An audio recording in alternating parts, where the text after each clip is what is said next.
everyone, I'm Nemo, and I'm joined here by Super Grandmaster Maxime Vachier-Lagrave, currently ranked 17 in the world. Hi. Hi. Do you care about your ranking? I don't really care about my ranking anymore. Fair enough. When I come back to top 10, maybe I will care more. So you only care if you're top 10? Yeah, or even better than that. But I think in general, I never cared as much as maybe other players. I care more about doing well in tournaments and winning them. Fair enough. Do you think you'll win this one? If I don't believe I can win a tournament, I might as well not come. That's a good mindset. What percentage would you give yourself to win? Not high, but with 16 players, of course, Magnus is big favorites, but between 5 and 10%. That's what Anish said as well. So, well, Anish actually then went back and said he's had 0.65, but yeah, you're just doing the pure math. I would just give myself more chances than Anish then. Okay, sounds good. That's the final answer. How do you feel about Team Vitality currently leading for Esports World Cup? Yeah, I saw that. That's great. I actually saw live games they won in Mobile Legends. Mobile Legends, yeah. Yeah, so I saw the finals live. Yeah, it's great, and I know we have one of the very last games is Counter-Strike, and well, it's not a guaranteed win, but it's definitely a game where we're doing well, and hopefully I can bring some good news 1,000 here. points to Team Vitality after yes, chess? and with Vachier maybe next. Oh yes, Vachier. Do you feel like you guys are part of the team, or are you kind of competing against each other as well? I think it will be both, but so far we're in the same team. But if we have to play against each other, of course, that's the format. So yeah, sounds good. All right. Speaking of playing, you have to pick one of these blindfolds. Okay, good choice. And you'll be playing blindfolded while I ask you some more questions. How confident are you in blindfolded chess? I'm all right. You're all right? Yeah. Okay, 3 + 2. Yes. Let me know your moves, and good luck, Maxime. Good luck. All right, I'll play E4. C5. C5, you're the third person. Knight to F3. D6. 6. Let's go knight off. D4. C takes D4. C takes D4. Oh, I might as well just pre-move it. Knight takes D4. Knight F6. Knight F6. Knight to C3. A6. A6. Okay, bishop to E3. Yes, knight to G4. Knight to G4. Oh yes. no. Bishop to G5. H6. H6. Bishop to H4. G5. G5. Bishop to G3. Bishop to G7. Bishop to G7. H3. Knight E5. Knight E5. F3. Knight BC6. Knight BC6. Bishop to F2. Yes. Knight G6. G6. Queen to E2. D2. D2. Yes. Sorry. I assume so. Let's go Queen A5. Queen A5. Have you done any special preparation for this tournament? Just what was necessary. Cryptic answer. Yes. No, of course not. Of course I've prepared. There's a lot at stake. But nothing you want to reveal to us, I take it. I mean, it's a lot of the usual. So looking at openings, playing some training games, and feeling confident. A3. You said A3, yeah? Yeah, A3. Bishop E6. Bishop E6. Did you play 10-minute games to prepare? Not really, but I played the 2 online events, and I played a lot of no-increment blitz. No increment blitz. Yeah. What's your favorite no increment blitz time control? Yeah, in general, 3 is the most. 3-0 is the most. So even faster than 10. So yeah. You should be ready. Yeah, 10-0 is a walk in the park. Okay, to walk in the park. I like that description. Bishop E2. Knight F4. Knight F4. I'm worried about this. I'm not really sure I'm playing. Okay. Let's see. If I short castle tactics, sure feels like there is. Okay, I'm gonna go short castle. Knight takes D4. Knight takes D4. Oh no! I have a choice of tactics also. Oh my gosh, this is so bad for me. Bishop takes D4. Should I go the flashy one? Yeah, go for the flashy one. Okay, bishop takes d4. Bishop Check. takes d4 with a check. Okay, queen takes d4. Queen takes c3. Queen takes c3, and there is a beautiful fork coming in. All right, I'll go b takes c3. Knight takes e2 check. Knight takes e2 with a check. King to f2. Knight takes d4. Knight takes d4. C takes d4. Rook c8. Rook c8. When did you start playing blindfolded? Probably at 6 or 7 years old. Rook fc1. Bishop c4. 6 or 7? Yeah. So Wow. basically, like C3. most of the time, it feels the same when I'm playing blindfold compared to normal chess. I've been advocating also for more blindfold tournaments because I think it's fun for the audience. Did you used to play Linares? You mean Monaco? I was not. Monaco. Yeah, I was not invited there. I was too young when it stopped. But I played in Beijing one time. They had which one? Rook h1. So from c1 to h1, you want h4, yeah? Yes. f5. f5. All right, king to e3. Okay. I guess pawn takes e4. Pawn takes e4. Do you think you would beat all the other players here blindfolded? F takes e4. Not necessarily, but I would do well. King g7. King g7. So if you started playing chess at age... if you started playing blindfold chess at age 6 or 7, when did you start playing chess? At 5. At 5. Wow, and you were playing blindfolded chess 2 years later? Rook a to b1. b5. b5. All right, this bishop is very annoying. I probably should not have lost my bishop, yeah? Yeah, it's not a good thing. How much time do I have left? You have 1 minute 46, and I have 1 minute 14. Okay. Yeah. So you're doing well. Rook to b2. Rook f7. Or rook f7. Okay, rook to f2. Rook takes f2. Rook takes f2.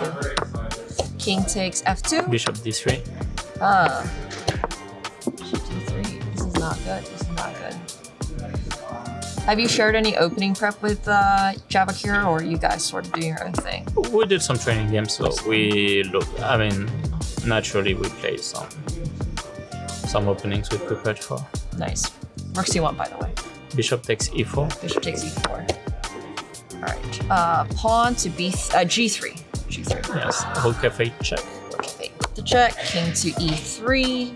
Pawn d5. Pawn d5. Wow, this guys, don't ever lose a piece against a super grandmaster. I'm in a world of pain. Okay, rook to g1. Rook f3 check. Rook f3 check. King to d2. Rook d3 check. Rook f3 check. Do you feel like being part of an esports team makes it so there's more pressure? Like there's other people kind of involved, or king e2? I think with this time control, you don't really feel the pressure because you have to focus on finding the good moves in a short time. Rook takes pawn c3. Okay, c3. That's fair. All right, you know what? I resign. Good game. Thanks, Maxime. Yeah. Wow. Do you like seeing chess in the Esports World Cup? Yeah, I think that's great.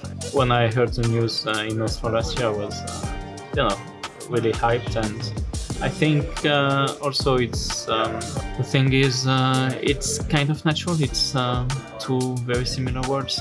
Yeah. If you had to play competitively in another esport here at EWC, what would it be? I don't think I could. So that's the issue. It's purely hypothetical. Yeah. No, I guess I would love to be good at League of Legends. League of Legends. Okay, awesome. I like hearing that answer. But thank you so much, Maxime. Thank you. And good luck.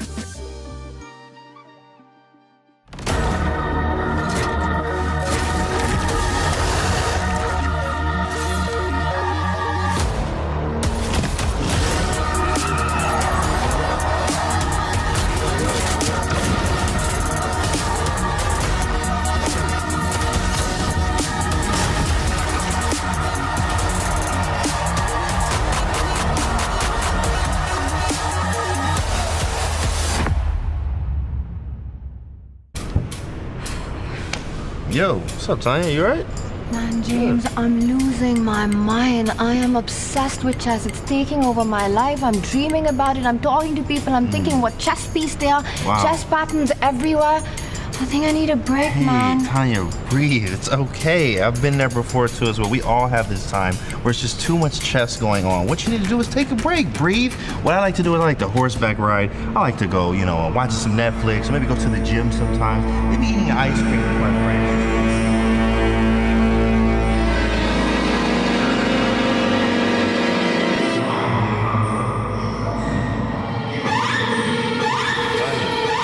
Tanya, yo, you alright? I need a break. I need a break. What? What did I say? What did I say?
Hello, everyone, and welcome back for day 2 of chess at the Esports World Cup. We're coming to you live from Riyadh, Saudi Arabia, where things are heating up here on the second day of chess action. Some dreams will be crushed, some keys will be crushed, some players are going home, but others are looking to book their ticket into the top 8 and the quarterfinals. I'm your host, James Dash, and I'm joined in the studio today by IM Yovi Hauska and GM Maurice Ashley to kick things off today.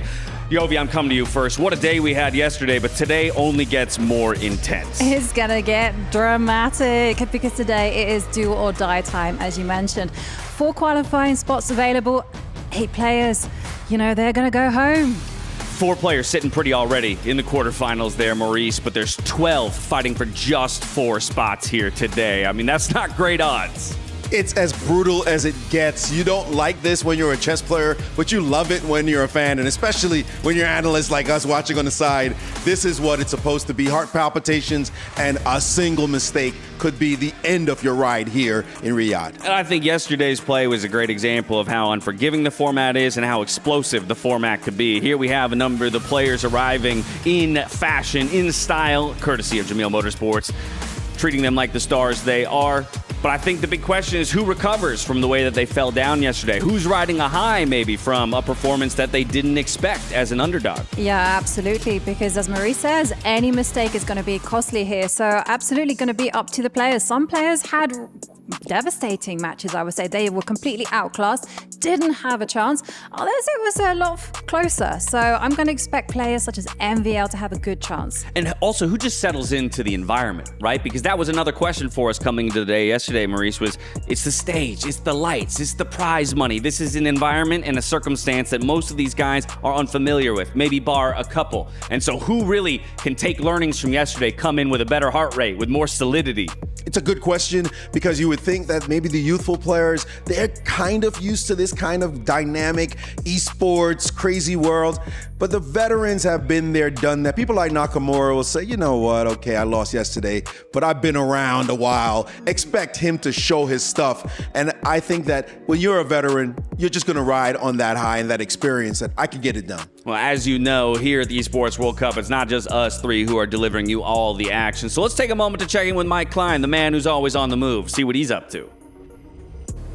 And we are not just here determining the first ever chess champion at EWC. The teams are playing for the all-important Club Championship. You can see the standings from last year over here. Team Falcons won going away. Interestingly, Team Vitality finished in 4th place, and at present, in 2025, those standings have been flopped. Everyone's chasing Team Vitality, while Team Falcons is in 4th place. But good news for the Falcons, they already have one player through to the knockout. Alireza Firouzja gets the day off today, courtesy of him beating his teammate Hikaru Nakamura, while nobody from Team Vitality is guaranteed a spot in the knockout because both MVL and Vachier Sandarov had a loss yesterday. If anybody that had a loss yesterday suffers one more today, their key will be crushed and they'll be going home. Everything to play for. Day 2 of chess at EWC.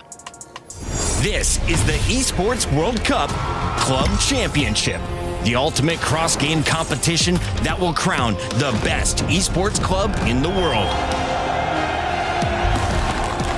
Let's break down how it works.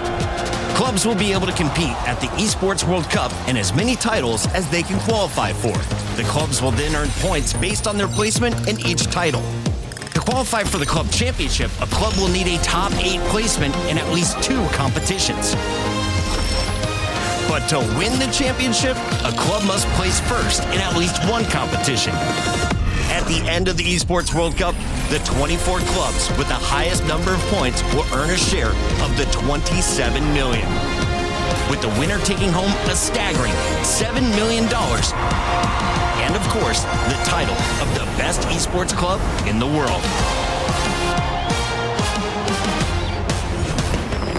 Who will rise above and write their place in history? Watch it all here at the Esports World Cup.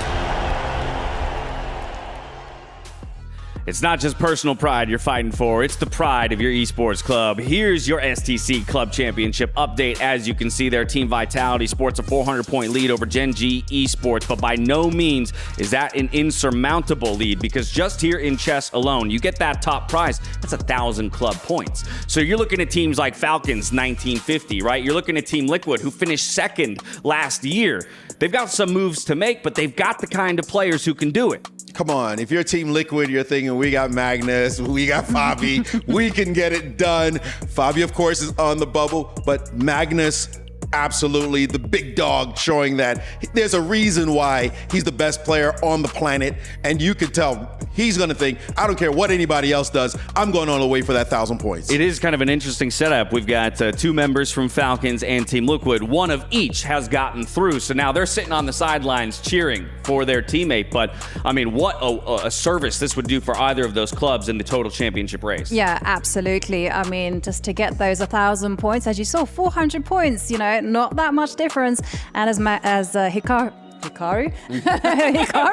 is there in the mix, right? You know, Hikaru, Alireza, Team Falcon, and Magnus, Carlsen, Team Liquid. So, I mean, absolutely anything can happen. But yeah, the heat is on for players like Maxime Vachier-Lagrave to get through to the qualifiers. Fighting for team pride, fighting for club pride, but they're also fighting for personal pride and a heck ton of prize money. Let's take a look at what's in store for these players if they did manage to take the top prize here in chess at the EWC.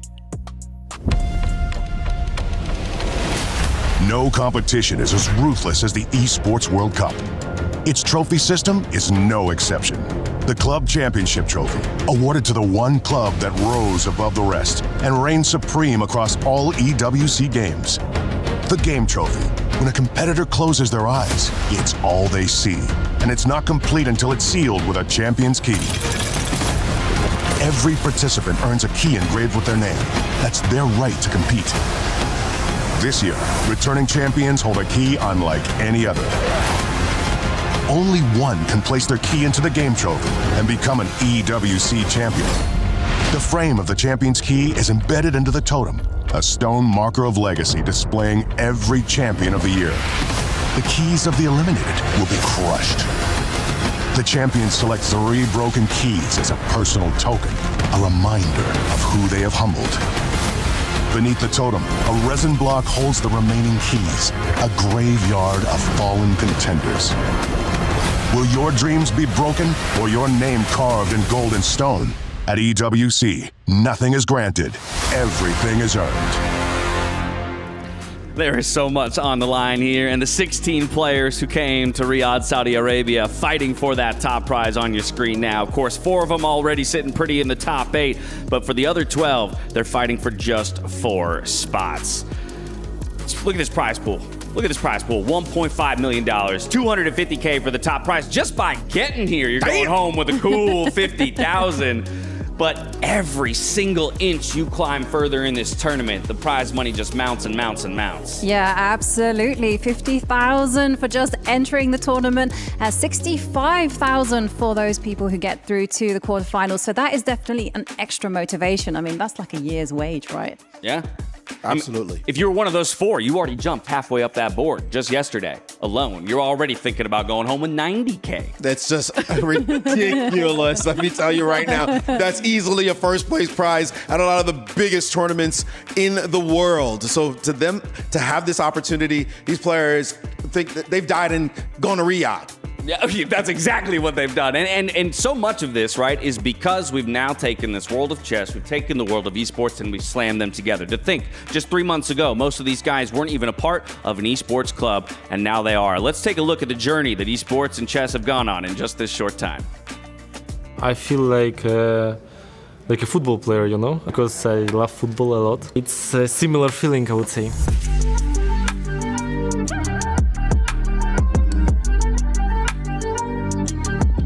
Navis truly is helping me, and it's great, exciting to play for them. They help a lot. For me, it's very easier to, I don't need to organize everything myself. Thanks for them, I don't need to think about this, and it's much easier for me. We have a great team here with us. When I came here, everything was set up and everything was managed. Any questions I have or anything that I need, they provide. So this is fantastic that they make everything ready for me to focus on chess. Team Liquid has been great so far. Been very impressed with what they do, how professional they are. I've already learned a lot from them in terms of preparation for events and what they do. So I think there are a lot of possibilities for getting support. Having those possibilities is definitely a good thing, and it can only be beneficial. My team really support me. I feel that every detail is good organized. I was very happy to be part in this team. We are speak with Maxime. If anyway I will not qualify, I want to stay here and support Maxime. I'm very happy to have my partner here, and we will show our best. Having Hikaru in my team is fantastic because it puts us in a very good situation. I think we are one of the favorites, so we talk a lot, even last night in dinner, and to make some game plans and these sort of things. Great to hear the perspective of all of the players, but Yovi, the thing that jumps out to me is the repetition of the word support. Right. I tell you what surprised me the most, the fact that we have Ali Reza and Hikaru working together, giving each other advice in order to make those all-important qualifying stages and pick up those points. And it's just absolutely astonishing to hear. And Maurice, I think typically, chess thought of so commonly as an individual sport. While yes, there are some team competitions, this idea of bringing guys in together, building that support system around them, making it so that they don't have to take care of all their travel arrangements and everything like that. Maybe you can speak to how this can be a big part of growing the game of chess. The funny thing is, you hear the word team and they say team, and they kept saying that over and over again. As individuals, we're used to taking care of everything ourselves, and you're separate from these guys. They're your competitors, not your friends. Here you see the kind of camaraderie being shown and spoken about, and I'm looking going, what? You're friends with that dude? Do you traditionally think you're talking behind his back now? But now they are showing that clearly they have to change their mindset as they enter this world of team esports. Well, taking a turn at returning to the chess itself and what we saw yesterday, here's what Kadia has in store for us. Top plays from yesterday. And of course, the first of which sports Hikaru Nakamura up against Vachier-Lagrave. What an exciting finish this was. A bit of a blunder here for Sindarov under in the time scramble. Does give away the checkmate in one. You can see the reaction on his face there, but that's kind of the reality again of playing 10-0 chess. That was a shocker for all of us. I saw that mate on the board. Not used to seeing that from top players. Yeah, absolutely. And there you saw Magnus there. He's in vintage mode. He's just doing what he does best. Just making sure that he grinds out his victories and just forces the opponents to blunder. And it's just Magnus giving us masterclasses time and time again. And in this game, Aronian came with it. We love this one.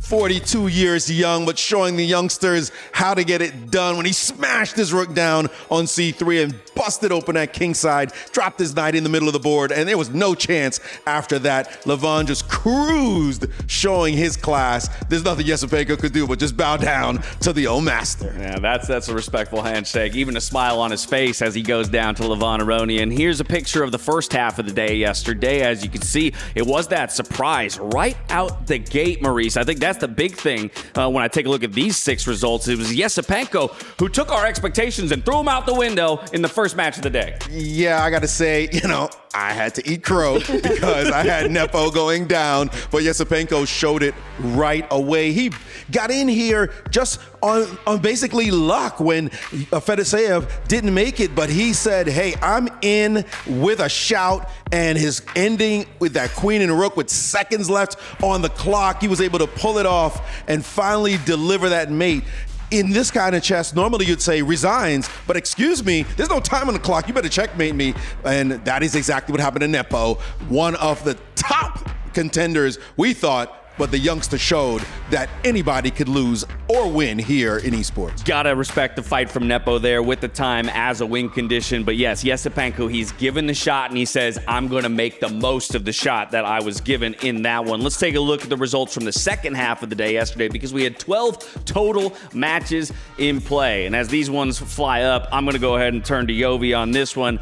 It's that team battle, right? It's that team battle. Like the Team Falcon facing off against each other. Hikaru, Alireza, they said that they were helping each other in this event. Well, over here, they had to fight it out. And they sure did, because they took it to Armageddon.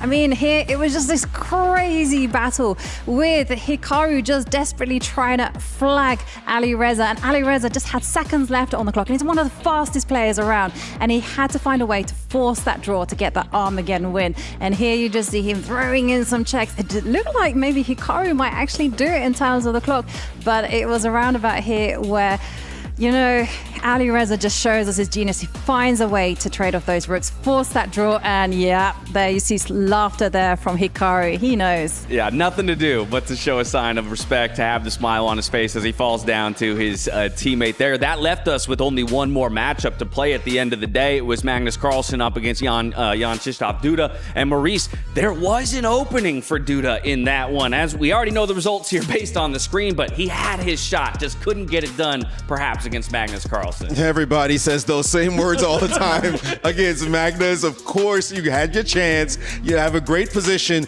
but Magnus defends like a genius. If he had won the game, of course, they go to Armageddon, but it is Magnus we're talking about. He's such a great front runner that you cannot afford to make any errors whatsoever. All Magnus needed was a draw, and he was able to pull it together in this game and knock Duda down into survival mode. We see here, Magnus is just that guy. They all know if you have a chance, you've got to get it done. Otherwise, he's going to show why he is indeed the GOAT. Look at that liquid jacket. Artemiev. Let's go. That's glorious. I love to see the branding. Stylish. Yeah. Pretty nice. But also proving our point as to why he was one of our 2 favorites alongside Alireza. Those guys are already up in the quarterfinals. Of course, it was Hikaru who had to fall down to a favorite himself. He still has a pathway today. Sets us up for a brilliant day, too, and I can't wait to see what we have. But first, let's take a look at some of the reactions courtesy of Sony PS5. Look at that. We got the fist bumps. We've got the the growls, the snarls. The frustration there from the players. It's all about those emotions. You normally don't see these faces at chess tournaments. People are poker face usually. We don't want to show anything to your opponents, but the energy, the tension, the drama of the moment, they all feel it, and it was showing on their faces during the competition. Well, that brings us to the picture that we entered the day with. Here's what Group A looks like. We had Levon Aronian already booking his ticket to the playoffs, and then, of course, Andrei Yesipenko, he drops down awaiting the winner of Jan Nepomniachtchi versus Vladislav Artemiev. That will be one of our first matchups of the day, but it's this guy right here, again, who's probably having the best month of chess of his career. He was in boss mode yesterday. You know, the way that he outclassed Yesipenko, that, I tell you, is a tell there from Levon. When he's happy, when he knows he's won, he stretches. Especially after winning freestyle in 200K. He's thinking 250? Hey, why not graduate? He's showing that he's ready to go and take the fight. And he just does it in style every single time, and I think that's the big thing. I want to keep seeing him play his style. Arjun Erigaisi, though, not to be outdone. Another really formidable player. I think this time format really suits him as an aggressive, creative player. And he got it done as well over somebody that we were talking about could be, you know, a contender ultimately in MVL. Yeah, absolutely. MVL, you know, he really came to the first match in impressive form. Arjun Erigaisi, he's so quick, so aggressive, and it's ever so tricky. You know, you have to be there with your A game if you want to beat this gentleman. And that's the world number 5 right there. That's the world number 5 showing his stuff, Arjun Erigaisi, as he promotes through to the playoffs. Group C, let's take a look at that one. Again, it was that team battle between Hikaru and Alireza. It goes to Armageddon. Alireza will get the day off and the ticket to the top 8. Hikaru, he awaits the winner of Sindarov versus Wei Yi, but Alireza Firouzja, this is the guy that it's no surprise, I think, that his name was thrown around early and often when it came to playing with the mouse and playing fast. Exactly. You put a computer screen in front of him and a mouse, he could probably play right hand, left hand with his toes. I mean, the guy is so fast. It's unbelievable. And everyone knows that he is a serious threat, including Magnus, to win this whole thing. That's next year's event, is the foot chess. We're going to get that one out on the boards. Magnus Carlsen, of course, the world number 1. He showed us why he has that title and has had it for so long in Group D. He does it in very much the fashion that we're used to, though. Grinding endgames and looking to force his opponent into one singular mistake, and then he pounds. Yeah, absolutely. And we also saw that he's capable of finding those brilliant moves as well, you know, able to sacrifice the queen when he wants to do that. But he was facing Krzysztof Duda, a warrior. That is his handle, Polish warrior. He was a warrior, but sometimes being a warrior isn't enough to overcome the titanic figure that is Magnus Carlsen. Now, we kicked off our entire event here with the Aramco player power rankings. We're going to pull those back up, but with a few notable changes. And I want to get Maurice's opinion on this. Our favorites, that's all stayed the same. You agree? As they it should. still belong. Absolutely. Okay. Nakamura taking some blood on the chin, but let me tell you, he's the favorite, whoever he plays today. Exactly. And if you're going to fall down to somebody else, it better be a favorite. That's exactly what happened. So let's go straight to quick shot, though, because it was Nakamura who took a loss. Let's see how Nakamura is recovering, let's say, from a loss to a teammate. This is yesterday. Quick shot and Hikaru Nakamura. Hey everybody, I'm joined by Hikaru after a very difficult set against a fellow teammate. Before we talk about the game, how are you feeling after the match? You seemed to experience every feeling under the sun in your face throughout the course of the game, including, it seemed like you were laughing at the end, at the last move. How do you reflect? Well, obviously I was quite tired. It's been a long day, and I mean, I just messed up the opening, so that's simple. Later on, Alireza gave me an opportunity to maybe get back into the game, but overall, I mean, other than a little bit of luck, it was never meant to be in that final game. So it's unfortunate, but that's how the tie breaks work, and at least I'm not eliminated yet. Yeah, got a lower bracket opportunity ahead of you. What is it like playing up against a teammate? You know, obviously being fairly familiar with one another in what could be a deciding match. I think it's unfortunate that we were paired against each other, that we're in the same bracket, but you know, Magnus made that choice. So it's a little bit unfortunate, but nonetheless, you know, you're in a situation where you have to play. But again, one of us is through, and hopefully I'll make it through tomorrow. Yeah, I mean, definitely seems to be, it's something that a lot of people would expect. As somebody who's been around the chess scene for a very long time, you were actually the first chess player that I learned about as an esports commentator. 5 years at least, multiple organizations. How have you seen chess growing? I consider you to be the OG esports chess guy? And now it seems like there's a lot of colleagues. You're picking an interesting time to ask me that question. I think there's been big peaks. To be frank, I think at the moment we're in a bit of a downturn, or not anywhere near where we were during the heart of 2020. That being said, ultimately chess is in a much better place than it was pre-pandemic. So it's obviously good to see that there are so many people considering chess content, but it's also good to see their fans here as well. Fantastic. Thank you so much. Best of luck in the lower bracket run. Back to you at the desk. Thank you so much, Quick Shot. I love the call out that Hikaru Nakamura, he was one of the trailblazers to a degree when it came to associations with esports organizations and kind of bringing chess more into the digital sphere. But now we move on to the contenders, and this is where we've dropped a couple people out. MVL and Nepo, they have been dropped out of the contenders list. You're insane. Well, okay, tell me why. MVL and Nepo? Are you mad? Those guys are amazing players. You can't count them out. They're still in this with a shout. We're ruthless here, Maurice. You know, you make a mistake, that's it. You get booted off the list. I think the reason why you're a contender is because you could take a punch, get knocked down to the floor, and get back up off the canvas and say, I'm still here. And I think that's what we're going to see today. Heck yeah, I love that mentality, and I hope we see that today. And you know what? We'll put them right back in that contenders list if they show back up. And it was Arjun Erigaisi who took one of their spots. He was previously in the Dark Horse list, and now as we drop down to the Dark Horses, that's where you'll still find MVL, so saying that he's still very much in contention. Yesipenko, Duda, though, I think a couple names that are jumping into this conversation for Dark Horse. Yeah, absolutely. MVL yesterday showed he was in great shape in his first match. Also, Duda winning against Fabiano Caruana, and he's going to be awaiting his fate today. But of course, you mustn't underestimate the youngsters. You know, I've got a strong belief that this format does favor them. And I got to say, Arjun, he's one of those young players who never seems to get the respect he deserves. I think it's time you put some respect on his name, because he is one of the top players in the world. But if it's the Indian crowd, it's always Prague or it's always Gukesh who gets the love. It's very rarely this youngster who is showing to everybody, I belong at the elite level, and I'm going to smash the people you think are going to beat me. Exactly that. And this was those final moments of the Duda versus Fabi match. Again, a bit of a surprise for us. This happened on Stream B. So really, when we saw the results, we went, wait, what? Fabi already got knocked down into an elimination situation. That was pretty crazy. Yeah, it was crazy because it all fell down to what Fabi calls one really stupid blunder. Like, it just went wrong. And chess is like that, right? But the players today, they can't afford to do that. Today's going to be all about precision, being resilient, and bringing the air game to the tables. All right, so then let's talk about today by taking a look at the schedules. First, we're going to start with the Stream B schedule. So that's not our stream, but make sure that if any of these games are the games that you want to be checking out, that's the stream you're heading to. Of course, we'll have Mike Flying giving us updates all throughout the day. So today's schedule over on Stream B is going to kick things off with Anish Giri versus Nihal Sarin. How about that one? That, I think, already is promising some fireworks. Obviously, Anish Giri and Nihal coming in through the last chance qualifier. They're going to be terrified. I don't know how you keep your nerves together. You talk about one stupid blunder.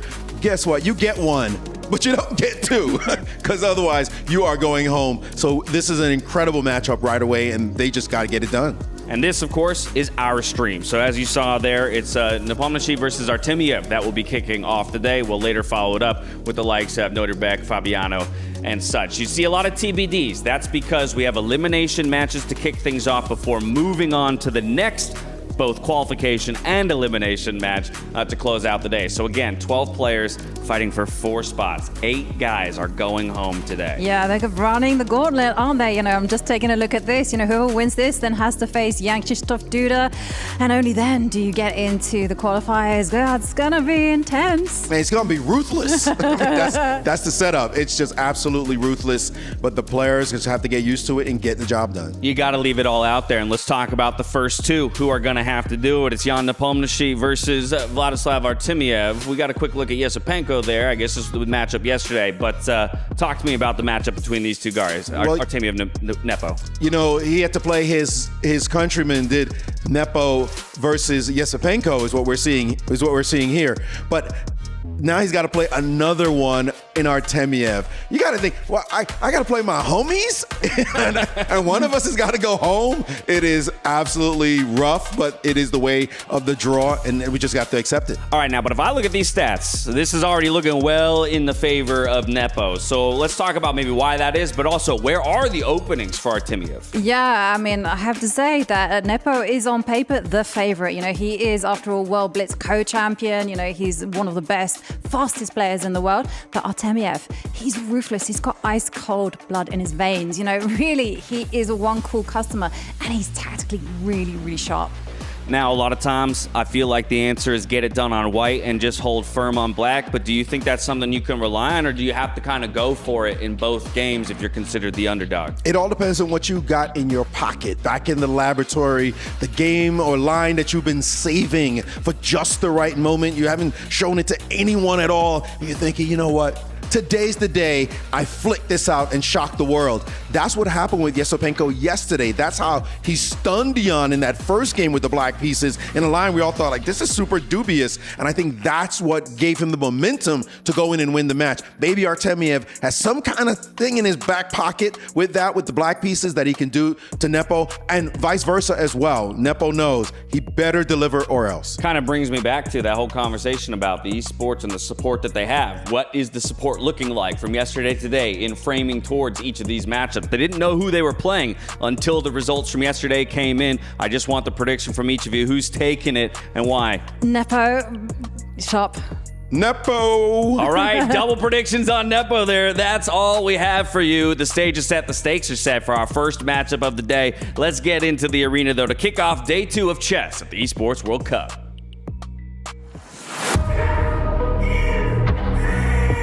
Everyone's tough in the tournament in general, but yeah, my group probably is one of the more difficult ones. Nodirbek is really strong.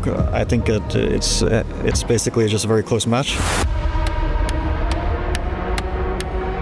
Yeah, it's kind of embarrassing to lose in that way, but my group is extremely strong. Fabi, there is Magnus. I'm looking forward to play much better.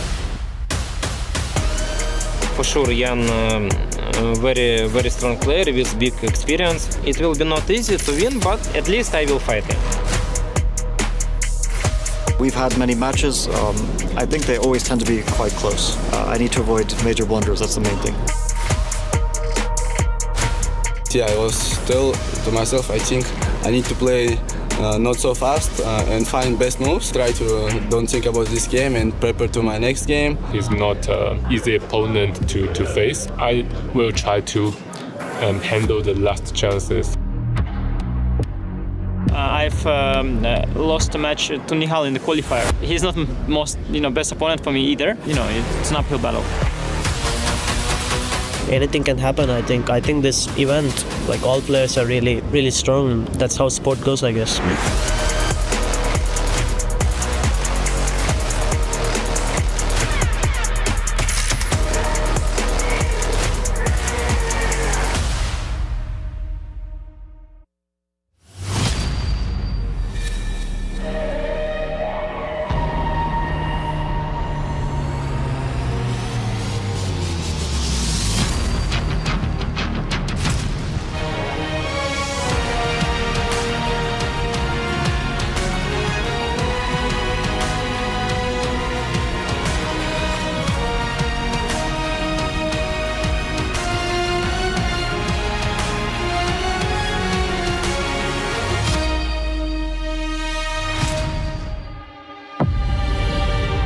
Day 2 of the competition continues here at the SNB Esports Arena. 4 players qualified and 4 more looking to rise above the rest. Emotions ran high, day 1. The glorious feel of victory to the agonizing pain of defeat. And you can expect the same on day 2. We're losing players. We're losing keys. He's losing sleeves.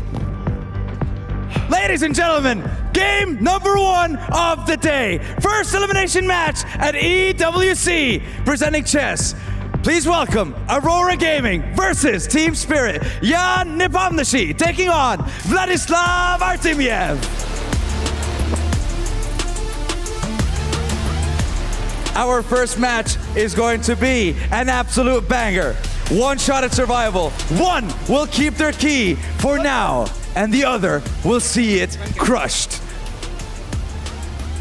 Fellas, today's the day. Whoever loses is going home. There's no coming back. This is do or die for both of you. How's that got you feeling? I think that it will be a very exciting match, a big fight. I hope that it will be enjoyable.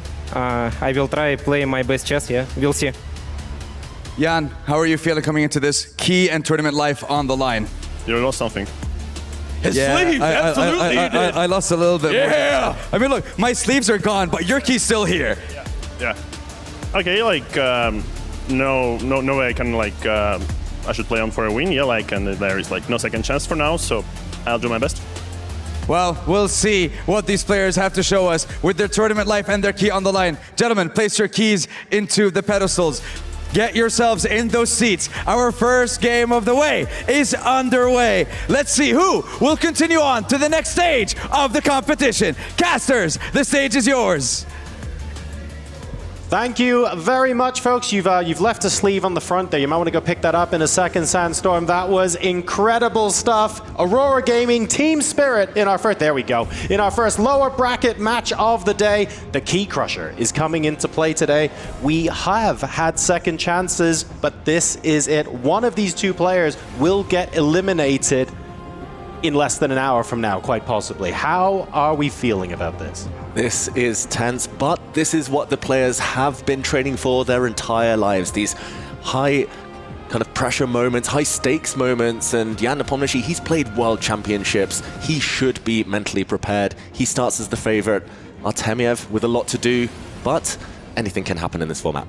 This is just like we've never seen before, right? High stakes, high pressure, high drama at the biggest esports stage in the world. And we start in a position where 12 players today are facing elimination, no second chances. You know, you've got to win the match for Jan Nepomniachtchi. It's going to be his speed, his thrilling chess versus the steadiness that Artemiev brings on the board. One of them about to be knocked out, the other continues their path to try to make it to the quarterfinals bracket.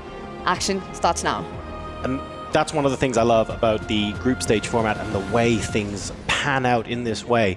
Losing on day one doesn't mean you're out of the competition, but you do have to run the gauntlet to make it back. The winner of this match doesn't qualify. It gives them the opportunity to redeem themselves, and they still have to win another match before they can progress. But they have to cast that out of their minds now, because everything that matters to them is on this board.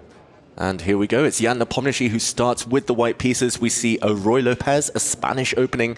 This has been part of his weaponry, his arsenal for so many years. It's a traditional opening, but it's also an opening he played yesterday in his unsuccessful match against Eyasipenko here.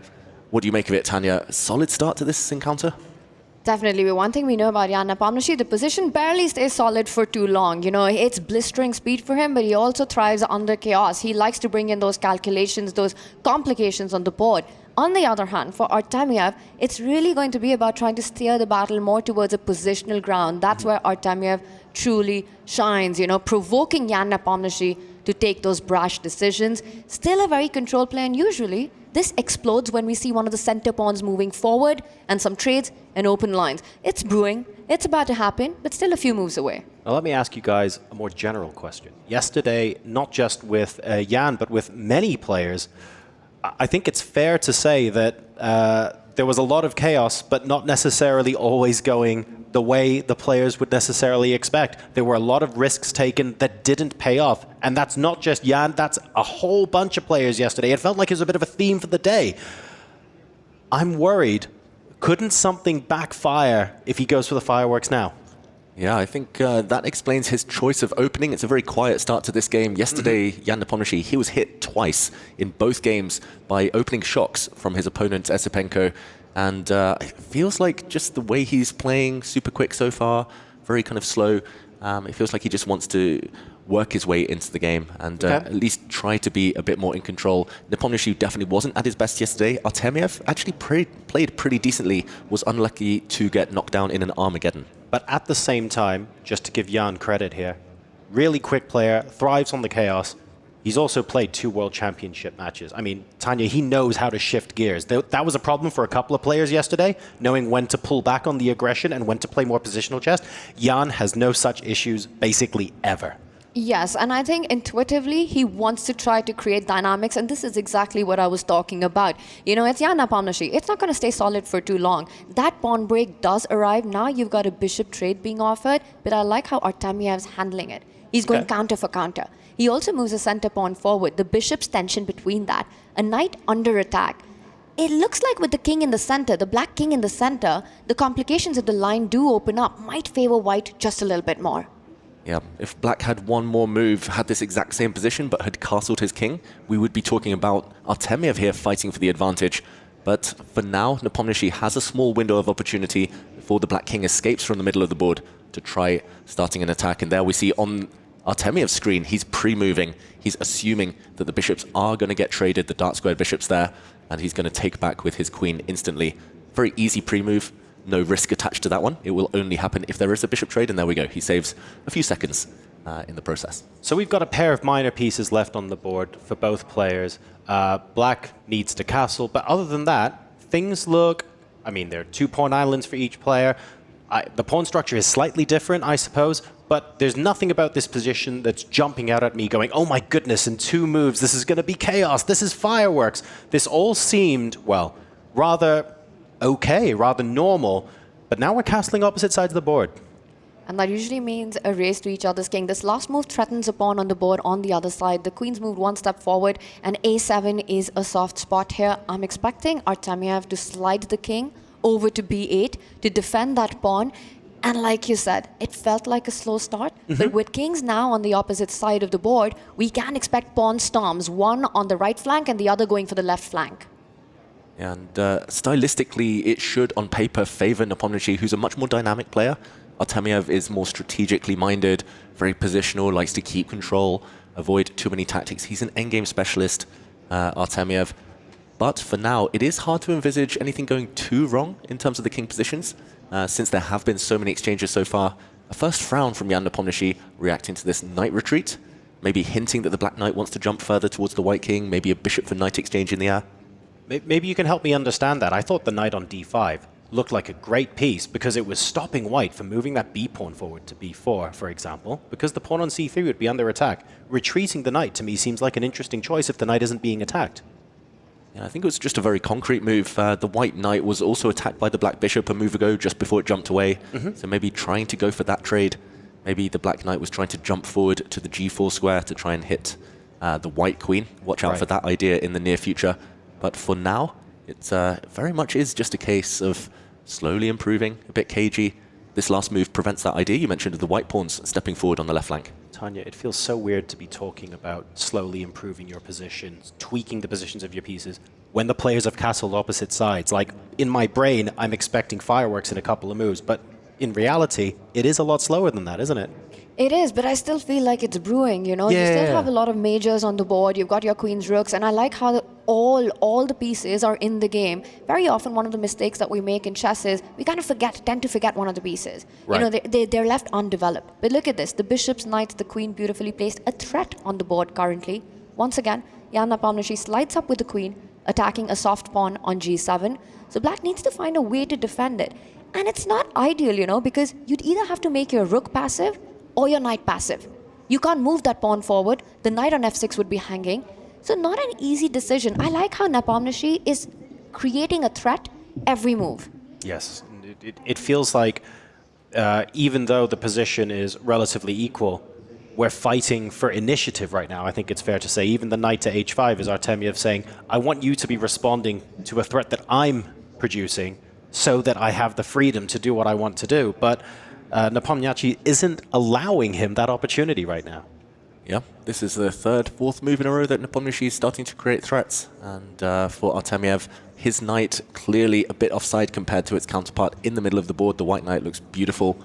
I would say this position is easier to play for white. Maybe that's why Nepomniachtchi has a 2-minute time advantage right now.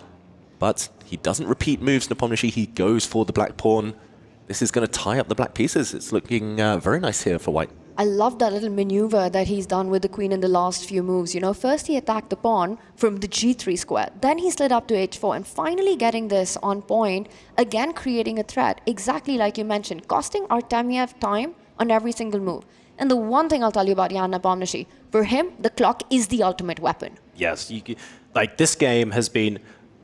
Viewers at home, don't mistake when we say the position is slow and positional, we don't mean that the players are necessarily playing slowly. We mean that the build-up to all of the pieces coming off is relatively calm. It takes place gradually over a long period of time, over a large number of moves. But Nepomniachtchi is playing very quickly. He's got an over 2-minute advantage now over Vladislav Artemiev. And even though these are slow, principled moves, he's building up that advantage on the clock. And if you talk to me about these two players before the match here, I would say on paper that is his biggest weapon, Nepomniachtchi. He's known to be a speedy guy, a speed merchant. Artemiev is very good when low on time, but he often does fall into time trouble much quicker than many of his opponents. He's always down at the 1-2 minute mark before the endgame starts. Yesterday, that's what cost him in the Armageddon.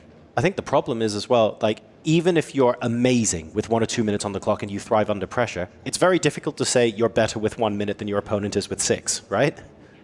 No, absolutely, and it is one of his biggest strengths. And I'm absolutely gobsmacked with what has just happened on the board.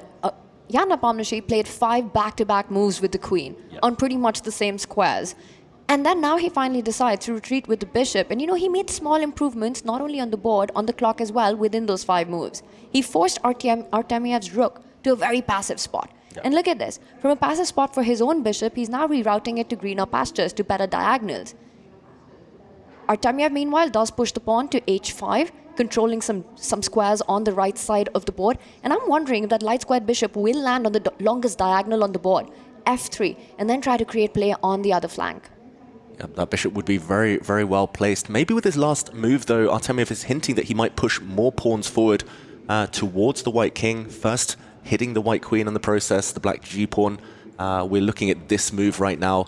This is what he plans, I think, on his next turn.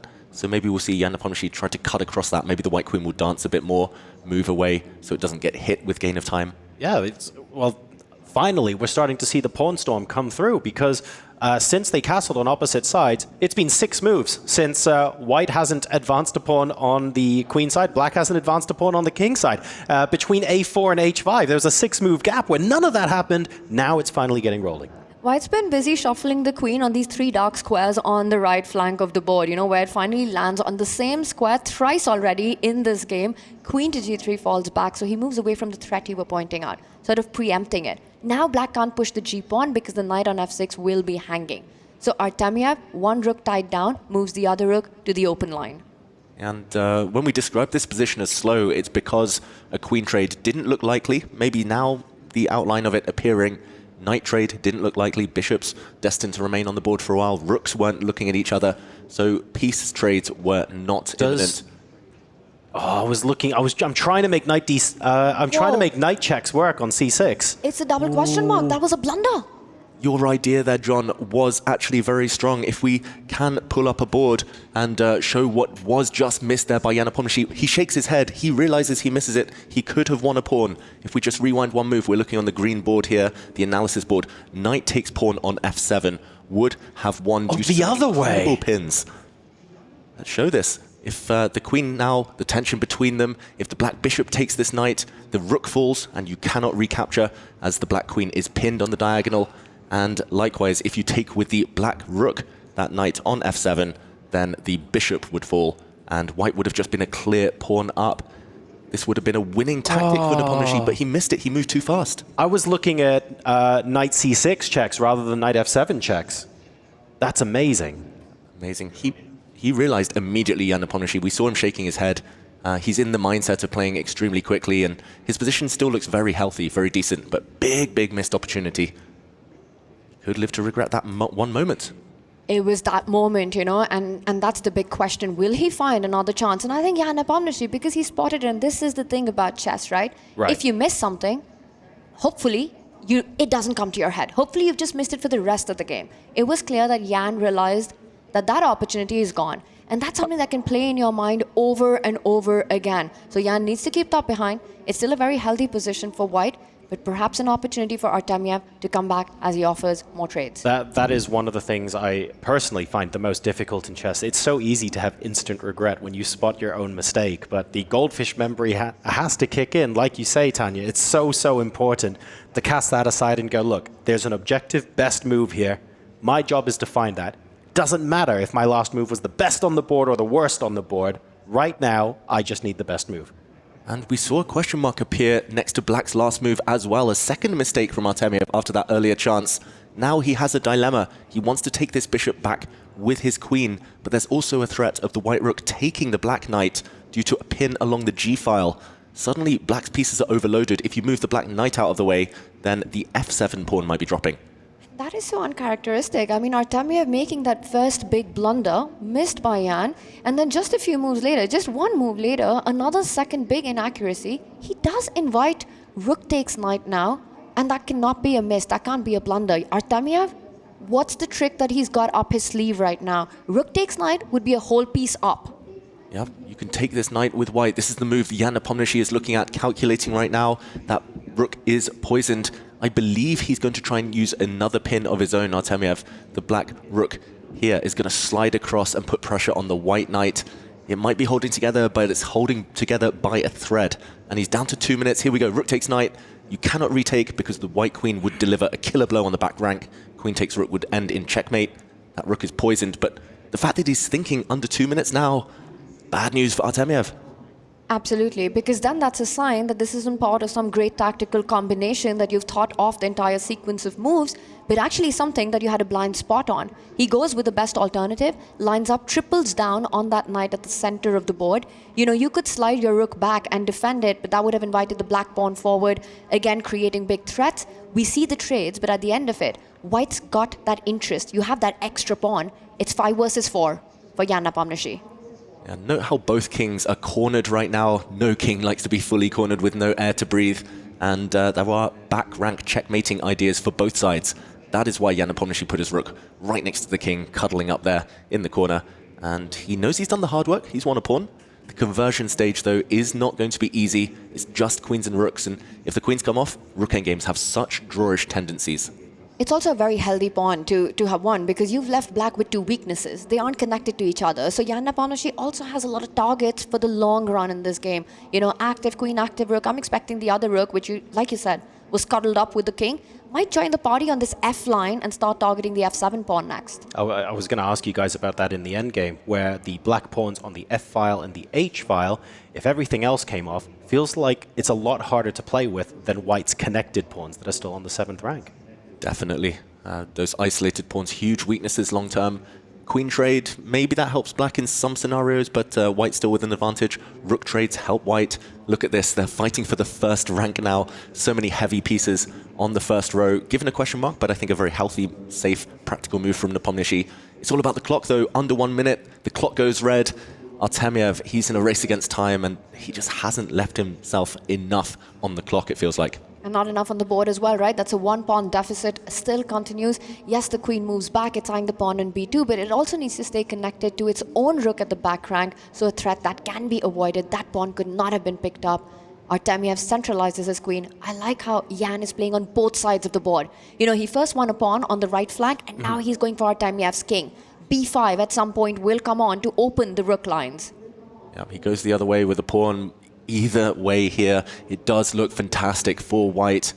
b5 push pawns. There's another pawn hanging on the edge of the board. The black h pawn could be picked up in the near future. Artemiev, he's just been too slow. He knows, he should know that Jan Nepomniachtchi, his biggest weapon is the clock. What Artemiev is trying to create is a threat on that g2 spot next to the white king, trying to get the rook and the queen to combine for some attack. This is playing for tricks, but that's what he has to rely on. Queen trade offered, but Artemiev says only on my terms. Okay, to take or not to take, that is the question. He keeps the queens on the board, the white rook threatening to infiltrate on the back rank. That would end in a checkmating attack if the white rook gets in, blocked, but it won't be holding the gate here for too long. Get the b pawn up the board. When you're on the attack, you need open lines for your rook. Either b5, c6, these are the ideas that are running on a Nepomniachtchi's radar right now. That's the big idea here, isn't it? It's not the fact that the pawn is being given up on b5, it's the fact that if you take it with the a pawn, then the rook can sweep across to a1, and that creates another avenue of attack. Now, in this position, the black queen could technically take that pawn, but if you do that, the rook comes down to f8 instead. Either way, black's in a pickle. He's found it. It's on the board. This is about to be Jan Nepomniachtchi's game, and he does pick it up. It's not a checkmate just yet because the rook could block it, but Jan Nepomniachtchi's seen it all the way through. Now he's threatening a threat on the back rank. Rook d8 coming in. Game over. The white rook is about to land on d8 and win the black queen. Artemiev only has 20 seconds. He needs a miracle here. He might just be hitting that resign button. Jan Nepomniachtchi has done the hard work. That last rook maneuver, so classy. This is a classic Jan Nepomniachtchi's masterpiece that we're seeing being played out, and that's going to end in checkmate. Queen and queen checkmate coming on next. Jan Nepomniachtchi takes the win. Jan Nepomniachtchi, 2.5 minutes, plays 10 seconds at the end of that blockbuster first game. Draws first blood here. We have checkmate on the board, and vintage Jan. Incredibly quick play, but an incredibly slow position. What a wonderful way to start off his account today. Yeah, that was the perfect match strategy. You can tell he dreamed about this. He planned it the night before. He knew Artemiev is a bit too slow in the middle game. He waited, and when his moment came, he did strike. He won a pawn. He had the time advantage as well, and that just added up to too much for Artemiev to bear. It was incredible to watch. Positional pressure from the start, putting threat after threat in this entire game, forcing Artemiev into those early things, forcing him into passivity, and then when the opportunity presented itself, Jan Nepomniachtchi with brilliant tactical style, keeping the pressure on the clock, keeping up the pace. Just a beautiful checkmating finish right there to start the day. And let's talk about the T word, the big theme in that game, time. Because, look, Artemiev is a fantastic player when he gets low on time, but you have to ask yourself, there were multiple opportunities created by Jan Nepomniachtchi, specifically when Artemiev went below 3 minutes, but that was just the execution. The build up to it, the queen maneuvering, forcing Artemiev to think, that's really what sucked up 3 to 4 minutes of his time. What you saw at the end, the fireworks, that was the result, that wasn't the process. Yeah, you would think actually that Artemiev in this next game needs to be a bit more direct. If the clock is going to be a weakness for him, he needs to make sure the game is in its closing stages when he does drift below the 3-minute mark. They say in chess, especially in no-increment blitz chess, that a pawn is worth at least a minute. In that case, it was Nepomniachtchi with the extra pawn and with the extra several minutes. And Artemiev, he needs to learn from that one game. Clock handling is going to be absolutely critical in this game too. For Artemiev, he starts with the white pieces. He needs to make sure that he's able to survive the early onslaught on the clock by Jan Nepomniachtchi. Again, try to steer it towards those positional long battles where perhaps Jan's the one who goes for those complications which can backfire. He tries to enforce them with his own intuitive style. So pull Jan into those waters rather than just going down on the clock and allowing him all over the board. Right, so 1c4. I think the first time we've seen 1c4 on this stream in this event. So a little bit of a different approach to what we have been used to seeing on the stream so far. Let's see what this brings. Yeah, the English opening is a staple of Vladislav Artemiev's diet. He's been playing this for a long time. He likes these tense positions, super flexible pawn structures. This actually resembles a reversed Sicilian defense. Exactly the same ideas for both sides. White has 2 pawns in the center on the E and D files. Black with just the 1, but Black has much more active piece play. The white queen now comes out after a knight trade. It is a bit worrying, though, for Artemiev that Nepomniachtchi with Black is playing so quickly. The problem here with such direct play is that sometimes you walk into your opponent's preparation. Jan Nepomniachtchi has played 2 World Championship matches against Ding Liren and Magnus Carlsen. Both of them have this as well in their repertoires. Maybe a bit of a misstep in the early stages. And again, Jan's trying to get his kind of position right. He wants to next push the f-pawn forward, get a big center, f5 coming in next. The rooks are now connected. The f5 pawn will not stop there. He's looking for more breaks. So it feels like Black's the one who's fighting for space here with this last move. Also feels a little bit sort of more advantageous with the white central pawns, one of them weak on d3 as well. Jan should be happy with this opening outcome. White king moves. That does look mysterious, but there were ideas of a black knight jumping out of the way, tension between the queens, and the black knight hopping in with some nasty checks. That explains the white king sliding into the corner, but not a happy move. That's a very reluctant decision. At least it didn't cost him too much time. Just the 45 seconds there. Shorter thinks than in the previous game. I want to latch on to what you said there, David, because we've had Nepo playing several World Championship matches against this sort of setup. He's playing really quickly. He knows this like the back of his hand. What was the alternative to Artemiev? Like, was going back to what he is familiar with? It's really difficult to imagine that's a mistake. Yeah, it's tough against these world-class players. They very rarely have weaknesses in their openings. To be honest, I don't think that he's even wondering. Yeah, it's even crossing his mind, Artemiev, about whether his opening was a success or not. He just wants to focus on, at some point, landing a first surprise. He's been able to so far. Beautiful move there from Jan Nepomniachtchi. Big trap on the board. You cannot go and grab a pawn with the white queen, as the black rook will just close the door, slide across and trap you. That might just happen anyway with the black rook. There we go, getting active across the board. A rook lift. Love those rook lifts, comes in with a threat. Might force Artemiev to place his bishop to defend that pawn. I think the biggest mistake for Artemiev so far has been those two big blunders in game one. You know, the first one was overlooked by Jan, but after the second one, there was no coming back from it. I think at this stage, at the level, at this elite level that the players are playing, that level of inaccuracy, of allowing your opponent to gain material, it rarely goes unpunished. I'm a little worried about the theme from game one seeping maybe into game number two here, though, because the theme from game one was Nepo in the middle game, maneuvering, making these small improvements to where his pieces were, and making Artemiev think a lot. The gap between them is about to increase to 1 minute in terms of time. Nepo's not only playing quickly, he's making small moves, small adjustments, nothing explosive, not offering any trades. It feels like he's just trying to do exactly the same thing. If it ain't broke, why fix it? Exactly. We've sussed out Nepomniachtchi's strategy. It's just a case of whether Artemiev has as well. These two do know each other very well. They've been on the Russian team together for many years, internationals for a long, long time. And Artemiev, a former European champion. But, okay, this last move does feel a bit odd. The black rook losing time, going back where it came from. Feels like Nepomniachtchi may be sacrificing accuracy for speed here. Very mysterious for me. You know, in game one, it was Jan's queen dance, which was shuffling around. And this game two, he goes for a similar idea, but with his rook this time. What's even more surprising for me is he voluntarily lines it up with the white bishop on e2, kind of inviting Artemiev, giving him that opportunity to push that central pawn, which looks like a weakness, to d4, opening up some diagonals for his bishop, but also targeting the black rook. The speed with which Jan chose this move. Incredible stuff. And look at how much of a think Artemiev is in right now. Because Jan basically just said, yeah, this position's screaming d4. Why don't you go play it? And Vladislav's sat there going, hang on a second. He can't have missed something that obvious. What is the preparation here that I'm missing?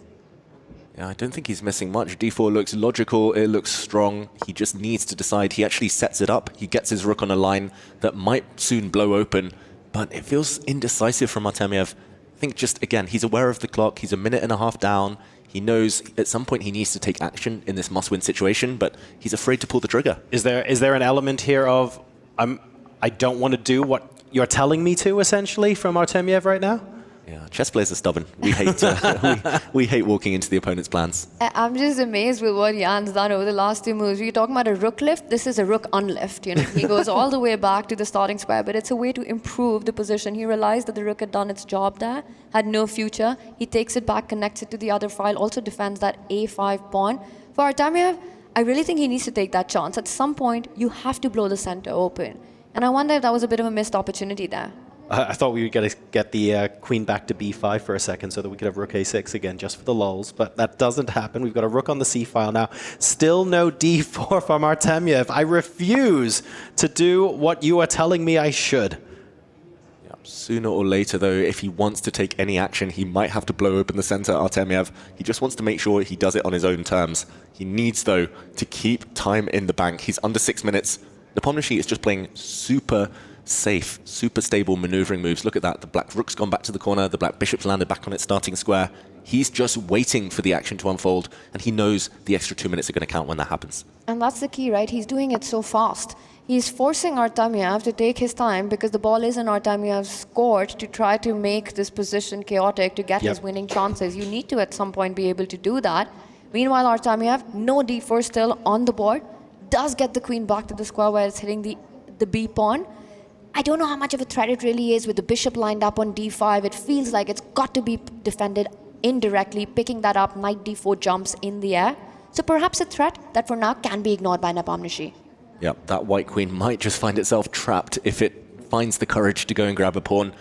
But for now, it's in the air, and an interesting decision there from Jan Nepomniachtchi. The white queen, no way home. Here, Artemiev might be forced to try and blow open the center before his queen gets trapped. That is a scary spot to have your queen on. You know, you think you're being aggressive with that placement, but it might be too far gone. Absolutely no square to return. If there's a threat on that queen, you lose it on the spot. So he does finally get the move in. There we go. Creating an escape route for the queen to come back to as well. D4, a decision that had to happen sooner or later. I mean, that took an awful lot of convincing, to be perfectly honest. This position's been screaming for D4 for a while now, and Artemiev's been thinking of opportunities, of ways to defer that, maybe to take Jan a little bit more out of his comfort zone, or at least out of the preparation that he had for this game. Finally, though, D4 has been played, and the position is about to open up a bit. We're taking with the E-pawn as well, so white still has a central pawn, but it's now very much isolated. Yes, and I don't think this is what Artemiev planned all along. I think he just panicked there because the white queen needed an escape route, needed to get back. Now a queen trade offered. Any endgame here looks very safe for black. He needs to win here with the white pieces, Artemiev. I think he's going to try and run away from that trade. Oh, he does go for it, but now the white isolated pawn in the center, the white D-pawn, is going to be such a weakness long-term. Easily blockaded. That means that the white dart-squared bishop as well, eternally trapped. This is just beautiful for black, right? You've got that bishop you pointed out. The knight from e7 can maneuver itself to certain squares like the f4 one, start targeting the g2 pawn as well. Knight g6, knight f4 is an idea that comes to mind here. First, he just consolidates the position of that bishop in the center. A power piece. If anyone's pushing in this endgame, if anyone's got the edge, it's got to be Jan Nepomniachtchi. And to say the least, he needs only a draw. It is worth pointing out that, of course, the white bishop on c3 is babysitting the pawn in the middle of the board. But to be fair, the black bishop on f8 is also doing a similar job. So both players are now going to be entering a phase of just trying to improve the positions of their pieces back to a little bit slower positional play. The problem is Artemiev can't afford for that to happen in a must-win situation. 100%. And also, you know, you said the pieces are fine, the pieces are in balance, but the pawn formation, not at all. It's white with the 3-pawn island, the d4 weakness, an easy target for black, and already Jan setting that up. You know, he lines the rook against it, so something to play for. Meanwhile, a super healthy pawn structure for Jan Nepomniachtchi himself. Much easier to play faster if you're black here. Yeah, you can almost pre-move just putting the black knight in the center on an outpost that cannot be touched. Maybe there'll be a knight trade long term, but any exchanges only guide black towards safety. White knight actually goes the other way. Bit of an odd circuit, odd direction for it. But yeah, bishop's coming off, helps black to get closer to the draw. Knight's coming off, also bring you closer to safety. This is a dream position for Jan Nepomniachtchi. And he just keeps improving it, slowly but steadily. You know, he's focused on those central squares, the center pawn, but he also creates space for his king to move forward. He's also eventually threatening the f-pawn, f5 advance, to kick this bishop out as well, to activate his own pieces further. That pawn might not stop there. It might move even further up the board. Preempting that, Artemiev falls back. Oh, this is torture. You just can't improve your pieces with white. You have no pawn breaks. That is so important in chess, in middle games, in end games, being able to blow open the position with your pawns, open lines for your pieces. Here, all of white's pawns are pretty much stuck. On the queen side, in the center. On the king side, you can push, but it doesn't really help anything. This is very, very difficult to find a useful, productive plan. Full control. And speaking of productive plans, you know, the way Jan has placed his pawns, what he wants to do is also double up on the D line. He's made it possible by pushing the white bishop back to play the rook to d7 and get the other rook into the game, you know, the one that's had this entire journey, this whole game that it has. It's taking a rest right now. It's taking rest right now, but that's the plan that's in the air. He first attacks the white rook. Also a beautiful bishop, making sure that the other rook cannot come to the defenses of that central pawn. Yeah, white's pieces look very discombobulated compared to black right now. Really difficult to get the rooks onto the same file. He can't move across the c3 because the knight's protecting. You don't really want to swap off the light-squared bishop because then black's light-squared bishop has this absolutely beautiful outpost in the middle of the board, and you spend more time trying to get rid of that. The other rook can come up to a5 to defend it as well, so you don't even need 2 moves to defend it again. This is black tying white in knots right now. Like, it's so much easier to come up with a plan if you're playing with the black pieces. It's Dante's Inferno, right? The deeper you look, the more problems increase for white, layer by layer, level by level. The 7th circle of Nepo. It's It's all about getting 1.5 points, getting first past the post, but it's all about those outposts on the board. It's the black bishop sitting pretty, can never be moved, and that square you've been mentioning as well. D5 can never, ever be challenged. Dante's Inferno continues. It does the suffering for white here, and to know that you need a whole point, you need to find winning chances. How do you even do that? I mean, you mentioned breaks. The only idea that comes to mind is on the right side of the board. For Artemiev, you have to think about start advancing those H or G pawns to create weaknesses. He first improves the position of his rook. Okay, let me ask you guys maybe a bit more of a tricky question. Black's got all the outposts, right? Absolutely beautiful. He can choose to put a knight on d5, a bishop, do whatever he wants. But that in itself doesn't win the game. You have to turn that into the winning advantage, right? Into the final push. Where is that turnkey moment for Nepo here? Well, I don't think he needs to. I don't think he'll even be looking to. He's just going to improve his pieces. He's going to sit. He's going to maximize. He's going to put his king on a better square. Right. His rook's now perfect. And then he's going to say to Artemiev, you need to win. Come at me. You've only got 2 minutes on your clock. So what you're saying is the clock is the turnkey that Nepo is using here, just like in game number 1. Exactly. Consistent strategy. It's paying off so far. His whole career, not just here at the EWC. I mean, we've seen Nepomniachtchi constantly put pressure on the clock. That's really part of his game plan, regardless of where he's playing, who he's playing against. The one drawback of that sometimes is that he tends to rush a decision, and then that blind spot happens where you might miss it. But the problem with what we have in front of us is missing something looks impossible here. It's such a beautiful in-control position where everything's just defended. So, for Artemiev, he almost needs a miracle to equalize this match and take it into an Armageddon. And Artemiev's move there, the previous turn, the white rook sliding across, was given a question mark. It's simply because that's a blind alley. You can go up a couple of squares with the white rook, but that's just a one-move threat that will be easily defended by a black rook. And, okay, it's going to happen. It's unfolding on the board. That white rook just looks a bit silly now. Doesn't really have a purpose. White cannot improve the other pieces. He's just trying desperately to seek some ray of hope, but it just doesn't exist here for Artemiev. The clock goes tick-tock, right? 1.5 minutes now to him, and it's easy for Jan Nepomniachtchi to continue that improvement path. That knight from b6 can eventually land on the c4 square, a nice juicy spot, and it's not going to be easy for Artemiev to defend his counterpart, the pawn on b2. Now, to Artemiev's credit, he's looking for ways that all of his pieces can be somehow involved in playing some sort of threat. Maybe that rook lift is going to go some way towards planning a knight c1 after the king moves across to stop the back rank check or something like that. I don't know. He's looking for more active pieces, more active squares for his pieces, but at the same time, it feels like a series of very isolated threats. It doesn't feel like there's much harmony among the pieces. There's no natural follow-up because look at the rook on a7. How can that work with anything else? Well, he's trying desperately to break through here. This is a pawn sacrifice, that pawn likely to be captured. He's just throwing that pawn away because it was tying down the white knight anyway, and the white knight wants to use more active squares. This is pure desperation. This is the last roll of the dice, Artemiev. It's 1 minute against 3.5 minutes, though, and he's about to be a pawn down. Yeah, this is panic, right? And you can take that pawn, it won't be the only pawn. Once again, the b2 pawn hanging can be picked up on the next move after that. It does take Jan by surprise, so that could be a plus of this last move that Artemiev's played out on the board.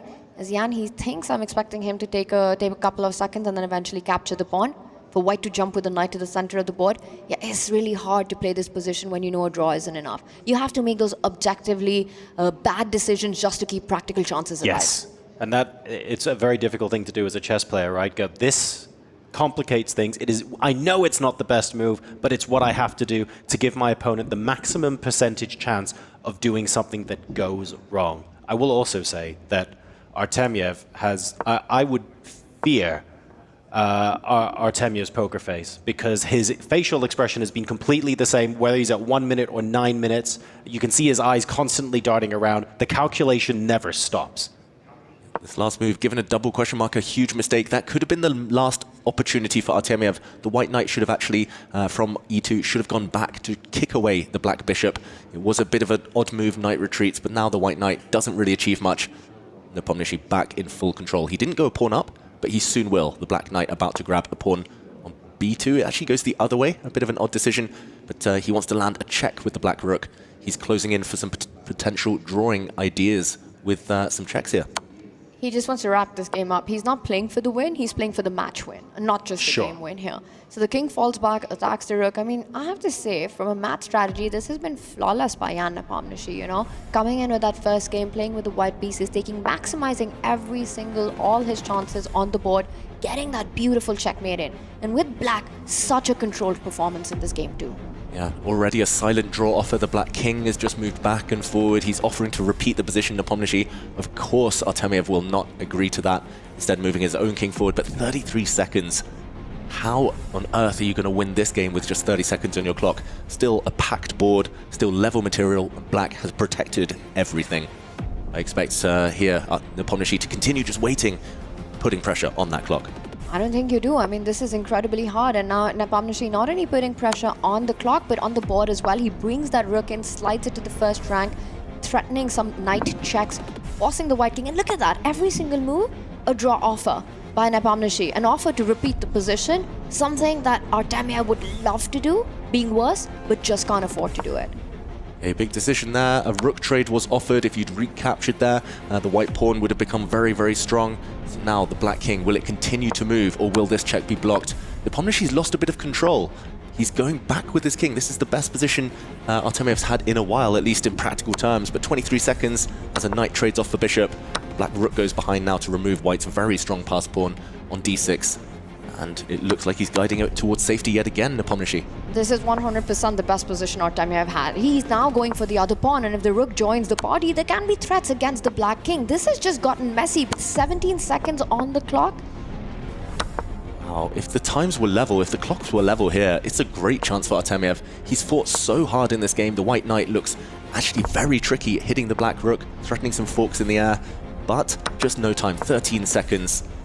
Against a minute. Surely now it's hopeless, and a draw by agreement. Artemiev gives up his chances and leaves the competition.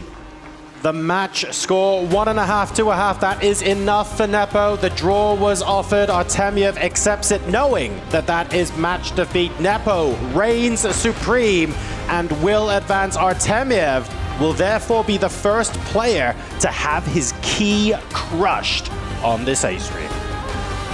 And what a performance by Jan Nepomniachtchi. You know, you could see it at the end of that game with his expression, just how relieved he was, because out of nowhere, Artemiev did manage to create some complications, managed to create those chances. The rook pawn endgame, a big surprise, got pretty messy in these last few moments. Jan Nepomniachtchi trying desperately to trade off those rooks, which eventually did happen, securing the draw, securing the match victory. But in the end, a few surprises thrown in on that. But overall, brilliant play in the two games by Nepomniachtchi. Absolutely. He's torturing his opponent into submission there, and Jan Nepomniachtchi showing not only his speed but his experience as well in spades. He is going to be a strong player to potentially make it into the quarterfinal, but there's one step left to go. Let's hear what he has to say after his opening match here. Yeah, I'm here with Nepo after that decisive win. And I'm not going to lie, man, you were up on time every single game by quite a bit. The last one got into with a minute. Pretty decisive, deceptive moves. Was winning by that much time like part of your plan coming into this, or what's your thoughts on that? Well, I was just trying not to fail miserably like yesterday, so that was my only plan. That's a great point, because you are actually playing the man that took you down yesterday in the next round. You're playing Andre. Do you have any thoughts on that? Hopefully it goes better than yesterday once again, but we'll find out soon. Guess we will. Yeah, that we will. But before that, we have a little prize for you. You will be the first person here at the EWC competing at chess to crush your opponent's key. Are you excited about it, or what's going through your minds? Can I delegate this to someone? No, bro, you gotta crush the key! You have to do it! You are crushing his key! Destroying him! He's going home on a plane! Sorry, bro. Yeah. Chill. Apologies. Okay. I will if that's needed. All right. Well, ladies and gentlemen, I hope your key lasts longer than my sleeves. Let's head on over back to the studio and get ourselves ready for the second match of the day. Thank you so much, gentlemen. It's Jan Nepomniachtchi who comes out on top in our first matchup of the day. Earns himself a rematch, a revenge match, if you will, against Andrei Yesipenko in just a few minutes' time. But we got to talk about how he got it done here, Maurice, because I think this is the Nepo that was in the contender category. Absolutely. Nepo showed why he was a world champion contender. He played that kind of boss chess and just had a majestic performance, especially in that first game where it didn't look like it was that devastating an edge for him until he got to later in the game when he played this amazing move B5 and opened up that king and delivered checkmate.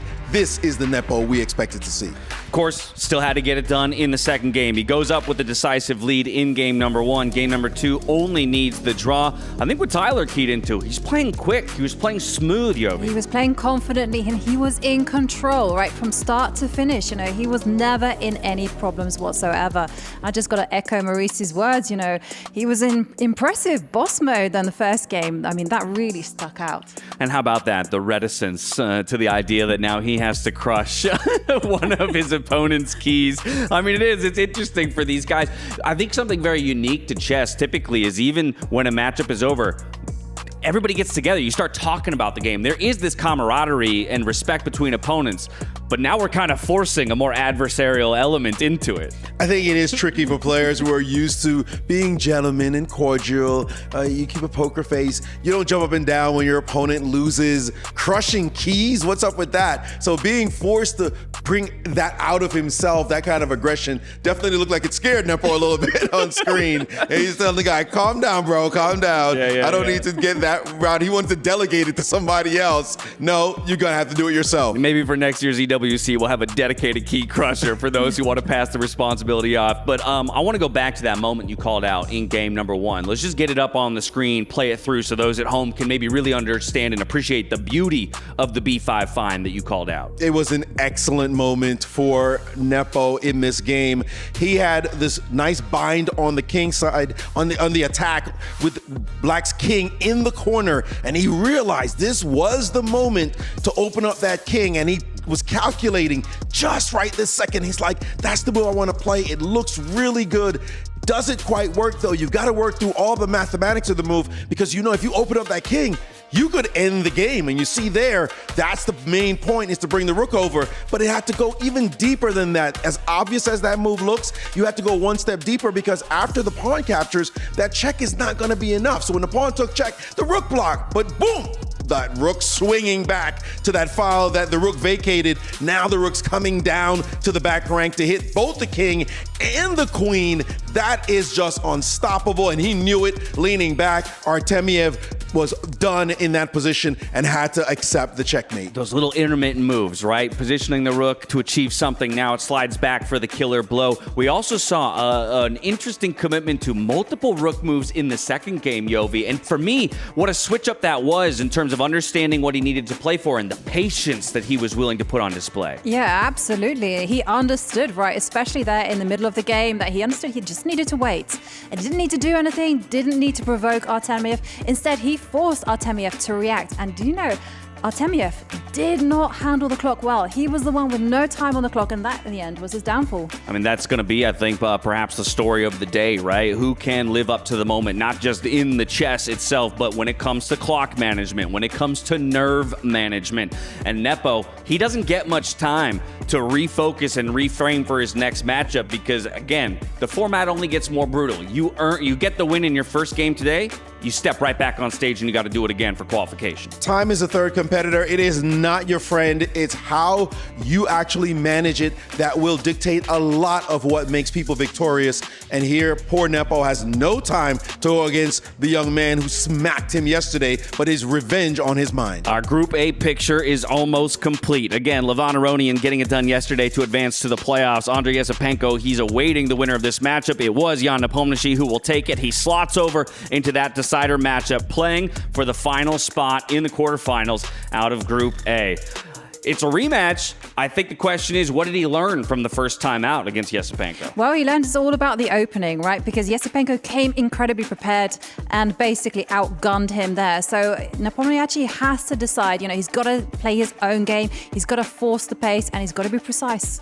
He's got to be precise. Can he do it? Is he showing you better form today than he was yesterday? Is he making you more confident in that matchup against Yesipenko? I got to tell you, not really. He looks a little bit tired. He looks a little bit stressed. He wants to live up to this moment. And Nepo, there's a tendency sometimes to make mistakes that cost him.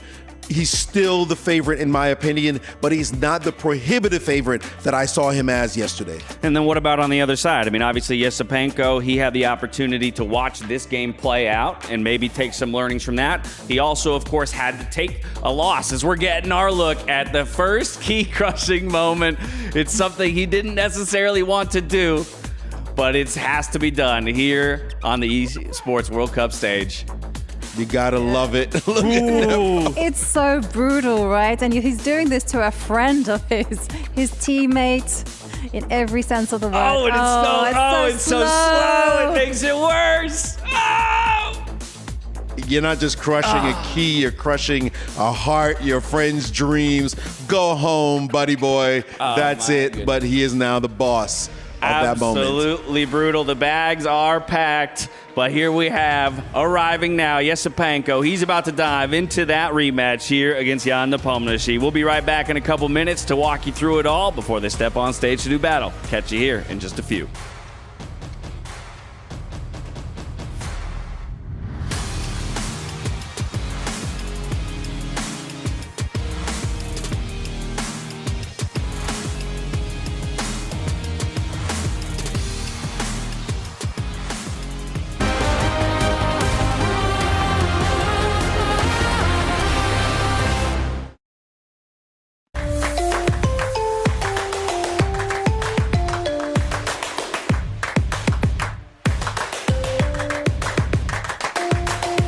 Level up your gaming experience with over 8 billion playlists, only on Spotify, the official audio streaming partner for the 2025 Esports World Cup.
forevermore. I long for you, our future to bloom to the bitter end. Your looks make me weak, your skin too much heat, making two roses. I want you to hold me. Thanks, guys. We're here with Grandmaster Vladislav Artemiev, who lost against Jan Nepomniachtchi. He won the first game, and what happened in the second game? Were you able to get any chances at all? Probably it was a very tough match for me. Unfortunately, I have troubles in both games. First of all, I think that time management not so good for me. But it's a usual story. It's very hard to find a way balance between speed and quality of moves.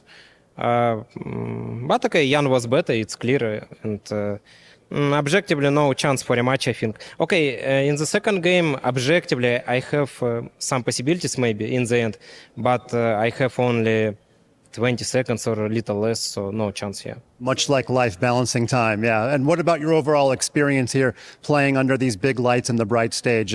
What will you look back on after you leave here?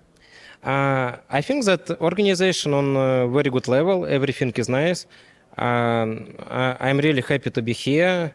I feel that we have excellent friendly atmosphere, and about format, maybe personally me, I will choose increment 1 or 2 seconds, but okay, it's understandable. So, okay, it's fight. We have the same conditions. So, if I will have possibility in future, I will return, of course, yeah. We hope to see you back, and that's part of the event. No increment, no added time. It makes it fun. It makes it more challenging. Thank you for your time and for participating, Vladislav Artemiev. Thank you very much. All the best. Thanks, everyone.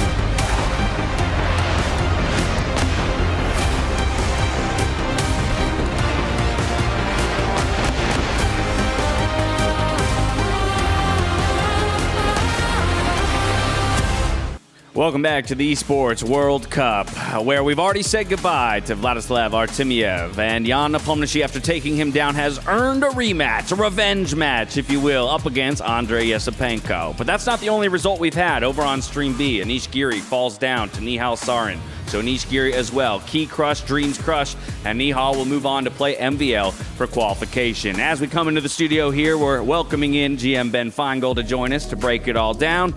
How about this one, Ben? Jan Nepomniachtchi, he earns himself that rematch, but now he's got to get it done against the guy who knocked him down to begin with. You know, they were going to crush my key and make sure that I didn't do any more commentary or analysis, but I got the key back and I ran away with it. Nice. So I'm hiding it on my person. Don't tell anybody. So that I can do more analysis. Yeah, that was Jan really finding his form, because the first match didn't look like Jan at all. That looked like that Yesipenko was just the better player, and I'm sure Jan is relishing the fact of getting revenge against his countrymen. Yeah, definitely relishing in the opportunity to do that, but let's talk about how he gets it done, or rather how Yesipenko can kind of, let's say, recreate the magic that he had yesterday to knock him down. Yeah, yesterday Yesipenko had a mixed day because, yeah, his strategy worked great against Jan Nepomniachtchi, but he got crushed at the hands of Levon Aronian doing exactly the same thing. So he's going to have to be that moving target. He's going to have to switch things around, change approaches, and maybe just rely on the fact that Jan might be a little bit tired after that match. That's a good point, right? Yesipenko had the ability to rest and just watch his opponent put a lot of effort out there onto the stage. We just took a look at that game one, seeing the final moments of it, Queen versus Rook endgame, and it's Yesipenko who does manage to find the mate in the end. Very impressive, but how about that, what Yovi just talked about, that you probably can't bring in the exact same strategies day to day against the same opponent. No, that's right. Jan's going to have to change up the opening strategy based on what happened yesterday. And what's funny is this is like the world of sports that I watch in the United States. One side rested, one side though is not rested, but they feel the game. They've been playing the game. So Jan has no rest, but he's just played the time control they're going to play right now. And maybe Yesipenko is going to be sloppy because he hasn't played in a whole day.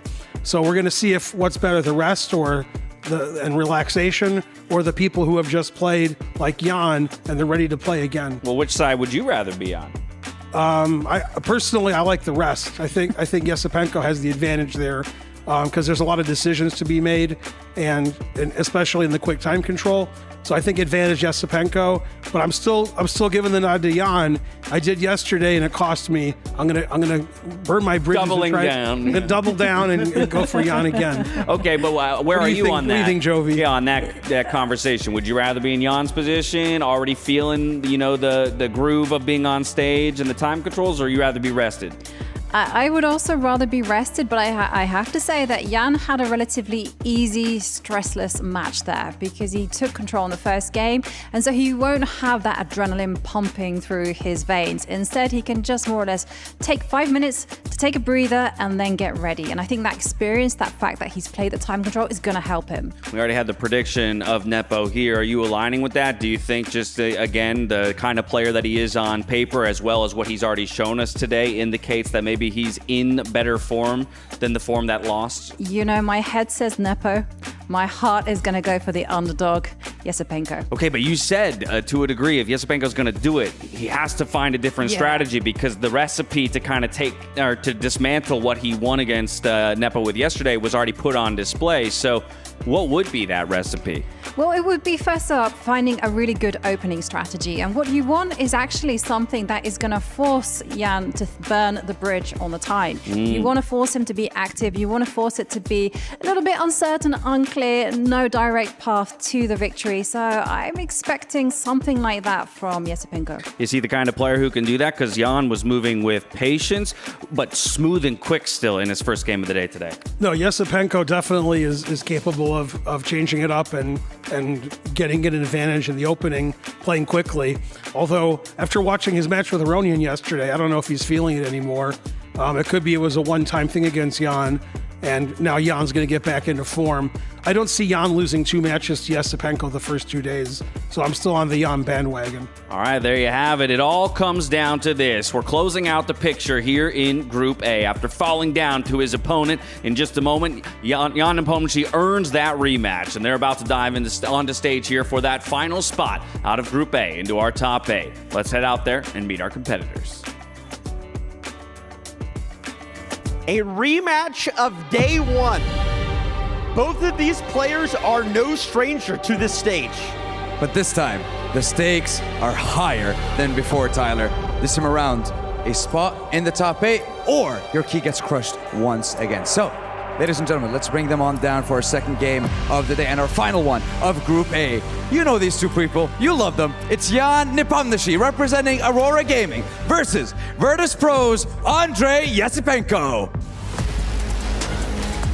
A spot in the top 8 on the line. Can Jan exact revenge, or will Andrei assert his dominance one more time here in the SNB arena? Andrei, I'm coming to you first. I know you're a man of very few words, so I'm just going to ask you one. Yeah, I'm asking you one simple question, bro. What have you done, or how are you going to keep your key safe today? I will try what I did against Jan in the first match, and will not play like against Levon. Yeah, that's what I'll try to do. Yes.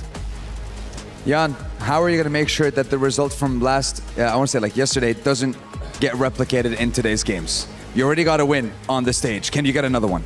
I hope so, but you can never be sure.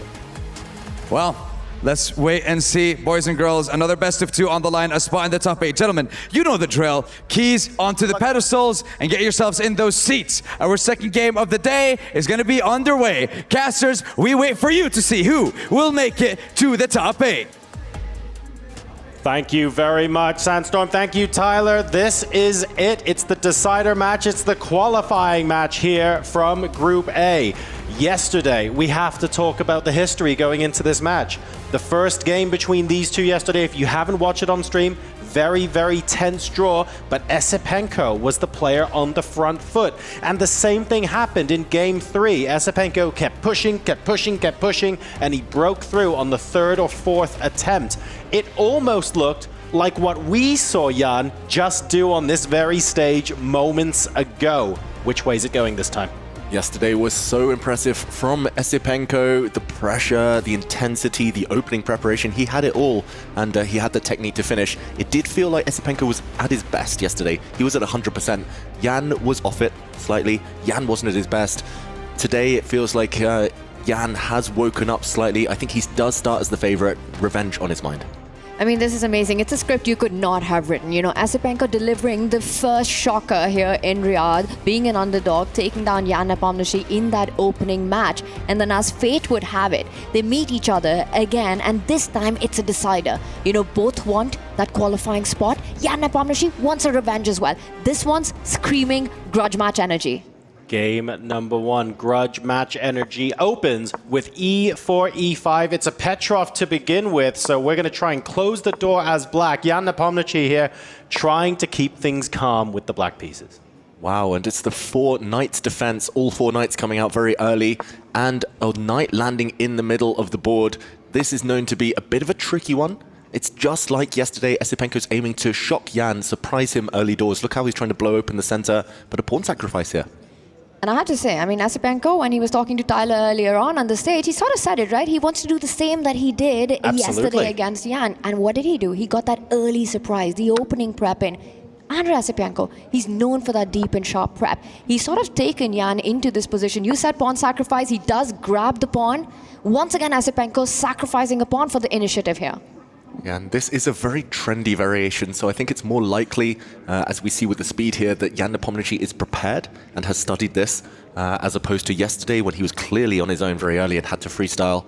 As Esipenko, the pressure is on him. He has gone down a pawn, but white ahead in development. He needs to find compensation here to justify that investment. This is certainly very explosive out of the gate here. Move 7, and already we're seeing both players continuously tussle, but Esipenko trying to get Jan out of his comfort zone. Even if that doesn't succeed, the statement of intent here feels really clear. It is. The intent is that if you're white, you've given up a pawn and you're playing for these open lines and diagonals. At some point, he wants to neutralize the tension. Esipenko does by going pawn takes pawn, get the rook lined up against the black king and put pressure on those weakened pawn structure that will happen eventually after the trade. Also notice the activity of pieces, a knight on d5, the bishop on b5. You've already got your king to safety. Jan Nepomniachtchi still a couple of moves away to finish development. Yeah, still a couple of moves away. The black king needs to get out of the middle of the board, needs to castle, and there we go. The threats are the only way to slow black down. First here, attacking the knight in the center, but so many more targets behind. And we might see some trades now of minor pieces. Will it be knights for bishops, bishops for knights, knights for knights? You have a bunch of choice here, but either way, a pawn capture will blow open the file towards the black king. So in exchange for that pawn, Tanya, I can see knights can be traded for bishops. So we can retain the pair of bishop. We've got bishop takes knight instead. What is white looking once the dust settles from this? Because we could talk about the 4 or 5 different choices that white would have had here for quite some time. What I want to know is, what's the desirable end result? Well, I think the desirable end result for Andrei Esipenko would be to regain that pawn, which will be at the center of the board, and get a material imbalance, a piece dynamic, where perhaps white is left with the bishop and black is left with the knight. So imagine if white trades the knight on d5 for the bishop on e7. The bishop, which will be captured right now on c6, as we see it being played out, takes the knight on f3. Once all of that's dissolved, and you get that extra pawn back, white's left only with the dark squared bishop, Jan Nepomniachtchi is only left with the knight on the board, and then you're fighting an open position where long-range pieces are stronger. So perhaps that's where Esipenko's advantage or a positional edge might lie. Yeah, and the move you pointed out, Tanya, apparently here is the only way to avoid being significantly worse here for Jan Nepomniachtchi as black. Anything else gives white a decisive advantage. You need to play bishop takes knight to remove one of the attackers of the black central pawn. Otherwise, the center blows open and the white knight will be ready to pounce. That would spell disaster for the black king. He finds it, the best move. I'm so surprised that a position where it looks on the surface like there are multiple options, but you said it, David, there's an only move there to take the knight on f3. It's a lot sharper than I gave it credit for. And there we also have it, what we were talking about. Esipenko has won that pawn back. Yep. He's got a 6 versus 6 now, but compare the pawn structure, the pawn formation. More weaknesses for Jan Nepomniachtchi currently. Meanwhile, the bishop versus knight dynamic on the board. Yes. What is it? It's not a blocked position. It's not a closed position where knights usually flourish. It's an open board. The bishop has beautiful long-term diagonals to land on. Pieces to attack, pawns to target. So I think this is actually an opening edge. And Andrei Esipenko doing what he does best. Incredibly opening preparation. Making sure he's got that time on the clock as well. And once again, it's advantage, Esipenko advantage, underdog. And advantage on the clock. Jan played so quickly in the last match. By this point, he was possibly a minute or more up. He's actually currently about... at the start of this move, he was down on the clock. He's only just crept ahead again. So really respecting his opposition here and really taking his time by the looks of things compared to the last match. Yeah, and Andre looks like he's playing with a bit more freedom than he did in the second match yesterday, his unsuccessful clash with Levon Aronian, where he just seemed a bit off. There were some one-move blunders. Here, he's been playing very quickly, aided by great opening preparation, but he cannot allow himself to fall too far low on the clock. That's a great move. Keeping the white pawns on light squares, the bishop will go on dark squares, and the white bishop on this long diagonal is going to cut across the board. This is going to be a fantastic home for it long term. I actually love the way Andrei's handled this match so far, the opening so far here. He's playing against a guy who's a master of intuition. He's a master of fast decision and pressure play. But the position's pretty simplified. A lot of trades have happened. It's sort of more of a strategic fight. You're not going to get those tactical battles in this kind of a piece dynamic that we're seeing right now. Wow, and he's just so willing to give up pawns, Jan Nepomniachtchi, in these types of positions. That last move surprises me, or at least the last couple of moves. White here, at will, can win that pawn that has just advanced. It does require a trade of the beautiful white bishop for the black knight, but once those pieces disappear, the pawn in the center is doomed. You can just take it with your rook, maybe even with the white queen. He doesn't pull the trigger yet, Andrei Esipenko. He fixes the black pawns on that queen side on dark squares, maybe hinting that he's going to keep the tension as long as he can. And the other advantage of a move like that is if the majors get traded off, if the queens come off the board, and even if the rooks come off the board, because that weakness has been fixed on a color complex, same as the white bishop, you always have targets to play for. In fact, I think an endgame is close to winning for white here for Andrei Esipenko. Yeah, get those queens off the board if you can. The problem is now there are two threats. Not only is that black queen attacking a pawn, but the white queen is almost trapped. If black gets one more move, slides a rook across, no way home for the white queen. I think Andrei Esipenko, maybe a small slip up there. He might have missed that this is an option. He needs now to be very, very resourceful. Tricky Nepomniachtchi. Potentially, I guess, maybe removing the knight frees up d5 as an escape square for the queen. I'm looking for alternatives to chopping the knight off the board, but does that just work? I'm worried about the doubled pawns. How does that affect Nepomniachtchi's endgame? Yeah, I think while queens remain on the board, opening up the black king is a good thing for white. The black king could become weak, but if queens disappear, doubled pawns, maybe not the most important thing there. Not going to be a game changer. He does remove the knight, as you mentioned there. The white queen at least now does have a way home. He takes a pawn off the board. So now it's becoming all about calculation. White is a pawn up. The black queen can start getting greedy as well. This one, it's going to be a race to see whether Nepomniachtchi can create counterplay before white's better pawn structure pays off long term. It might even become a race to black's king, right? You've got the majors on the board right now. The G line opened up. The rook sort of threatening to fly over, give a check if that pawn is captured on c2.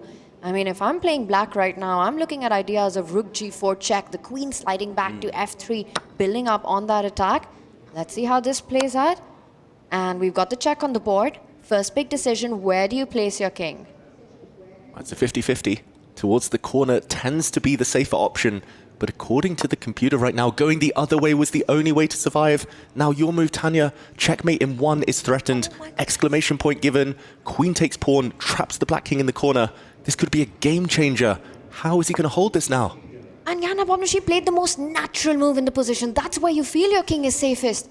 And it turns out to be a massive blunder. Now Jan doing the rook lift. He did that in the previous match as well to defend the pawn laterally on f6. How is Andrei Esipenko going to build on this attack? He gets a third power play in, pushes that h pawn. It wants to march right up the board as close as it can get to that black king. Very logical. Also creating some breathing space for the white king. Now the white heavy pieces, the queen and the rooks, do not need to be tied down to the white king. It will kind of look after itself now, and it will be the turn of white to start attacking the black king, lacking defenders. Now, the pawn on f6 can be defended. All of the major pieces can potentially defend on f6, so logically, when you think about how to open up a chess position, you're looking for that second weakness. You're looking for that additional way to prise open the position and really put the game beyond doubt. Where is that second weakness here for white? Is that the pawn on c7 or something else? Well, that's definitely a long-term point, right? What you mentioned, the pawns. Look at the horrible, the ugly pawn structure that he has. But more importantly, the black king. And look at that. He gets a third piece into the attack. That's the breakthrough. Whoa, and that gets marked a blunder. I am surprised by that. I thought that was the most natural move in the position, attacking the pawns, heading to the black king. But he's rushed, and now Jan Nepomniachtchi does have a small window of opportunity. He can take this pawn with his queen, offering a queen trade. It actually defends this pawn as well. It's still going to be a very difficult endgame for black to hold. It is white in the driver's seat, Jan Nepomniachtchi on the defensive, but he could have been patient. He could have just defended that pawn that was attacked. Long-term, totally crushing position. Jan actually gives a check first, driving the white king away, and now offers that queen trade. A big decision, because you really want to hang on to your queen right now. You know, just seeing the black king caged up in a kill zone, any check would end the game on the spot. You want to keep the majors on the board. Will Andrei Esipenko go all out, say, fine, take my pawn, I still want the queens on the board, I'm still going for checkmate? The fact that he's not rushing with the trade to capture the queen, to capture the pawn, I think he might want more. Is it bad that the first move I started looking at was queen e4?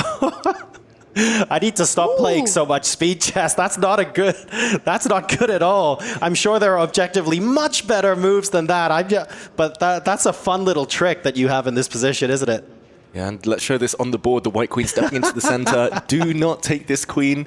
It might be a bit of a joke, but it's actually a very strong move because white now will lift a rook up to the back rank. Black can throw a rook in the way to block, but it will just end in checkmate. The black king caught in the crossfire of the two white rooks. Beautiful trick there. There must be a more objective, stronger move, of course, than playing for tricks. You absolutely ignore my one-shot tendencies. Yeah, maybe the black queen would have dropped back to block on the e6 square. In the meantime, the queen's actually coming off the board, as they might have done in this variation anyway. And now Andrei Esipenko has to win it all over again. The advantage almost gone. Huge missed opportunity. Felt like he had his priorities wrong. Instead of going for checkmate, he's trying to collect pawns. He got so close, doing everything right? Getting that advantage out of the opening, converting it into a big mating attack against his opponent. Now it simplifies into this endgame. He doubles up the rook. He's got a draw in his hand right now. Yes. Although there is a check coming on that h4 pawn. Gets picked up, defends h7 as well. You can trade the rooks further, get one of those two rooks off the board. Jan Nepomniachtchi can place his own rook right next to the king. I think this is heading towards a draw now. Jan Nepomniachtchi, the worst is over. Yeah, he just needs to be accurate here. Jan Nepomniachtchi, he's got one black rook attacked. He can counterattack with his rook here. Or he can just save this rook that is just hanging on the side of the board. He can bring it back, bring it forward. He should be safe enough with the extra pawn temporarily for black. Still, I think white's position easier to handle with the active rooks. But for Esipenko, so many missed opportunities. Even if he just put that white h-pawn on h3 all those moves ago, he would have been winning this endgame. Instead, the pawn dropped with a check. If he kept the queens on, he would have been winning. If he blocked any checks, he would have been winning. But ultimately, it's fizzling out towards a draw now. Now that the eval bar is chilling out a little bit, and Jan Nepomniachtchi is also looking a lot more chill, being able to find the equilibrium in the position, to what extent are the clocks going to be playing a factor in this game? Is this one of those games where actually a tiny mistake under pressure turns a drawn situation into an insta-loss? What are we looking at? Possibly the clocks are going to play a role. I think they actually help Jan Nepomniachtchi here. It feels like the type of situation where if there isn't really a winning plan, Andrei Esipenko might be forced to pull the brake and go for the draw before he ticks too low on the clock. 40-second difference, though. 3 minutes should be enough for both sides.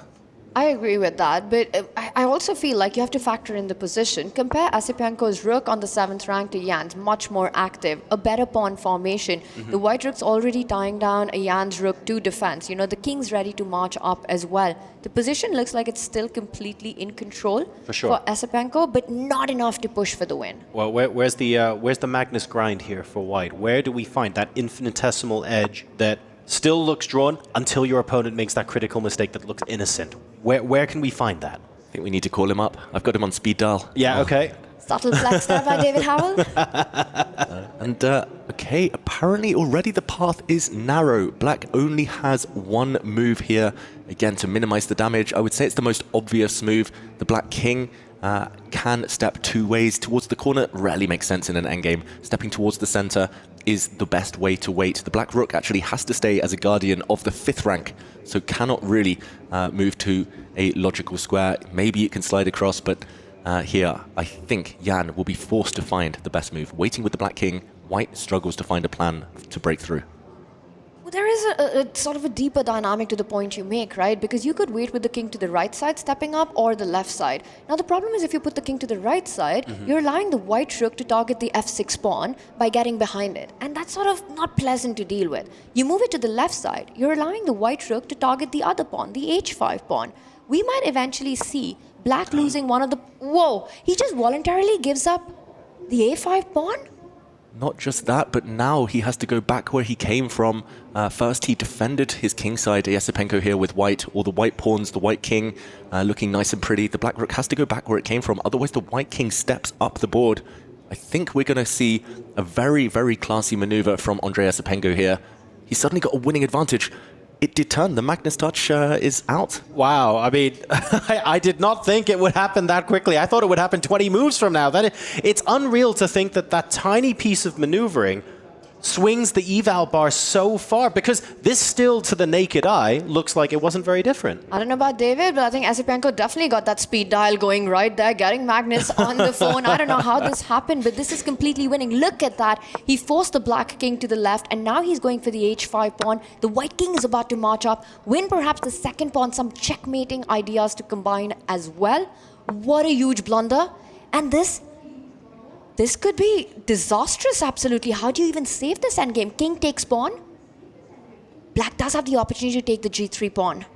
And Yasipenko, he realizes it. Is he about to push the g pawn one step forward? Only winning move. He has to save his pawn before the Black Rook comes across. And of course he finds it. Yasipenko, this has been a power-packed performance so far in the endgame. Now he pushes his pawns forward. The White King is doing the hard lifting here. It's going to win a pawn. It's going to be 2 connected pass pawns for White.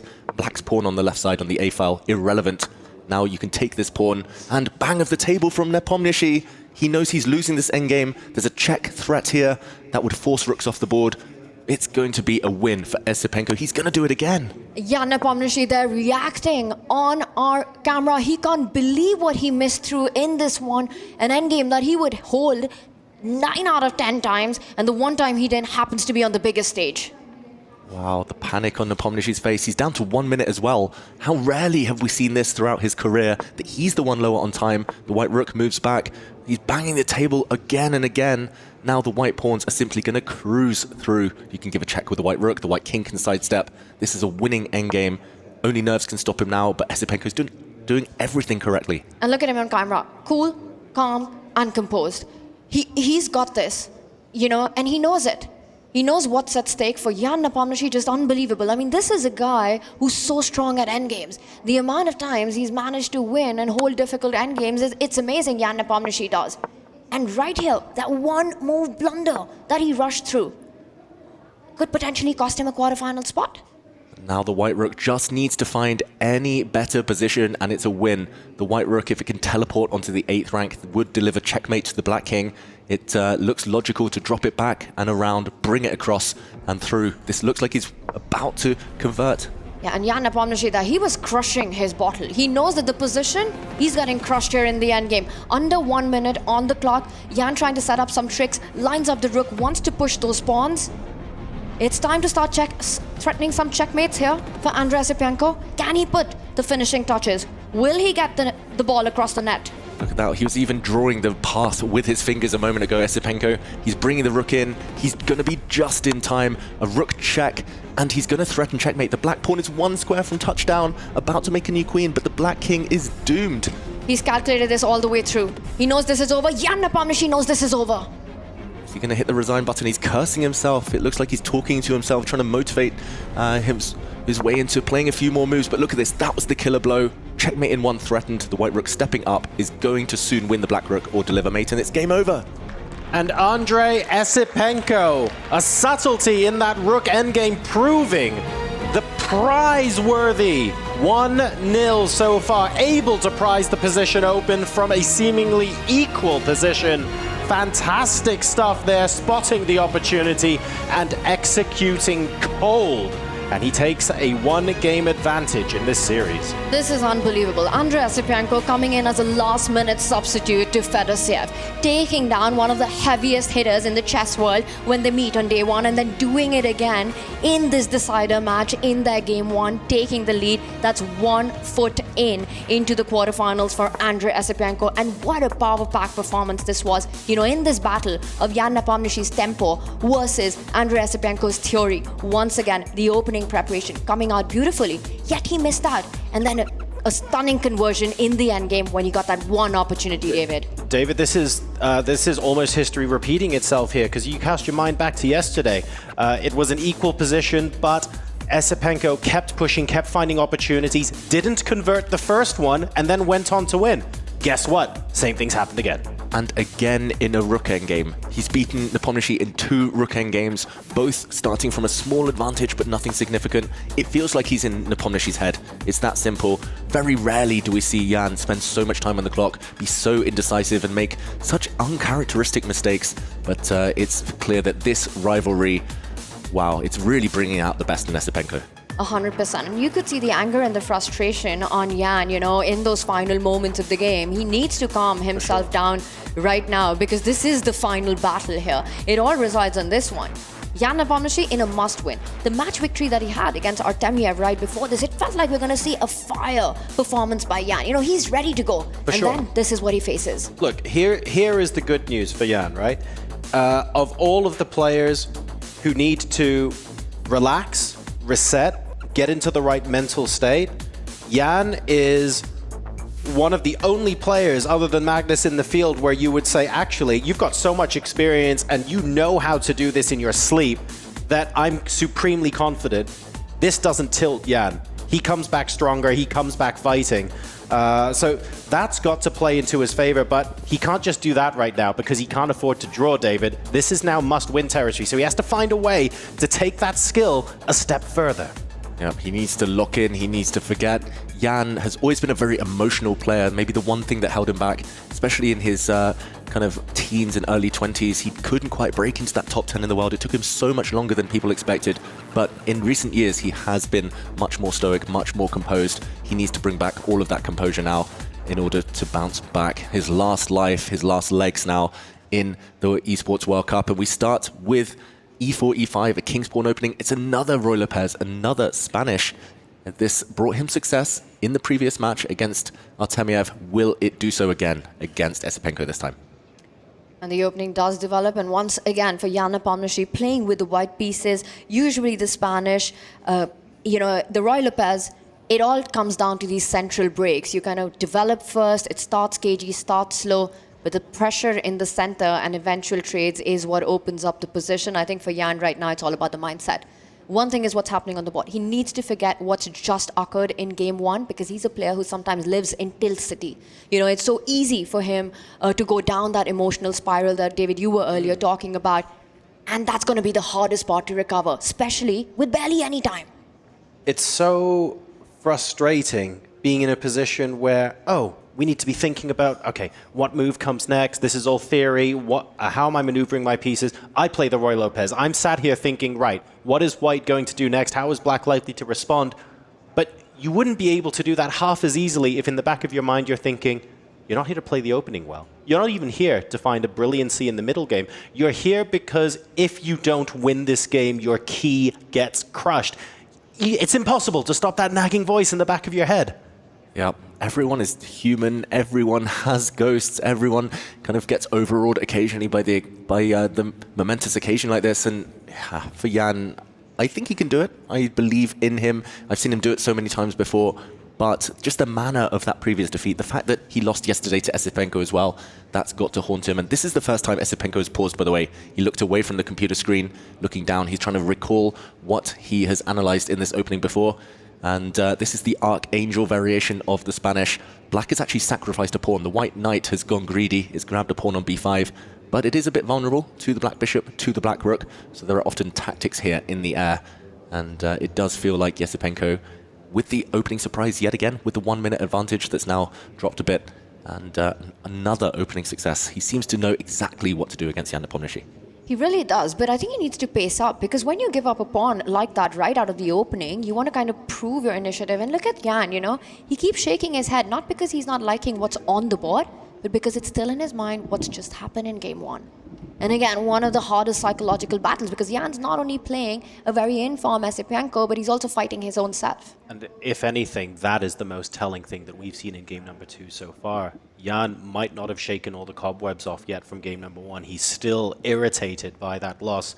That doesn't necessarily mean it's going to affect his play, but you have to ask the question at that point. There are visible signs of that frustration. Are we sure that's not going to affect it? It happens in every sport. And often the great champions, the very best in the world, you do see them shake their head, you do see them maybe suffer from injury in some sports, but they always find a way to pull through when the key moment, the crunch moments occur. And those clutch wins are so, so vital. For now, he's grabbed a pawn. He's putting the onus back on Esipenko to find a justification. Very big think here from Esipenko, going down to below 8 minutes now. Of all the moves to send him into the tank like this, I didn't realize it would be H3. Yeah, and sometimes that's all it takes, a quiet move. And often when you study with computers, when you prepare openings, you look at the most forceful moves, the most direct attempts. For sure. Often it's a long sequence, calculation involved, required. Esipenko there, kind of with his hands gesturing, he's like, I know I've frozen, I just need to speed up. As the heart rate still relatively calm for both, but it's that type of position that could explode. Yeah, Esipenko is willing himself right now to make a move. And the thing is, this position, I think this has been a very successful start for Jan's campaign in that comeback win, because the imbalance is already there. You have an extra pawn. Esipenko has to prove his compensation, has to prove why he just gave it away. And when your opponent goes into a 2-minute think, he's not feeling that much confidence about doing that. So we see a pawn trade in the center with Esipenko trying to get some squares for his knight to eventually jump to. Jan Nepomniachtchi takes that vulnerable knight to recapture, now also eyeing the f5 square. The thing is, this requires concrete play from Esipenko right now. Yes. He can't go into a strategic positional mode. There's a couple of things he's still thinking about, of course. The rook on b8 can potentially be eyeing up the bishop on b3, depending on how these trades go as well. So it's not a case of, you can just take that with whatever and not have to think about it. He's busy calculating out what's going to happen after these trades take place. But when the dust settles here, a decision has been made effectively to liquidate, and a lot of the tension that was in the position has gone. Presumably, that benefits Esipenko more as the player is in the lead? Yeah, although he was a pawn down temporarily, so this last move, grabbing a pawn back, was the acid test of what Jan Nepomniachtchi has been doing. He needed to restore the material balance, and that white bishop was doomed anyway. It was going to fall prey to the black rook, so it gave itself up for the highest price possible. White, again, a pawn up after that couple of exchanges there. But the black knight, very active. The black light squared bishop about to become very, very strong as well. Looks like great compensation for the pawn. It really does. You know, that bishop that you highlighted, it can attack the white queen, it can attack the white rook. A lot of cool squares to jump to next. Also, let's point out, the rook, which has just captured the bishop on f7, sits on a really nice open line already. The queen from d8 ready to join in the party from the f6 square. I think this is Andrei Esipenko proving the initiative that we were earlier talking about. Yes, he's down a pawn, but a lot of piece play in the position. And again, it comes down to that tempo by tempo play. You know, the entire sequence of forcing move gets him here. I'm thinking about like what squares all of the pieces would like to be on, and the light bishop for black, you know, looks like it could be eyeing up a very juicy long diagonal. The knight's currently in a great place, but is it actually going to stay on b4? And then I ask myself the same question about the bishop currently on c1 for white, and I'm not sure I have a great answer for that. And because the knight doesn't have e5 as an outpost either, I'm also not sure what the answer is for white's knight. So there's a couple of questions to be resolved here in Nepomniachtchi's position. Yep, some difficult questions. I'm going to kind of predict here that he burns a bit of his time advantage. He's up 1 minute, Nepomniachtchi, as he tries to find a coherent plan, some nice homes for his pieces. Really difficult, to be honest. That white bishop is maybe the problem piece. The white rooks can get into the game, but black's moves on the next few turns are going to come with gain of time. They're going to come with threats. Yeah, and you know, in this time format where clock is really the 17th piece, you want to be able to make those fast moves, those easier moves quickly, especially putting pressure on your opponent. I do like what Jan's done with the rook, lifting it to a3, laterally defending the knight on f3. So, you know, sort of ready to be an attacker to the c7 pawn by placing itself on c3, but also to assist in the defense of the king side. But as David, you predicted, goes into a think, not easy to decide where you want to place that dark squared bishop. How are you going to handle the upcoming threats on the queen at the center of the board once the black bishop lands on the long diagonal? And that pawn on b2 in many ways is a bit of a liability for white as well, because while you're busy deciding where the bishop is going to go, you need to remember there is a black rook staring down at that pawn if you stray too far. So that's another question for him to solve. Yeah, white has two isolated pawns. Yes, it's a pawn advantage for now, but that might well change a bit later.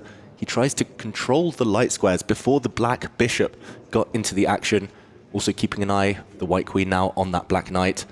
I like the idea, but that pawn is very, very weak. It's on a light square that will not be able to be defended for too much longer. There we see his idea, queen trade, offered by Esipenko. If the queens had disappeared, the white pawn in the center would have fallen off. Level endgame, and that's only good news for Esipenko needing a draw. But can that pawn still be captured? That's going to be the question on Andrei Esipenko's mind, because there is a weakness on c7 which is also being targeted, which comes with a hit on that black rook on b8. There are so many tactical ideas, you know. The black can also follow up with attacking that white vulnerable queen too far into the camp. Queen takes pawn is the line that is being analyzed, and I think if it works, if he's able to restore the material balance in the position, Andrei Esipenko, that would be great news. Acid test, queen takes pawn here.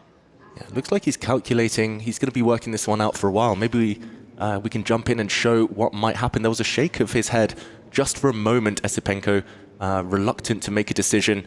It looks like he wanted to play queen takes pawn in this position, but then after the white queen goes and grabs a pawn, the black pieces need to be very accurate here. The rook slides to hit the queen. Queen only has a couple of safe squares, and let's say she retreats. The black bishop suddenly jumps out. Big activity for the black pieces. This looks like it's a fantastic attack for black, but it's 3 or 4 moves deep, and he needs to calculate, he needs to be accurate, he only needs a draw. Will he take this risk? That's the big question. What do we predict here? Oh, he takes the other way, Tanya, but now the black knight looking a bit loose.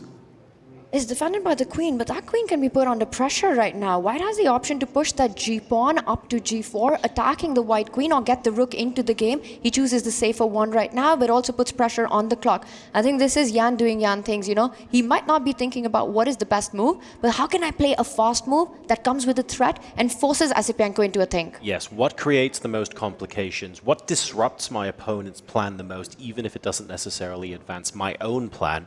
What gives me the biggest possible time advantage in case this becomes a scramble? Because Jan Nepomniachtchi now has an over 2-minute advantage on the clock, and the longer this goes on, the more pressing that's going to become for Esipenko.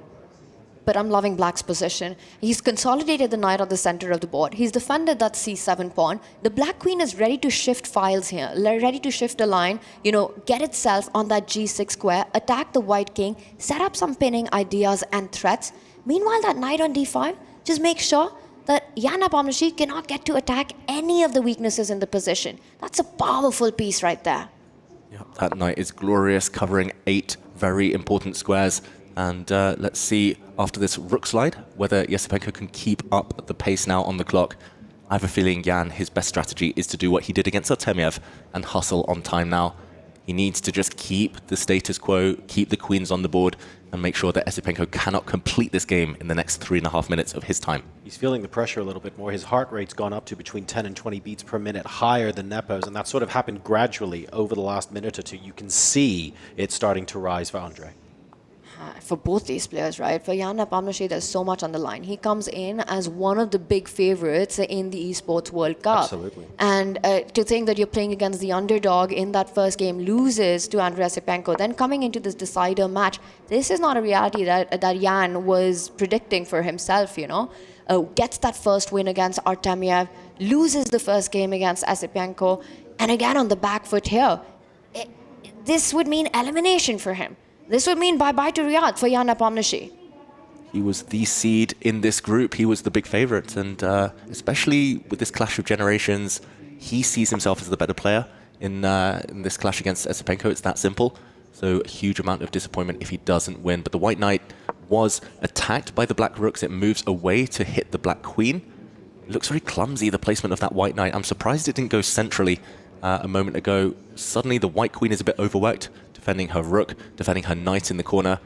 This looks so scary suddenly for Nepomniachtchi. The main differences between white and black in this position are the placements of the pieces and how they're working together. I'm looking at the rooks, I'm looking at the queen defending the knight on the other side of the board, and then you take a look at black's pieces. The rook's bearing down on the f2 square, the bishop threatening h3 in some circumstances. Admittedly, the rook on a3 is doing a great job there, and the queen helping out with the attack.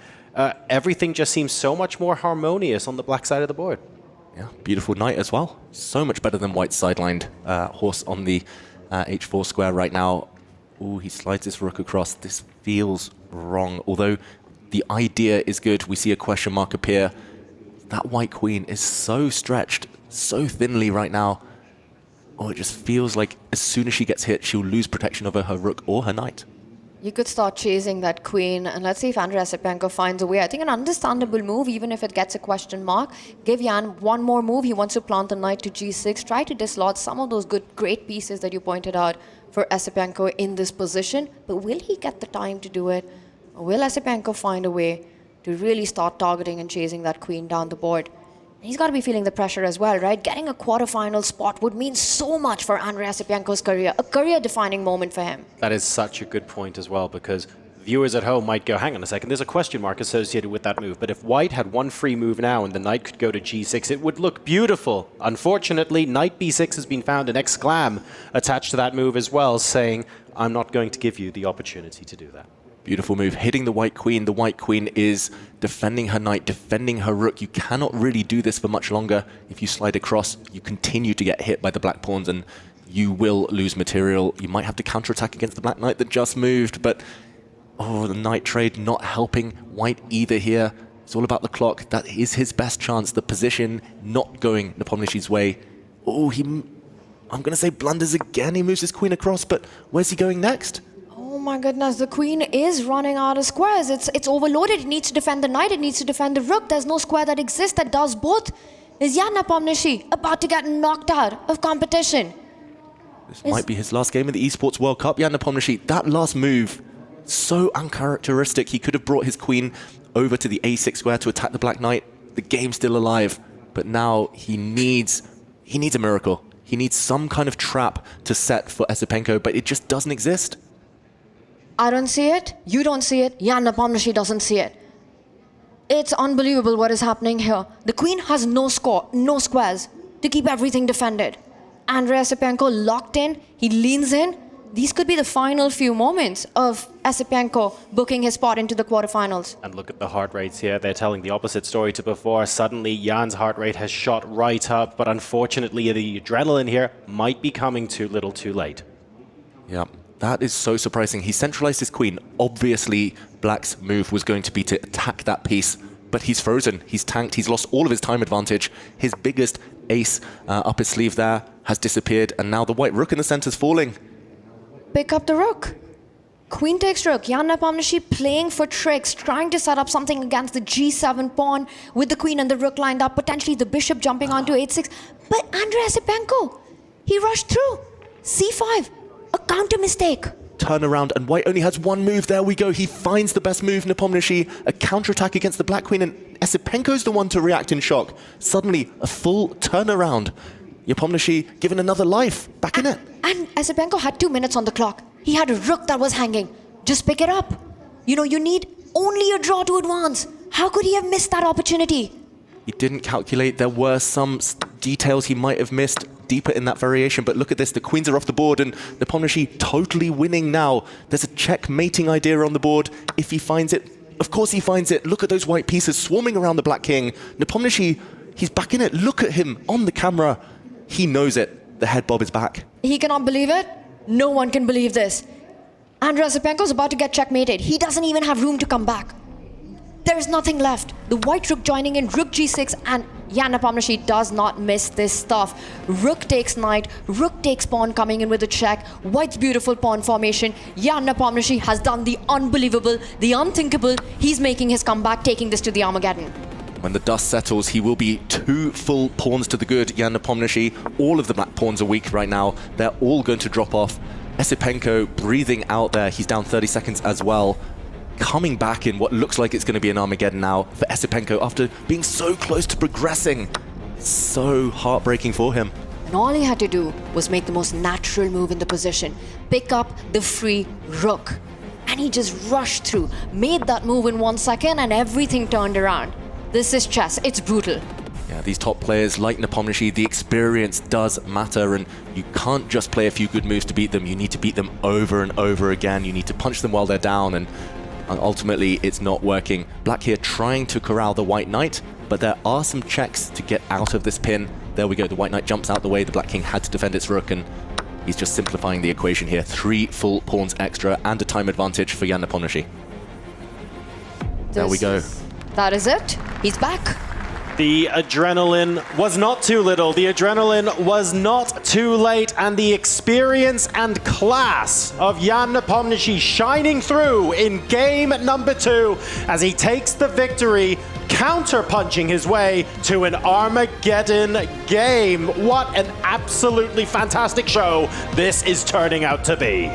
Wow, what a game, what a roller coaster of emotions, and that is sport at its best. That's chess at its best, when you land all your punches, you land all your blows, but your opponent stays in the fight. And this was the key moment. The white queen attacked. Eventually Jan Nepomniachtchi slid her to the left and missed opportunity for Esipenko. He should have just grabbed a rook. He most likely would have won the game, made it through. And you could see it on Jan's face right now, the realization, you know, he felt it, that this could be those last moments. But Jan Nepomniachtchi, he doesn't give up. He is so tricky, and until he presses that resign button, you have to be extremely alert till the very last move. And that one slip that happened on the very next move, that could potentially cost Esipenko a quarterfinal spot. And look, right, from a psychological point of view, that is a big turning point as well, because so far, not just in this match, but yesterday as well, Esipenko applies pressure, Esipenko applies pressure. Jan wasn't able to exert his influence the way he normally would have wanted to in these games. Well, guess what? He has finally found a way to change that equation. Esipenko just got a taste of his own medicine in some respects. Yeah, it's a brand new match. It's just a one-game shootout now to make it through. And for Esipenko, we see him still sitting at the screen right now. He's going to be reeling. He's going to be struggling to compose himself. All right, folks, we're going to be bidding for time to go into the Armageddon game, the tiebreaker for chess at the Esports World Cup. If you thought things were heating up before, it's about to reach a fever pitch. We'll be bidding for time and back with the Armageddon game after this break.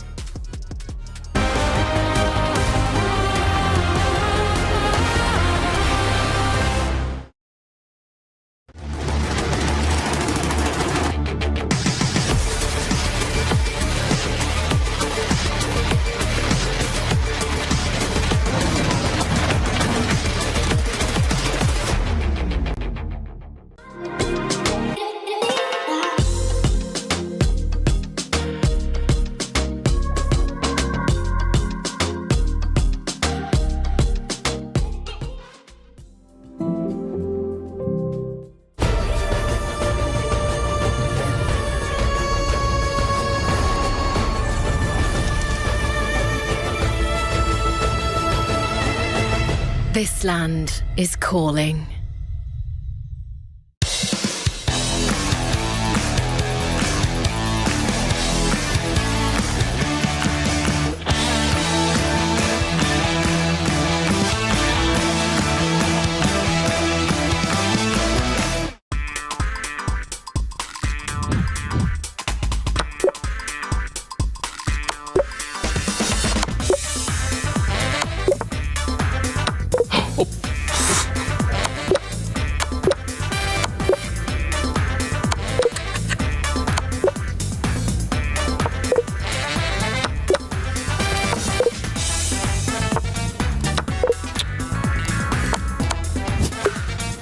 Not the best.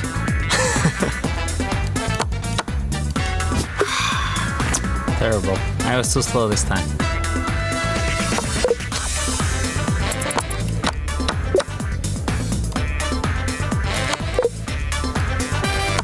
All of a sudden, the puzzles are getting super hard. 45. I think that's alright.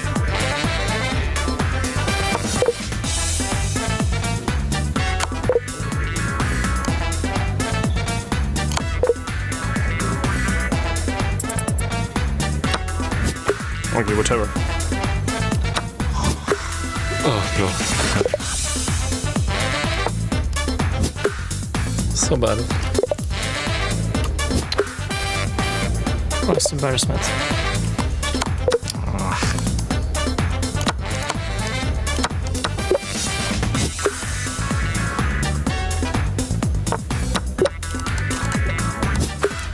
Okay.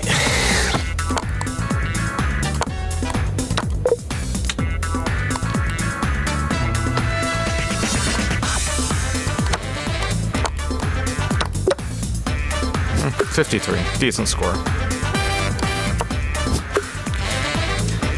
Okay, I got 53.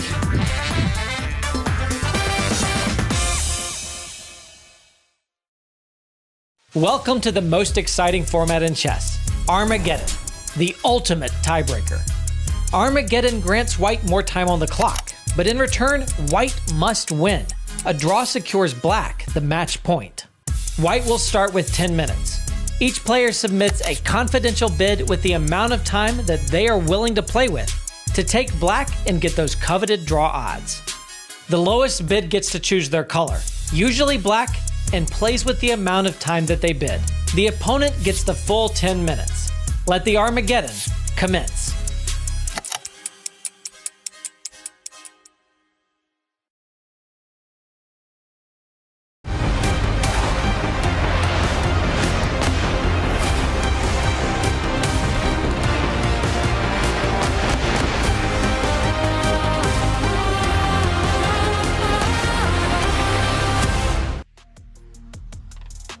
One player advances to the quarterfinals. The other has his key crushed right here, right now. The stakes literally cannot be higher as we go into our first Armageddon match of the day.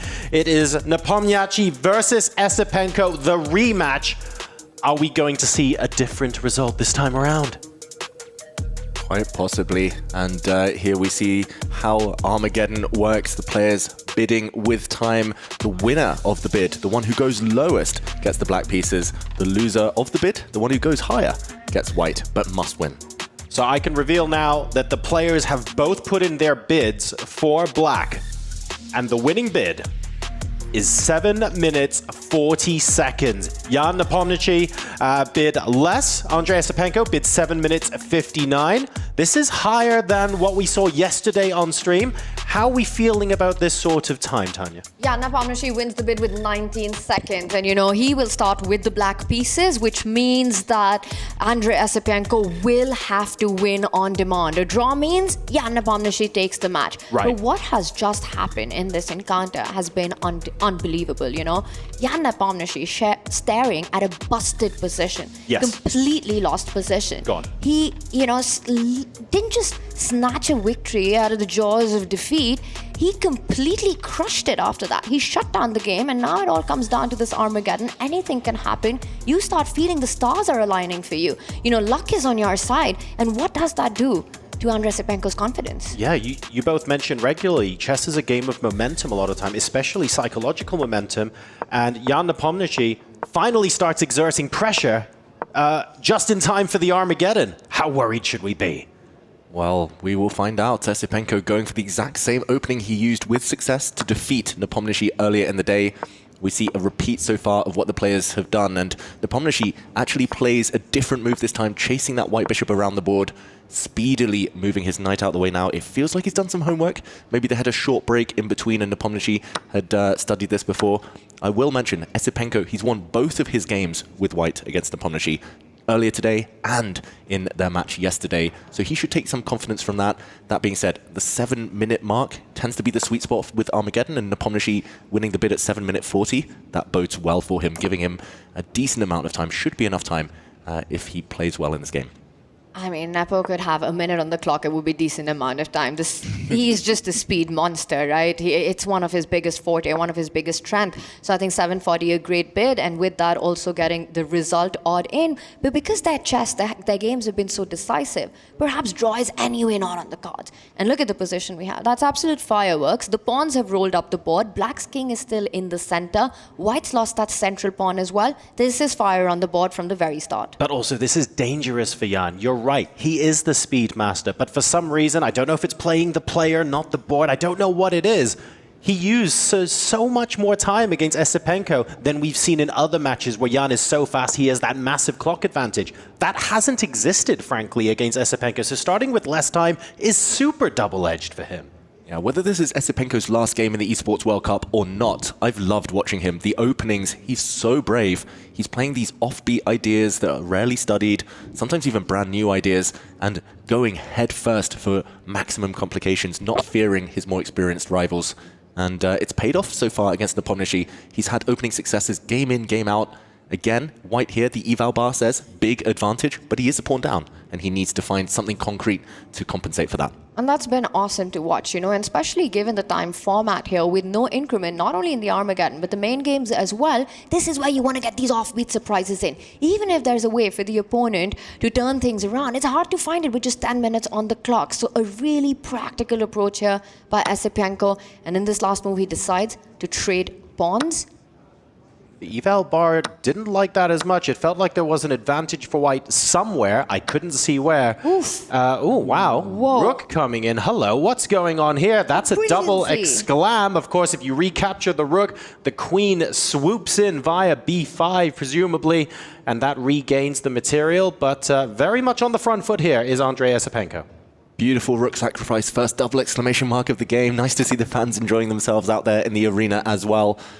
Ultimately, though, that rook sacrifice only regains the material he gave up earlier. So we're back to equality in terms of pawns and weaknesses now around the board for both sides. Black with a very strong knight, though, in the center. That gives Nepomniachtchi something to play around. And 2-minute deficit intact. He needs to keep that advantage, Esipenko. He needs to either trade rooks here or slide the white rook across, bring it to safety.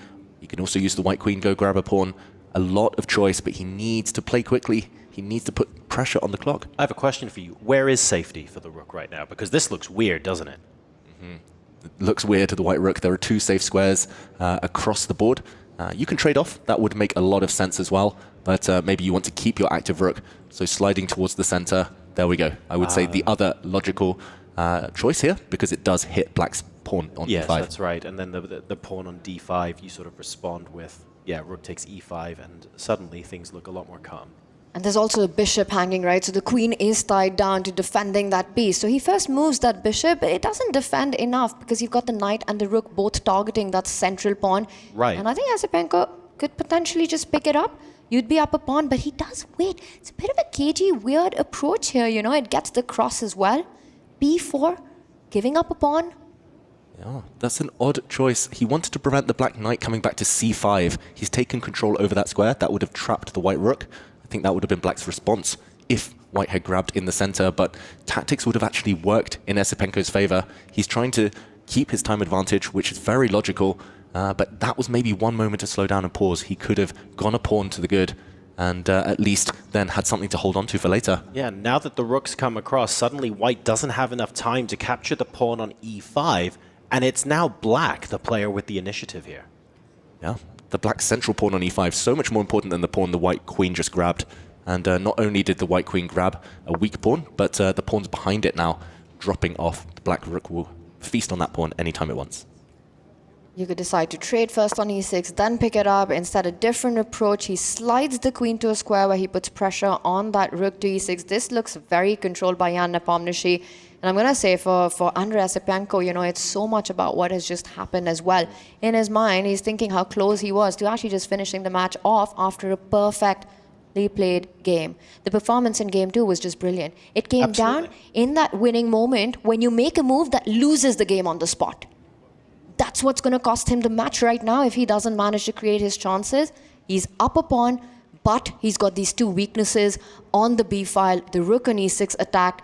You can see the pressure on his face.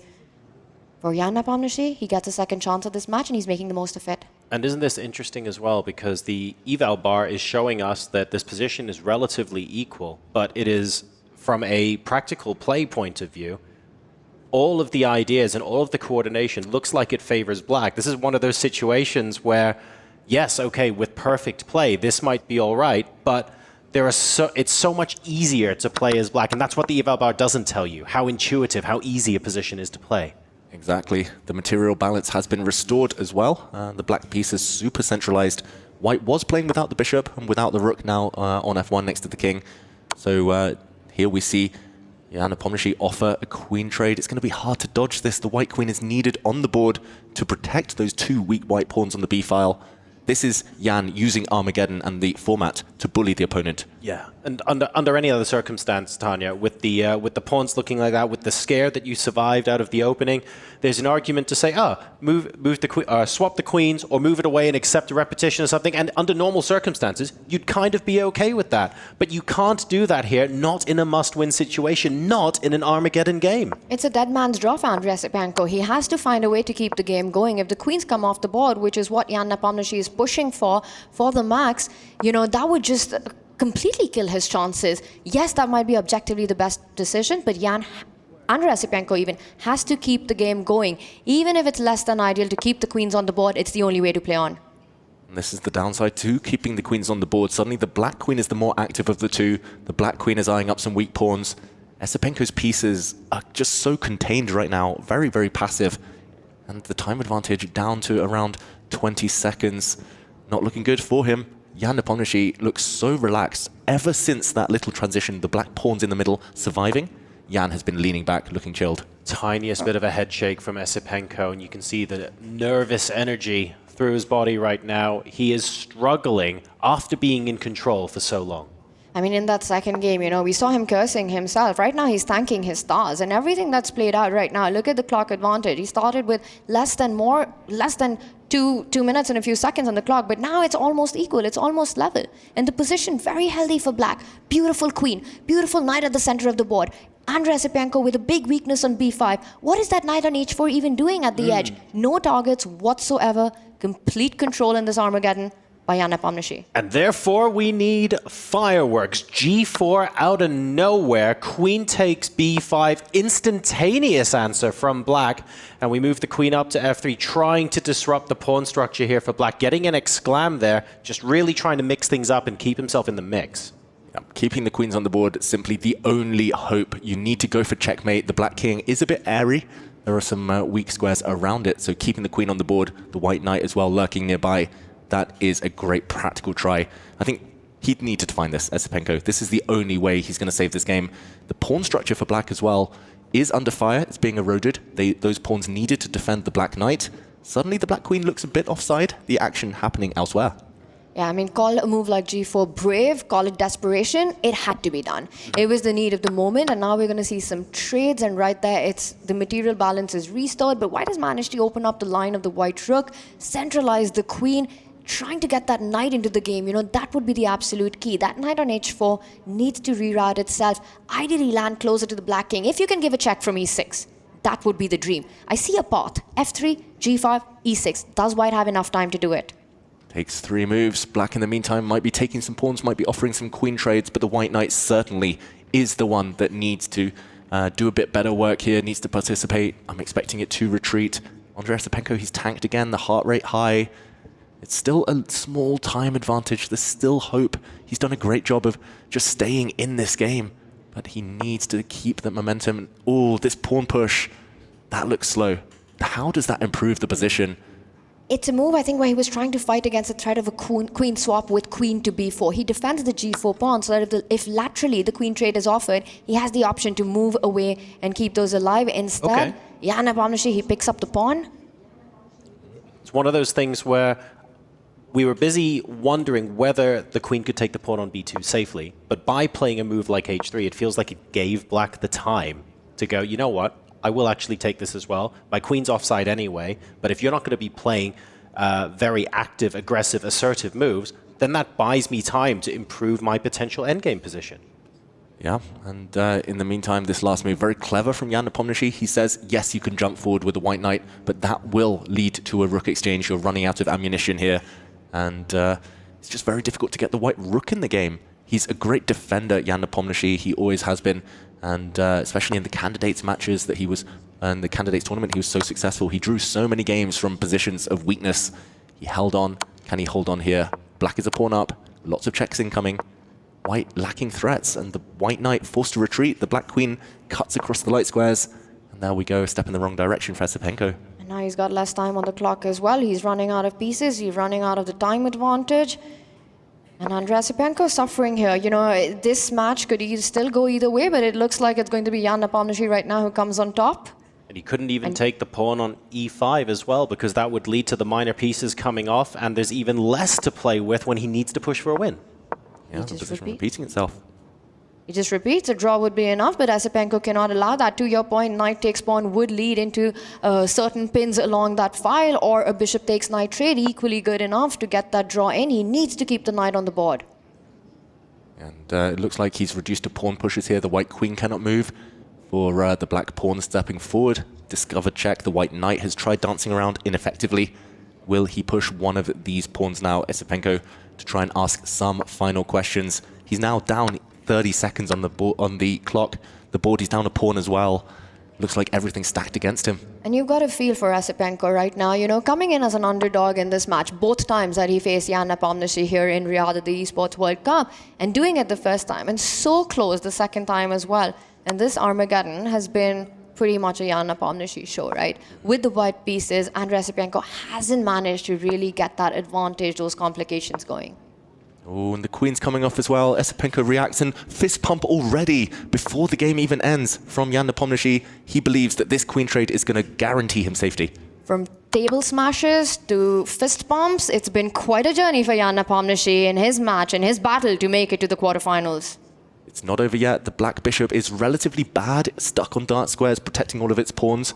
Yes, the black c-pawn is a pass pawn. It's going to be blockaded by the white knight, though. The white king super active. I think that celebration might be slightly premature. He's still a big favorite. He's a pawn up when a draw is sufficient, but he's trying to force it now. He's bringing his king forward. He's given up a pawn to liberate the black bishop.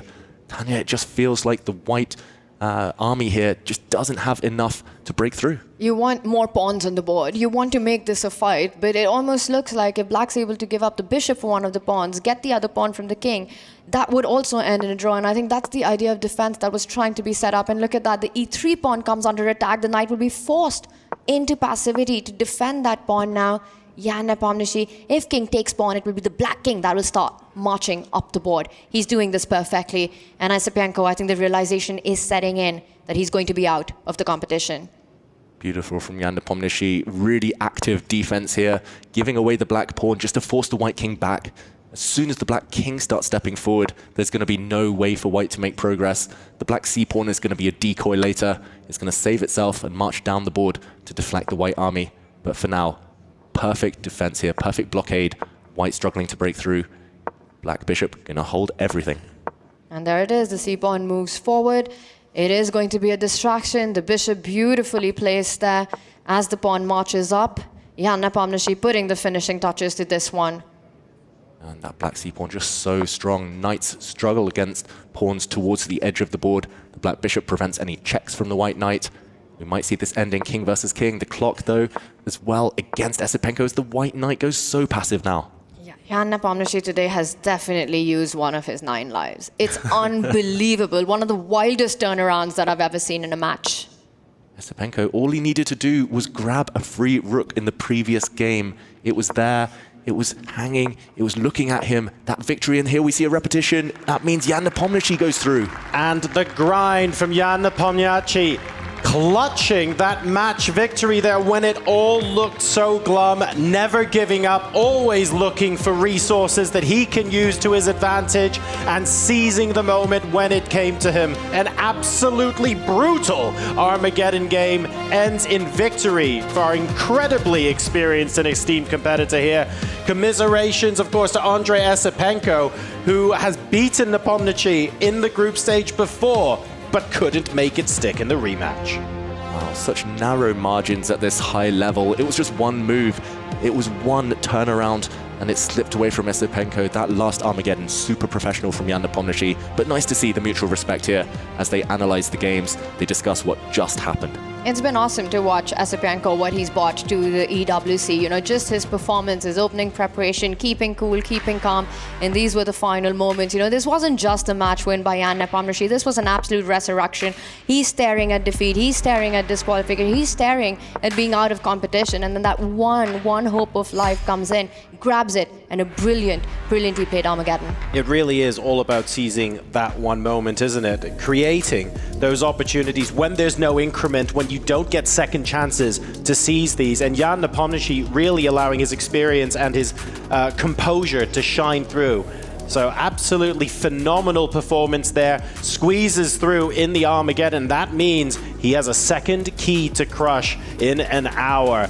Ladies and gentlemen, let's go ahead and hear from him now, live on stage. What a series. That game one looked a little bit rough. You were visibly frustrated. Game two started. That was an absolute roller coaster as well. Can you walk me through how you were feeling before that Armageddon start and then also during it?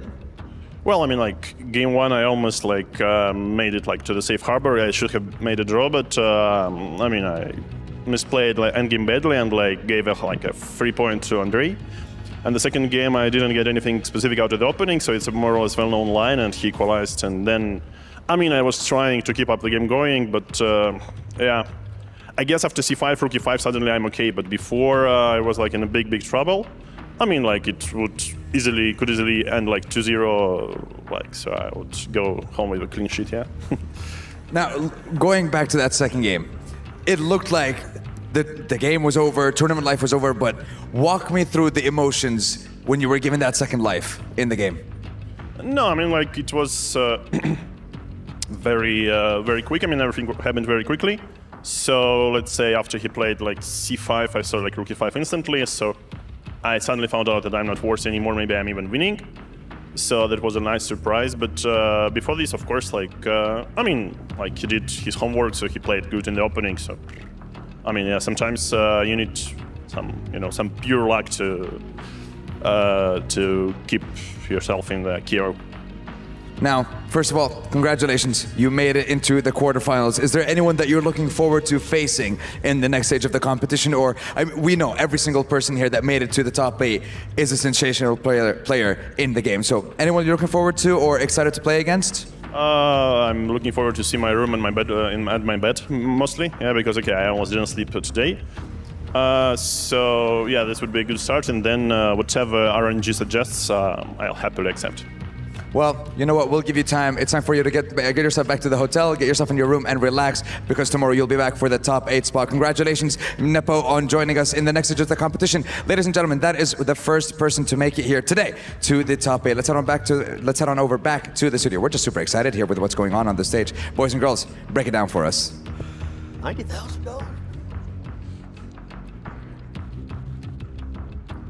Thank you so much, Sandstorm, and rightfully excited you are, because what an explosive finish to this one. Nepo gets it done for a second time today. He'll be crushing another dream and another set of keys here on the stage, the World Cup stage, that is. But my goodness, in the rematch, the fact that he first earned it, then he steps on stage, he weathers a bit of a storm, and then he gets it done in the Armageddon. Yeah, it was a real roller coaster. You know, what a match that indeed was. I mean, it had all the elements. You know, first up, Nepo losing, and then suddenly here you can see the Armageddon, where he just has to hold his nerve. He's weathering the storm, and it is enough. And wow, hats off to his resilience. And by the same token, heartbreak for Andrei Esipenko. Again, the idea that he almost didn't even make the tournament, but he gets that shot It looked good for him out of day one. In this rematch, he seemed strong early, but to fall down just at the end there. That was a huge turnaround, and we were all really surprised that Nepo was able to win the second game and force the Armageddon. The Armageddon, Esipenko looked like a beaten man, and it almost like he knew the match he was in trouble, even though he just needed to win the match. Jan, very resourceful, and many times before, Jan is such a resourceful player. A lot of the other players say that he's lucky, but you make your own luck. And as Capablanca once said, the good player is always lucky. Exactly right. And this guy is no stranger to big matchups, to final tables. And so, again, it's kind of what you would expect in that way, where you create your own luck. But let's talk about that moment in game two, because by all accounts, Jan was dead in the water. Absolutely dead in the water. I mean, it was an emotional game. I mean, we were watching and we were up shouting. I mean, it was a great, great game from Esipenko there. You know, he's giving up a pawn in order to get his pieces active. And, you know, from here, he just takes control. He keeps on improving his pieces, keeps on applying the pressure to Nepo. And here is the big moment. Oh, my God. You know, just could have taken a free rook. That's tough. Why wasn't it taken? Can you find any logic behind it? You got sucked into the pace of the game. What happened? I think he thought the move he played was better than taking the rook. He was always trying to find the absolute best move instead of the obvious move that would solidify his win. And he went. I think he just missed rook e5. And once he missed rook e5, now he's not winning anymore, and it just went downhill from there. And they always say when you see a good move, look for a better one. But unfortunately, he thought he found a better one, but it was a mistake. And he saw he could take the rook. He thought his move was a better move, but it turned out it was bad. And Nepo found his chance after c5, and he played rook e5, and he ended up winning the game. A real tragedy for Esipenko. Yeah, the one time the old adage comes back to bite you. Should have just gone for the good move. But that does mean that our picture is complete here in Group A. So let's take a look at it. Of course, it was Jan Nepomniachtchi who would come out here in the bottom bracket over Andrei Esipenko, that rematch from day one. Levon Aronian, he's been sitting pretty and had the day off today as he advances to the playoffs. Let's check in on Group B as well, because we've had some results there.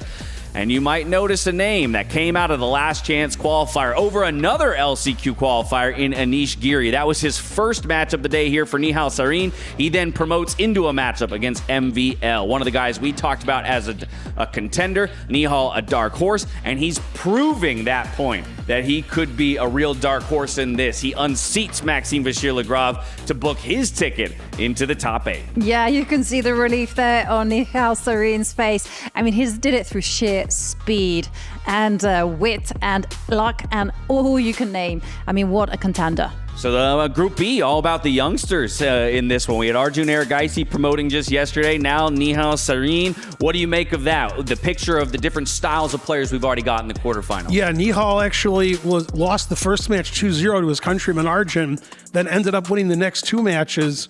We mentioned him before the broadcast when we started on day one that he was one of the guys to watch out for, that he was a dark horse because he's such a young player. He's so good on the clock. The time control is advantageous to him over some of the other players, and he showed it by beating a real world beater in MVL. So MVL may be MVL, but it looks like Sarin today is the MVP. Yeah, he's looking very much like the MVP. So let's go talk to the man himself. It's Mike Klein standing by with Nihal Sarin. Well, we're here with the man who just won 2 matches, Grandmaster Nihal Sarin. We're taking the Walk of Glory. Are you ready to go crush MVL's key? Yeah, sure. I guess. Do you think that you're going to be the one that actually gets to press the button? Honestly, I don't know what exactly that is. Yeah, I think it's my first key crush experience too. Let's talk about the game. Knight versus Bishop, you were having trouble finding the breakthrough. How tense was that? No, that was quite tense actually. Like, I felt I should be winning. Of course, you cannot calculate with this time. At least I cannot.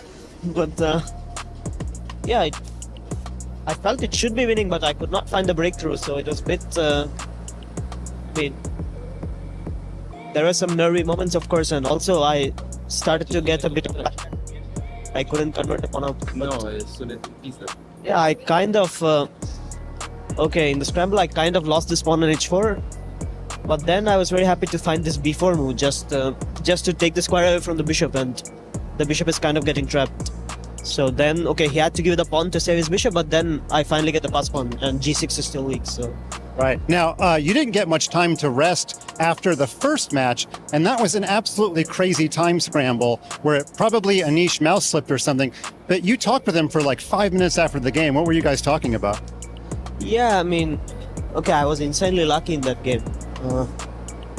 Yeah, you were lucky, but also you were fast, because we calculated you played 8 moves in 1.4 seconds at the end of that game to capture his last pawn. Okay, that's nice. Is that a record for you? I don't know. Well, it was still pretty amazing. But anything, did he say after the game that it was a mouse slip, or was he trying to trick you or something? He didn't mouse slip. He just, he started to panic a bit in the scramble.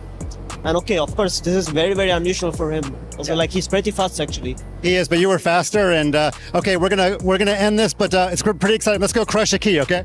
Okay. Grandmaster Nihal Sarin, thanks for your time. Thank you. 8 moves in 1.4 seconds. That's what it takes here on the World Cup stage to earn your bid into the quarterfinals. It's Arjun Erigaisi who got it done against MVL yesterday to go to the playoffs. Nihal Sarin will do the exact same against MVL today. And of course, that means he gets the pleasure of crushing some keys. It's a dramatic moment to say the least, and we want to make sure that we catch it all in all of its glory. Let the drama unfold. The key goes in. Man, I want to crush a key now. I'm not quite sure the chess world is ready for this moment. I know, it's kind of, it's an interesting thing for the chess world to kind of come to terms with. It's this very brutal, visceral experience that isn't usually seen in the competitive environment.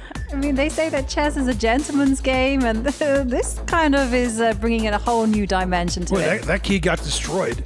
Absolutely really crushed that key. Shattered, and it might find itself displayed below the individual trophy if it's chosen by one of our eventual winners. Here we have Wei Yi, Vachier-Lagrave making their way into the studio, courtesy of Jamil Motorsports. They're the next matchup that we have on the stage. We'll be back in just a bit to preview the matchup as those guys prepare to do battle in an elimination match. We'll see you soon.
lately I feel I can't find my feet. Pushing closer, my heart skips a beat, and now I'm falling deeper than I fly. I can't control it. Dark against the sky, it's not so black and white. It's like I told him. It's things that I can't fight. I just keep going. I just keep going. In my time, I've been dreaming of a space to really feel my place. I wish he'd seen what I had dreamed before he started.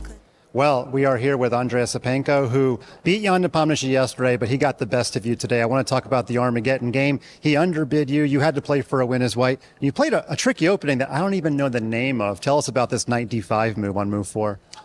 Yeah, this line, I also didn't know about this until Daniel Naroditsky. We played some match, and he used to play a lot this line against me, and it's not an easy opening to face with black, so I thought it's like might be a good choice. Yeah, Daniel Naroditsky, blitz specialist. Of course, you play blitz pretty well too. Now, you beat Jan yesterday. He beat you today. Do you feel like you should get a third attempt at the man? It's hard to say. It's like this format. Like I don't have any thoughts about this. Yeah. You're a young man. I don't know if you play other games, but are you going to stick around at all and watch any of the other EWC events or watch more chess? I'm not sure. I would probably just go home. Well, thanks for spending the time with us. And you fought so well yesterday to get the upset. Jan got the best of you today, but no shame in that. So thank you, Andrei Esipenko, for your time. Thank you.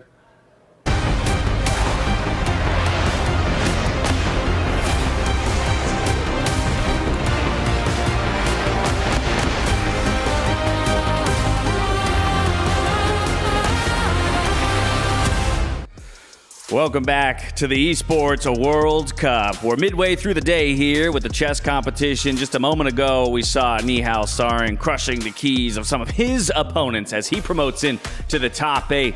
But by the same token, we're welcoming GM Maurice Ashley back into the studio, and I've got to come to you on that Nepo versus Esipenko matchup because crushing defeat for the young man. I got to tell you, I feel crushed, devastated for him. He had a rook right there. Just put the food in the mouth and you can eat, and he didn't do it, and you could see the dejection in that loser interview. He said, I don't even want to hang out. I'm just ready to go home. Yeah, I mean, I can't imagine the emotions going through the man right now. Again, like you say, just one move away, essentially, from victory, promoting into that upper bracket, $90,000 when you weren't even supposed to be here, and you had that shot. But now we have to turn our attention to the next two contenders out onto the field. It's going to be Vachier-Lagrave, Wei Yi. These guys are playing in an elimination match. Winner will move on to play Hikaru, but we're not even going to talk about that just yet.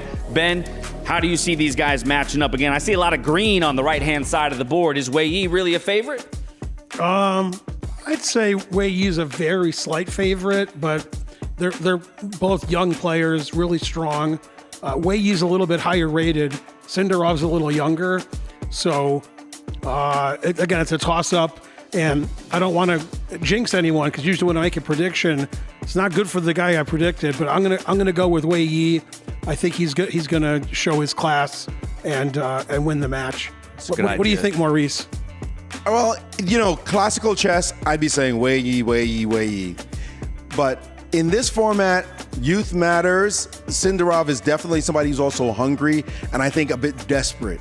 So I don't think it's as clear cut, although again, I would go with Wei Yi. But just to be contrarian, you know, one of us has to be wrong. I'm going to go with Sindarov. What? How could you? Oh my goodness. Never, fire erupts in the studio. I've been an analyst for at least 2 days and I've never heard such. Well, okay, what does a win look like for Vachier then here against Wei Yi? I think it's just bottom line, who holds their nerves. We're seeing that right now. We saw in the last match when Esipenko should have just taken on E2. Now he's devastated. How can you just sit and be cool when all your life is on the line? And to think, it's not just this matchup. You're then staring down the likes of a Hikaru Nakamura. We know how Vachier wins. How does Wei Yi win? Yeah, Wei Yi can use his experience and play solid, keep a head on the clock. I think that's the main thing that people have to do in this event is make sure their clock time is good with the no increment. Wei Yi, very solid player, knows his openings really well. I think he needs to get an advantage in the opening with white and black. Well, there are no easy roads here at the EWC for our chess players. Vachier, Sindarov, Wei Yi next on the stage. Let's get out there to see a battle.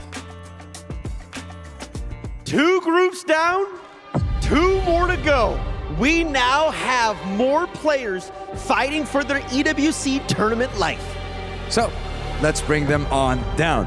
Representing Team Vitality, Vachier-Lagrave taking on Weibo Gaming's Wei Yi. Both players still searching for their first win here at the EWC, and it has to come right here, right now. It's do or die in the SNB arena. Guys, I'm not gonna lie, we are crushing keys today. There's been like 8 crushed so far, or something like that. What are you guys going to do to keep yours safe? I just wanted to try to handle the last chance for me today. Yeah. Sindarov, you're on this stage, tournament life on the line. Walk me through it. Are you feeling excited? Are you feeling nervous taking on Wei Yi in the competition? Yeah, of course, I'm a little bit nervous, but I'm really excited to play here. And yeah, I just wanna play just good chess, and didn't think about this, losing and something like this. Well, I wish you both the best of luck. Gentlemen, please place your keys onto the pedestals and get yourselves ready. Another elimination match starts right here, right now, and that is the theme for today at the SNB Esports Arena. Casters, the stage and the floor is yours. Sindarov versus Wei Yi. Team Vitality versus Weibo Gaming. And we are looking to crush some more keys today. It's already been a day of very high emotion. This is a very, very exciting match. And I think the key to this one will be, again, what kind of positions we get. I mean, both these players tactically super sharp. We can expect major fireworks if it gets into aggressive territory. Both prodigies in their own right. Wei Yi right here, one of the youngest ever to cross the 2,700 barrier. Vachier-Lagrave became a grandmaster at 12, and their styles promises maximum entertainment, David.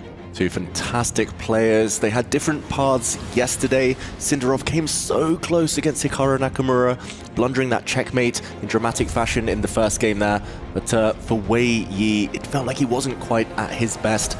So he will want to make amends, as you say, 2 very, very dynamic players, 2 firebrands who will be trying to assert their wills on each other. And they're not afraid, of course, of like imbalanced positions, really tactically astute kind of stuff. Even we watched against Nakamura yesterday, Sindarov very happily playing against those crazy imbalances, even though the checkmate was on the board. He was so comfortable in positions that would send most of us wild with confusion. So I'm really excited to see what they're going to be bringing today.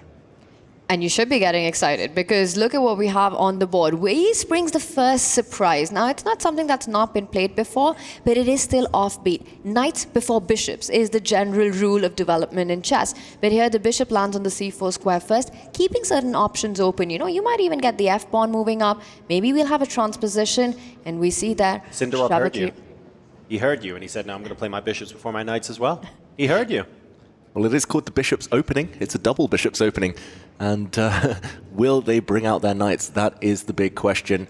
Often bring out the white kingside knight, knight to f3. That will just transpose into the Italian game, something that Wei Yi has done before with white, but seems reluctant to do here. Instead, pushing pawns, no knight's defense. None of the Italian coming on the board, so this is definitely some opening preparation, early opening moves that we're seeing by Wei Yi, and this is so critical in this time format. I like how Sindarov's handling it though. He's not taking the shock, he's not slowing down, he keeps up the pace, he continues with development, also delaying, bringing out his own knight on the other flank before attacking the bishop falls back. I will point out one thing, lots on the line, elimination on the line for both these players in this match. But for Vachier-Lagrave, the pressure is more on, because he's Vitality, Team Vitality's last hope. Maxime Vachier-Lagrave has not made it into the quarterfinals. Really Sindarov isn't only playing for himself, he's playing for his club as well. Yeah, for the club championships here at the Esports World Cup, a lot is riding on this match Team Vitality won. Team Vitality needs Sindarov to move forward in the competition, but Wei Yi is such a towering figure to stand in his way. And well, speaking of rules to be broken here, knights before bishops. What happened to pushing the pawns in the center of the board to assert your position early on? B4, A4. I absolutely do not care. And we're seeing some really, really fun opening preparation out of these players here. Yeah, it feels a bit like freestyle chess here from Wei Yi with white. He's got a big threat. The white pawn, if it steps forward one more square, is going to catch this black bishop embarrassed. No escape for it. You need to create a safe path backwards. That would indicate that black is most likely to push the A pawn forwards to prevent that bishop getting trapped. But just due to the fact that white isn't developed, maybe there are some counter-attacking options. Sindarov here has invested a bit of time, almost a couple of minutes now, in just finding his way to this position. It's relatively unorthodox, and that promises a real fight for us. This is not something I remember seeing in a chess textbook on page 3, Tanya. What is going on here? Why are we seeing this on the board? It's the format, it's the demand of where we are here in Riyadh, you know, it's preparation. Wei Yi bringing the fire on, and it's his brand of chess. It might not be the best way to play with white, might not be the traditional approach, but if he's able to get the surprise in, and finally the knight does come out after the expansion on the left side, a more standard approach now, he's managed to gain some time on the clock while doing that. So that's a small opening win. I mean, 45 seconds, especially when you think about what this game could look like, say, in about 15 minutes from now, suddenly is very much the difference maker. So if you can surprise your opponent, and the format, like you say, really lends itself to giving players advantages who can squeeze these kind of positions out of their opponents and take them by surprise, but maybe we're going to see more of this, and this is going to become the trend as we head into the quarterfinals. Yeah, he just wants to go his own way, Wei Yi here, and pushing pawns. It does look like we're going to get so many of those now, aren't we? The only way forward. Oh, no, it begins. I'm going to have to keep score on a sheet here. Hang on, I've got my pen out. Oh, just paying homage here to Weibo Gaming here. But okay, the black king has got safe. The white king likely to copy as we see the play take more normal paths, I'm going to say. This looks like it could have come from the Italian game now, one of the most popular openings in chess. So from a longer-term pawn structure point of view, yes, okay, this looked wild, A4, B4, we were shoving those pawns forward early on, but strictly speaking, when we take a look at what those long-term structures look like, because you can't take pawn moves back, of course, going into a potential endgame, this actually isn't far from territory that both players would be relatively familiar with. I would think so. I mean, this is something, but that's the beauty about Italian. That's the beauty about this opening that we have with the knight on f3 and the bishop on c4. There are these little changes. You think you're familiar with everything. You've seen this happen a million times before. But these small pawn moves, sometimes the big ones that we're seeing on the left side, when you castle, when white develops the knight, does he delay it? That creates these tiny dynamics that always forces an opponent to sort of pause and take a think how that has changed the position. The question in this, you know, white has their ideas clear. Knight from b1 will go to d2 next. Eventually, the rook will slide over to the center file. The knight will try to reroute itself over to that f5 square. For black, meanwhile, I think what you want to do is trade off the light square's bishop. You go d6, you go bishop e6. That's how this game will develop. Yeah, but why is he thinking so long at this early stage, Sindarov? This is still a very standard position. Yes, there are nuances. Yes, there are different move orders you can take that might lead to different paths, but ultimately, you have to trust your instinct. He spent a long old time before blowing open the center. This was his idea. He feels committed already, but this could backfire. Black's knight in the center, not stable. The black central pawn as well could come under fire in the near future. White has so many pawn breaks that you have to calculate on every single move. I do fear that that big time investment might come back to haunt him. This is a surprising decision, you know, in a position that just did not demand it, and perhaps black does dream of this d5 break in the Italian. Usually when you get it successfully, you've equalized out of the opening. But the problem here is black's still undeveloped, right? With the bishop there, the rook still on a8. The ideas that you pointed out, also white can start targeting an f7 weakness. You could be thinking about the knight jumping to g5, the queen coming out, hitting the black knight, x-raying that pawn on f7, and suddenly black might be pushed to defense after an active looking move like d5. I think Sindarov, not on the clock, but on the board, might have rushed it. Yeah, I'm looking at, like, queen b3 looks really natural here, for example, and there's no loose pawn for the knight to pick up. You can play moves like bishop e6, then you've got the central pawn you have to worry about coming under attack.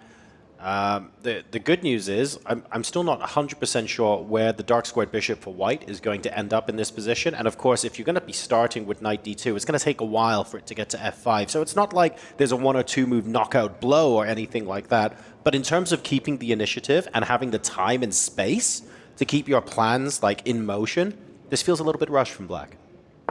A little bit rushed. The white bishop actually does find a square. X-ray vision here. It is threatening indirectly the black rook on f8 once the b pawn moves forward. That is very creative from Wei Yi. And okay, I'm expecting that black rook to move to save itself. That would be the most natural response. But the continuation sure to get a bit spicy. This is very interesting because not only is he X-raying that rook, he sort of built a bridge on that A line. You know, he's disconnected the black rook to the white rook, making it possible for him eventually to blow the position with b5. And I think this was his plan. He had calculated, spent those minutes to see this follow up. Now after pawn takes pawn, white will be able to recapture with the pawn because the bishops blocked that A line. There's no rook takes rook. Ooh, and the bar starts to rise in white's favor. We see Wei Yi's screen. He's about to capture that black knight in the center with his light squared bishop. Bishop takes d5 here. And I think his response will be very forceful. You don't want to give up your bishops unless you get something tangible in return. And Sindarov will have to be on the defensive. I think I see this. I'm feeling a little bit worried for the dark squares here because the light squared bishop for black is still on its home square. So that rook on a8 is suddenly looking very breezy. If white plays bishop takes knight now on d5, black recaptures with the queen. I guess you've got maybe c4 as an intermezzo, yeah. And then bishop b4 I'm looking at now going, ooh, that's going to make me sweat a bit if I'm playing with the black pieces. Yeah, just to show what's about to happen, the black queen is being kicked out of the center. And when she retreats, the pawn will step forward to c5. The black bishop will be forced to retreat to a really stinky square. And now your move, John. Bishop to b4, that black knight looking embarrassed on the edge of the board. Oh, wow. That's, yeah, that is... I thought that was the idea, but c5 as well. It's like insult to injury at this point from a positional perspective. You can save this knight, just to mention, by pushing your pawn forward to b6. What a great bishop you've got there as a result. And you can even lock it in with pushing a pawn to c6 long term. That black bishop, the dark square bishop, never getting out of prison. And you're effectively playing the rest of the game. Like, from a material point of view, you're not a piece down, but from a practical point of view, you're just playing the rest of the game a piece down at that point. That looked absolutely hideous for black. I think that would be also Sindarov. He would hate that kind of a position. I mean, anyone would, but a player of his style, who's always looking for complication, who's looking for combative chess, blocking your own bishop at the edge of the board, your knight also on the rim. This has been a bit of an opening disaster for black. Wei Yi's preparation paying out there for him. And a very forcing sequence of moves. How is Sindarov going to fight this? And the clocks as well, now touching the 4-minute mark. Yeah, we're only 14 moves in, but strategically, it looks like Sindarov is already on his last legs. We're going to see that variation play out. Unless he's got some tricks up his sleeve, it looks like he's in big, big trouble. Wei Yi not hesitating, pressing his time advantage now, nearly 2 minutes. And just the momentum building for white. Sindarov trying to keep the poker face, but he needs to play quickly. He's not retreating his bishop yet. He's maybe thinking about a knight jump. There we go. Desperation. That bishop was going to get trapped anyway. He might as well try to muddy the waters. He's hitting the white rook in the corner, but coordination problems potentially between the black pieces. I doubt the white rook is going to move. There we go. It's counterattack against the black queen, which is tied down to its knight. Neither of these players believe in defense. Offense is the best defense for both of them. You know, bishops attacked, I don't care. I'm going to jump in with my knight, attack your rook. Rook's attacked, I don't care. That knight jumps in, hits the black queen, and you don't have too many squares to stay connected to that knight that you have. So again, you have to get very creative with your defenses here if you're Sindarov. Does a great job of muddying the waters, though, because Sindarov also asking the question back, saying, hey, you know that rook on a1? Well, guess what? That knight on b1 is blocking progress as well, and I'm going to try and target that. So this is, yeah, very, very creative, very, very confusing for us following as well, because these guys are computing on such a high level. This is really, really solid stuff. Yeah, very impressive defense here from Sindarov. It cost him a lot of time. He's down at 3 minutes now, though, and it has cost him a piece. White has an extra piece for a pawn, but the black bishop is looking very nice now on the c5 square, potentially jumping into the center to hit the white rook in the corner, and the white knight is hanging. You have some immediate problems to deal with. The house is on fire. The black bishop is hanging. The white rook is hanging. The knight on g5 hanging. The black queen potentially lining up against the white king idea as a bishop h3 maybe someday in the air. There's so much to take in the position, and I think this is where you need those extra minutes on the clock. Wei Yi looking cool as a cucumber in his green t-shirt, and he's known as the quiet, the silent assassin here. And that's the kind of chess he's been playing. Absolute fireworks. He comes back with that knight, hits the bishop, and it gets a double question mark, a blunder by Wei Yi. Why? I mean, that makes a lot of sense. It brings the knight out of danger. It can't be immediately captured. It's also targeting the bishop on c5, basically suggesting we want to be resolving all of this. What are we missing that makes that a blunder? Here, Sindarov has to play extremely energetically. I think he just has to create threat after threat after threat in order to justify the fact he is a piece down. If he doesn't find it here and now, he might just lose this game. And here we see the analysis board pop up. He has to start by bringing his bishop to h3, by threatening checkmate along the g-file. The white knight has to drop back and block that line. Now the bishop drops back to hit the white queen. And the white queen doesn't actually have too many safe squares to use. If she drops back to the c2 square, for example, the black bishop lands in the center, threat after threat after threat. Knight to c3 follows, and at the end of this line, black creates some counterplay, goes for the white king. This is difficult. This is a long, long sequence, and even at the end, the situation is still unclear. Well, let me talk about this in the context, then, of the bigger picture, the story that we've been telling throughout this match so far. A couple of moves ago, Sindarov's position looked like Wei Yi was tying him in knots all over the place. It looked like it looked like his position was being tortured. But now with this initiative, it's almost like we've completely forgotten that even existed in the first place. Black's position now with the bishops out, the rooks connected, this looks fine. It would be, except black's down a piece. Yeah. I mean, that's the big problem in this position, right? He's got only a pawn for that extra knight on the board, so he needs to play with energy right now. You can't think about the positional strategic aspects of development, getting the bishops on those good squares. It's long-term completely busted for black. So, step one, get your remaining pieces as active as possible. We need a step two now for Sindarov in order to find his way back into this game. With 1 minute and 20 seconds, is that looking remote? It does look unlikely. This was a key move by Wei Yi dropping back his knight. It did look like Sindarov just running out of time, maybe panicking slightly. Didn't kick back the white knight to g3. He could have actually had this similar position just with a move or two more. He kind of played things in the wrong order, and now it's going to take a while. It's still a long road ahead, but the extra knight should count. Black still lacking the ability to create instant threats. Going for it now, but the white knights have access to a beautiful outpost in the middle of the board. There's two white spots, one of them jumping onto e4, the other jumping onto f3. Knight aren't only the most brilliant attackers in chess, but are also great defenders to their own king, controlling so many squares. And Sindarov now under 1 minute. Under 1 minute, he was shaking his head there, breathing heavily. Didn't look too happy. His heart rate's still pretty low, Sindarov. Impressive for such a critical moment, but it is very desperate. Wei Yi, he's a complicated? He's also a complicated man, but he's also a calculating machine, and he's going to find his way to try and simplify this position now. And wow, a result already. Sindarov throws in the towel, resigns, a piece down.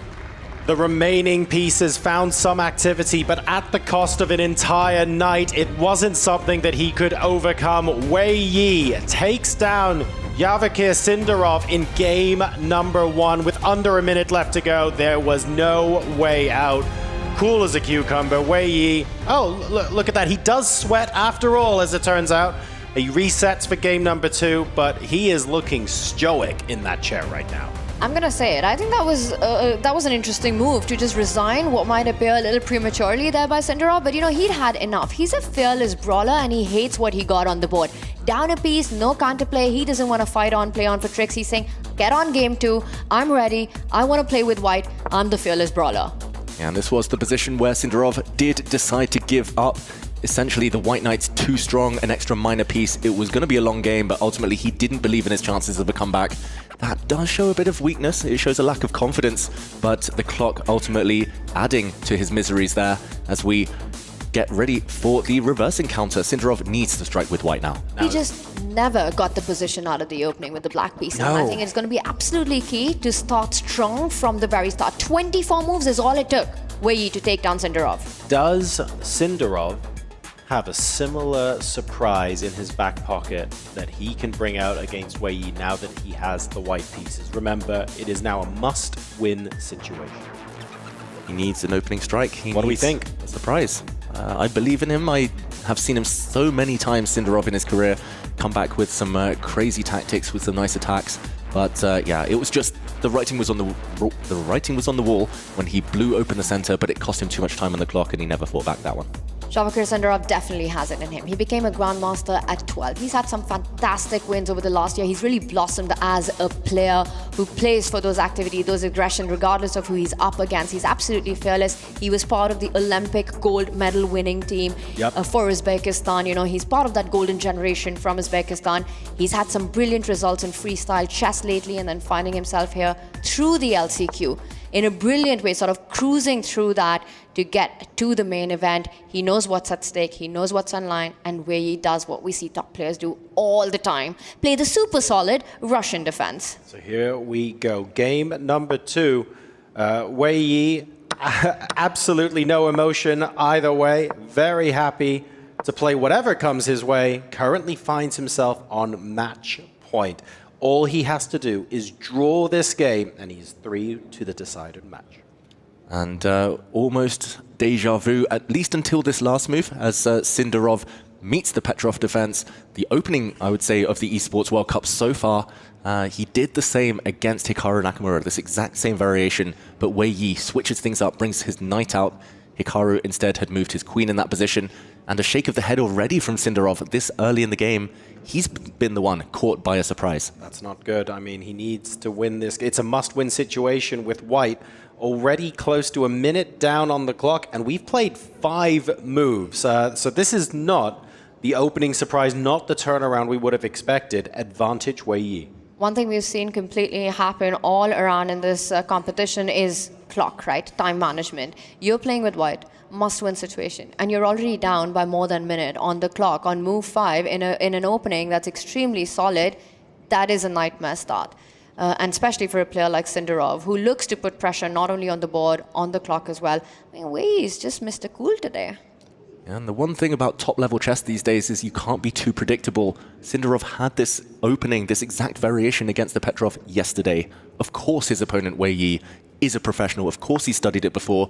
You're just a sitting duck waiting to get hit by a surprise. There we see Sindarov burned a minute and a half off his clock, played a move. Wei Yi reacts instantly. He's kind of walked into the opponent's comfort zone here. Wei Yi, great start to this game. This looks like a pawn sacrifice, but ultimately all the center might just blow up, and Sindarov's chances with it. Wei Yi's used 8 seconds to play 6 moves, and it's Sindarov with White. I mean, that tells you everything you need to know about the opening exchanges here in this game, and it is such an important game. Tournament life on the line at the Esports World Cup for Sindarov, and Wei Yi continues to turn the screw. That's a bold statement. The speed with which he's playing, it's clear. And that's really hard to face, you know, as a player. When your opponent's blitzing out those quick opening moves, you know you're going down on the clock and you feel like you're in familiar territory of what has been studied by your opponent. And then you're just feeling like a fool. Like, why didn't I change this up? Why didn't I study more? Where is my opening preparation with the white pieces? For Sindarov, needing a win, this has been a disastrous start. He needs to try something special here. He needs to maybe even play some dubious moves to get Wei Yi out of his opening preparation. It's looking difficult already. Nearly 3 minutes down now. He brings his queen out. That does not look like a happy move. Already the queen is pinned by the black bishop, the knight as well in the way. The black knight has some jumps. Maybe you can take a pawn. Maybe you can jump your knight into the center. Either way, a lot to calculate, but it has at least forced Wei Yi to pause. That is a good sign, at least psychologically. And I think that's one of the aims, one of the smarter things to do. You know, you think that the main aim is to simply get your opponent out of opening preparation. Sure. What can I play that might not be the best move, but I want to play it fast and I want to make sure I'm not losing anything on the spot? And if your opponent starts thinking, feel like, yes, I've done that. So I think Sindarov's got reasons to be pleased with it, but the problem is it's a choice of plenty for black here. You can grab the pawn, you could jump on with your knight to d4, you could fall back with your own knight. It almost feels like all these moves work beautifully for Wei Yi. And unfortunately, he's made Wei Yi think a little bit from a position where Wei Yi was already 2+ minutes up on the clock. So rather than get an advantage out of it, really we're just minimizing deficit here and trying to claw our way back. Not the kind of mentality you want 7 moves into a must-win game with white. Yeah, the other negative for Sindarov is that Wei Yi has clearly studied this opening before, most likely last night or this morning, and the fact that he's surprised by this queen move, Wei Yi will know it's not approved of by computers, he'll know it's not objectively a good move, and he'll want to try to punish it. He actually plays a safety-first move. Understandable, since he's a point up in this match, he brings back his knight. He's eyeing up the white light-squared bishop, keeping everything safe. The white queen still feels uncomfortable in the center, and both sides now most likely to get on with castling. It looks like the move that you want to make with white right now. Also line up your rook. Sindarov needs to pick up the pace on the clock. I mean, we've seen him do incredible things on the board. He's just 19 years old, but plays beautiful chess, but he has to play fast here. The clock is such a massive factor. We've seen Yan use it as a big weapon for Wei Yi up on the position, up in the match, up on the clock currently. Sindarov makes a choice, attacks the bishop. One would expect it to fall back on the same diagonal, keep the pressure going, bishop to h5, eyeing that knight, eyeing that central e5 pawn. Or is Wei Yi thinking of an in-between move, or perhaps a more aggressive knight jump? Yeah, another knight jump is available to black. The black knight could leap forward, hitting the white queen due to this pin. You could also take this bishop with a check before deciding what to do with your own bishop. Wei Yi still nursing the time advantage before ultimately playing the move, I think the most natural move, as you suggested there, Tanya, as we see some physical chess pieces. That's very different.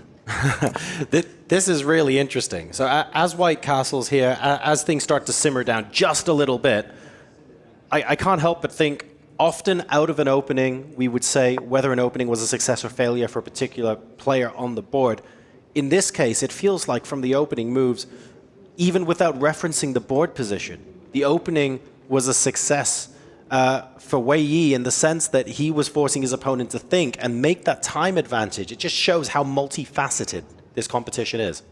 Exactly. It's so vital that you get your first surprise in, that you have done your homework better than the opponent, that you land the first psychological blow. It's vital for team vitality here that Sindarov recovers from being hit by this opening surprise. And okay, black is now just 1 move away from castling the king. Once the black king gets to safety out of the center, very healthy position for Wei Yi. And Sindarov, meanwhile, protects his own bishop pair, making sure that that's not an advantage that he passes over to Wei Yi. Bishop b5, pinning that knight on c6. The black knight can eventually fall to a nice e6 square, but a good idea, get your king to safety, unpin yourself. Castle would be the most natural approach in this position. He first starts with the knight maneuver. Very logical. That is not quite an outpost, can maybe be kicked by a pawn long term, but it's going to be very difficult to destabilize that knight anytime soon. We see Wei Yi's mouse still hovering over that piece after he had moved it, and now surely we will see the black king get castled. This last move, I think it was also a bit of a necessity, as Wei Yi was targeting the d4 square, another knight jump that was being threatened, which is stopped now. Sindarov trying to get his bishop out. We're going to see the next few moves develop with both players getting their pieces into the game. For Sindarov to create chances, one of the weaknesses that I see is the d5 pawn. Line up your rook against it. Try to target it. Try to get to it. That would be the path that perhaps is on his radar right now. If he wants to go completely crazy, push that g-pawn. Go g4, unpin that knight, and bring on the fireworks. It might be required. You're down a point. Yeah, weakening your own king, but at least getting some action going. Breaking any uncomfortable action from that bishop. I don't know, it still feels like a position that could go either way, but it's just the clock. I can't take my eyes off Vachier Sindarov's clock. He's normally one of the most confident players on the circuit. It just feels like what happened in the previous game, that opening disaster, here being hit by a surprise as well, it's messed with his mind. He's managing to hold his own on the board, but you're right, the clock could come in and play the decisive factor once again at the Esports World Cup here. Wei Yi only now just dipping below a 2-minute advantage. And we have bishop takes knight, so we are resolving some of the tension in the middle of the board here, but once that gets recaptured, you're also inviting knight takes e5, because the knight on c6 is no longer pinned. Either you damage your own pawn structure here with white, you take back with your pawn, and just to keep e5 protected, defended, but you ruin your king's shelter, or you take with the queen, drop a pawn.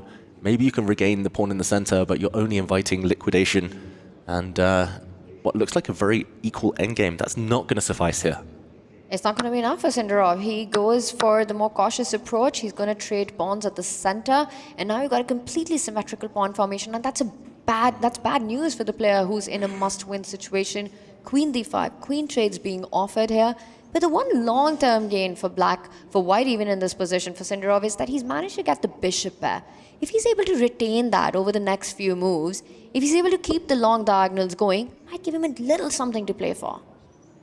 Do we think that in the long run, though, without the queens on the board as well, that will be enough to find an edge to get a decisive result? Because really, that's what's required here. Wei Yi having a bit of a think, going, well, hang on a second.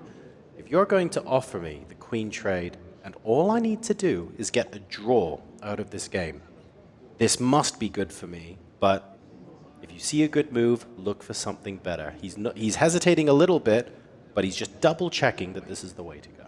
Yeah. Words of wisdom, unless you're Andrei Esipenko, where he had a good move and probably shouldn't have looked for better.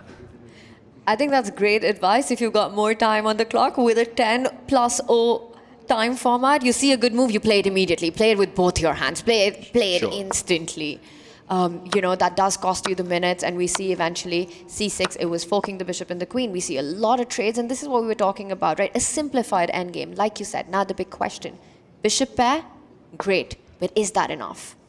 Yep. On paper, it does look like a small advantage for white. Bishops, they do come into their own later in the game. If Sindarov is going to win this, it's going to have to be a 50-60 move grind, but he only has 4 minutes left on his clock. He will actually want the rooks off here. He might even want a pair of knights off the board, as long as he's left with those 2 bishops. And for now, eyeing up a pawn. There's a pawn hit on the edge of the board. On a7, will Wei Yi take a timeout to defend it, move it, or will he do something a little bit more active? For now, it still looks like Wei Yi in enough control. That's really interesting, actually. And maybe some people at home will be keen on hearing more about this as well. Normally, when a player's in a must-win situation, you want to keep as many pieces on the board as possible. So how does it favor or not favor? Is this like an exception to the rule where we specifically just want the bishop pair and we're okay with trading the knights and rooks off? Talk to us about which piece trades make sense and why. Yeah, it is one of the exceptions in chess, I would say, in a must-win situation. Just trading off pieces is when you keep the bishops. It's of paramount importance that he needs to keep the 2 white bishops on the board. You could trade anything else of equal quantity. You maybe want to keep as many pawns as possible still on the board. You need to push pawns later, create passed pawns, make new queens.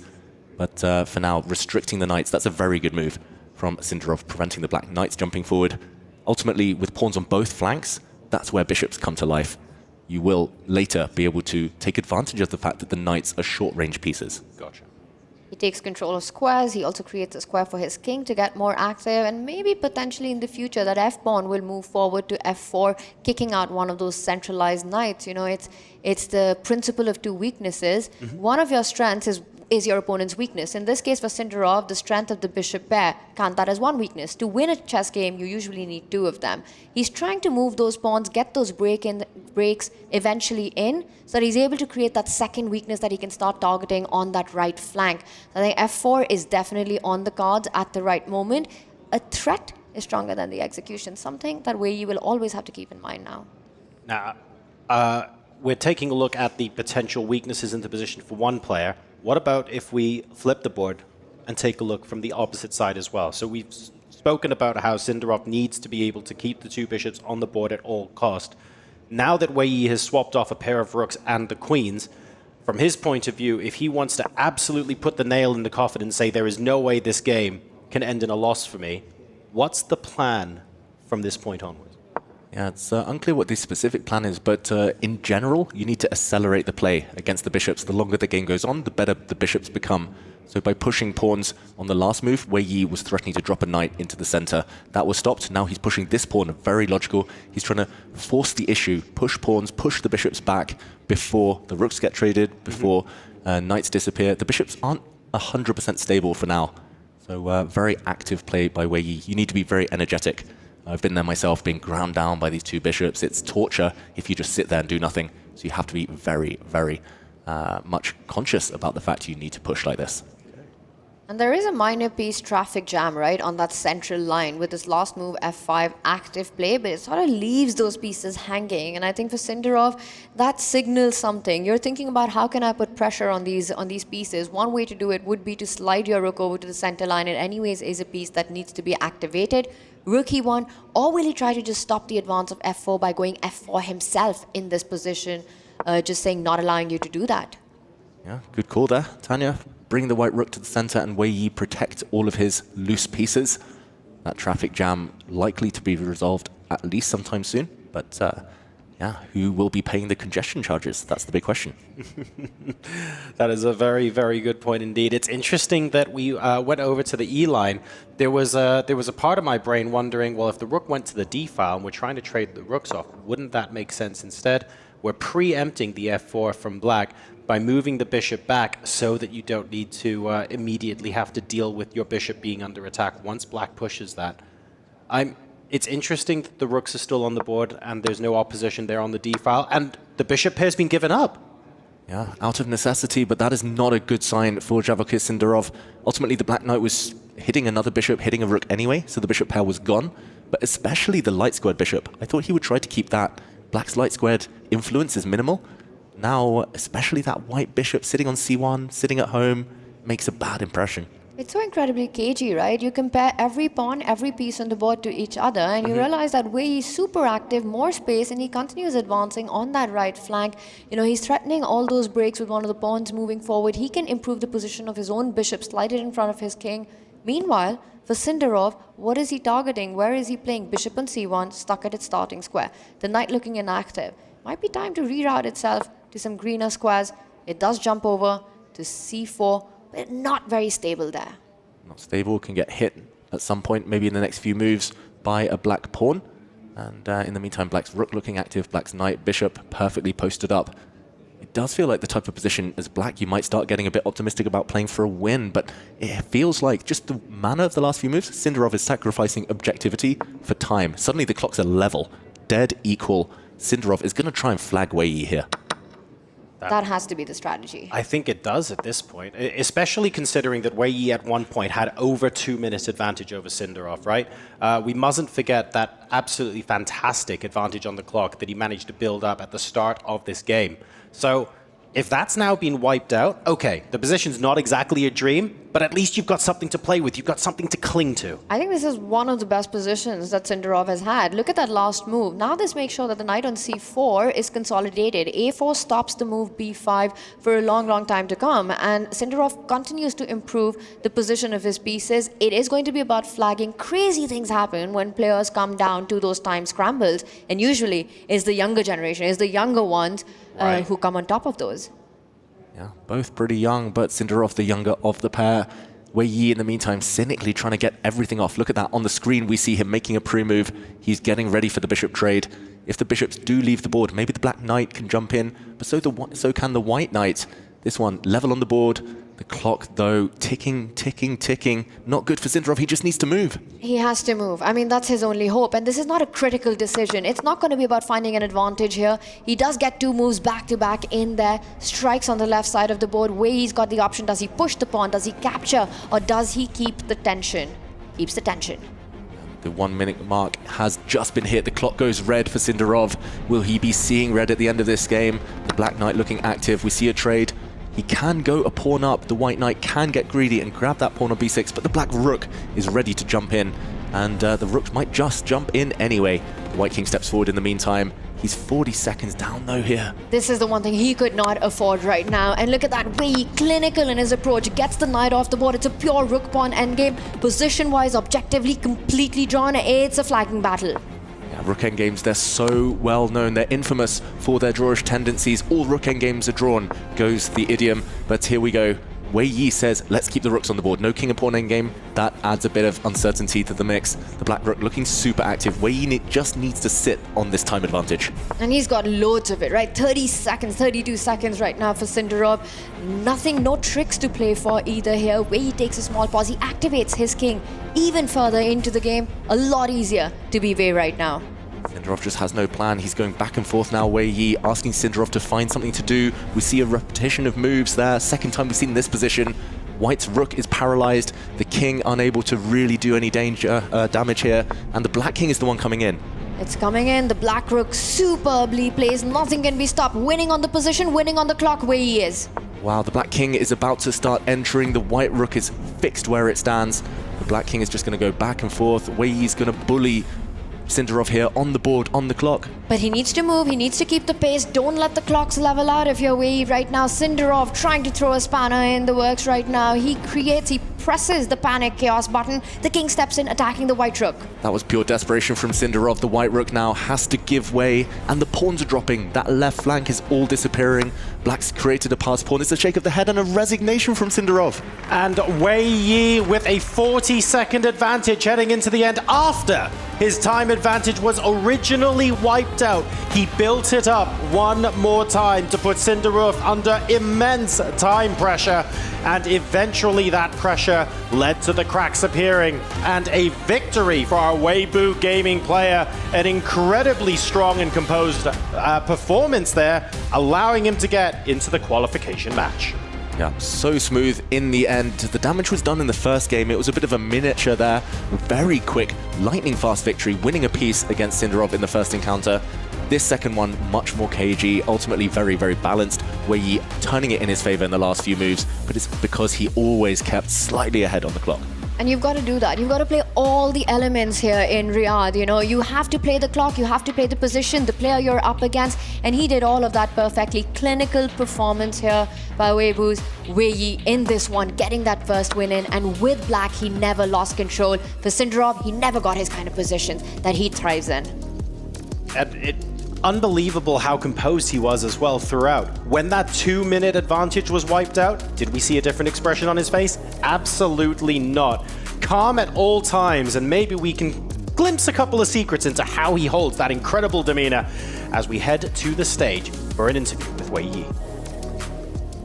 Absolutely. Wei, brother, you were calm, cool, collected in both of those games. Game one, you had a big time lead. Weren't sweating at all. Your heart not pumping at all. I was a little bit worried for you. Game two was much the same thing. He made you think a little bit in game two. You were up like 2 minutes. You came back down. Were you ever worried at any point? Yes, I think after the move G3, maybe I might in some danger. And yeah, I spent some time to scout how to defend. Yes. So I want to say, Wei, congratulations on making it to, I want to say, your next opponent now. One game away from making it to the top 8. And your next opponent is going to be Hikaru Nakamura. Are you feeling ready for that matchup? Yes, I have to, but I think Hikaru is one of the maybe most difficult opponent in this event. Yes. Honestly, I agree. Definitely one of the top players here.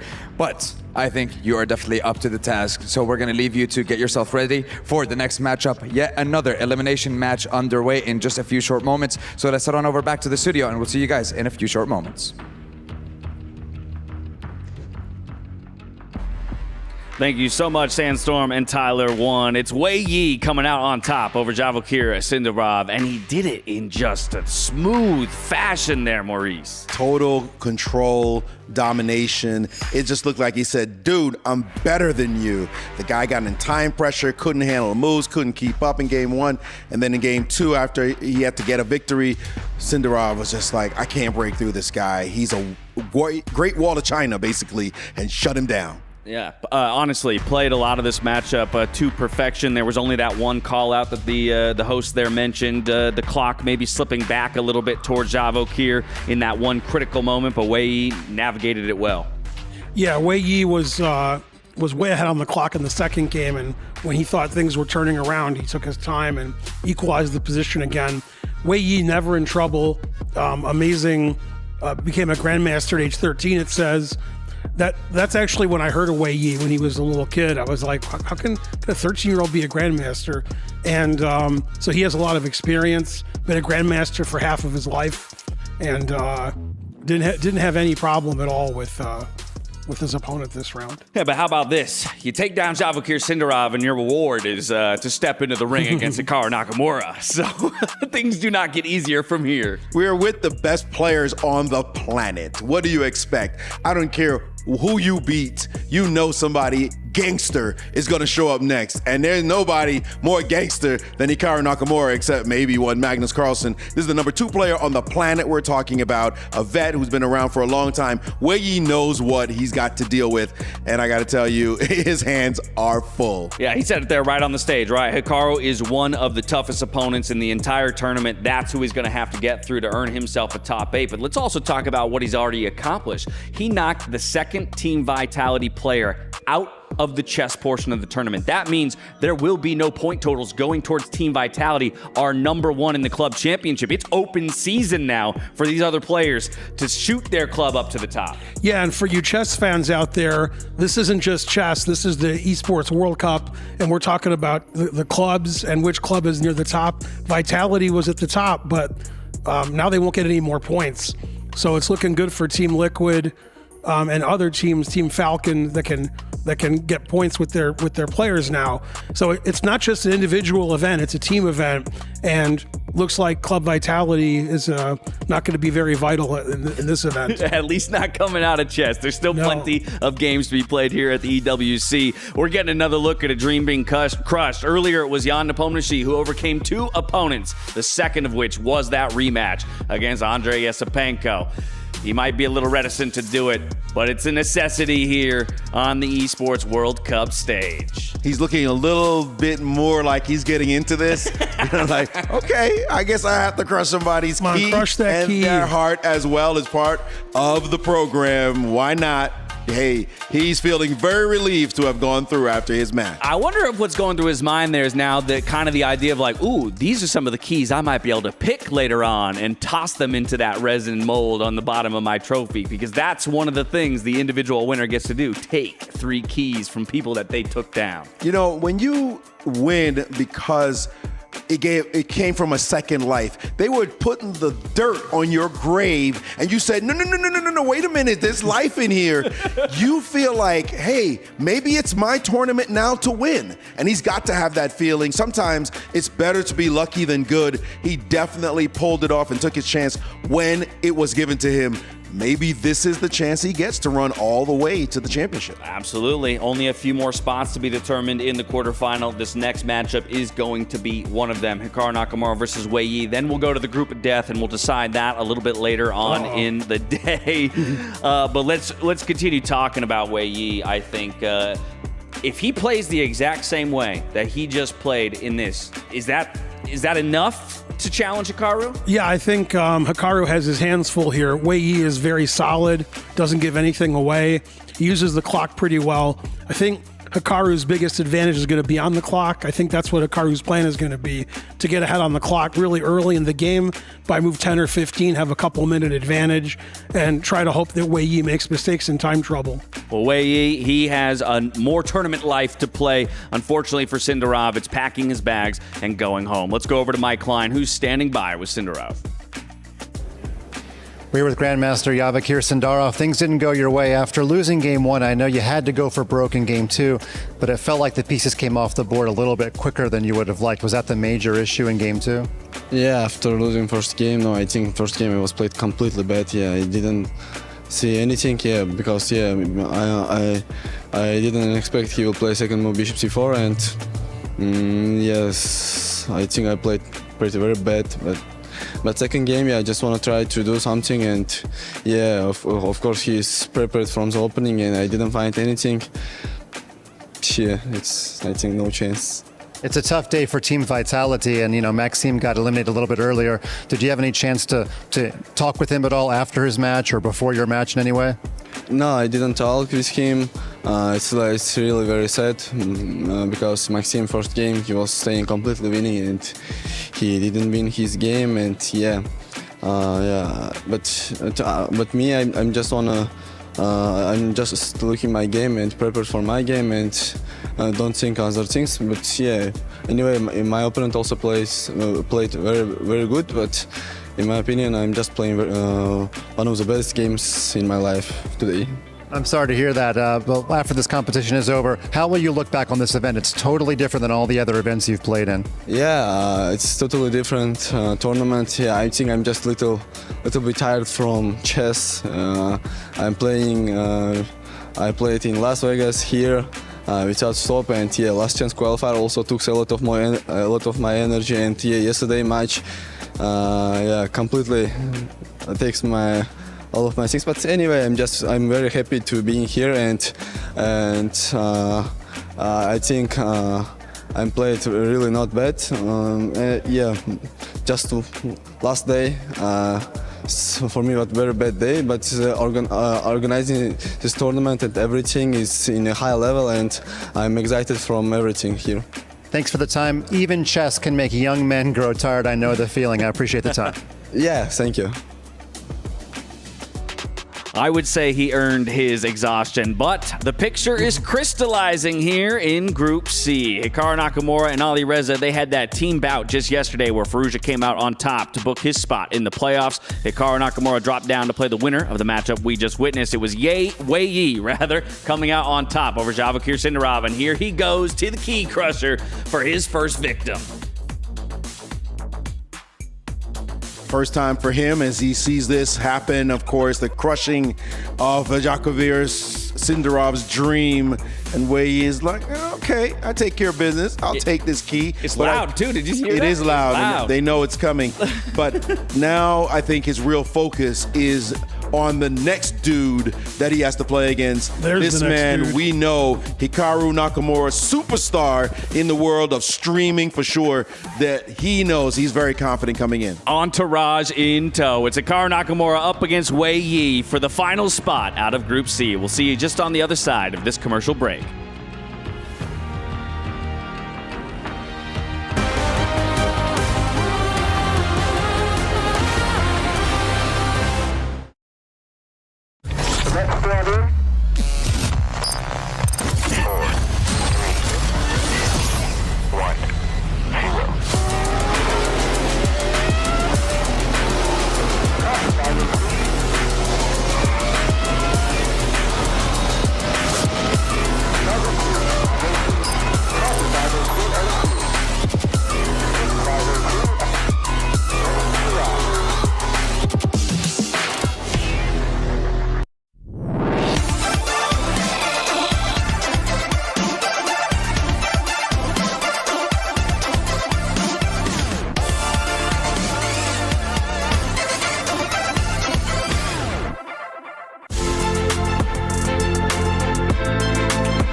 already. I'm Quickshot. He's Nihal. Give me a wave.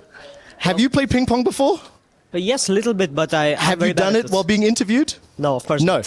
What we're going to do is we're going to see if we can get some predictions for the upcoming games. Right now, as we speak, Sindarov and Wei Yi are going up against each other. Nodirbek and Fabiano are going up against each other, and they're going to be playing Hikaru and then Yan, respectively. Yeah. So let's go for the first one. Who's going to win and who's going to take on Hikaru?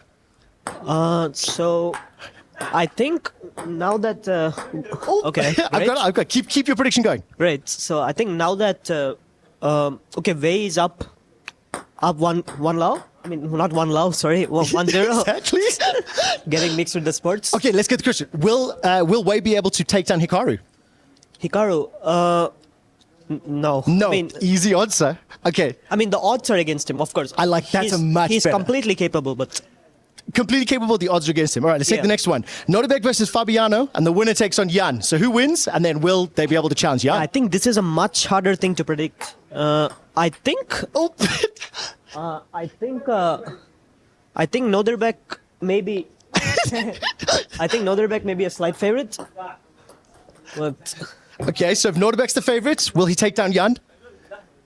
Yeah, I think in that bracket anything is possible. I think anyone can beat anyone. Like. Ooh, that's all more. Okay, let's put the microphones down, play one more round. Back to you guys, the show.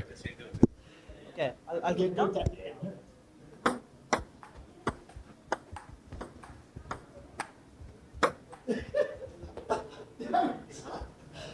Thank you so much. That's awesome. All right, you want to carry on playing for a little bit? Yeah, I'd love to. Oh, you played this before? Yeah, I've played this before. I suck, but I have played this before. I saw this spin.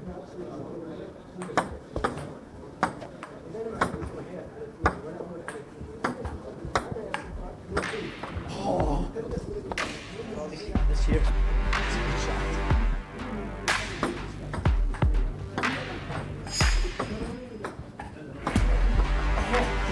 I don't think I've scored a single point.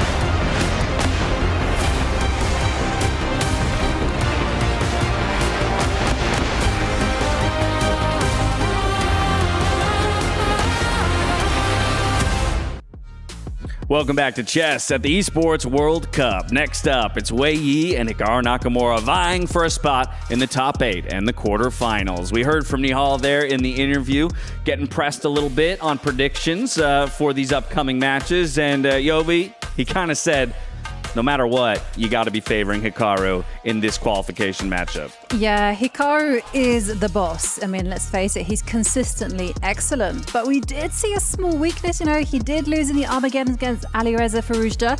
So there is some hope for Wei Yi. I can also say that they did play each other in an Armageddon game early on in the year, and Wei Yi won. Ooh, okay. So maybe a little bit of something that he can fall back on in terms of confidence. Absolutely. Wei Yi is a dangerous customer. He's one of the top players in the world, in the top 10 in the world as well. He can certainly make this a battle and should. But Hikaru Nakamura is one of those people that when his back is to the wall, he's one of the greatest defenders ever. We call him Hydra. You cut off one head and two grow back. It's just very hard to crush him because of that resilience, that tenacity, that defensive ability. So expect him to give us a tremendous fight. I love that. There's a beautiful and terrifying picture that you just painted for me. And we just got to look at the bracket, kind of the journeys that each of these players had to take. Of course, Hikaru getting knocked down by Alireza Firouzja. But importantly, this is a first-time matchup here at EWC. So within this time control, within this set of pressure and circumstances, unlike what we saw at the top of the day where it was a revenge match, it's the first time we're going to see Wei Yi and Hikaru stepping into the arena. Yeah, absolutely. This is the first time here at the EWC. And I just took a peek into the playing hall and I saw that Hikaru had gotten there early, and that means he means business. Is you reading into that much? Absolutely, yeah, because he was pacing, he was early, he was getting himself into the zone. All right, so we've painted him as the favorite, but also we've seen what our predictions have done to some of the favorites and some of the picks in the past. So I'm going to put the screws to you, starting with you, Maurice. Is it Hikaru Nakamura who joins his teammate Alireza Firouzja in the quarterfinals? Absolutely. We talk about favorites and prediction, whatever. Our favorites are actually pretty solid right now. Magnus went through, Alireza went through, and the only one not through yet is Hikaru, who lost to a favorite, one of the favorites in Alireza. And by the way, he lost to Alireza in one situation in Armageddon, down to the blitz mode with no time left on the clock. That's what you got to do to beat that guy. I'm not sure Wei Yi's up to it. Final thoughts here on this matchup before we head in. It's going to be a wild match, that's for sure, because Wei Yi is going to be bringing his A game. He's going to have to fight. Both of these players are going to have to fight tooth and nail here. There are no easy roads at the EWC, and for both of these players, they're taking what is the next step on the journey to the top 8, fighting for $250,000, 1,000 points for their club, as everything is open in our Esports World Cup Club Championship. Away we go to find out who will be the next qualifier from Group C. Hikaru Nakamura, Wei Yi. Let's get to it. Woo. These games have been intense. Keys getting crushed, people going home. Trust me, this next one will be no different. That's right. 2 evenly matched players. One manning his battle station, and the other joins us now in the SNB Arena. Please welcome, representing Team Falcons, Hikaru Nakamura.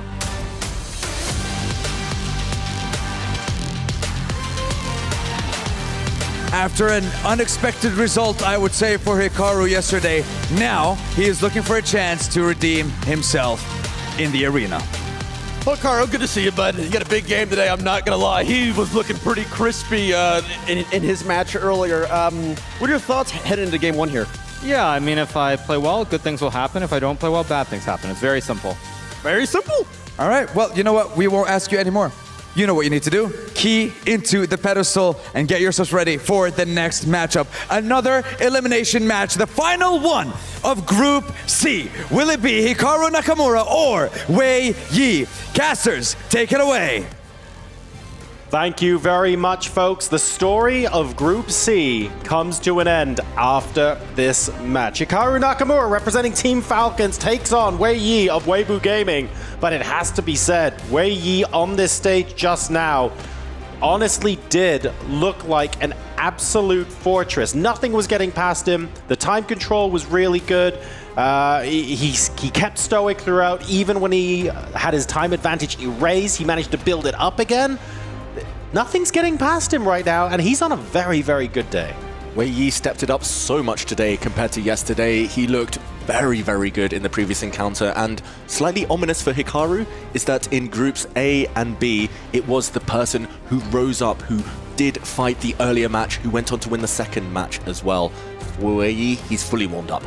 He is, and he's got to be high on that confidence, right? Not just the scoreline, but the quality of his play is so incredibly strong. A clean sweep 2-2 against Sindarov. But, you know, he's up against the beast. He's up against world number 2. Hikaru Nakamura is the most battle-tested player in the chess world. So he knows what it takes. He knows what's on the line. And you know what's extra motivation for Hikaru? His teammate, Alireza Firouzja. He's up there already in the quarterfinals. That's got to be something that's going to inspire him to be the one to make it there as well, because there is rivalry there too. But let's talk about the head-to-head you saw earlier. Both players obviously comfortably, as far as Rapid is concerned, in the world top 10.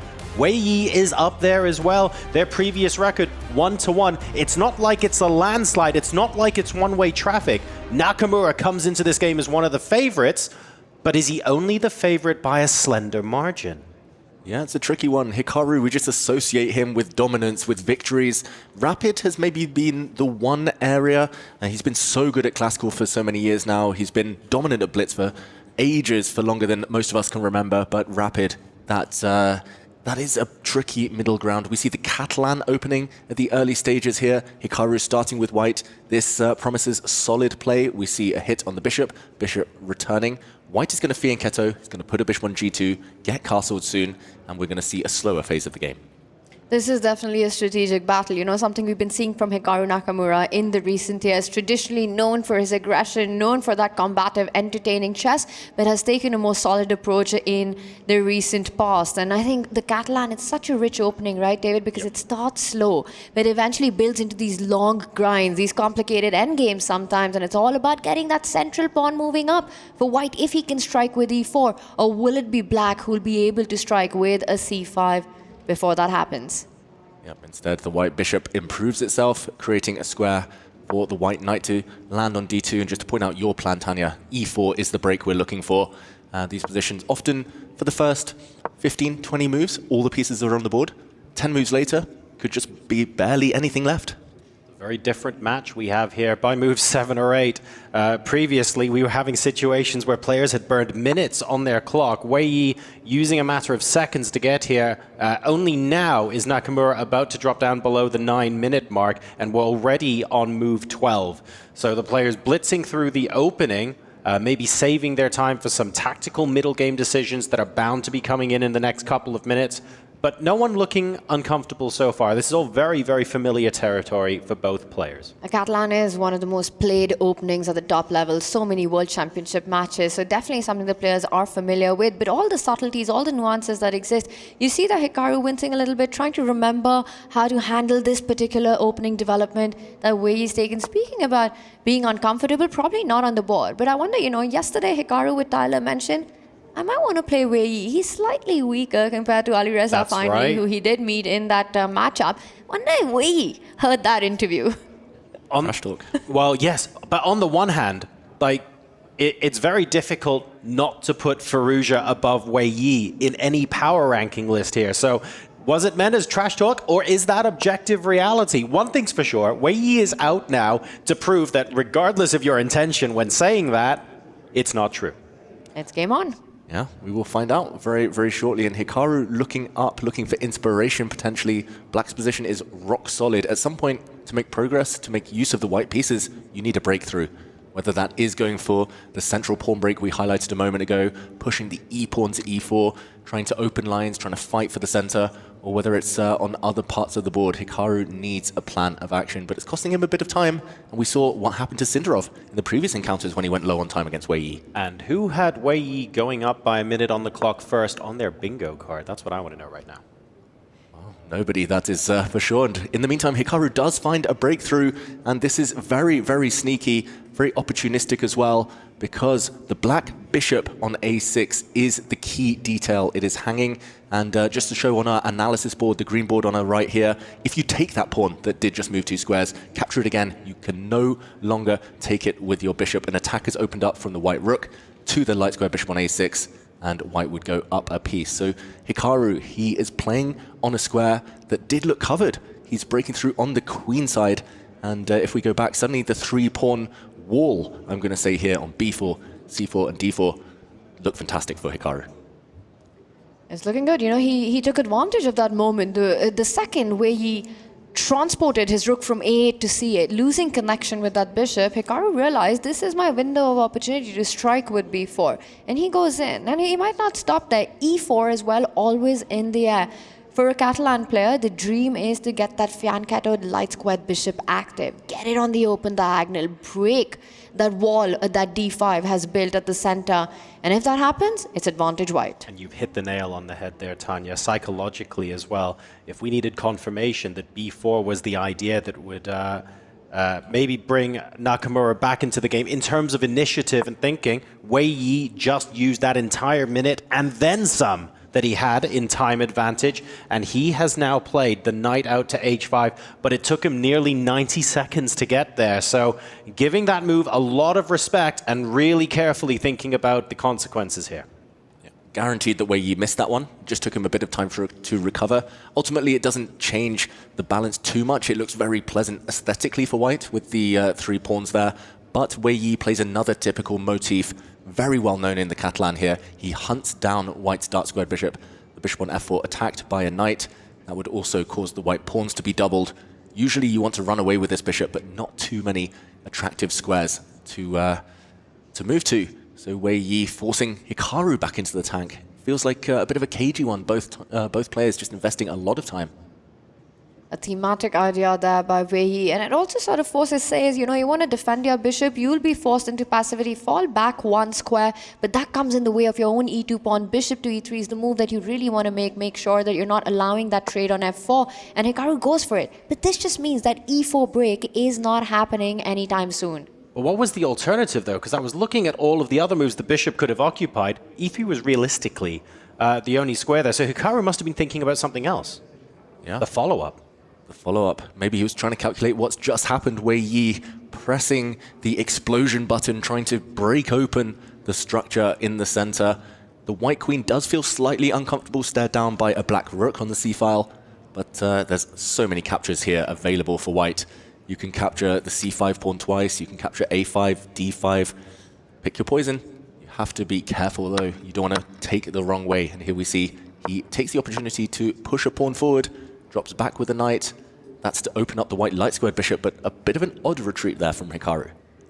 He's trying to reroute the knight to that other square, d3, bring it to the center, also eyeing the pawn on c5. You've got your bishop, your knight, your queen and rook ready to attack, to jump over onto that pawn. So here trying to improve pieces. But what's been really impressive for me so far has not just been on the board, but also for Wei Yi with the black pieces, keeping control of the clock, something few were able to do against Hikaru.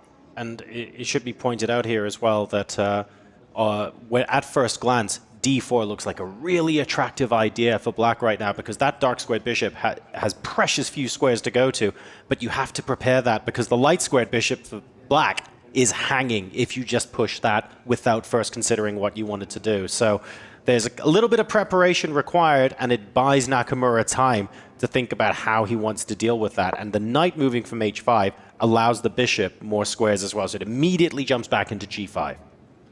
Yep.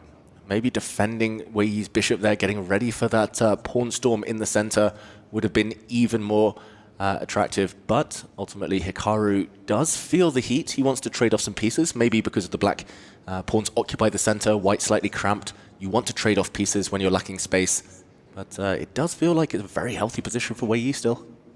It really does. I mean, you've got these beautiful pawns at the center. For Hikaru, I will point out he has a protected passed pawn on b5, right? And that's a long-term advantage that you've got.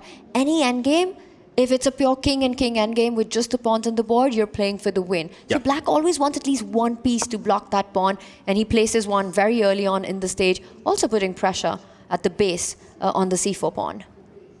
Knights are known as the best defender knights because they can reach over pawns, they can hop over things, they do a great job blockading and multi-purpose attacks. Queen's the worst blockader, incidentally. For now, though, a bishop for knight trade, we saw there the first minor pieces coming off the board, and Wei Yi locks down the queen side. Very difficult to know exactly how to make headway there. Hikaru looking up to the sky, that means he's calculating something, maybe some pawn trades. The white knight hitting the c5 square, that is a key motif, but after a pawn trade, you will always be walking into some fire on the c-file. You have to time it correctly. This is an incredibly complex position, this is, and both players now under 6 minutes on the clock, and sort of it's just starting, this strategic battle. That last move could also end up weakening that pawn. It could end up becoming a target easy to get to. The queen's already there. There is potential in the future of the knight retreating and putting attack on a4 as well. So a bit of a committal move there by Wei Yi. Hikaru Nakamura with a shake of his head. One would almost feel that he's not comfortable with what's going on right now. Definitely not comfortable. We talked about the time disadvantage earlier. That can happen. But he's still almost a minute down. Hikaru, who goes for that plan. You mentioned there, Tanya, hitting the black pawn that's bypassed into the white half. And maybe that knight needs to be captured. Maybe the black rook will try and slide across to defend, but not an easy choice. The bishop pair is all important. Black's dark square bishop does not want to trade itself off for a knight. If knight b2 means you're seriously thinking about trading off the dark squared bishop for that knight, can it therefore be argued that maybe a4 is a little bit of an overextension by Wei Yi? How do we feel about that? Does that help us in retrospect understand whether it was the best option? Yeah, it's definitely a big decision. It's maybe not necessarily objectively bad, but I think in an ideal world, he would have had time to maybe solidify that pawn, keep his bishops intact, and still play a4. Right. It just, he defends it with his rook instead. This is committal. The white queen now might be capturing a pawn on c5. Hikaru looks very, very interested in this last decision. Calculation is necessary. It feels like they're just throwing the move back to each other. Wei Yi's like, okay, I'm going to make a difficult decision for you. You give me one. I'm going to give a solution back. And ooh, the knight returning back where it came from. A silent draw offer potentially from Hikaru Nakamura if the black rook, again, continues that dance and goes to c8. Wow, big moment here. We'll understand the mindset of the players, and it looks like we're not the only ones finding this super complex and this position very rich in ideas, barely being able to handle under 5 minutes. The players repeating. If that happens 3 times, that's an instant draw. And look at that. Repeating? Hikaru says, I'm ready for it. Will Wei Yi flip the script? Will he change his mind? Will he grab that knight and say game on, go for more? Or is he going to repeat now?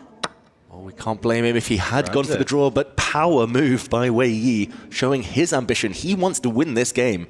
He smells weakness potentially from Hikaru. He's up a few seconds on the clock, Wei Yi. He's got a beautiful pawn center. He solidifies everything now, defending his bishop, getting ready to push in the middle of the board with those pawns. This is really interesting because it's almost a psychological play as well, right? Wei Yi saying, oh, I can see that you're thinking of repeating moves. He didn't stop there and think and consider the draw. It was forceful. It was almost, it wasn't quite a pre-move, but he took pretty much instantaneously on b2 as soon as Hikaru decided to repeat. And that decision, will he be rewarded for his guts, for his bravery, Wei Yi, or will that come back to haunt him? Only time will tell. And time in this format is the biggest factor right now. It's Wei Yi who is up on the clock. Hikaru on the defense. He stops that d pawn from moving just a bit forward. Also defends his own e2 pawn, which was on the open line, the line of attack of the black queen. Rook d8. Again threatening d4, stopped one more time by Hikaru, who lines up his rook against the black queen if the file was to open up. Ultimately, it's still a very level position, but psychologically, Wei Yi maybe aiming to seize the upper hand for the rest of the match. This is a position that Hikaru struggles to improve his pieces. This last move, very, very passive. That's just bracing for impact, waiting for the black d-pawn to step forward, just putting the white rook opposite the black queen in case lines open up. But for Wei Yi, can he maximize his pieces? Has he already reached the potential with those rooks, the queen, the knight, the bishop? And I'm guessing that there has to be a part of Wei Yi who's saying, well, actually, I'd love to be able to meet e4 with d4 and have my c-pawn and d-pawn potentially pass, connected, trying to roll down the board. The capture might not be what's on his mind right now, and maybe that's holding Hikaru back from playing e4. 100%. I think you have to time that really well. Not just that, it stops black from moving the d-pawn forward as well. So Wei Yi chooses the other one. The structure that was there on the board, it's called the hanging pawns. When you've got d5, c5 at the center of the board, you have to time any pawn advance very carefully because it leaves certain square behinds. The dark squares in this case, c3 and d4. If Hikaru gets the time to plant his knight on d4, that would be advantage white. So Wei Yi, it's all again about energetic play. But first, c3 is a big threat, winning material. Big, big threats. And we did mention that queens are the worst blockaders. You can only really blockade the advance of that pawn with the white queen, but she might be caught, hit later by some other advancing pawns. A very, very committal decision from Wei Yi, very ambitious one. And right now it's hanging in the balance. There's a pattern here as well. Obviously, there we go. Obviously, the light squares there are looking strong as the dark squares look weak. That knight could be coming back via c5 to b3, for example. And what a thorn in white's position that would be. It's coming. He's going to land it one more Or move. d3. Oof. Either way, looks very strong. The white knight is a beast. Cannot really be removed other than by the black knight. Which way is he going to go, Wei Yi? This is very, very tense. Hikaru under some pressure. This is a nice knight jump. The black queen also hitting a pawn. Oh, I don't envy Hikaru's position right now. This is incredibly confident by Wei Yi. Just unbelievable stuff. You know, you have this moment to bail out. You start with the black pieces, you know, you've got the next round white. You can push for a win there. But Wei Yi, in an equal position, takes that bold decision to keep the game going. There wasn't anything direct. And then he plays fast, keeps the pressure on the clock, improves his pieces, lands a knight on b3, putting the pressure on Hikaru Nakamura. Just fantastic stuff by Wei Yi so far today in his first match and his first game against Hikaru. A 40-second advantage is very important when Hikaru goes down to 2 minutes as well. Hikaru placed the knight on d4, and Wei Yi said, no problem, you can absolutely take that. I'm going to play the knight into b3 anyway. You really want these connected passes in your position? Clearly not. And now we're going for some very interesting attacks. We've got mate in one threat on the board, queen also being attacked, of course, and we need to be wary of this, but Wei Yi should be on top of it. Yeah, you can defend this in a few ways. You can drop the black queen back to a very passive square, or you can jump forward with the queen to hit the white knight in the process. Wei Yi, he's burned through most of his time advantage on this last move. This is danger time. This is Hikaru's hunting ground when the opponent's clock ticks down. We saw the black queen retreat. The white rook improves itself. Sooner or later, though, the white knight will get booted away, and that's when the action will begin. If this comes down to a time scramble, no one beats Hikaru. He's just an absolute monster then. And it's sort of reaching that territory. You know, it's under 2 minutes right now. And look at that, the knight comes back, but that gives Hikaru the chance to attack the queen once it's picked up that pawn on a3. That rook is untouchable due to a pin on the black knight. The black queen will have to retreat now. Unless your name is Zalireza Firouzja and you're a speed demon as well, you do not fancy your chances in this ensuing time scramble. The knights disappear. A pawn about to drop on b5. Wei Yi is going to be a pawn up, but 20 seconds down. Look at the speed with which Hikaru is now suddenly playing. He's paced this up, and how? He's got this beautiful blockade. Yes, Wei Yi's up a pawn, but all those dark squares fantastically captured by Hikaru. He shakes his head. He feels he's in a good position. All the majors in great positions. Now he's about to win a pawn back. A double attack on the bishop and the pawn. Hikaru wincing there because if he takes the pawn back, the center might explode. The black d pawn might push forward. Or does he have some tricks up his sleeve? He might be winning a pawn in some variations, Hikaru, but this is a nightmare for Wei Yi to defend almost 30 seconds down. One isolated pawn, a very bad bishop for black. It's been a bit of a turnaround over the last few moves, just out of nowhere. Again, comes down to these blitz territories where Hikaru just puts the pressure on the clock. Rook d4 beautifully placed, killing that bishop that Wei Yi has, which is now stuck behind the pawn. This is going to be so difficult for Wei Yi. If he holds this, fair play to him, but he just has to sit tight and pray. White can do anything here. Hikaru can play this position for another 50 moves, can sit on it, can improve his king, his bishop. It's going to be a scramble on the clock. He'll play it for another 100 moves if it's required. Wei Yi with 1 minute and 4 seconds on the clock. Hikaru's got only one agenda, which is to flag him, and a big miss there. Yeah, Hikaru could have actually gone forward with a pawn with a check. There would have been a rook sacrifice, and the tactics working in Hikaru's favor. He's shaking his head. He realized he just missed a winning move, Hikaru, but it's actually all about the clock. He's not even necessarily trying to trick Wei Yi here. He goes for that check, maybe one move too late. Rook takes bishop now with a trap would be met by another rook takes bishop. We would have seen a dead drawn rook endgame. Pressure continues. Wei Yi though, he's the one with the red clock under 45 seconds. It's almost a 20-second advantage now to Hikaru Nakamura. That is an eternity for him, and he's going to build on that. He's going to keep playing. Wei Yi meanwhile puts pressure on the pawn. The king moves forward, checks. Wei Yi now saying, I'm ready to repeat. The tables have turned. Okay, Hikaru struggling to keep this game going though, the white king stepping back. There is a big glaring weakness. And Wei Yi, why does he not repeat the position? Unbelievable! For the second time in this match, in this game, Wei Yi declines a draw, a repetition, down on the clock. Wei Yi here just repeating now with his rook.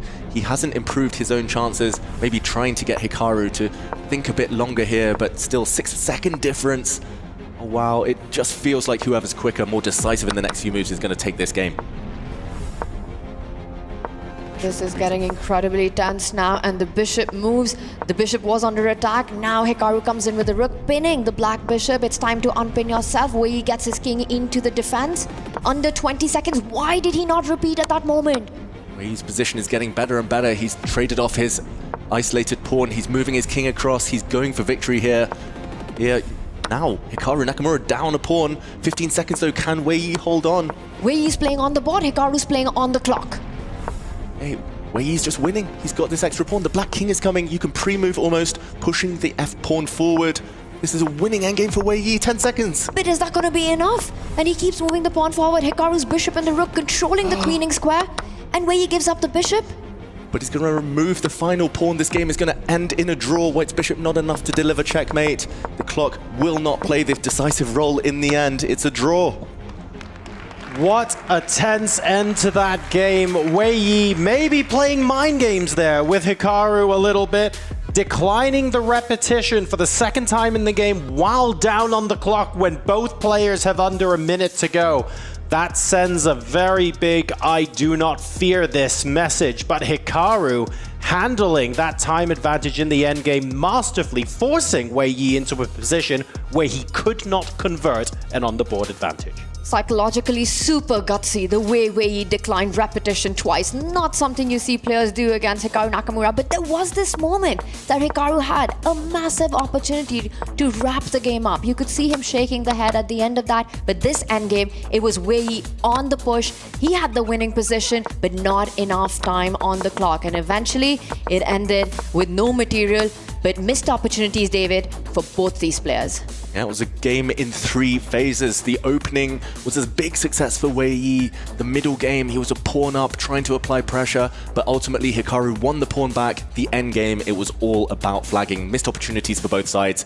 4 seconds against 7 seconds at the end, but a draw feels like a fair result. Look, I've got a very important question here. Wei Yi couldn't convert in time, but declining the repetition and getting into a winning position against Hikaru Nakamura, I get that the scores are level at half a point. But has Wei Yi just won the psychological battle? He's won a lot of hearts at home. A lot of fans will be very impressed by that. I think it's difficult to win the psychological battle against Hikaru. Hikaru's very much in the moment, game by game. That's what's brought him so much success. And talking of games, it's game on in the second encounter.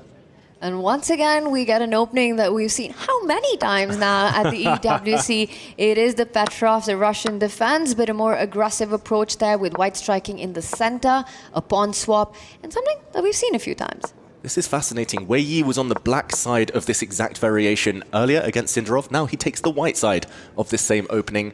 Just one small difference, the black queen moving instead of the black knight that's just developed, but ultimately the roads look very similar here. Petrov defense, definitely the most popular. It's just in vogue right now. Very happy to play the same opening with both players, which is absolutely fascinating here.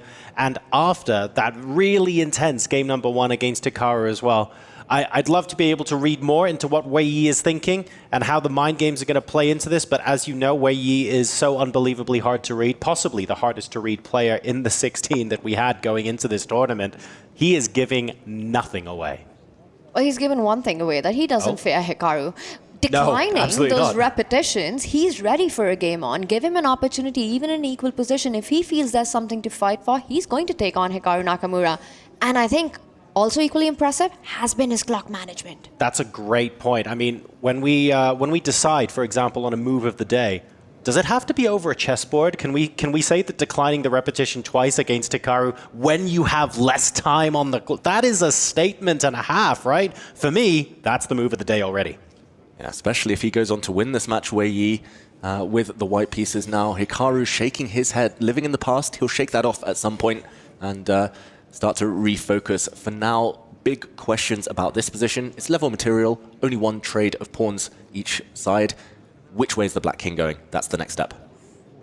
Well, if I had to predict, I'd say left side of the board. You know, get that opposite side castling going. Flank your bishop, attack the pawn, get the H pawn off the board. Let's be inspired by Alpha Zero. Well, at least as a commentator, I'd love to see all that happen. Yeah, plenty of flexibility here. It does feel like Wei Yi, he's not trying to shut this game down either. Against the Petrov defense with white, you can play so many risk-free ideas. You can essentially force the opponent to be accurate. Yes, it might fizzle out towards a draw, but you don't kind of put too much on the line in the process. Here, all the pieces on the board. This one's going to be fiery later. I love how much time he spent thinking about this. Rook E1 on the board, but 8 minutes and 5 seconds versus 9:15. So getting an early time advantage is Hikaru here in the second game, which is not something we saw him do in the previous game. He might be feeling a little bit more free, a little bit more relaxed, and I think he's realizing that actually the decisions I make too are also making my opponent nervous, even though I had a little bit of a wobble in game number 1. Now it's time to see how you fare when the boot's on the other foot. The first game of any day is always a bit nerve-wracking. Hikaru maybe just feels like he's warmed up after that previous time scramble. White Bishop moves for a second time this game, pinning the Black Knight. A few targets there, but might have to trade itself off or just retreat right now. Will we see a big decision from Wei Yi? The Black King still in the center.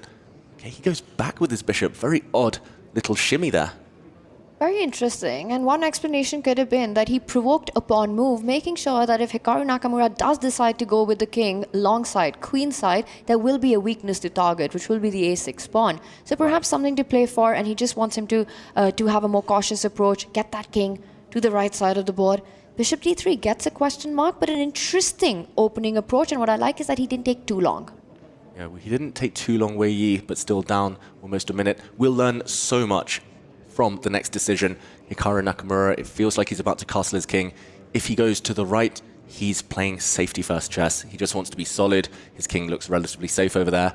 If he goes the other way, meanwhile, he was feeling much more ambitious. Opposite side castling. Both sides will throw pawns later towards their respective enemy kings, and we're going to see just total chaos. It does ask the question, right? Like Tanya said, a6 has been provoked now, so instead of needing a couple of extra moves, b4, b5 already asks the question. You're just one move quicker to be able to get that queenside attack in. And maybe that's the reason why Hikaru Nakamura has actually used his time advantage now. It's almost equal, but he does go queenside anyway. He's saying game on. This is going to be fireworks very, very soon. And suddenly, Wei Yi's idea of retreating with the bishop makes sense practically, because like you said, a6 is a hook. Ideas of advancing the b pawn, the a pawn become even more attractive. Lining up the queen with the light squared bishop, targeting that pawn on a6 is something for Wei Yi to think about. Yeah, plenty of choice though for Wei Yi, and often in chess, especially in rapid chess, you don't want too many alternatives here. It means you burn time on the clock. Here we go. Before played, but apparently a big mistake according to the computer. Hikaru blows open the center now. Maybe Wei Yi's pieces just aren't ready for this action. Oh, wow. I did not think... I was looking at b4, a4, thinking this is going to be relatively automatic, but look at this response from Hikaru. He has thought this through, played d4, and yes, okay, there's an open a file right now, but look at what's happening in the center of the board. That pawn on c3, the long diagonal, the bishop on g7 is suddenly going to come into its own. There are problems here to solve. Many, many problems, and the Black King still has a lot of defenders around it, so should be relatively safe. Can Hikaru keep his extra pawn? That is the big question, the c3 pawn. If it falls, if the White Queen can take it next move, then it's game on. Anything could happen, but he does have this one move opportunity, Hikaru Nakamura. How is he going to make the most of it? That's the big question, because queen takes pawn. I don't really see a way to defend that pawn. The white knight takes care of all the squares the black queen could jump onto to take control of that. Queen takes pawn's coming up. The a pawn's moving up the board. I get it. You have this entire army around the black king. You're feeling safe. But white king as well, equally safe. I am actually pretty surprised at how much of an advantage the evaluation bar is giving Hikaru Nakamura currently. And I have just checked. The computer thinks black has the edge, has the big advantage after multiple moves. Long term, doing very well. Getting the queens off in certain variations seems to be the goal for Hikaru Nakamura, since white's pawns are relatively weak. The white pawn on e5, lacking defenders. The white pawn on a2, isolated long term. He just shuffles his king closer to the corner. Again, good tip for everyone at home. If you castle on the queen side, the long side, get that king nearer the corner. You tend to be safer and harder for the opponent to check you. But will Wei Yi now pick up that pawn that he's down? Very tempting to do it, but the fact that he pauses, well, he eventually does take the decision, and Hikaru jumps in with a knight, wanting some trades, hoping to open up his own bishop at the end of the sequence. Knight takes knight. Will Hikaru want the queens off the board? That is, we're getting a question mark associated with that move, but like many others before it, it looks so natural, so I'm guessing there was either a really strong alternative, or we have some tactics incoming where we've got both knights under attack. Are we looking at meeting queen takes knight with... Well, no, you've got to take with the... Yeah, I'm not really sure what's going on there. Yeah, we'll see it actually unfold on the board. There were actually some cool tactics. Hikaru could have won the white e5 pawn if he'd been a bit more accurate, but I don't think he necessarily wants to indulge in too many complications here. The queens leaving the board will give black a relatively stable advantage long term. I think he'll take the queens off now. So the question mark, because of a missed opportunity, not because this position is bad for black. Okay. Speaking of a long-term advantage, let's point out for Hikaru Nakamura, he already has a passer, a passed pawn on the board. That's one that can't be stopped or blocked by an opponent's pawn. The C pawn that he has. Meanwhile, for white, there is no passer. You still have to create it because black does have the defenders right there. So again, endgames favor black. Healthier pawn formation, a target on E5. The rook beautifully placed on the only open line on that D file right now. Huge question to Wei Yi. Does he keep the complications on? Does he move the queen away? Or will he go for the endgame? Yeah, big decision. Queens off the board looks likely. Hikaru does take them off the board, and a double attack, hitting white's light squared bishop, hitting the E5 pawn at the same time. If we do see a bishop for knight trade, that is a situation where the bishops will be super powerful long term. There we see the bar slide. The black light squared bishop is going to be the MVP most likely, unchallenged. White with weaknesses all over the board. That must have been a very difficult decision to make, to give up your bishop pair. It really is, because you take a look at white's bishop that used to be in and around B3, and you're thinking, oh, long-term, that raking across the board looks like a fantastic opportunity for Wei Yi.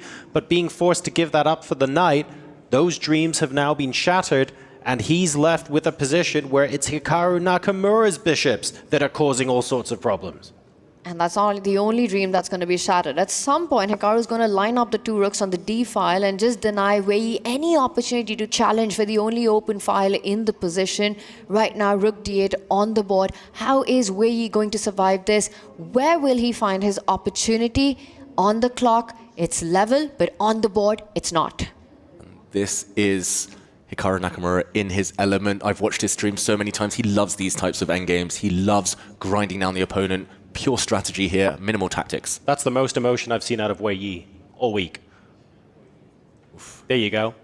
Thinking pose. The fact that he moved. Seismic. Yeah, he's 99 stoic instead of 100 stoic at the moment. But he really is in a lot of trouble right now, and he needs to think of a resource to climb his way out. And the heart rate agrees with you. I mean, that's 130 right there for Wei Yi. So he's feeling the nerves currently. Hikaru keeps putting pressure. You know, he hit the bishop in the last move, doubled up on the D line. Now he's getting the bishop to h6 to attack f4. It provokes Wei Yi to push the G pawn to defend it, but that's going to make the light square so incredibly weak around the white king. Oh, needs must though, and most likely Wei Yi will push that pawn forward. Hikaru was shaking his head. It was slightly confusing because his position is so good right now, but maybe just frustrated that there's no immediate knockout, but long term looking very good. And normally I talk about connect 4, but white's pawn structure less impressive this time. All on dart squares, a bishop blocked on dart squares, and the white king not going to be safe long term. And you know, for most of us, it might feel like, hey, the material's balanced. You've got 5 pawns versus 5 pawns. You know, the pieces are still playing for white as well, threatening now to double up on the C line. Why is this so good? But it's not all that meets the eye. You've got the bishop pair. You've got the C pawn that will eventually move up the board. For Hikaru, this is a dream position, one that he can really grind down and enjoy for the next 30 moves. The light squares just look so dangerous right now, and maybe that was part of the motivation behind playing the rook up to E3, because the moment white moves the knight, you have potential check on F3, followed by maybe the other rook coming into the 6th. Who knows what would happen in that sort of situation? So it feels like Wei Yi is surviving, but is extremely tied down right now and needs options, but he's not finding any. This feels like the type of position you save like 10% of the time for Wei Yi. Maybe if Hikaru doesn't find a way forward, something concrete, then you survive, and maybe trick your way to a draw later, but you very rarely win these types of positions. Hikaru, a bit of a frown, maybe surprised by this last turn. He's trying to get the other bishop in, the raking bishop pair, threatening a nasty check. That's very instructive. You know, you're constantly looking for more active diagonals for your pieces. First, he provoked white to push the G pawn, activating the light squared bishop. Then he rerouted the bishop to a square where he can give it check. And again, it could be potentially a mating attack against the white king with both the rooks still on the board. And it's one of those things where, look, Hikaru Nakamura, it's becoming almost easier for him to play because Wei Yi is creating those weaknesses that makes it easier for him to make these follow-up moves. And in a format like this where both players have 3 minutes on the clock, that's huge. Yeah, Wei Yi shaking his head loads. He knows that he might be on the brink of elimination here. He drops back his rook. He's not the type of player who's going to sit still and wait for his fate to hit him. He's going to try and push pawns, as you mentioned, creating weaknesses in the process, but the black bishop's coming in. The black rooks have infiltrated. The other one's coming in too, maybe to the third rank, first to check. This looks devastating. Don't move up to e3, that would be a checkmate, and one king e3 would have run into rook d3, so he blocks the check with the knight retreating right now. It's time anyway to bring that rook in, combine it with the power of that unchallenged light squared bishop, giving some big checks. White's king, surprisingly, in this queenless middle game, is in a kill zone. Well, we saw on the left of our screens there, Hikaru was about to make that move. He kind of took it back, showing some indecision. The clock may be Wei Yi's best friend right now.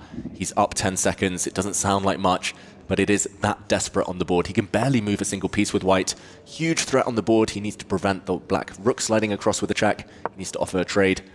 But Hikaru looking locked in here.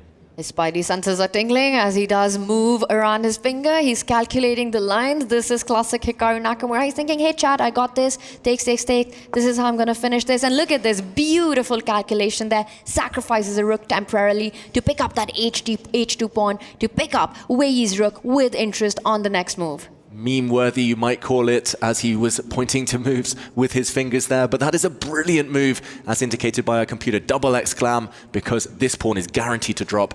And skewer, yes, it's just going to be a pawn in the process, but that's a very important pawn. The defenses are slowly being broken. Wei Yi now losing his time advantage, losing pawns, losing hope. When Hikaru starts bobbing his head like that and grooving to whatever is going on in his mind, you know it's bad news.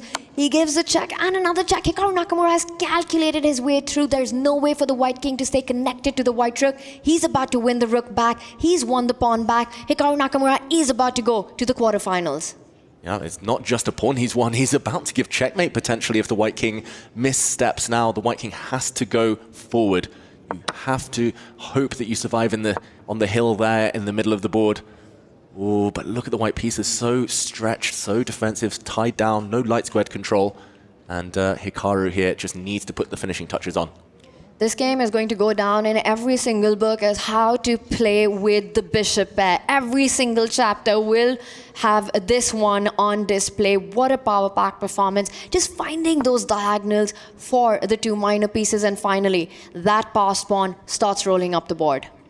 There's no moves for white, nothing to do. You can try to create a passed pawn, but the black bishop's only going to slide back and conquer your rook. That rook will be overwhelmed and lost. Wei Yi, he might be hitting the resign button soon. No, he walks further forward with his king. If he's going to go down, he's going to go down swinging with that king. But there are no entry squares. The e7 point controlled by the black bishop. You know, you might just be too brave to go there, but that might end badly. Checkmating idea still to always watch out for with the two bishops. Will Hikaru Nakamura give a check immediately? Will he make his rook a better piece right now? Start targeting the f4 pawn, which has been left undefended. But the clock situation, under 2 minutes. David, I don't think Wei is resigning. He's going to play this out till the end. He's going to try to make that miracle happen on the clock. Hikaru is overthinking somewhat. A couple of darts of the eye to the clock. Looking a bit frustrated. Not in his free-flowing best, although he was looking confident a few moments ago.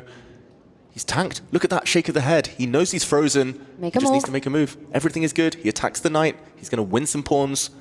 Even more pawns. This is good enough, but should have been better. Played 20 seconds ago. Strong move, strong decision finally there by Hikaru. Took a while to get there, but he did get there. The bishop moves into a very passive spot, defending the knight. Hikaru really tying the white king to d5. One check and it could be over. There's only one safe square for that white king to retreat to. Maybe now is the moment before it is too late, before you do get checkmated. The white knight wants to enter the middle of the board, but cannot safely. This is so difficult to find a move for Wei Yi. He pushes a pawn, desperation. The rook is hit, as we predicted earlier. Not many safe squares for that piece. And always watch out for the other bishop sliding back, giving some checks. That rook needs to stay connected to certain other pieces. Whoa! A piece sacrificed there, but it could not have been picked up. The white pawn would have advanced one step forward, not allowing the black to defend against promotion. Hikaru simply recaptures. He did not even calculate. That was impressive, Hikaru. He didn't want to allow any counterplay. The white rook saves itself.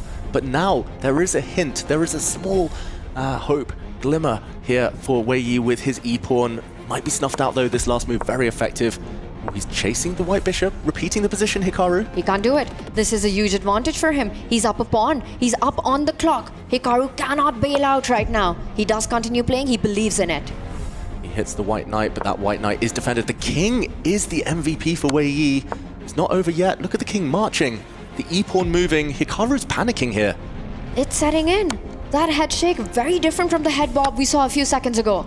The advantage is slowly starting to fade. Yes, that was a little trade of pawns. Yes, black's still up one pawn, but there is counterplay. The e-pawn is running. The black rook is just so offside right now. Ignore the evaluation bar right now. This is a game for 3 results, and now the clock is leveling out as well. Look at Hikaru's face and you get to know the full story. It's the e-pawn, it's the threats of the white king. This is far from over. Hikaru cannot believe it. He's saying, move, move, move. He's cursing himself, Hikaru. Look at the heart rates as well, both rising. Wei Yi is so excited because this is the closest he's been to saving this game in ages. Hikaru's literally willing himself to make a move. He gives a check, but this is sort of putting the snooze here because the white king doesn't have too many squares. Can he checkmate the white king? There's a double attack though, hitting the white knight and bishop. The knight gives up its life, but wow, he's blundered Hikaru. He's lost his bishop. Hikaru Nakamura is losing and he has no time. He can't believe it, and he's under 20 seconds. Wow, he completely had this. So close. Eval Bar says draw, but white has the pawn, white has the moves and the time. And very cool as a cucumber throughout the roller coaster. We might see rook and bishop versus rook, the hardest endgame to defend. With 10 seconds, not possible to defend. And Hikaru, he actually blundered there. There could have been a rook trade, but Wei Yi is just playing for the clock. And that's all he got to do. Look at Wei Yi, slowly, steadily moving towards the screen. He just needs to make sure he keeps the pressure on the clock. Hikaru here pre-moving desperately. Wei Yi's messed up some stuff there. He's about to lose his bishop. It's all about the clock though. 2 seconds versus 3 seconds. The pawn comes in. Oh my goodness. Wei Yi's about to get flagged. He gets Hikaru's rook. Wei Yi cannot lose and it's a draw. Wei Yi times out. Hikaru saves himself. Absolutely ridiculous end to that game. A winning panic in a winning position. The eval bar, the position. Forget that. The psychological warfare swinging between both players multiple times. There are many people who would say after that roller coaster ride, maybe a draw was the deserved result, but both players will be ruining missed chances in that game. Wow. Both deserve to win, neither deserve to lose. That was a roller coaster, one of the most dramatic finishes that I've ever seen. Wei Yi with all the material advantage, a rook up, a queen up, but not enough time, gets flagged, and this was the crazy endgame. Hikaru Nakamura reacting there, up the entire time, so close to winning, and David, then quickly it just slipped out of his hands. Yeah, banging his head, Hikaru Nakamura. 3-4 minutes earlier, he was bobbing his head, knowing he was about to win. He's still reacting here, still so frustrated, Hikaru. He used his clock skills to save himself. Wei Yi might feel like he should have banked it there, but ultimately, we go down to Armageddon. Hikaru not yet eliminated.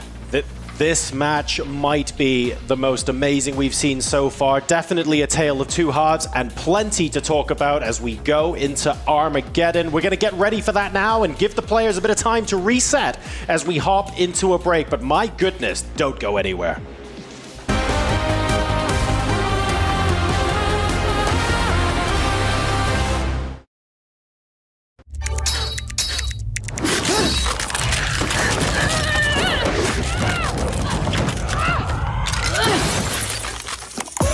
Reach your impossible, Lenovo Legion.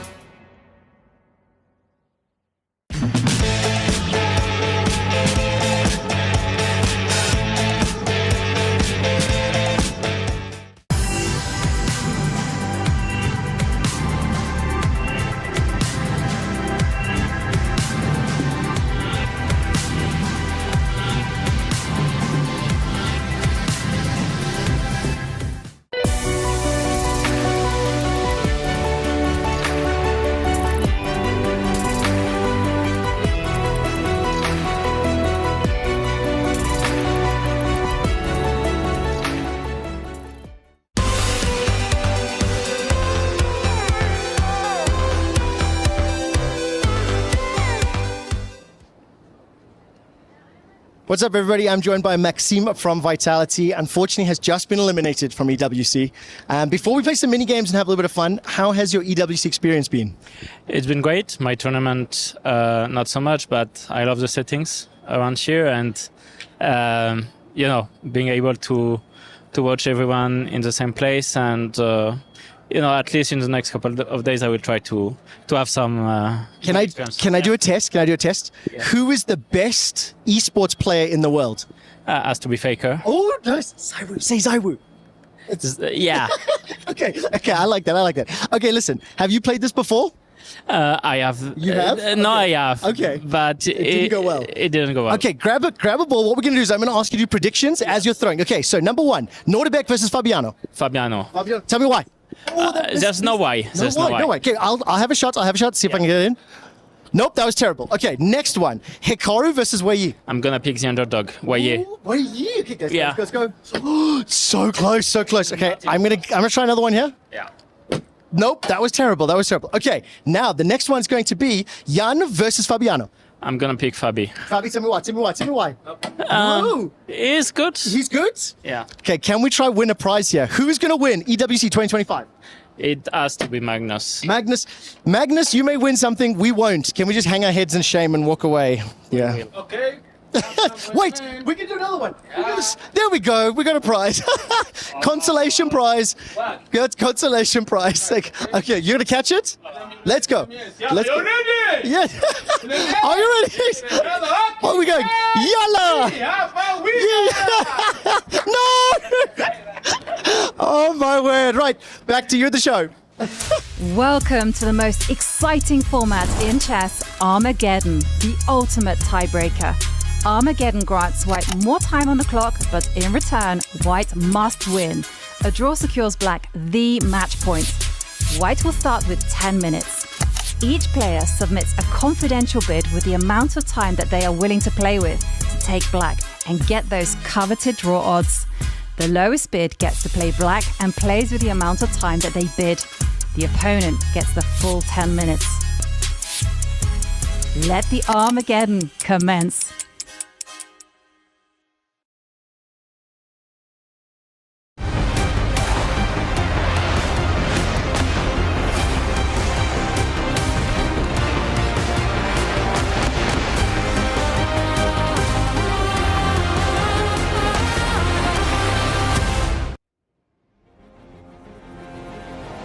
Wow, what a match we've had so far. We're going to be going to an Armageddon tiebreak, and this is for all the marbles. The winner that progresses from this match goes on to the quarterfinals. The loser from this match gets their key crushed today. The stakes could not be higher. Both players have reasons to be frustrated at the moment. This is getting more and more difficult to figure out what's going on by the second. Let's take a look at how Armageddon is going to go down. Both players will be bidding an amount of time that they're willing to have under 10 minutes, and that player will play with Black once the lower bid wins. However, the player with the white pieces, while they start with 10 minutes, it's a must-win situation. If you're starting with Black and you have less time and you make a draw, that's good enough for the match. That results in a win for Black. So it's high tension for both players. Whoever's playing with Black will have less time, but they've got draw odds. And this is what happened. Hikaru Nakamura will be playing with the Black pieces. 6 minutes and 49 seconds his bid. Wei Yi bid 7 minutes 36. That bid was unsuccessful, so Wei Yi will start with 10 minutes with the white pieces against Hikaru Nakamura. 6 minutes 49 with the Black pieces. It is all or nothing. Wow, and we saw the time scramble in the previous game where it was only the clock that saved Hikaru, and only due to the fact that he had insufficient material to checkmate did Wei Yi have to agree to the draw. But yeah, that's borderline. Under 7 minutes is so risky Hikaru there, feeling brave, maybe emboldened by his mouse skills. He choked the previous game, winning position, but he did clutch up when the clocks were ticking. Yeah, it's unbelievable. To me, 6:49 does feel extremely low, especially given the time management that Wei Yi has shown. He sort of kept it pretty level in both games against a player who is one of the fastest on the planet that the chess world has ever seen, you know, Hikaru Nakamura. And it all comes down to the Armageddon now. One shot, one opportunity, one Armageddon. It will all be decided in this one. I'm going to say one thing. You know, the nerves would have been very high. Tension would have been very high. But you could only see it on one of these two players. It was Hikaru Nakamura, the frustration. You know, he was giving that away. Wei, so calm, so collected. And for me, that has been impressive to watch. But the one thing I want to highlight for both players is their resilience. David just mentioned, you clutch up, but hang on a second. You also let the game slip. Wait. How rarely do you get to do that in a single game? The point is both players kept playing when they were in difficult positions. They found different ways to come back. Nobody was giving up. The never give up attitude, rise up. I mean, that is the flavor of the Esports World Cup, right? And I feel like both of these competitors are fantastic embodiments of what's happening there. That's right, Hikaru frustrated coming up against tenacious Yi in the previous game. And it's yet another Petrov. And another repeat of the previous game, the same opening from both sides. We've seen this happen twice today already, all the colors that you can imagine. And there we've got Wei Yi with the white pieces, a must-win game. He keeps the speed on. He knows that he has to put the pressure on the clock. He knows he has to play fast. The clock will be as important, if not more, than the moves played on the board. Very, very quick moves from Wei Yi. He was the one who was under pressure from the previous opening. Hikaru with a quick winning advantage, but Hikaru this time going kingside, castling his king to that right flank. It means he's going for a more solid type of position, maybe where calculation less of a necessity. But ultimately, all the pieces on the board, just one pawn trade. Very understandable that Wei Yi has gone for a position like this. That's got to suit the player playing with more time on the clock, right? As few trades as can happen for as long as possible, that has to be better for white. So Wei Yi, some great strategy right now in play. Hikaru has to try to get a more liquidated position. But what we have with the pawn formation, 4 versus 3 on one side for both these players, it's going to be hard to get those trades in. And it's too early to read into any sort of conclusion from this, but Hikaru going for a 20-second think already maybe wins just a little bit, because this isn't any normal game. Hikaru's now down to 6 minutes versus over 9. That's going to play such a big part in this Armageddon game. Not only is it not normal because it's an Armageddon, it's not normal because of the storyline that's happened in this match so far, right? In game 2, Hikaru winning throughout the game. Right. He was bobbing his head. He was feeling it. He was ready to snatch that spot into the quarterfinals. And then suddenly Wei Yi pushing him to the brink, to the point where Wei Yi was the one winning. I mean, that game flipped about 50 times. Going into an Armageddon, 6 minutes left on the clock, I would say it's advantage Wei Yi right now.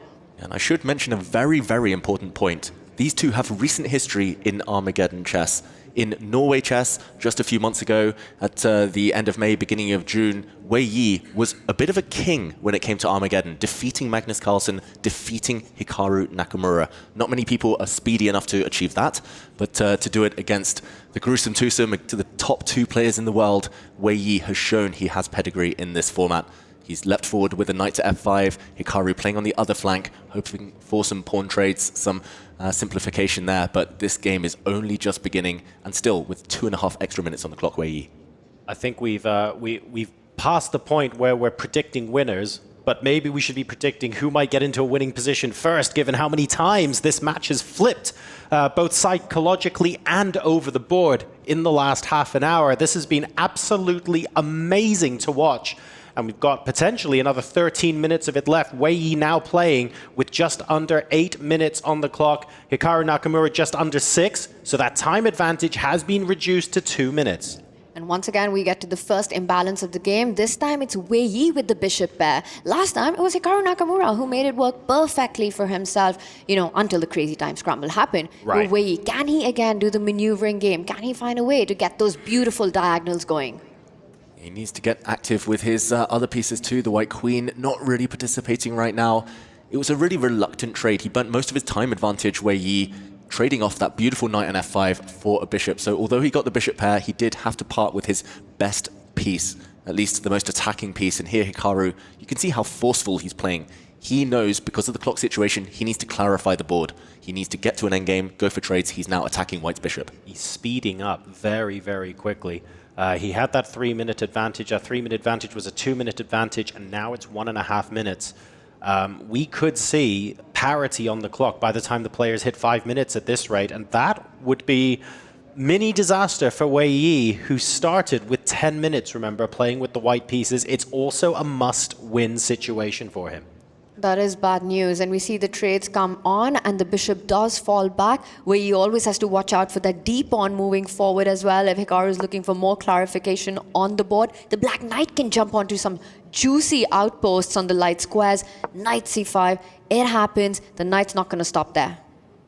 Knight has its eyes on maybe the b3 square, where you used that previously. This time it might be Hikaru's turn. Also d3 if he wants some trades to simplify things even further. Looks great for Hikaru right now. It's got to be said, Wei Yi, still with 1 extra minute, needs to speed up, needs to keep as much tension, as many pieces on the board as possible, but not easy. The black light squared bishop also suddenly on an open diagonal, could come out to g4 and pin the white knight.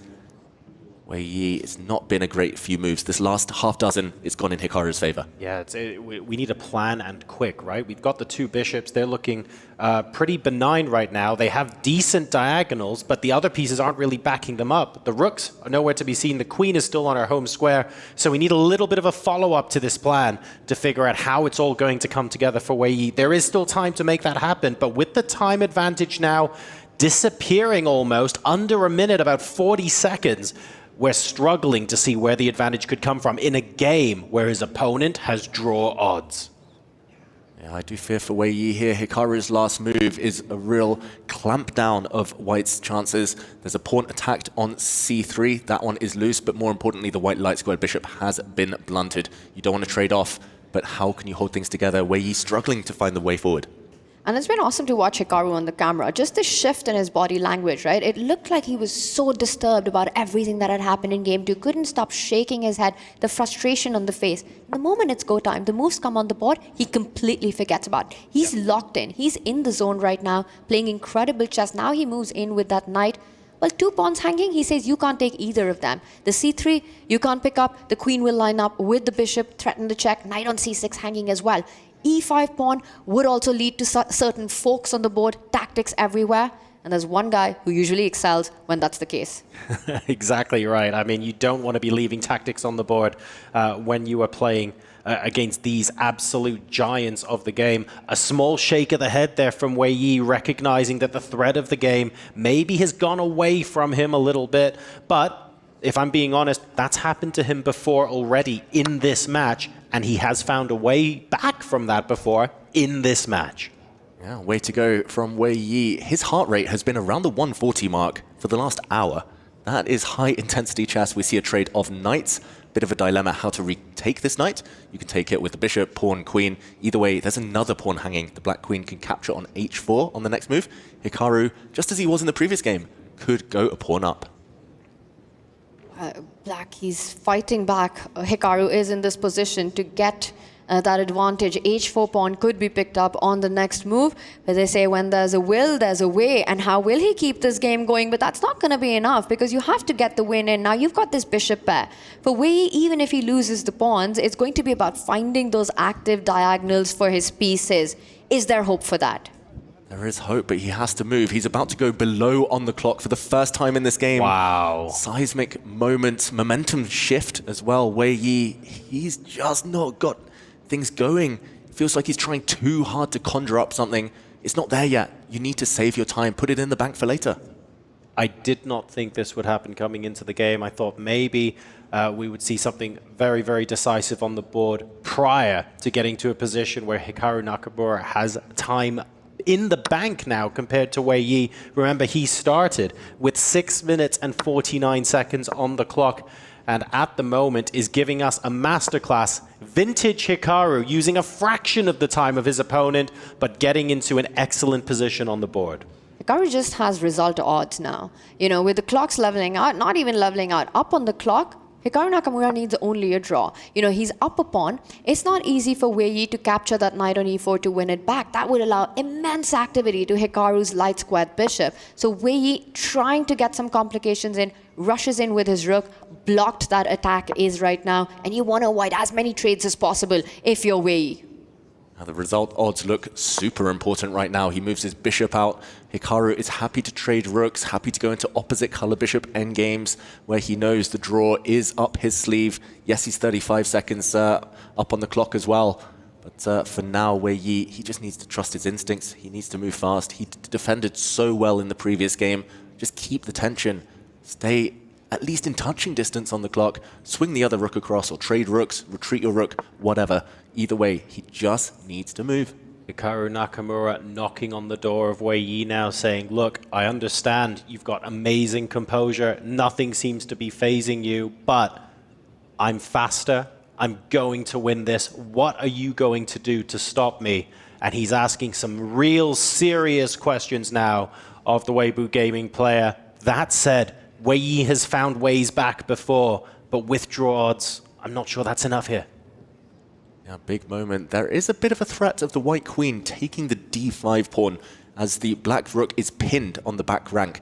So dealing with that is the first order of business for Hikaru Nakamura. He needs to identify that threat. He actually retreats with his rook, allowing a trade. There might be some simplifications, but only offering safety. I don't think Wei Yi necessarily wants to trade rooks, wants to grab this pawn. The black knight would actually be taking things, and we would see things fizzle towards a draw. Hikaru definitely using the fact that he has those result odds now. And Wei Yi doesn't have an option, even if objectively that was the best decision, which would safely guide the game towards a draw. He needs to keep it going, even if it means that he's worse. And now once again left with the decision, with the black rook pinned, does he grab that central pawn on d5? Queen takes pawn, still in the air. It would allow the black knight to jump to c3. Wei Yi's going to repeat it once. He might even repeat it twice, but in no reality will he do it the third time. There we go. He dodges the draw, dodges the repetition out of necessity. Wei Yi. We saw Hikaru on his screen with some pre-moves earlier, feeling very confident there. The problem is, black is holding the fort. The white queen is stuck in two minds. It's useful as a defensive piece, therefore it cannot really move, cannot help capture any pawns. Wei Yi lacking a plan, and that is the hardest situation to be in under a time pressure like this, time crunch. And it just keeps increasing, right? Almost now a minute deficit there. He does try to activate the bishop from another diagonal, finding a new route to try to get to the c6 square from where it can attack that central d5 pawn. If Wei is able to get to that pawn, then it's game on. Then he's talking. Then he's looking for those winning chances because it will leave Hikaru with a big weakness on c4. Okay, big moment. Hikaru, 30 seconds extra. If he can blitz through the next 5-6 moves and not drop the pawn back, not allow any counterplay, Hikaru's just going to take this. He's getting closer. But the panic, that face again appearing. Hikaru not enjoying the time pressure here that he's under. He swings his queen across, prevents that bishop moving. But this is exactly what happened in that second game, right? Hikaru close to winning, close to just wrapping things up. And then you could see it. He just froze in that moment, just burning the clock. And in time scramble, crazy things happen. Queen b7 played, stopping the idea where he needs to find a way to activate that dark squad bishop. You start seeing ghosts. You start evaluating threats that aren't as credible as they would be if you looked at them with objective eyes. It's not that anything's a lie. It's that everything looks threatening and you feel like you have to calculate everything. E6. Huge throw of the dice here from Wei Yi. Do not take this pawn. Hikaru cannot capture this pawn as the white rook would step up to the 7th rank and skewer the black queen. There would be checkmating ideas. The kiss of death idea on g7. The white queen is coming. Hikaru panicking again. He missed it. He didn't see this. This tactical resource. And Wei, he's expressionless. There's nothing that you can read on him. Hikaru calms himself down, brings the queen back to the defense. Pawn takes pawn would have been a big blunder. But now, Wei gets his opportunity. There are open lines on the board. That looks like a huge step in the right direction. Suddenly the black king doesn't have as much protection around it. The white pawn was in the way anyway, so that trade really beneficial. But Wei Yi shaking his head. At least he's getting his bishop into the action.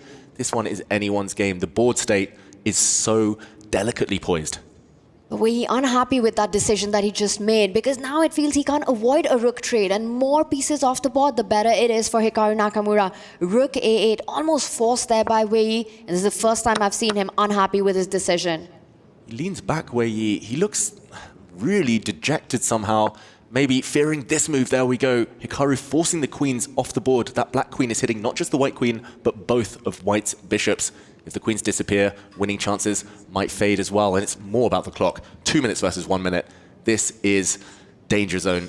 Hikaru so fast now. Wei Yi so resourceful. He had the opportunities to maybe mix things up a bit, but as more pieces get traded off the board, there's very little for him to work with right now. And with the queens off as well, where's the win? It doesn't exist. Hikaru needs only a draw. Wei Yi is under 1 minute on the clock. The queens are off the board. Hikaru Nakamura has an extra pawn. That pawn has been picked up, but the c3 pawn hanging as well. He's just been overthinking it. Wei Yi's been too much in his own head. The shake of the head there, he needed to just blitz it and hope. Yes, it's a bad position. Yes, it looks forlorn now with those two black pawns marching. But it is more about the clock. That gives Hikaru confidence. He's trading off from a position of strength. He knows he only needs a draw. Given a question mark, but let's ignore that one. As the white rook slides across, we'll see some trades. The black knight's going to step out the way. The pawns will advance. Nothing stopping them. The white bishop steps forward, attacks the rook way down to 25 seconds. Hikaru with the hand movement, says he's seen it all. Rook d5. Hikaru knows he's so close to getting to the quarterfinals. Wei Yi looks like he's got his hand over the resign button. 20 seconds, Hikaru Nakamura goes through. Speed, resilience, and grit. What a gripping match there. Hikaru Nakamura books his place alongside his Team Falcons teammate in the quarterfinals of chess at the Esports World Cup. But my goodness, was there drama along the way. That was an extremely hard-fought victory. Fantastic character shown from both players, but in the end, Nakamura emerges victorious. Wow, so up and down, so fitting that it had to end in Armageddon. The only way to separate these two fantastic players. Wei Yi played out of his skin, but ultimately not enough. What a fight this was. What a match this was. An absolute blockbuster. I mean, are you not entertained here at the Esports World Cup, seeing these two beasts take it down to the wire, and Hikaru finally showing why he is such a big boss here in this endgame, in this Armageddon. It was a Hikaru Nakamura show, and with that, he's the one who goes through to the quarterfinals. There are so many emotions throughout that game, let alone throughout that match. Let's hear them from the man himself while they are still fresh in his head. Advancing to the quarterfinals of the Esports World Cup, it's Hikaru Nakamura. Are you kidding me? That is the absolute pinnacle of chess. How entertaining. Hikaru, I know you are not pleased with the way you played. You looked pretty frustrated after that first loss. You were able to close it. You look somehow even more frustrated after the second one. How were you able to hold it together and lock in for that Armageddon? And absolutely, it looked like you were a different person for that game. Yeah, it was very difficult. I mean, the thing is, in the first game, I saw the winning move as soon as I played the other move. And then the second game was very choppy. But I think in Armageddon, if I felt that if I have the black pieces, I'm the favorite. And I think actually we saw it today. Usually the player who gets the right color wins the game. So it's just a matter of moving quickly and not thinking at all. Now, when it came to playing on the black side in that Armageddon match, Wei Yi just went with 9 minutes, 50 seconds. He handed you essentially the black pieces. Did you think that maybe he was confident and he had a plan in mind? Were you feeling like any kind of way? Nervous, anxious going into that third match, especially with the way that game 1 and 2 went? Well, apparently I need glasses because I thought he bid 750, not 950. So that's the first thing. But yeah, I felt that if I got black, I would be pretty good. And it really came down to the first 10 moves. I had some flow and I just moved quickly. And yeah, it was a good result. But obviously, I'm not pleased with the way I got there. Well, look, regardless, at the end of the day, you make it to the top 8, so congratulations. Ladies and gentlemen, we still have 2 more matches and 1 more group to wrap up. So let's head on over back to the studio after that whirlwind of a series. Thank you so much, Sandstorm and Tyler 1. Hikaru Nakamura, he gets it done in the Armageddon against Wei Yi. But this is why we are here. This is the kind of drama that we want on the Esports World Cup stage when it comes to chess. Just getting to that Armageddon was so intense. We were jumping up and down, screaming, watching game 2. That finish was absolutely bananas, and these two really did it. Wei Yi has nothing to be ashamed of. The way he performed here, he might have to go home, but he gave Hikaru, one of the big dog favorites in this event, a true run for his money. Yeah, you've got to respect the absolute fight out of Wei Yi here against Hikaru. Yeah, totally. You know, he was tenacious till the last move. And there, Wei Yi, you know, just, I thought he was going to turn it around. But Hikaru, I've got to say, he was able to switch, right? He completely panicked in game 2, lost the plot, but then he calmly just reset and just say, oh, you know what? I need to flag. And I've never seen such drama. I mean, I was going nuts. The all-telling Hikaru head bob comes in, and that's when you know he's found it, he's back in his rhythm, and he will end up taking this one through. But the head bob was preceded by all kinds of head slams. Exactly. He was talking himself up. I mean, I really wish I could have been courtside there for that game too. It looked like this guy was in total meltdown. He was banging his head, just absolutely upset because he had allowed this counterplay. He saw himself out and dead, but it is why we call him Hydra. You cannot just kill this guy because he will find a way to do it, and he did, making this comeback in this crazy time scramble. There were ups and downs, heart palpitations by everybody. That eval bar was going crazy, but again, this is a man who knows how to get it done when the seconds are down and the game's on the line. Eval bar was swinging, the moves were flying out, and with just under 4 seconds on his clock in the end there on game 2, he manages to get away with the draw. But you can see everything that he's feeling in that moment. He leaves nothing to the imagination. No, but I can tell you, it wasn't just him that was feeling it too. We all felt it here as well. And that is the beauty of this particular format. Is absolutely fantastic. But I've got to compliment Hikaru, the way that he reset himself for the Armageddon, because I can tell you the way that he switched, you know, from winning to losing, that's the kind of like change that can really upset your balance and your momentum going forward. And, you know, he got to the Armageddon and he got the job done. Also, he's the first person to say that he kind of feels like he's, solved the Armageddon. You know, getting those black pieces is very important. So he's going to be making the bids, even if they look dangerous to us. But with Hikaru's promotion to the quarterfinals, we say goodbye to Wei Yi. Let's go to Mike Klein, who's standing by with him now. We're here with Grandmaster Wei Yi, who leaves the competition, but not after an amazing fight with Hikaru Nakamura. Of course, it went to Armageddon, but the second game had everybody going crazy. You were losing, you told me that before we started here, but was there a moment where you thought you might be able to flag him? Yes, okay. I mean, when we went to the end game, I think Black just was much better, and he has more time, so I think it should be lost for me. But after I played King F7, I realized maybe I had some chances. But okay, the only problem was the time. So and even further down in the game, he had 4 seconds, you had 8 seconds, but it looked like you were still trying to win on the board, and he was just making random moves. Did you think about just making a bunch of random moves? Did you think about just moving quickly? I didn't realize about my time. I just want to find the way to win, but okay, maybe that was stupid. I should play faster because I think I have only a few seconds. Almost no one can play as fast as Hikaru Nakamura. You gave us probably the most interesting and exciting match, so thank you for your time, Wei Yi. Thank you. Thanks. Thank you, Mike. Thank you, Wei Yi. Can't forget the third competitor out there on the stage. It is the time. And ultimately, when you're playing the Hydra, when you're playing the guy who plays the time the best, it's a tall task that we're asking you to overcome. Hikaru Nakamura, he will join his teammate Alireza Firouzja in the playoffs there for Team Falcons. So things are looking good for our returning champion Esports Club from just last year. A couple of their chess players already in to the top 8. Of course, this does mean there will be a key crushed and a dream crushed pretty soon here, and it'll be Hikaru Nakamura who's hitting the button. You know, there was a very big point made by Wei Yi, which was I was trying to win. I was looking for the win. That takes brain processing speed. How fast can you calculate? No, Hikaru Nakamura, he used to play Bullet 8 hours a day, maybe more sometimes. That's his training. And in Bullet chess, 1 minute per side.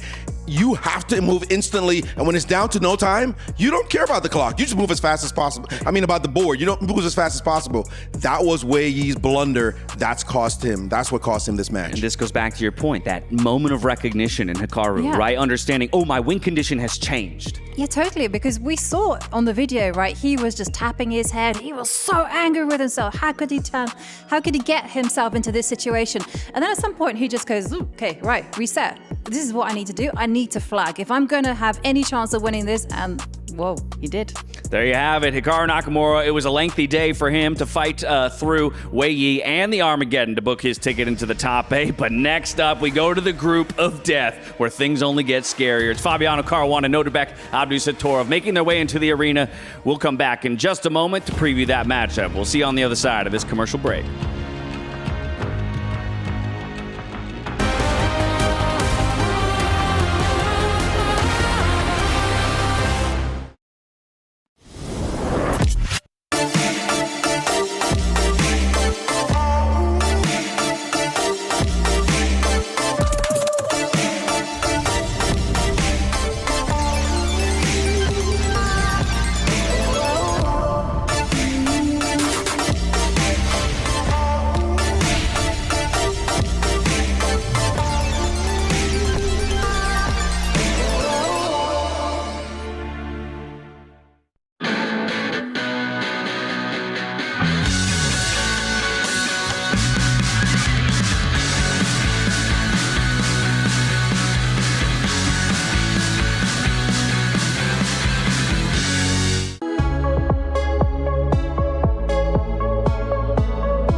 Hello, everyone, and welcome back to Chess at the Esports World Cup. Another key about to be crushed, and this one at the hands of Hikaru Nakamura. Going into the top 8 here and fighting for his share of a $1.5 million prize pool. Wei Yi, unfortunately, his chances have ended here after that Armageddon matchup.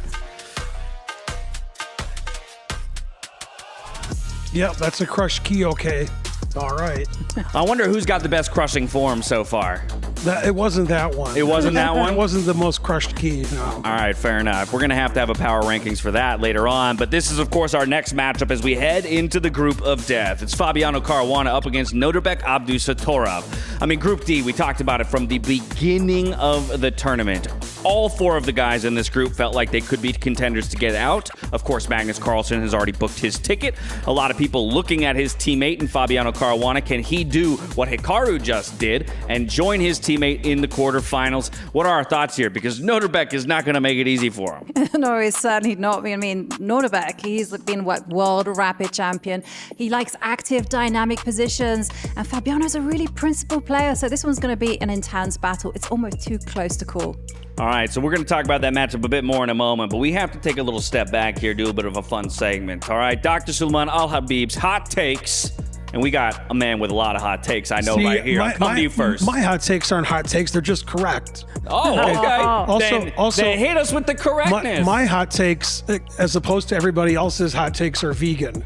So okay, give us the vegan wait a minute, that's hot cakes. I'm so confused. All right, so what do you got for us? Okay, so I got Levon Aronian as being the favorite in this tournament, and I think he's going to win the whole thing. So go Levon. It'll be the greatest 3 weeks ever, winning in Vegas and then winning here. I think Levon has what it takes. I think he's got his old form back, and as my wife and I like to say, root for the old guys. Okay. Go Levon. How about that? Yeah. Shout out to my wife, Karen. Flies in the face of our favorites graphic. Yeah, it certainly does. But yeah, no, I kind of like it as well, especially as it's vegan. But mine is not going to be vegan. I think I'm going to actually offend all the chess purists with my one. All right, let's hear it. I think EWC here is proving it that increment is just ruining the game, I tell you. Oh. It's killing I agree with that hot take also. You also agree with that? Even though it wasn't vegan, I still agree with it. Look, you already got one on your side, but I'd be careful. Maybe lock your DMs before the whole chess world explodes and people come after you, because that is quite the statement. But honestly, I'm kind of on your side too, because if that last series proved anything, it was exactly that. I mean, that game 2 was only so exciting because there was an end point, right? There was the reality that somebody was going to hit 0 at the end of the day. So, hey, let us know what you think about the hot takes that are shared here on the Esports World Cup stage as we once again reframe towards Group D, the Group of Death, the last slot to be decided for our quarterfinals. Magnus Carlsen, he's already booked his ticket into that top 8 for Team Liquid. First off, we're going to go to Fabiano Caruana versus Nodirbek Abdusattorov. Winner is going up against Jan Krzysztof Duda. So it's a long road for either of the guys who are about to step on stage.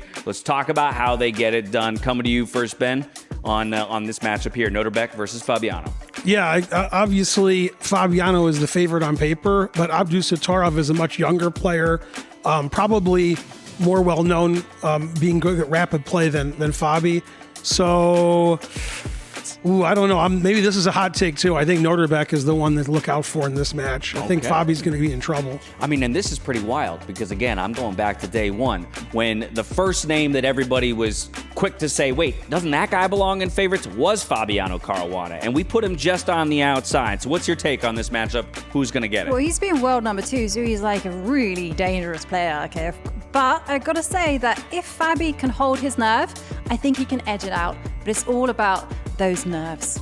Okay, so nerves. I mean, yeah, it's a good point. The fact that he even dropped down, I think, by a lot of people's standards was a bit surprising. And I will say that there have been times where we refer to him on freestyle as the picture of consistency. And yet, in most recent times, he seemed to struggle to get through some of these quicker time controls. Yeah, that's right. It's not only him. Everybody's struggling because they're used to playing increment the last few years. Now, I'm an old guy, And when I played chess in the 70s, 80s, and 90s, we didn't know what increment was. And so our flags fell. We didn't have electronic clocks. So when the flag went up, we didn't know when it was going down. Only one more spot is in play here for the quarterfinals and the top 8. It's the group of death, and we're getting to it right now.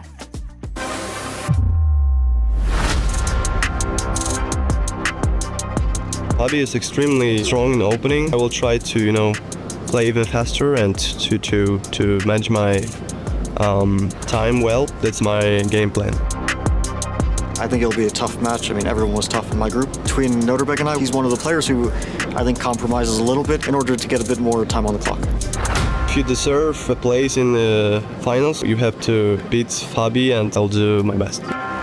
Nodirbek is really strong. I think that it's basically just a very close match. And Nodirbek and also we change our openings a lot, so it's very difficult to predict, and in that case, difficult to prepare a surprise. I'm looking forward to play much better. I need to avoid major blunders, that's the main thing. Ooh, it's gonna be hard to top that last match, I'm not gonna lie. But I am absolutely sure these two titans can find a way to do it. You're right, Tyler. So, let's not wait any longer. Let's introduce them to the SNB arena, and it's time for them to fight for their tournament life. Representing Navi, it's Nodirbek, Abdusattorov, taking on Team Liquid's Fabiano Caruana. 2 players, 2 draws, and 2 losses in their first day. A win here keeps them alive, another loss, and they are gone. Can they keep their keys intact? Not gonna lie, guys. You guys probably all watched all the matches today. They are slinging those pieces across that chessboard. Are you guys gonna live up to this hype as well? It's very possible, yeah. Difficult to compare to the last match, but it could easily. I mean, this format kind of lends to that sort of finale, where you can also see a time scramble and someone flagging. It can happen. Abdusattorov, what can we expect from you coming into this matchup? How are you feeling? Yeah, I feel great. I followed the previous match. It was extremely tight. It came down to a second. So, compared to yesterday, I'm feeling great, and I look forward to play better. And we look forward to seeing both of you do battle on the stage. So, gentlemen, if you wouldn't mind, keys into the pedestals and get yourselves ready in those chairs. Ladies and gentlemen, Group D starts its wrap-up right here, right now. Nodirbek Abdusattorov takes on Fabiano Caruana. Casters, over to you. Thank you very much, folks. This is another absolutely titanic battle we have on our hands. Fabiano Caruana of Team Liquid taking on Navi's Nodirbek Abdusattorov. This is really exciting. Plenty of storylines on offer. Both of the Falcons are through, right? So the pressure's on Team Liquid now. Can they do it? Caruana also fighting for a chance of a second bite at Duda, who is waiting in the qualification match. But absolutely do not think Nodirbek comes into this as an underdog. It is possibly too close to call. Yeah, Group of Death does feel like an appropriate name for the 4 players here that we have been seeing. Magnus through, of course. Duda rode his luck against Fabiano. Fabiano will be kicking himself after yesterday, blowing a winning position. But Nodirbek, he's maybe the one who needs to play a bit better overall. Nodirbek, he's the storm, he's explosive, but Fabiano, he's known for his calculation. He's clinical, he's precise. It's going to be so much about the clock. That's what they spoke about on the stage as well, right? Speed will be the name of the game for Nodirbek, the youngest ever world rapid champion. He became that when he was just 17. He needs to bring that power play when he's playing against a great like Fabi, the world number 3. And here we go. Game number 1 has started. Knight F3 on the board. Looks like there's a little bit of an admin query. So I've got a question for you guys based off the match that we saw yesterday. Nodirbek absolutely loves dynamic positions, explosive player. But when we saw him play against Magnus Carlsen, I only have one note for game number 1, which is it's a draw until it isn't. And he was ground down because there wasn't any play in the position. So there's an argument to say, if he's shut down in a way that there isn't much play and he hasn't got that dynamism to play with, is that the same strategy that Fabiano would be using? It feels like Fabi will be taking a leaf out of his teammate Magnus Carlsen's book there. Try to do the same to Nodirbek, frustrate him, kind of stop him from getting his thing going. There were some tech issues. The first game was aborted after Fabiano, who will start with white, played his first move, but we'll get that started, reset very shortly. And that first move was a knight jump at the very start. He played knight f3. I think it restarts, and Fabi will stick to that. There were some disturbances that Nodirbek could feel. Now adjusted. Now it's go time. It's game time. But to your point, Nodirbek lost that to Magnus. There's a huge psychological block in that matchup as well. It's sort of so much trauma, the amount of times that Nodirbek has gone down in match play to Magnus on the big stage. He doesn't have the same with Fabi. He takes Fabi completely fearless, without any ghosts of the past. And that's got to be a confidence boost. I think this match is an absolute toss-up. It's a 50-50. And Fabi, such a principled player, such a solid player, Nodirbek's game plan essentially will be to try and disrupt that, to try and play into positions that are double-edged, very uncomfortable, looking for different ways to disrupt the equilibrium here. It's going to be interesting because they're two very, very different styles. Yeah, very different styles. And for Nodirbek, who does start with black, I think a draw in the first game would be a fantastic result. He's very, very dangerous with the white pieces. We did start with the Reti opening, and here we see white getting orders of business sorted, getting a fianchettoed bishop on g2, getting castled very quickly. Nodirbek, in the meantime, trying to occupy the center with the black pawns. And he does it. He sticks to style. He gets that pawn break that you were alluding to, d5 on the board. Now the knight beautifully placed there. The bishop can come on, develop itself to e6, consolidate the square that the knight is on. And the speed with which the players are playing, a piece like Fabi, also prepared for this opening. Yeah, although the first pause here from Fabiano Caruana with white. I think if it comes down to a calculation battle, Fabi is still supreme there. He's still fantastic when it comes to calculation. If it's more instinctive, then it might be Nodirbek, especially if he's the one on the front foot who takes the upper hand. There we see a very interesting way of trading knights. The black queen was lured out. The black knight in the center fell, just as the white knight on g5 fell. And ultimately, level material, the queen returns home. Incredible calculation we've seen by Fabiano Caruana, one of the best at the absolute top in the world for over a decade. Played a World Championship match, the only player to have drawn all classical games against Magnus Carlsen to force a tiebreak in that match. Nodirbek, his own pedigree in World Championship matches in Rapid there, being the youngest one to win it. So there's a lot at play here. I think if it comes down to those time scrambles, Nodirbek being the younger one, perhaps might have that edge. So Fabi, I wonder if he's trying to create something before getting to those final moments, trying to get those complexities, those big calculations in. Oh, maybe if we can emulate the analyst desk and talk about some of the hot takes here. Is our takeaway from that then maybe if it gets all the way to Armageddon, we favor Nodirbek? Yeah, I think he is just the quicker, the more confident of the two. Maybe Fabiano, it feels like his nerves have hit him, have hindered him in recent times, especially when the clock is ticking down. It happened in the freestyle Grand Slam in Vegas. It happened against Duda just here yesterday on the other stage. And yeah, it was those last-minute uncharacteristic blunders that I think he might be trying to avoid today. Okay. All right, but the Armageddon is still far way off, so we've got a best of two to start with, but I completely agree with you there that I think if it comes down to a battle on the clock, Nodirbek becomes the slight favorite there. But Fabiano Caruana, for now, with the white pieces, a slow, cagey approach so far, trying to just improve the position of his pieces. At some point, if you have to make play, he gets the rook on in as well. You want to try to strike in the center, right? With d4 completely under control, Fabi's got to have the f4 break on his radar. Yeah, we're looking for this white pawn to step forward in the near future. It's just hard to imagine any other productive plan. White's slightly cramped for space here. Black has what we call the Maroxy bind. Normally it's from the white side, but these black pawns on c5, e5, they just prevent most of the white pieces from having any active prospects here. I was going to say something very similar in that if you take a look at the amount of space, you take a look at where the pieces are positioned and how happy the players would be, it does feel very much like Black is very happy out of this opening, maybe equalizing and then some against White here. And the pawn structure is just super solid. The bishops are very versatile in the middle of the board. They could go either way. There's no obvious weaknesses. We've got two major pieces on the half-open file there.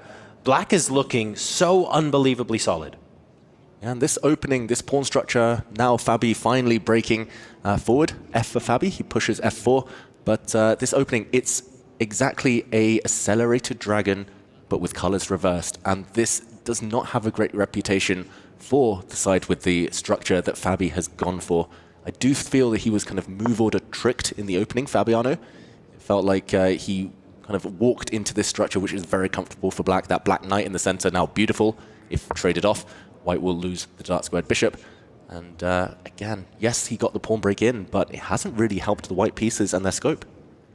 Now Nodirbek continues with the avalanche now on the left side. You know, again, we speak about these pawn islands. Fabi with 3 pawn islands, Nodirbek with only 2, a healthier pawn formation, which is left with open lines in the center, and each and every minor and major of Nodirbek occupies one of those central squares. So things a lot more harmonious in black's camp. Knight d4 doing a beautiful job of threatening to win a bishop pair. If you want to get rid of that knight, never an easy decision to make. And Nodirbek, he also keeps the pressure on the clock. He absolutely does. Currently playing with 8 minutes on the clock to Fabiano's 7.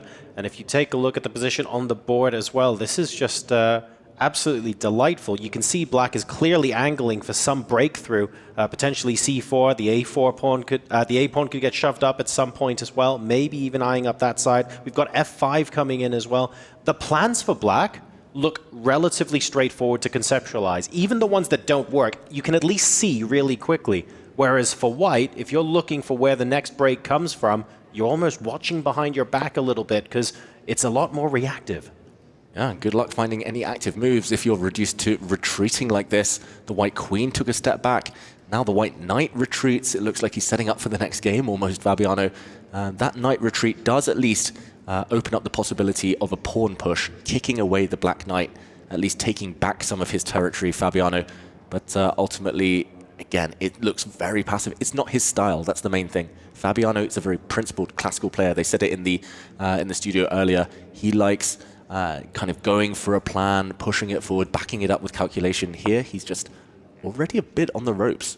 He's trying to just cling on to this game. You can almost feel the discomfort through the moves, which is not something you tend to say often. The players are the emotional ones, but here you can almost feel it on the chessboard. 100%. You're on spot there. You know, retreating the knight to push that pawn, creating these central weaknesses. Both e3, d3 can come under so much attack. The queen was hinting at it. The rook had to slide over to defend d3. The black knight now jumping over, not attacking one, but 2 pawns on the board. The last 2 moves that Fabi has played has created so many weaknesses, but it was also the only way to kick that knight out of that central stronghold. I think Nodirbek is loving his position right now. Yeah, this has been a disaster in terms of the opening for Fabiano. He's not busted yet, he's not dead lost, but he is in a lot of trouble. And okay, interesting decision. He's saying to Nodirbek, please grab my pawn. You'll walk into a pin, but this would backfire. Nodirbek here, he might need to retreat in order to preserve his advantage.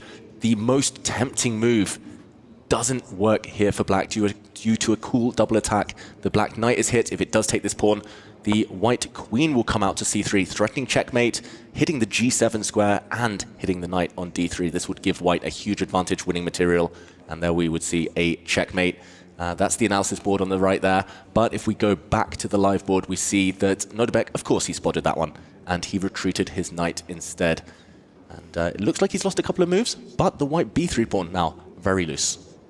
The 4 pawns, you know, which are on the 3rd rank for Fabi, with all these pawn moves that he's made, a3, b3, d3, e3, all now can be attacked. There's a checkmate in one being threatened, an idea that you earlier highlighted, you know, with the bishop and the queen setting up a battery. So 1 move threat, a simple response would be challenge that queen with the dark squared bishop. Bishop f6.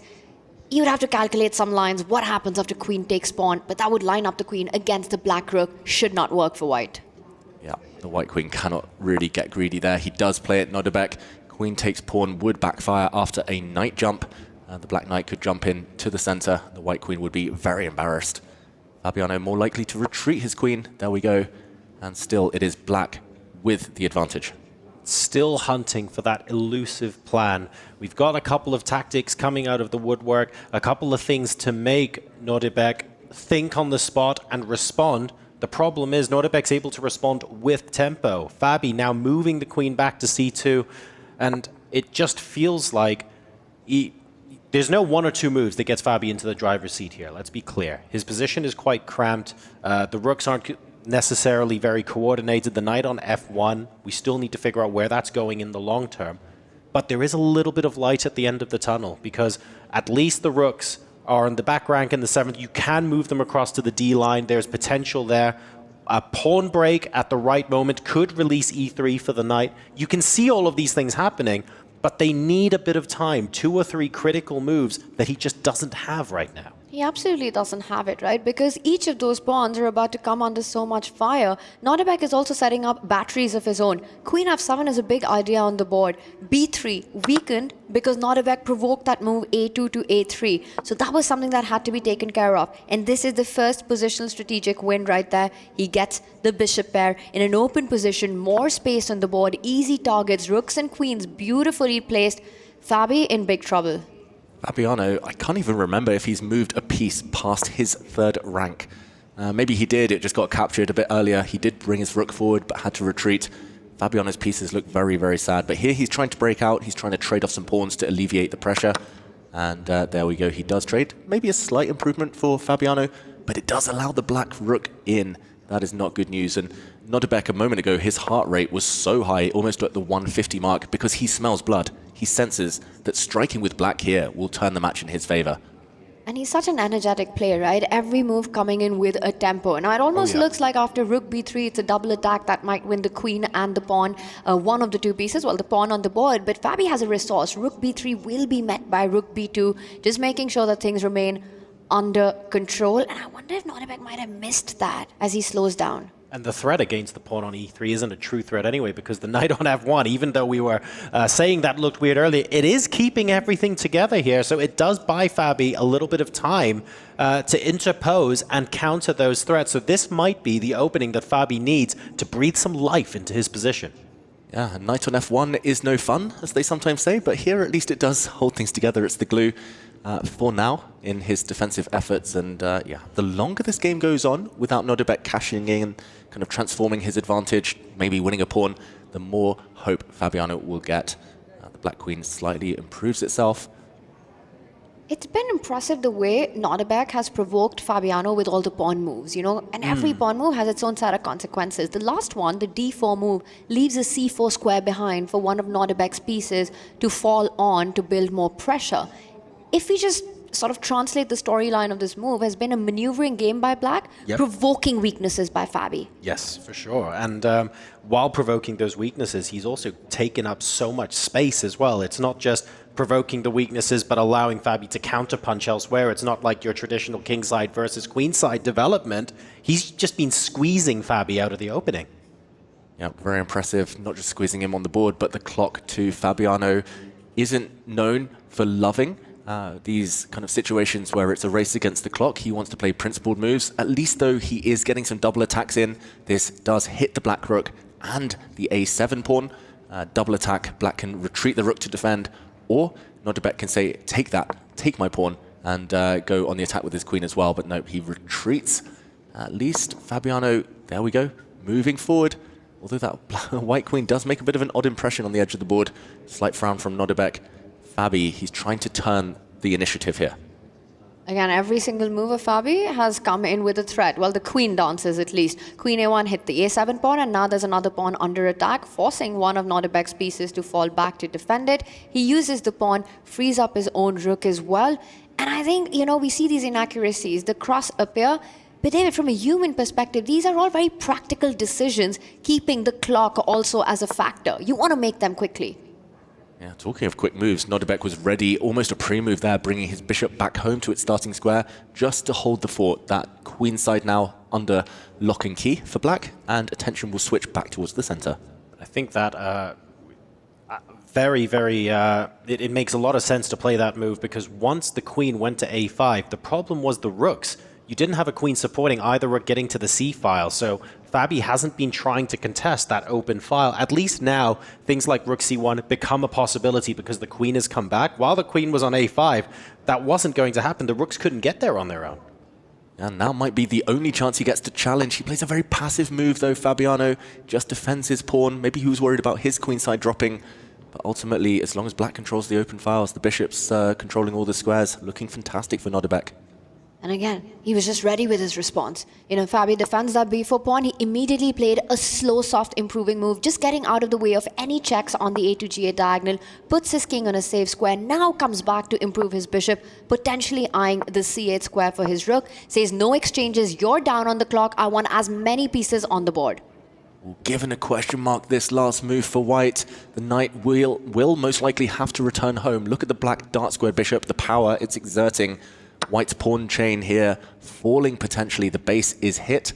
That knight will be recaptured. He's just choosing by rook or by pawn. And ultimately, it's e3. That is the landing spot for the black pieces. And you've got a beautiful open file to line up all your majors, to start targeting it more and more and more till it falls. He first decides, I'm happy with the rook trade to get away, to get rid of one of those defenses as well. He's going to slide the rook back to defend e3. And this might be the moment for Fabi to think about how can he double, triple down on that attack, or will he switch focus to another weakness, the b4 pawn? Yeah, it's black's move here, and apparently there's one way to land almost a knockout. And it is a deflection motif for Nodirbek if he pushes his a-pawn forward. Oh, wow. Whoa, he didn't find it. There was a pin. The white queen would have been lured away from the e3 square. Instead, Fabiano clings on here. Black's gone to pawn up, but it could have been more. It could have been a lot more. That was a super strong move available. A5 would have put Fabi under so much pressure. The one resource Fabi has is the opposite color bishop complex, right? If the majors are off the board, that gives the position huge drawing tendencies. But as far as the queens and the rook exist, it's still big advantage to Nodirbek. Now the a-pawn joining the party, bringing the pressure on. Push that pawn. Can you go a4 here? I think you can keep going. He's got double the amount of time as Fabiano as well. That's going to be the extra piece in this position, right? The fact that he's almost on 3 minutes to Fabiano's minute and a half right now means that, and the plan's really simple, right? Find a way to push the a-pawn. This isn't stuff that's going to send you into the tank thinking about your moves for a couple of minutes. The plan is very simple as well. Yeah, two plans. Push the a-pawn, but also go for the white e3 pawn, the base of the chain. The black rook soon will land on the b3 square, trying to break through. But for now, Fabi's holding things together as he hopes to survive on the clock. These players, they were watching the Hikaru Nakamura-Wei Yi clash.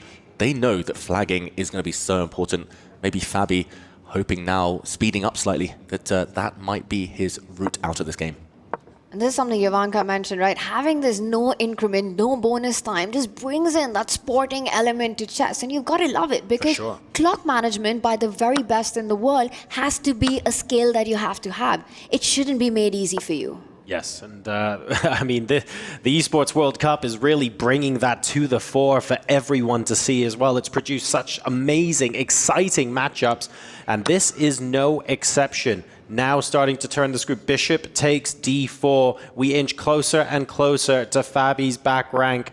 And look at this, another retreating move, admittedly harmonizing the queen and rook. But this is feeling like it could be too little, too late. The rook is pinned to the king.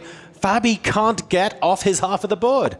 That was the clincher. The moment Fabiano was about to get active, the rooks disappear, and Nodirbek now, he's got a clear run through. That black pawn is sprinting forward to promotion. No real counterplay. At the moment you are attacking this one, the c-pawn can also move. There are no checks against the black king, which will hide on dart squares. 2 extra pawns for black and both unstoppable. He starts by pushing one of them. Fabi desperately trying to improve the position of his queen, but he's allowing some checks to Nodirbek himself, which can assist the c-pawn from moving ahead. But Nodirbek keeps his queen closer to the king, advances the other pawn. Whoa, he's playing with his king. Ooh. That's brave. Very brave. Now the white bishop is actually doing a very good job, a dual-purpose role of stopping the 2 black pawns. We'll see a flurry of checks now. The black queen checking the white king. A queen trade would most likely lose the game for Fabiano. You cannot stop the pawns. Instead, the checks continue. At least there's a ray of hope here. 40 seconds, though, against 1 minute 15. That's the biggest problem here for Fabiano Caruana. He is under 40 seconds right now as the checks continue. The black king, where will it find its hiding space? The queen blocks it for now. Queen trade would be game over. He keeps the queens on. He has to. But the checks have dried up. No more ways to attack that black king. The black bishop needs to be improved. Nodirbek is sorting that out. Watch out. The black queen is threatening to dive in with a check now. Any queen trades, it's game over. Even without the black bishop, the black pawns will overwhelm the white bishop. And there we go. Fabi hides. He hides, but he can't hide on the clock. 24 seconds to Nodirbek's 1 minute right now. He had to get the king to safety. Nodirbek, he takes a pause. He knows that this should be winning. He's trying to calculate. He's trying to force the matters. He comes in with his queen. Black's king beautifully placed. Absolutely safe on 8-6. You've got the dark squared bishop. Place everything on dark squares.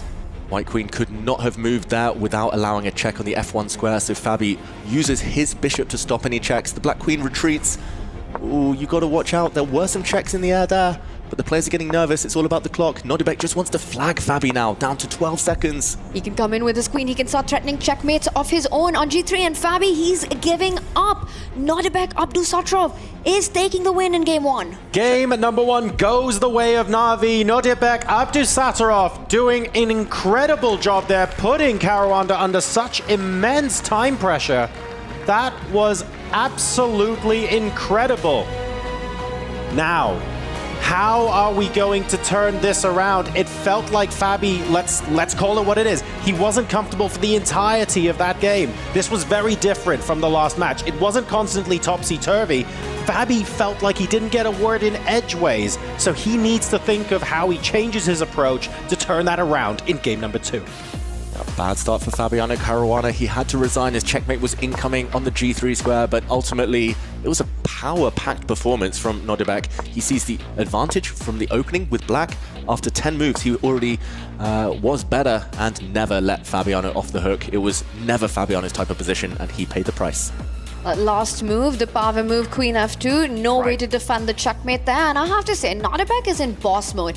He looks like a superstar right now. He looks so chill. You know, he's playing against one of the best. He gets the job done in game 1 with the black pieces.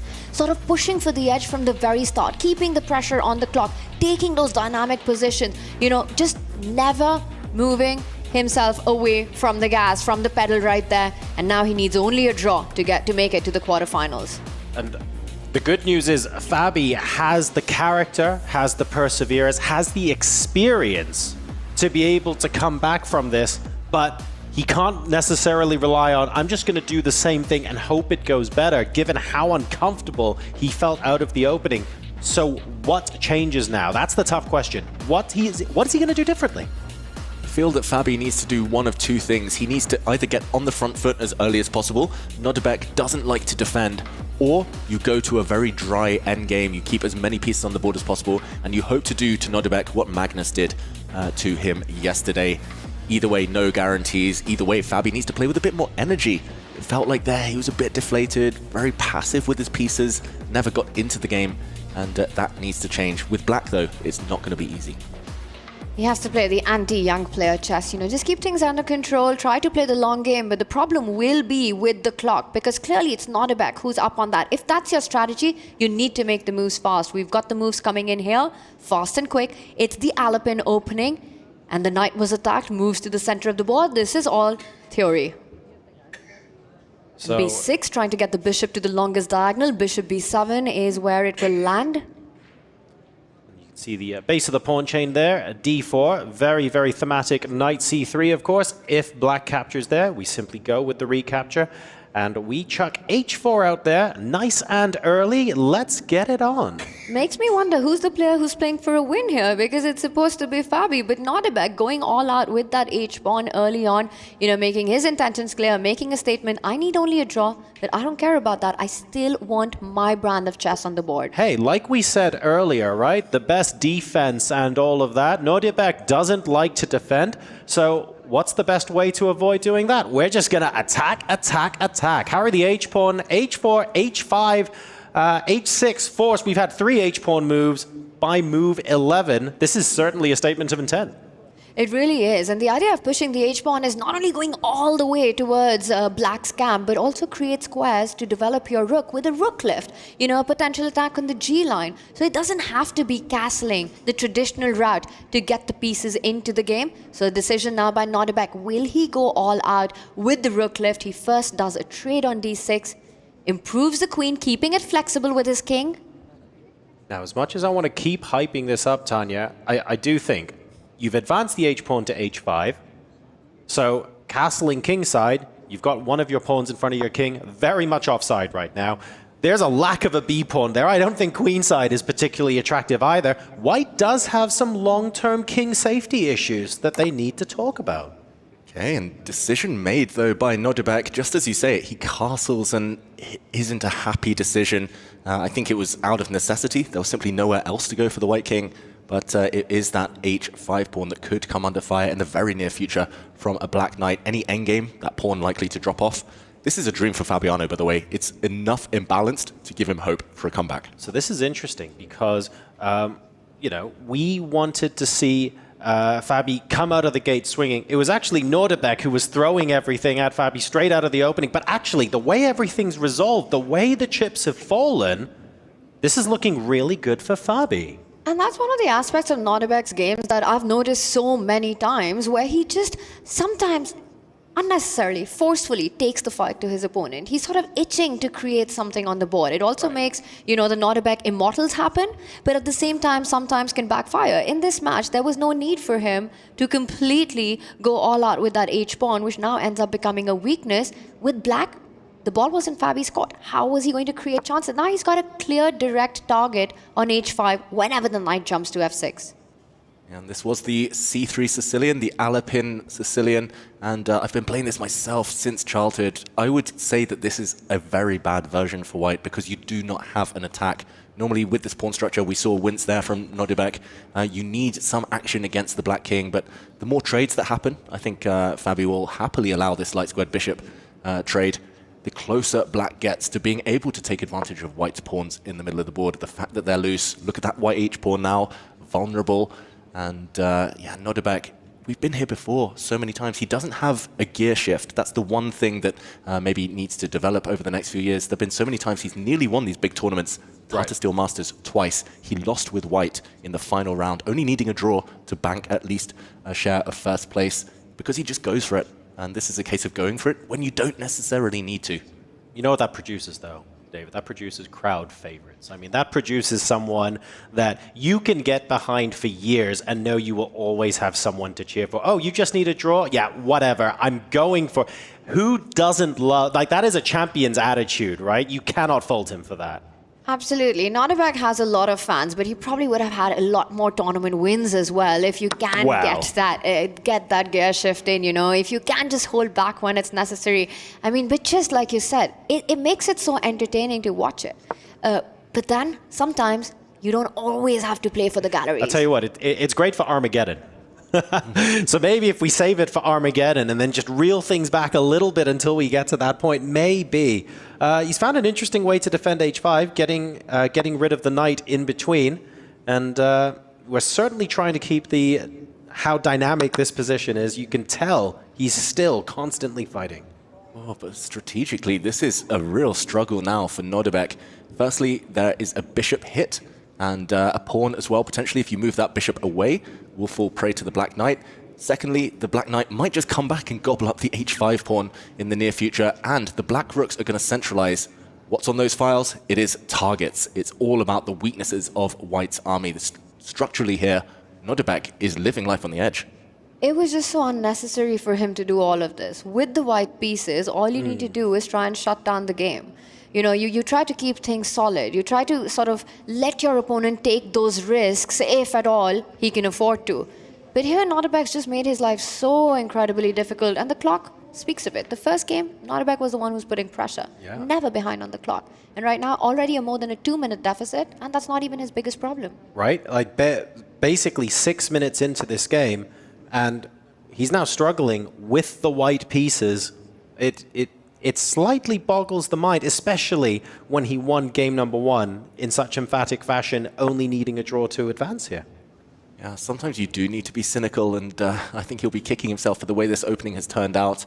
Of course, he wanted to win, he wanted to do it in style, bank it, Nodirbek, take Fabi down twice, but now he is suffering in this endgame. Double question mark, by the way, given to white's knight retreat. I think there were no good options there, maybe just making things slightly easier for Fabiano, who's going to double up his rooks against the backward c-pawn. This one is a huge target in the next few moves.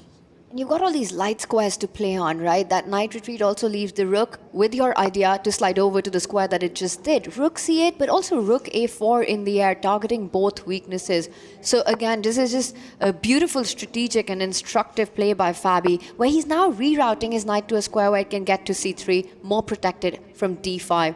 As Nodirbek jumps in with his own knight, inviting the black rook to slide over to attack the other weakness. There he goes. Fabi has his eyes all over the board. 2 pawns up for grabs now. You can't save both of them. The white A pawn, the white H pawn. Again, stylistically as well, Nodirbek, it's almost similar to the game he lost against Magnus yesterday. It's only rooks and minor pieces left. It's all about pawn structure, all about these long-term decisions. He's a very instinctive player, Nodirbek, but normally that means going for the opponent's king, and that's impossible here. He defends his A pawn, but Fabi doesn't even rush to capture the pawn on the other side of the board. It's not going anywhere. It can barely be defended. You know, you push the G pawn, black will swap the knight and then win that pawn. So it's impossible to keep that guarded. He keeps the pressure. He just keeps on improving his pieces. Right now, what Nodirbek really wants to do is push his C pawn to open up the bishop, to try to control more of the light squares. But that comes with its own set of problems. Pawns falling over the board, the knight being traded, rook takes pawn. This is a similar feeling to Nodirbek's first game against Magnus yesterday, where it wasn't necessarily completely and utterly busted on the board just yet. It was more the lack of breathing space to come up with a plan, because you're either completely reactive or there's nothing for you to do. You can't find better squares for your pieces, and you just start to wonder a little bit, and that's when those chances for your opponent inevitably appear. In this case, there will be a material deficit. That pawn is not going anywhere except the graveyard on h5, and even if that pawn drops, okay, that's a tempo. What can I do with this tempo to revive my position and get my pieces to work a little bit more harmoniously with each other? There's no obvious answer to that question either. Yeah, there's no weaknesses to attack in Black's camp. Normally, in order to get counterplay, you need some long-term hope. Here, he improves his bishop. Now I expect Fabiano to finally cash in and go a pawn up. There we go. The H-pawn does drop. I'm slightly impressed by Nodirbek's poker face. There was a small frown, but in general, he'd been keeping a straight face up until then. I would be almost resigning in this position. But okay, here we go. He hopes to push his C-pawn forward for glory. He does, but you know, that pawn might not survive too long. The knight's a defender. You could go bishop takes knight and pick up that c4 pawn, and on the way also defend any threats of the black knight on the edge getting trapped as you laterally protect the g4 square from there. So Fabiano on the way to pick up his second pawn, if he'd like to.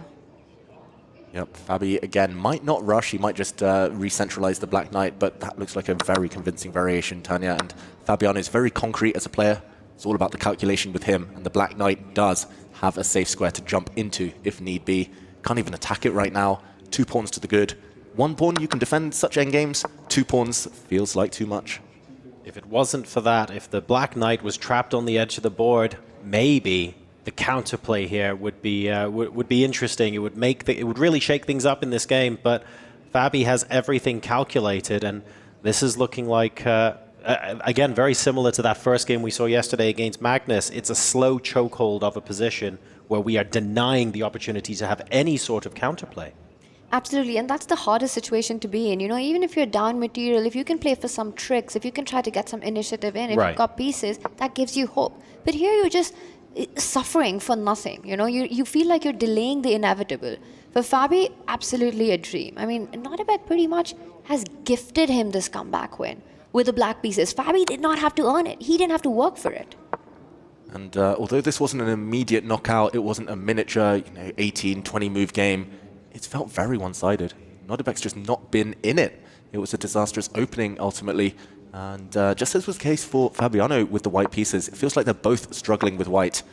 Here we go, Fabiano just defending everything. He'll soon try to relocate that black knight back into the action. If the black knight ever gets towards the center, game over. That's a big idea, you know, that knight on h5, pick it up, put it on d5, and you would be super happy with that. The a pawn, the b pawn will start marching up. There are ideas of king f5 also trying to activate it, get to the e5 weakness. Meanwhile, what is Nodirbek setting up? Because he needs to find his defenses. He's hoping that if the black king moves towards the left side, the white rook can swoop over, start targeting the h6 pawn. So that's a defensive resource he's counting on. For now, though, the black knight does retreat. He's trying to crack open a square for that knight to use the f5 square, so he's trying to trade pawns, Fabiano. Here, Nodirbek needs to somehow try and keep that door shut. The black knight, for now, is not well placed, cannot move forward, but it just takes 2 moves. Fabiano should be in time here. Nodirbek struggling on the board, 2 minutes down, as well as 2 pawns down. And this is the move you really want to make sure the Black Knight doesn't come into play, but then you have to pay for consequences here, and that is more material on the board. Comes in with a check, about to pick up the 3rd pawn in the game. And suddenly there is no opposition to the pawns on the A and B file for Fabi. This is looking very strong indeed. He might even choose to go on the other side of the board and either take or push, probably take. There's absolutely no rush to resolve things there because suddenly weaknesses are appearing everywhere. And finally, Nodirbek leans back, breathes out. He knows he's doomed here. He's just awaiting his fate. And he must be psychologically getting ready for that Armageddon. It's all gone wrong for him in this game. There is a capture. Fabi now starting to eliminate pawns. Flashy move. Bishop takes pawn. There is a pin on the A file. But Fabiano will not fall for any tricks. He's going to transform his advantage. He's going to go to the other flank. And he doesn't trade the rooks. He picks up that 2nd pawn. Now the Black Knight has a free way to jump wherever it does want to. Knight f5 would be a good start. You could start with some checks and rolling the pawn up the board as well. Fabi's going to make a comeback in this one for sure. Nodirbek knows it, but it's also a good strategy to not just give up. You know, you keep fighting. You're also kind of getting your mind ready to the eventuality that this is going to be a reset. You're giving yourself time to calm down, as you even know that this is, in fact, headed towards a loss if you're Nodirbek. Exactly, and you can't afford, as the player who's losing on the board, you don't get the same time to reset because you have to constantly be thinking, has my opponent accidentally left the door open? Have I got a resource here that might enable me to come back? Whereas if you're the side that's winning, hopefully, unless you make a blunder, you're going, actually, I've got the time now to rest and reset, and this will hopefully give me an advantage in the next game. Let's not forget what happened in the very first match here, right? Jan Nepomniachtchi making that big comeback against Esipenko from a completely busted position. So miracles do happen, but again, this is the kind of position where those miracles perhaps are even harder to appear simply because there are such few pieces, such little margin for error here. Yes, and Fabiano might be clinical here, drop his rook back to the 5th rank, offer a trade. If the trade doesn't happen, he will win the white central pawn. 2-pawn advantage should be enough to secure the victory if the rooks are off the board here. Fabiano just doing some last-minute calculations. The clock as well, I think that's one reason not to resign. Good tip for everyone at home. If you're playing no increment chess, try and be ruthless. There we go, rooks off the board. And Fabiano getting ever closer. Wei Yi also saved a game against Hikaru where the computer gave +6 for his opponent. So stranger things have happened. And Fabi there setting up a trap, not letting the king march up. That would have been a fork, so Nodirbek had to waste time with getting the bishop. And you look at Nodirbek, you see he is actually getting ready for that Armageddon. You know, he's kind of preparing mentally for it. He realizes that with the white pieces, he just let slip of this game. You know, he just never got it going. It was worse for him after the first 10 moves. Here we go, the black king's got out. The black d-pawn is going to sprint forward and make a new queen. We're going to see it unfold. White's bishop, if it ever moves, will drop another pawn. Fabiano moments away now of forcing the Armageddon. This one's going to be a reset. And the thing for Nodirbek is there was no need to do that. It wasn't even a fight for him, you know? Needing only a draw. And you can look at him. He's not thinking about how do I save this position because that's not even possible. And Fabiano Caruana takes it to the Armageddon. So there we go. 1-1. Caruana takes the point back. And after a very interesting game number 2, where Abdusattorov continued to come out swinging, maybe that backfired a little bit here, but let's not take away from Fabi, who seized the opportunity with both hands, played very clinically, and absolutely gave no breathing room to his opponent. It's clear his strategy there, Fabiano, to get the queens off the board as early as possible, to make it very slow, very strategic. That paid off. That's what he's going to be aiming for in the next game. Nodirbek, meanwhile, should be hoping to get much more active, dynamic positions. That's what got him the victory in the first game. This just felt like a game which was Nodirbek's to lose and not as much as Fabi's to win. Just from the start, everything going wrong. But then, very professionally converted every moment of the way, taking every single advantage of all the inaccuracies that Nodirbek made, all those pawn weaknesses, and finally wrapping it up with precision in that endgame. He is being very professional here, very much the hitman in this matchup. And we'll be going to an Armageddon. Let's talk a little bit more about that when we come back, but I am very curious to know who is favored and who is going to be bidding the lowest amount of time. Players submitting their bids now, folks, and when we come back after this break, it's all to play for.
What's up, everybody? I'm Trevor, joined with Mike, the guest specialist, and he has the spicy microphone. The point of the segment is simple. I'm going to try to challenge you to give me the hottest, spiciest takes the chess world has ever seen. I've been duly advised. Okay, so let's start with a tough one.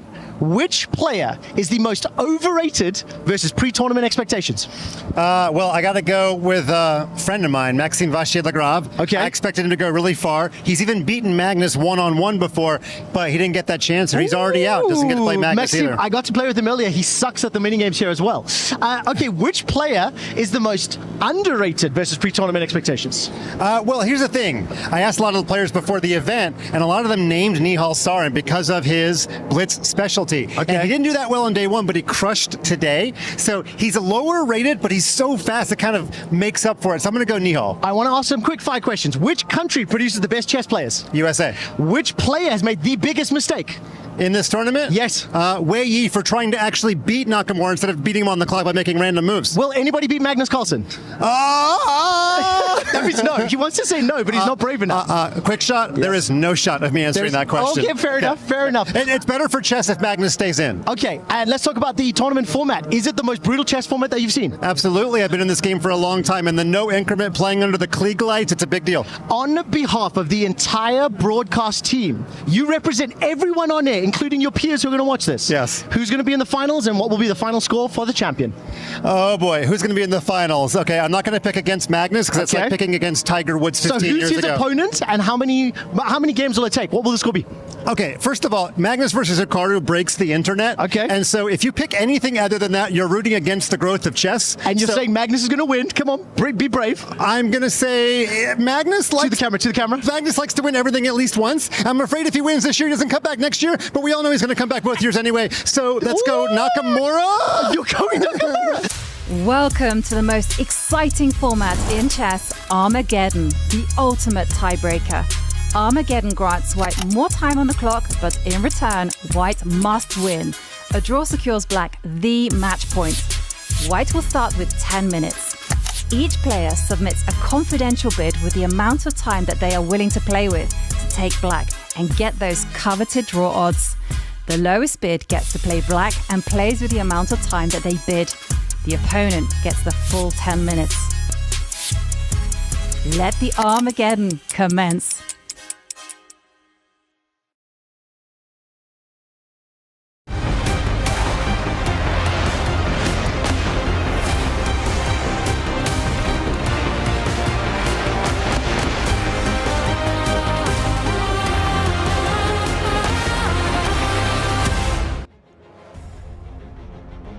Welcome back to chess at the Esports World Cup. It is Armageddon time. Caruana versus Abdusattorov. One of these players will get to move into the qualifying decider match in their group. The other will have his key crushed on this stage after the end of this game.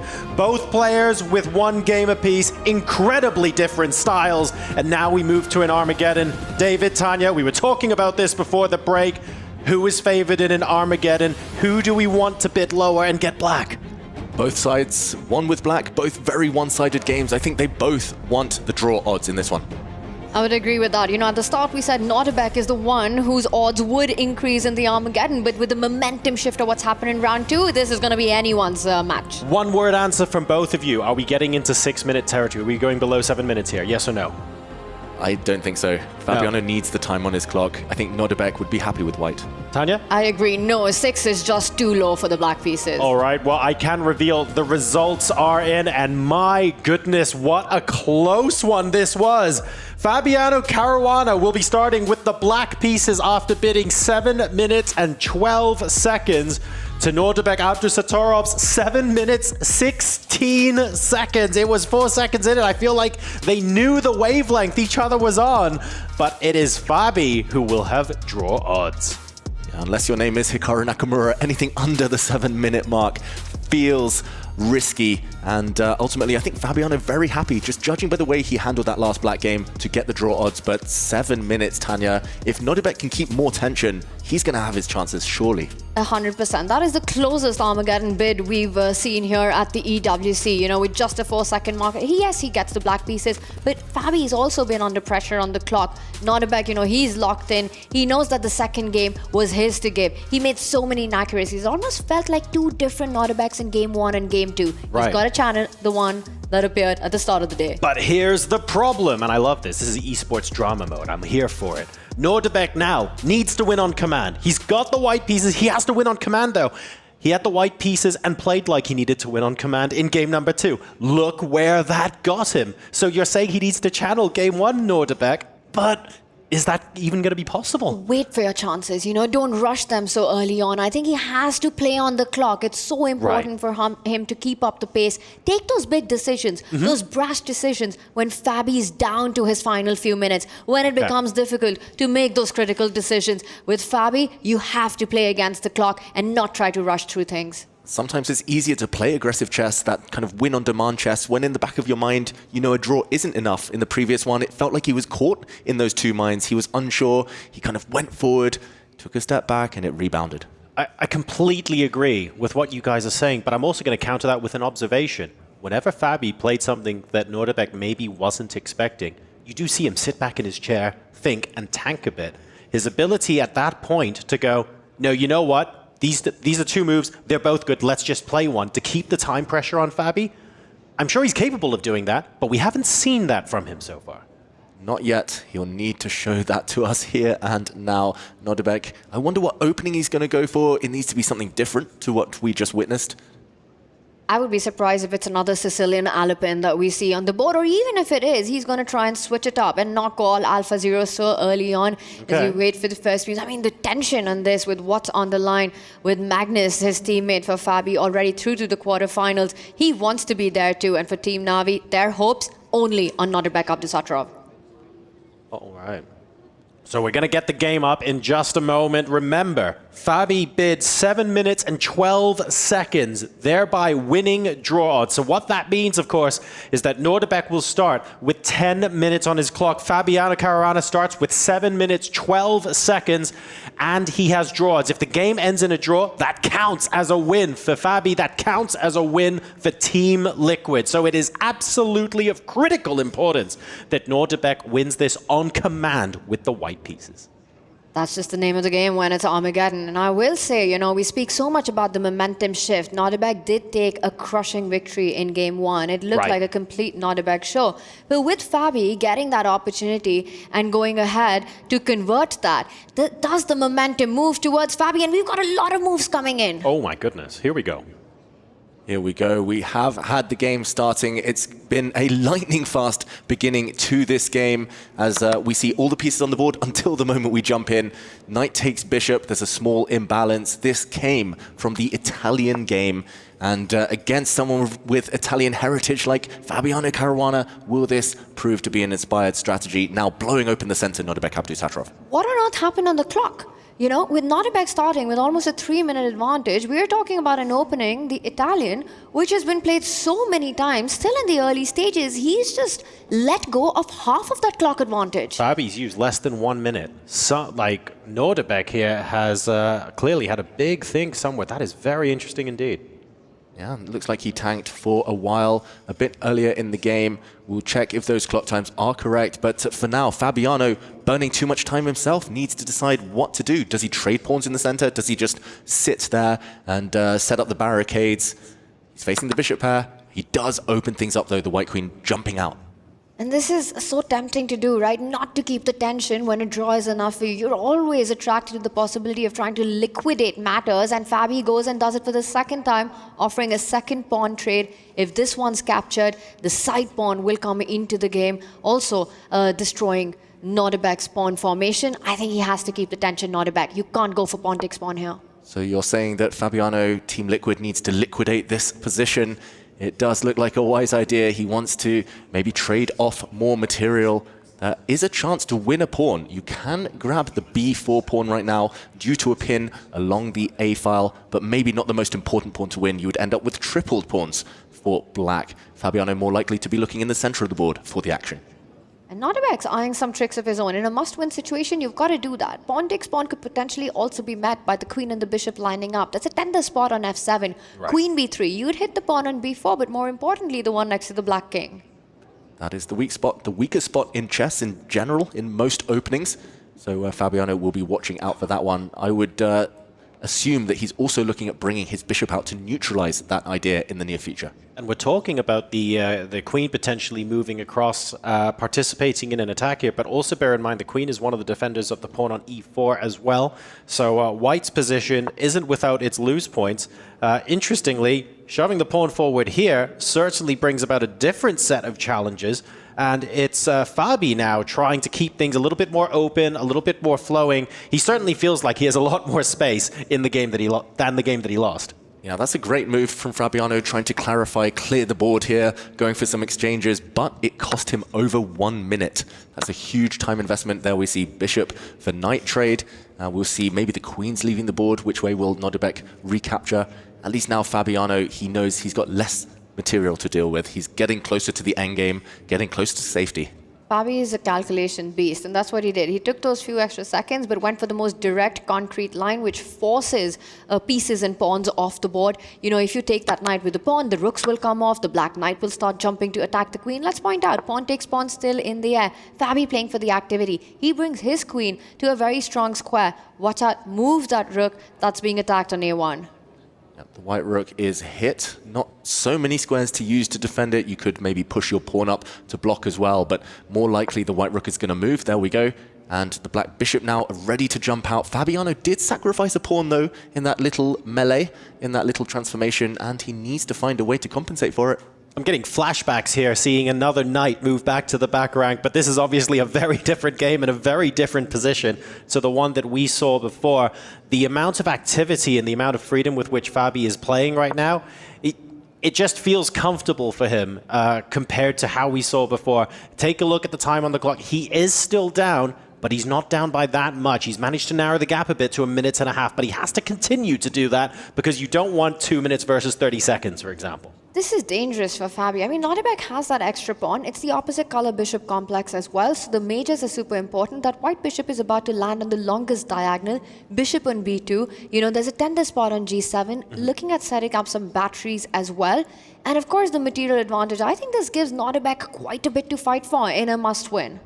Yeah, great start for him. Fabi again in the tank. It looks like Fabiano, he's playing 2 or 3 quick moves, spending a minute. 2 or 3 quick moves, spending a minute, but you cannot get away with that rhythm in Armageddon chess. Nodirbek looks locked in. Fabiano needs to get some activity. Maybe it's a rook move. Maybe he's going to reposition the black queen that's about to be hit by the white bishop. Either way, you need to be quick.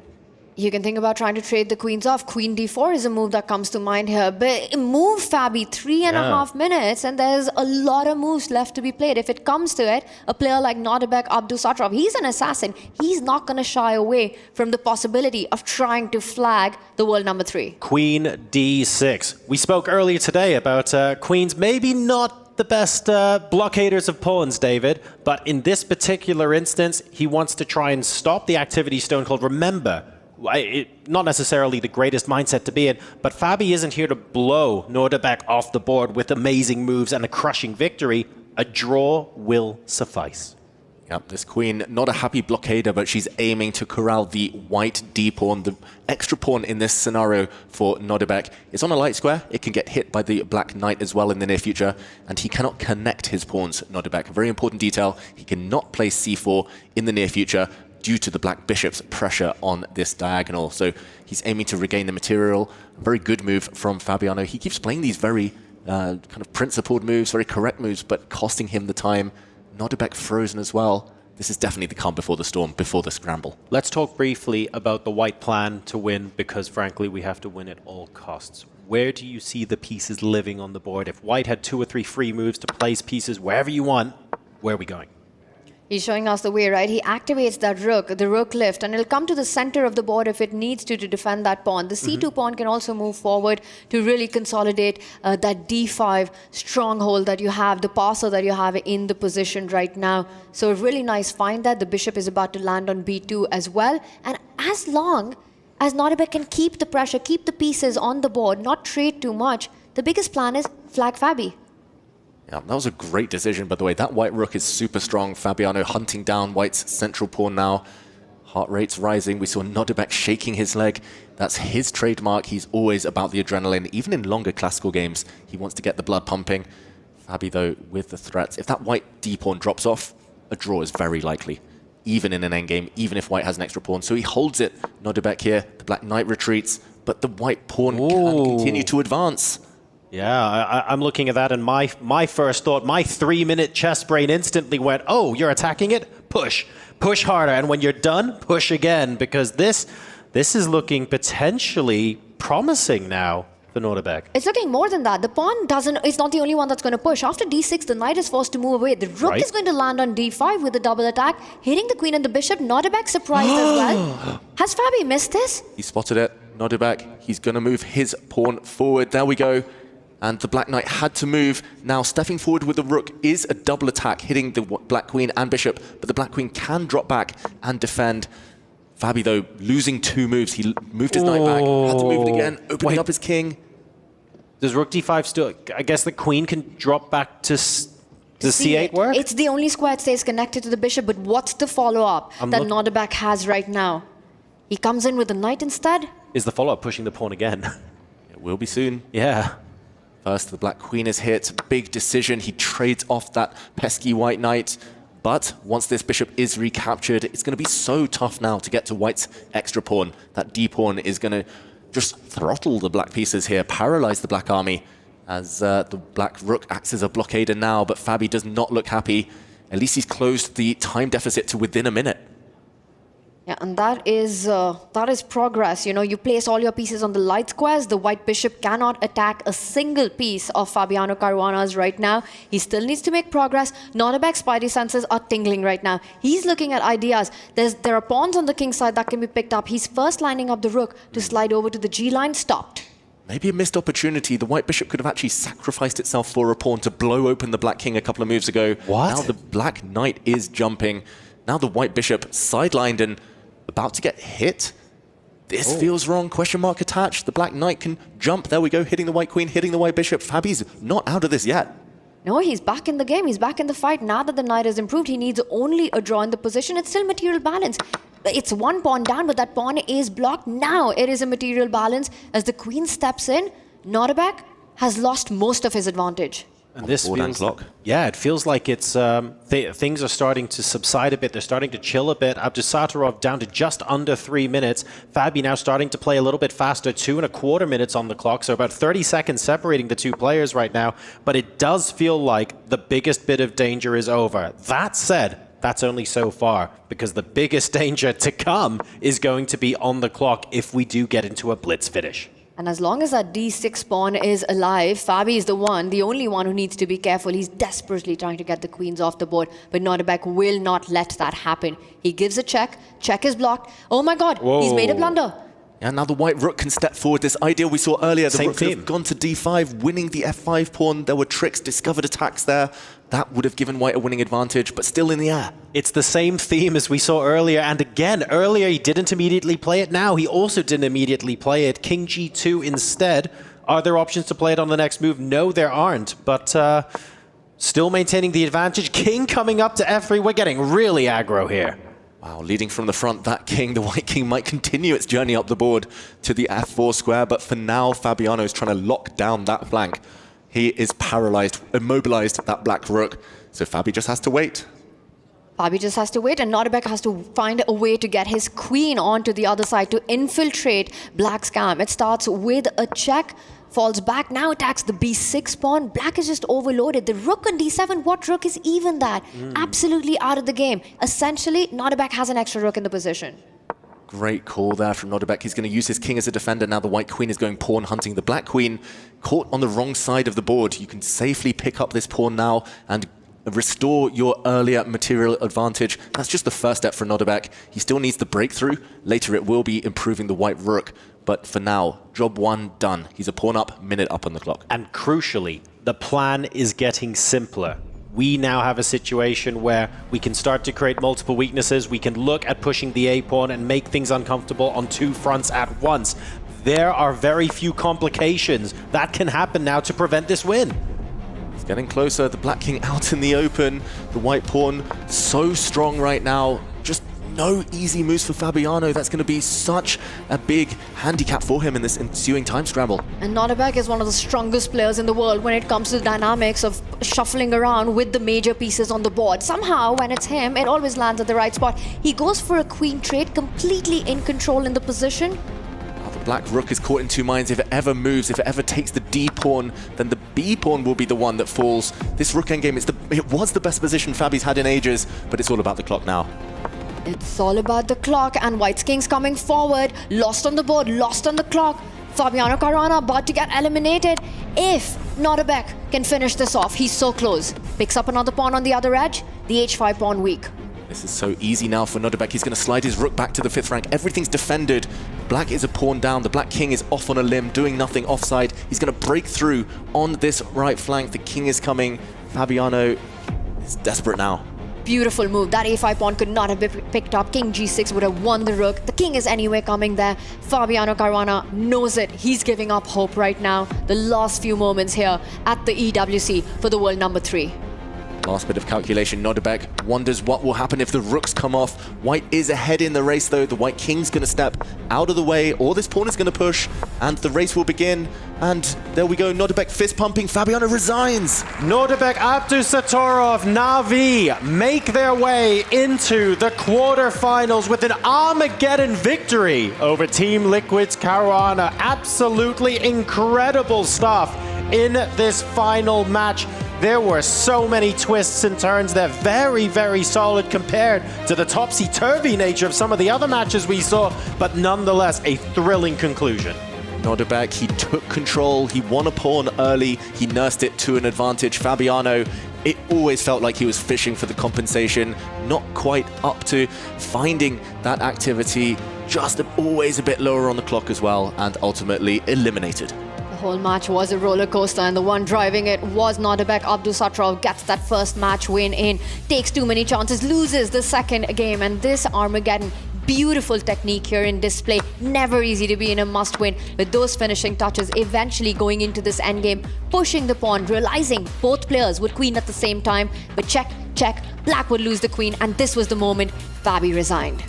And look, it's all about applying that clock pressure as well, right? There were plenty of ups and downs on the position, on the board, but at the end of the day, under a minute plays over a minute makes such a huge difference, especially where there is no increment there. It is brutal, it is cutthroat. This is chess at the Esports World Cup. It's a completely different beast. What a fantastic match that was. Let's go ahead and hear from Nodirbek himself. Yeah, we're here with Nodirbek Casters, who's doing a great job, by the way. We're here with Nodirbek. He had a stunning performance in the last game. Game 1, you came out, you dominated. Game 2, it happens. Yeah, I don't know what that opening was. I don't know what you were doing with that right side pawn. I don't know. It happens. That Armageddon came around. You was locked in. It was back and forth for a while. You ended up not winning the black pieces. So you started with white. You pulled it out. How'd that happen? Yeah, I'm extremely happy, first of all, to win this match. It was extremely hard. I played a good game in first game, but yeah, I couldn't keep my nerves in second game, and I played horrible opening. In the third game, I really, hold my nerves and played well. At the end, he was close to holding on, but I managed to swindle in the end game. Yeah, I feel good, but it's not over yet, so I have another match coming, so yeah. That's right. Now, when we're talking about the upcoming match, it's going to be against Jan Krzysztof Duda. How are you going to be going up against him? First of all, it's got to feel great to take down the world's number 3. Is that going to motivate you going into that next game, or are you still feeling a little bit anxious because it's still a spot in the top 8 on the line? I'm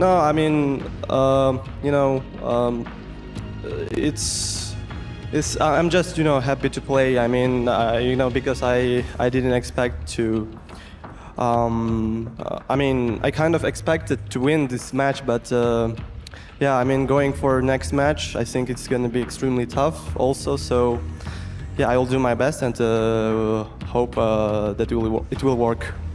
Well, we won't take too much of your time. Congratulations. Still one more best of 2 standing between you and the top 8. Ladies and gentlemen, one more match to wrap up Elimination Day here at the chess tournament at the Esports World Cup. Studio, take it away. We still have one more to go. Thank you so much, gents, and a huge congratulations to Nodirbek for getting it done. But the guy has got to feel like he just ran a marathon and now has to step up to the starting line of another marathon. How about that, Yobi, though? Getting it done in the Armageddon after what was a bit of a disastrous game, too, to even be put in that position. It's not easy to play chess in the limelight, and with so much at stake. But hats off to Nodirbek. He managed to reset, recompose, because with the white pieces, right, you feel like you're in control of the game. And that game too, he just lost it. Completely lost the spread from the opening, and he could never recover. And you must have been, he must have been kicking himself big time. Not just kicking himself for that loss, but then I gotta wonder, Ben, how he was reeling from the fact that he lost the bid for black pieces by 4 seconds. So just losing the game with white. Now I've got the white pieces, and I've either got to win or flag my opponent. That's a scary position to be in. No, that's crazy. I've never seen the 2 bids so close together, 7-16, 7-12. And typically I think you prefer to have the black pieces and have the draw odds. It's nice to have a 3-minute time advantage. But we were looking at other Armageddon matches. People were bidding in the 6s because they wanted to have the black pieces. And winning with white on demand, especially after losing with white the previous game, it shows what kind of nerves he had. And you could see his blood pressure monitor was off the charts. He was almost twice what Fabi's was, but he held his cool, he held his composure, and he ended up winning the match. Now he has like 10 minutes to rest, then he has to play another match with Duda. So if he wins, it'll be an amazing finish for him. Yeah, get some water, meditate, do something to calm that heart rate and step up back to the starting line. But I love the point about the intensity of having the white pieces and losing the bid, because we're literally coming off of a series where Hikaru said in his interview that he felt it was so important he get the black side of the Armageddon that he would be willing to bid as low as like 640. Yeah, exactly. And also it requires a lot of energy, right? To be in that must-win situation. Every move that you make requires a lot of power, concentration. You have to outwit your opponent. And the question for me is, how much energy does Nodirbek have in the tank? Because Jan Krzysztof Duda is coming up next. That's exactly right. His road doesn't get any easier from here. One more opponent to get through. But we do say goodbye to one more of our competitors here in our field of 16. It's Fabiano Caruana being sent home at the hands of Nodirbek Abdusattorov. Mike Klein is standing by with a word. We're here with Grandmaster Fabiano Caruana. Nobody wanted to see you talking to me on your birthday because you're not on stage anymore, but I want to talk to you about your Armageddon bid. Black has been doing really well in this event. You underbid by 4 seconds. That seemed like a genius bid. Was there any regrets to the amount of time you bid, though? No, I was happy with Black. I thought it was reasonable. Yeah, the opening was probably about level, but a little bit more pleasant for White usually. Maybe some decisions weren't the most practical. You know, I thought the pawn sack would be very decent. 97 was a huge mistake. I just missed that after d6 I can't go to c6. I saw it after I played 97. Then I just lost 2 tempi. My first intent, like my instinct, was 95, and I guess it's, you know, maybe it's not the best what I did, but it's still pretty decent chances to equalize. And then after that, it was really unpleasant. I mean, I thought I was getting chances, but unfortunately also I never clarify it. So I just suffer forever, and I don't know if there's any like real chances to hold. When we didn't see any, but yeah. So you have to look at this d6 pawn the whole game, and you start with about 3 minutes less time. That sounds like a double whammy in a situation like yours. Yeah, no, I think maybe I should have taken on b4 instead of sacking the pawn. Maybe it was better.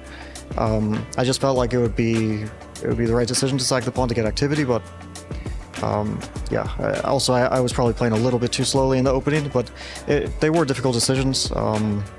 Yeah, probably just a few decisions weren't optimal. I mean, even though you're a huge veteran of the game, this is such a new experience for everybody. Are there any lessons to be learned for next year? The whole fact that you're playing on stage, no increment, and this interesting format. No, I don't think you can actually prepare for this too much. I mean, it's just very, yeah, you just have to go in the moment and do your best. But I don't think that you can really prepare for any possibilities here. Like, okay, I lost the first game, won the second game. It's already like 2 wins with Black in the match is already very, very strange, right? You wouldn't expect it. And the match against Jan Christoph as well, kind of unpredictable. So yeah, it's just a tough format. You just have to be in shape.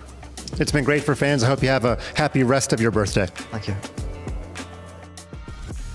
Thank you, Mike. A tough loss for Fabi. Even tougher to see him go. An absolute classy player, but he falls down to Nodirbek Abdusattorov, someone that we said is mighty dangerous in a format like this. And we're seeing kind of the brutal and unforgiving nature of this format. With only one decider match to go, it's Jan Krzysztof Duda up against Fabiano Caruana, or up against Nodirbek Abdusattorov. Sorry, we're going to see Fabiano's key crushed here by the hands of Abdusattorov. Oh, it's the double hand push. Wow, that's a new technique. We haven't seen that one yet. Key crushing. Wow. Is he moving up your key crushing power rankings? Yeah, that's pretty good. That puts him in the top 2 or 3 right there. Yeah, I'm not sure he realizes how noisy it is. That had a good snap to it, too. Yeah, that was good. All right.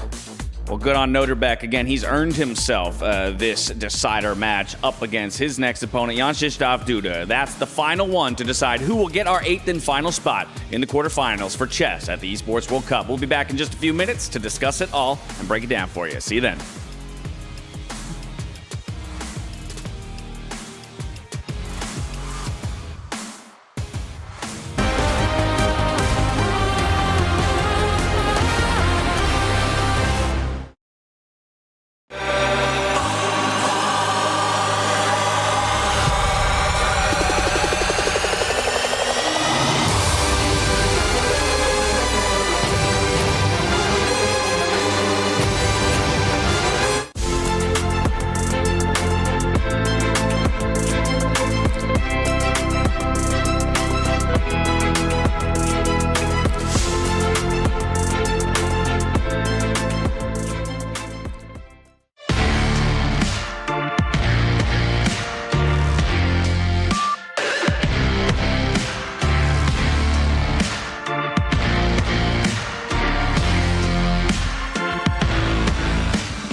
What's up, everybody? I'm Trevor, but you may know me as Quickshot. And I'm Mike, but I teach kids a lot of chess. I'm Fun Master Mike. Fun Master Mike. Okay, Yes. do you know how to play this game? It looks pretty fun, but I think so. We throw some stuff and knock some stuff down. It's exactly the case. Okay. What we're going to do now is, because we have chess at the Esports World Cup, you're going to take the first shot, and I want to ask you, have you ever seen an esports event like this, and how does it feel having chess next to other traditional esports titles? Well, first of all, it's great because we're bringing these other communities, but I've never actually won a giant banana at a chess event. Okay, I'm going for the right in case it's not clear. Okay. Okay, All right. first shot failed. Miss, First shot complete failed. miss, Okay, yeah. right. What's your question, good sir? Okay, Fun Master Mike. Okay, my question is... Let's go. What sport did you play growing up? Cricket. Oh my God, he hit the Okay. bottom one. You definitely got closest. Okay. Okay. Cricket is not a real sport, by the way. Don't you dare say that. American cricket's called baseball. Okay, listen, I played cricket until I was 16, and then I transitioned to esports. Okay, I'm gonna go How for long have you been involved in chess? Let me hit my wicket first. How long? Nice, I like that. Oh, you missed again. I hit the pole. Listen, Fun Master Mike, how embarrassing. long have you been involved in chess, and why is it taking over the internet? You talk to the camera while I Since I was embarrass you. 4 years old, I've been involved in chess, and... Nice. Oh, okay, he completely missed. I don't feel so bad. I get one more. I got to hit something. Okay, you get one more. Last one. So, yeah, chess is my entire life. And are you going to be a chess player after this? I'm going to try. Look, I haven't played in about 20 years. Terrible. Let's go one more shot each. Okay, One more shot okay, each. Fair. I'm getting a bonus because my host is so nice. Does chess belong side by side with other esports? Did you see the heart rate monitor? Of course it does. I rest my case. They've done studies. I rest my case. A 6-hour chess game is a tantamount to running a marathon. Wow. Yes. Oh, only Let's one go. block left. Let's go. Only one. Okay, you're Can definitely you hit closest. it at all? Let's go. Come on, let's go. Okay, if I do, I'm going to drop the mic. Perfect. Here we go. Let's Here we go. Let's find out. Let's find out.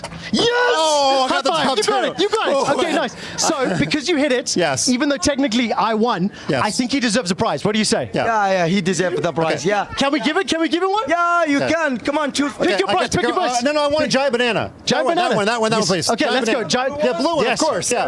Nothing. have to get back. Come Nothing on. says nutrition like a blue banana. Okay. And as we say in South Thank you Africa, so much. shop shop. Shop, shop. That's right. Thank you so much.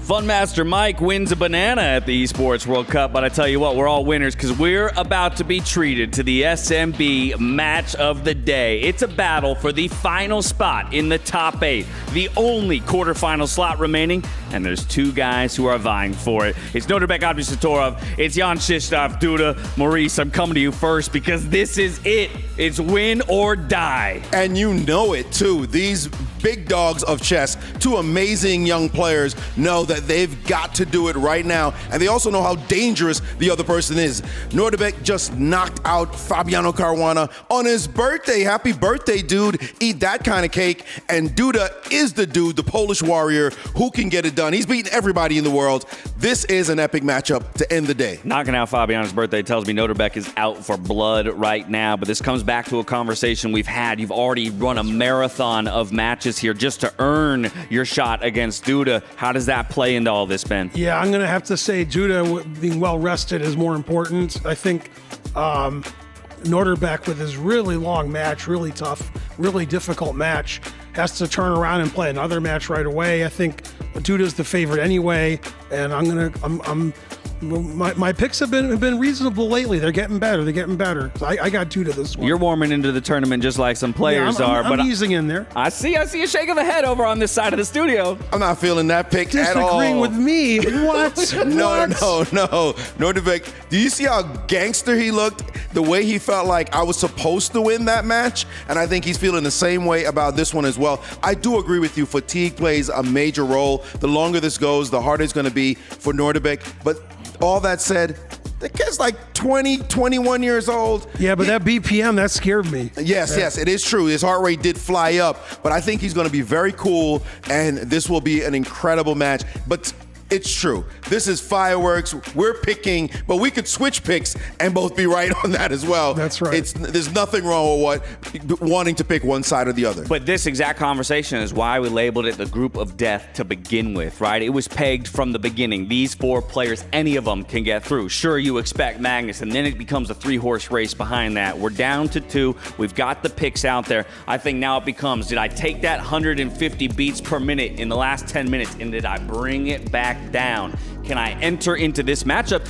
in somewhat the same way he entered into that Armageddon? I'll remind everybody, white pieces needed to get it done with a win, and he does just that. If anything, that to me shows composure under pressure. I totally agree, and that is the point about Nodirbek. The thing is, if you look at his stats, you find that his classical stats are pretty good. I mean, he's a great player. You find that his rapid stats are so-so, but his blitz stats are off the chain. They're just through the roof. That guy, when the pressure's on, gets it done. And then we've got Duda on the other side. Seems a little bit like a sleeper pick. Maybe not talked about too much, but again, it's somebody that cannot be forgotten. No, that's right. Duda is usually a sleeper pick in these Super GM tournaments. He's one of the best players in the world. He's been that way for a long time.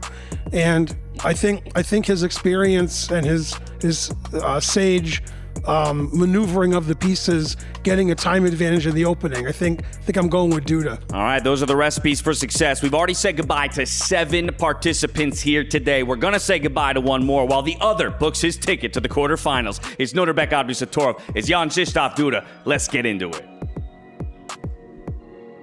And here we go. The final match of day 2 with the final spots in the top 8 on the line. Final showdown is finally here. We are at the final station of Elimination Station. Boys and girls, we have our first contender already taking his seat in Nodirbek Abdusattorov representing Navi. So now we welcome the challenger for that final spot in the top 8, representing Twisted Minds, Jan Krzysztof Duda! After a close showdown versus the world's #1 in Magnus Carlsen, he now sets his sights on that final spot, on at least as well $90,000 for that top 8. So playing for cash, playing for that top 8, there's a lot on the line here. Here we go, big dog. It's the last match. You've been watching these games all day long. How are you feeling come in with your spot on the line? Yeah, I'm very good. Happy to be here in Riyadh, and I'm hoping to play good chess. He's ready. He's absolutely ready. Let's get it. All right, so you know the drill. Place your key, if you wouldn't mind, into the pedestal. Get yourself ready for the final best of 2 of the day. Navi versus Twisted Minds. Nodirbek Abdusattorov taking on Jan Krzysztof Duda. Casters, the final showdown is here. Take it away. Here we go. It's the last match of the day, and it is not going to disappoint. Jan Krzysztof Duda taking on Nodirbek Abdusattorov. It is Twisted Minds versus Navi for the last spot in the quarterfinals. Again, 2 players with very different circumstances. Duda, arguably a lot more fresh. Nodirbek went through an absolute gauntlet just now. At the same time, he's very much warmed up and dialed in. And the funny thing is that, yes, that's true, but also both have gone through the same gate, right, to get here. They both had to beat a Titan, the same Titan. Oh, yes. Both get through Fabiano, Caruana to earn a spot at the quarterfinals. Now they face each other to fight for that final seat at the quarterfinals table.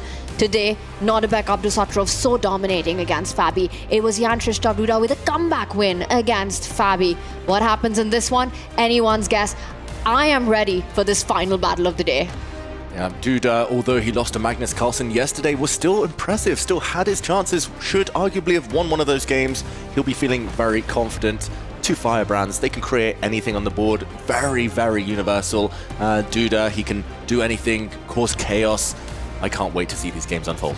What I love as well is that, look, I'm going to expose some weaknesses here, but I think it's only right that we do this before the match starts.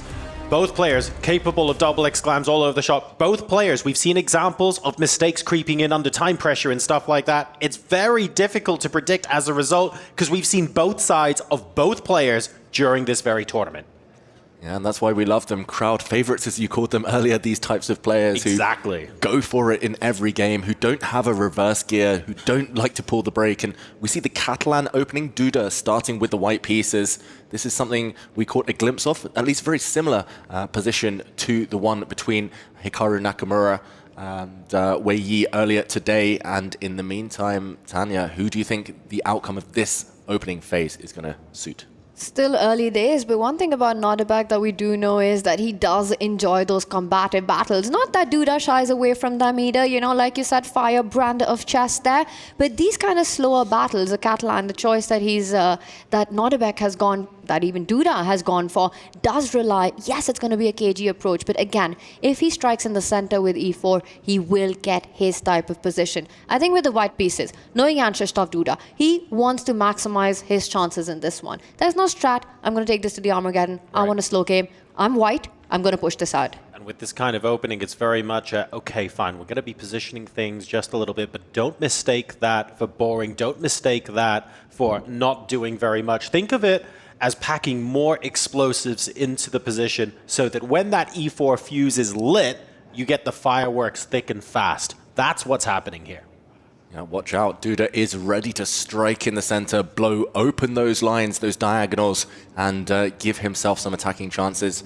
It's not easy to prevent that move, so maybe trying to create his own play. There we go, Nodirbek. He threatens to win a pawn.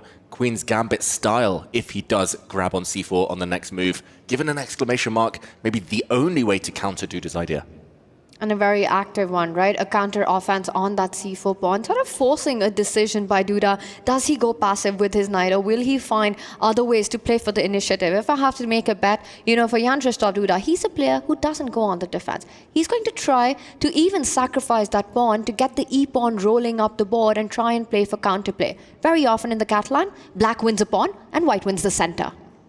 It's such a dangerous state of mind, and I agree. Like, I don't think these players necessarily, well, they certainly know, but they don't like anything else. We have two players who love those forward, aggressive, dynamic positions, who really dislike having to take a step back and defend and bide your time, especially once an attack is ongoing. So you are going to see some form of mistake, but counter mistake, counter punching.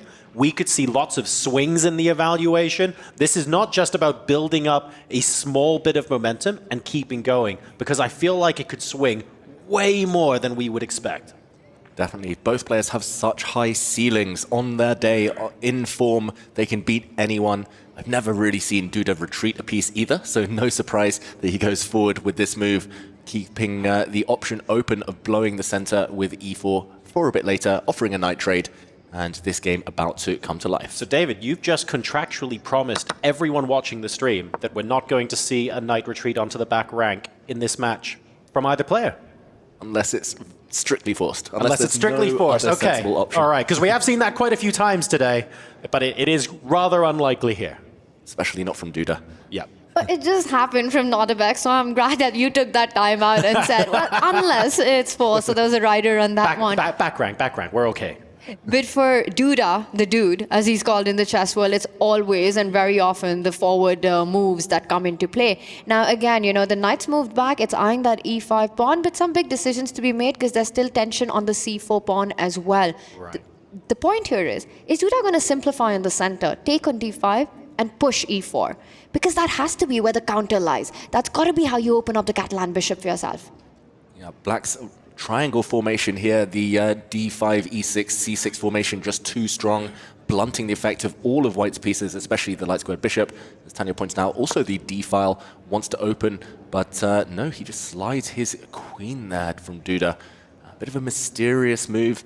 I guess for now, Black doesn't have any immediate threats, but whether the white queen is actually better placed on this square as opposed to where she previously stood, that is debatable. Duda, it's not a retreating move, just a sidestep, but I'm still surprised.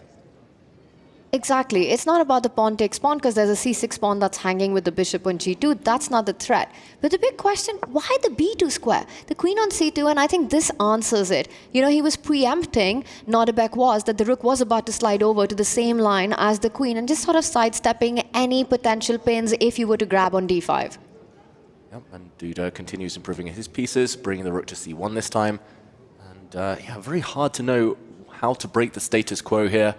It does feel like he's just waiting with his pieces, Duda, for the position to come to life. White's piece is very active for now. So here's a potentially anti-positional question, so bear with me here. If we don't see the central pawn break at some point soon, are we going to get a g5 from Black? Are we going to get an h4 from White? Like, to what extent can fireworks on the side of the board be concurrent with what's happening with the tension build up in the middle? Yeah, it's actually very interesting that you mentioned that g5 for Black is a very direct attempt to win a pawn. And maybe we can show what would happen if he does decide to pull the trigger here. Nodirbek, Abdusattorov, it's his type of move. It's very ambitious. He likes to go forward. But it does come with some risk attached. And we see on the green board, if g5 is played, the white bishop is forced to retreat. Let's say it goes back to e3. If black now grabs the knight on e5, we have stumbled across the reason the white queen is on b2. We would see a trade of pawns in the center and the white knight jump forward. The white queen now hitting the black knight. So when the dust settles, black's king is open. It's level material, the d pawn weak, and this only favors Duda. So this not yet happening. We finally figured out why the white queen is on b2, why the black queen has gone to e8. That is the next question. Maybe just getting out the eye line of the white rooks. Here we go. Trades do happen. e4 on the board, finally. Finally, just getting that bishop active. Also, the rook on d1, and when it happens, there's a question mark. This is why I absolutely hate the computers. You know, the most human-looking move, the most natural move in the position. And look at that. It's an inaccuracy. It looks like, I mean, that's what makes chess so beautiful, right?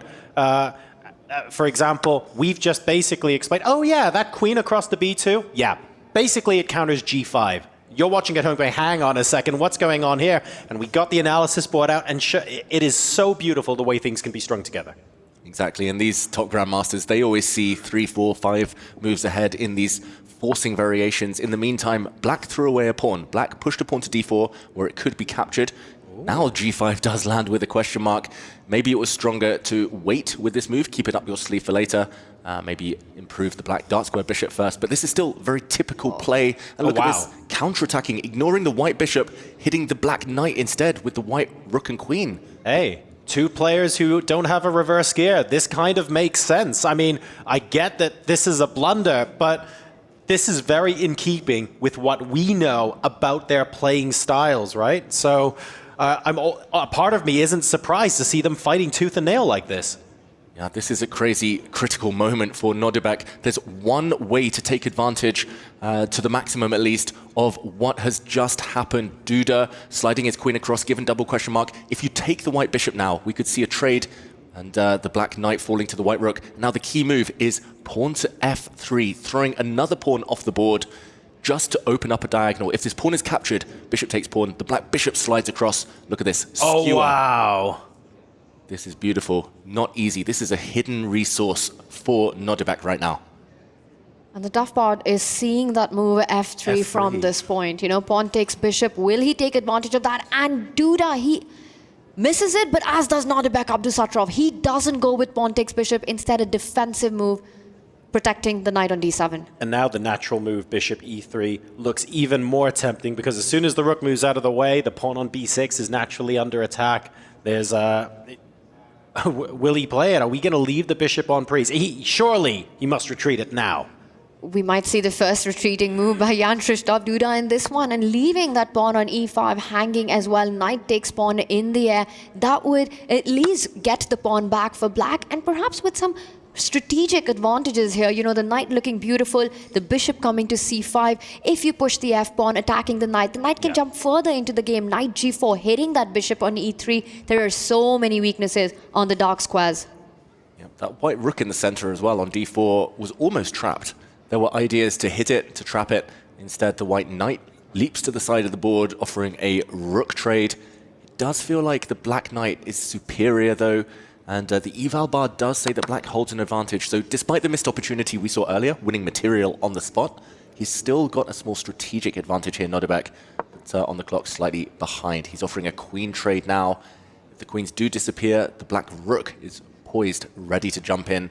It's not Duda's style either to trade queens, so I'm skeptical whether we'll see that move. You know, the fascinating thing about the tactical miss that happened by Nodirbek, we would have given him close to a winning advantage had he won that exchange by accepting the bishop on f4, finding that f3 resource, is that if anyone pats you on the shoulder and says that there's something in this position, like the evaluation bar guides us as commentators, these people find it in less than 1 second. By the time you tap them on the shoulder, they've already seen it 4 moves deep. Exactly, but they have no idea that this is where a resource lies. You know, they don't have access to the information that we do. Right. So for them to kind of come to this conclusion that there's something in this position is incredibly hard, especially when you're also trying to manage your clock. That's a great point. Like when you're, so imagine like an improving chess player or you're playing a club game, it's very easy to go back over your game afterwards. I can still hear my coach's voice ringing in my head going, that was a critical position and you didn't spend enough time looking for the right move. That's all well and good, but I didn't even know it was a critical position. It felt like it should have been straightforward. It felt like the choices were critical. Knowing that you need to spend more time in a particular position is such a difficult skill to learn in chess. I'm not sure how I can describe it. It is intuitive and it comes with experience, but it's almost as difficult as calculating itself. Exactly. It takes some introspection. It takes some real self-control. It normally is triggered by forcing moves, these critical moments, checks, captures, and threats. Earlier, that missed opportunity was a series of captures, then threats, and winning material at the end for black. But here we go. The game's still very lively. The white knight not quite trapped. It was able to use a square to escape, and we're going to see some flashy tactics across threat here. The black queen could drop, but then the white queen will drop. Exclamation point given to this last move by Nodirbek. But we could see the position start to liquidate. Everything traded off. Queens are disappearing, and we'll see a bishop endgame. It's fizzling out. The queens come off the board. There's one slight edge that I will give to Jan Krzysztof Duda. At the end of these of this trade sequence that we're seeing, the white bishop could potentially fall back next to the king, eyeing that b5 pawn, which is in fact pinned to the bishop on a6, threatening the move a4. Well, he instead goes with another idea, and I think Duda realizes it. That did he have a sliver of opportunity there with bishop f1? I have a feeling that was a mouse slip. He wanted to play bishop to f1. I think he played king to e1 accidentally. There's no... maybe not. I was going to I don't know. I was going to say there's no logical reason to move your king there. Maybe bringing it towards the queen side makes some sense, but big missed opportunity potentially. As we see, maybe this was the response anyway, the black bishop hitting the e4 pawn, and still ultimately a level endgame. Neither side can really get to the opponent's weaknesses, but yeah, dropping the bishop back looked like the way to play for a win, and that is Duda's style. We saw the shake of the head. Okay, I'm still going to stick with it. Mouse slip. I'm with you. +1 on that. I think for Jan Krzysztof Duda, especially knowing his brand, his style of chess, he will try to maximize even the tiniest opportunities. And it would be, the ball would be in Nodirbek's court to find the resource of coming back, and the game would go on. There would be an asymmetry in the pawn formation in that endgame. Now, this is completely balanced. Now, look, we have seen our fair share of rook endgames in the Esports World Cup so far. I think this is the first time we've seen a 4 bishops endgame. So talk to me about this. Is it the sort of endgame where no matter what anyone does, as long as there isn't a blunder, it's actually fairly straightforward to draw? Or is it the kind of thing where actually it's really sharp, it's really... you have to be extremely careful. It's way more dangerous than you think. It looks benign, but it's not. Where does this sit? Yeah, I would say not fully benign.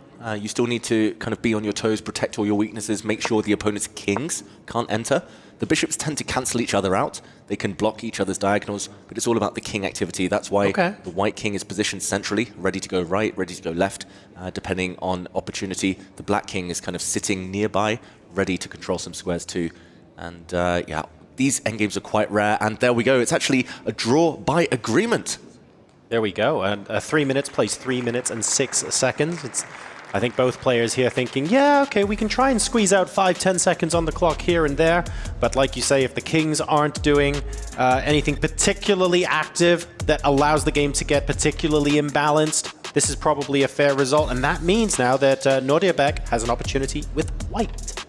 That's going to be a fun one. You know, how much will he push? Yes, the result was peaceful, but the game itself had quite a flurry of flashy trades occur in the middle, which kept us entertained. And perhaps a tiny missed opportunity in the end there by Jan Krzysztof Duda. I think when you see this pawn formation, you know, the balanced material on the board, both kings active, draw is a respectable result. Both players not too unhappy with it.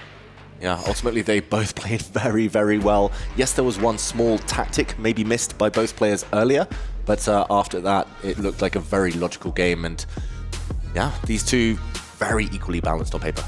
So thinking about the games that we've seen earlier, especially Nodirbek, because we've seen more of him, of course, on the A stream. You know what he's thinking right now? Which version of him is here, Tanya? What's he thinking? And did we get Nodirbek game 1 or Nodirbek game 2? Like, tell me which version of him you see right now.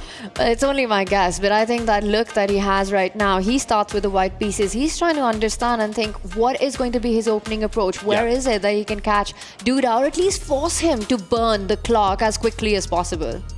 Yeah, he really does like to counterattack Nodirbek. In the earlier game, the first game against Fabiano with black, he got given a chance from the opening, never let it go.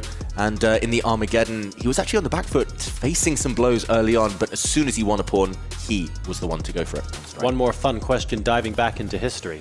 Obviously, Caruana Duda was played yesterday. What can Nodirbek have gleaned from those games?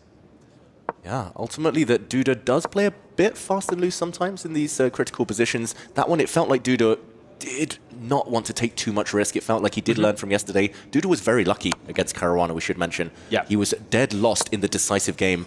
2-3 moves later, he won it from a one-move blunder against Fabi. So Nodirbek, he will know that yeah, he will get his chances most likely at some point. Well, we'll find out if the takeaways for Duda worked or not. But whatever he took away about Fabi from that match, it definitely worked. You know, he was able to play his own, take down one of the big bosses, one of the titans. And again, both these players, you beat Fabiano Caruana, you earned respect. Yes, absolutely. Early bishop b5 here in a Sicilian, which I'm quite happy because it's actually in my repertoire. So I'm very excited when I get to see some of these ideas and incorporate them into my own play. But this, of course, is the game where Nodirbek, playing with the white pieces, is trying to squeeze out a decisive advantage to avoid having to go to Armageddon. He's had a very long day already, let's not forget, and he wants to find a way to finish this match right here, right now. Yeah, it feels fitting, Armageddon, somehow, that it ends today. We've seen so many across the groups. But ultimately, this position, this Sicilian, isn't as lively as some. Normally when players, especially with the black pieces, the likes of Duda, play the Sicilian, they're hoping for a chance to counterattack, for some really, really messy middle games, mutual attacking. This one, it's a Maroczy bind as well. White c4 and e4 pawns control a lot of squares, and it's going to be hard to break through. Here we see Duda trying to muddy the waters by bringing his knight back to the center, and Nodirbek just trying to keep control. So far, very controlled play by both players. You know, no big weaknesses on the board, no isolated pawns so far. We might see some trades happen. The players might wait for that, get the rooks onto the central lines. You can play fast these improving moves. I think the one thing that perhaps gives Nodirbek a slight edge is that that knight on d5, once it gets there, it starts sort of putting a little bit of a clamp down on black's position, you know. You're taking away squares. The only way to push it out would be e6, and that would further create weaknesses. Exactly. The long-term weakness here is probably the d6 pawn. You don't really want to, as black, move the e-pawn forward while d6 is a target, but you can see there's a queen and a rook. White already lining up his pieces to focus on that long-term weakness. You know, there's this evaluation in chess where we say it's equal, but slightly more equal for white than black. Wow, and a lashing out of the structure here by Duda. He's got the queens off the board. I said earlier that he hates queen trades, commentator's curse, in the previous game. Here we see a similar structure to the one that Nodirbek enjoyed against Fabiano Caruana, where it is one side having two central pawns, but they are stared at on open lines. This time with the queens off the board, no bishop pair advantage, but still, I do like Nodirbek's chances. Looking good, especially once that knight arrives. And Jan-Krzysztof Duda, with that trade, with the rook on f5, you know, there's one very thematic break for black, two actually in these Sicilians, d5 and b5. d5, that's off the cards. I wonder if this is a moment that you can actually get the b5 break in. The c4 pawn tied down to defending that central knight does not allow the capture, pawn takes pawn. And I think that's exactly what Jan-Krzysztof Duda has in mind right now as he goes into the tank. Critical moment. Pawn breaks often require a lot of thought, whether you want to change the structure, whether it suits you, whether it's the perfect moment.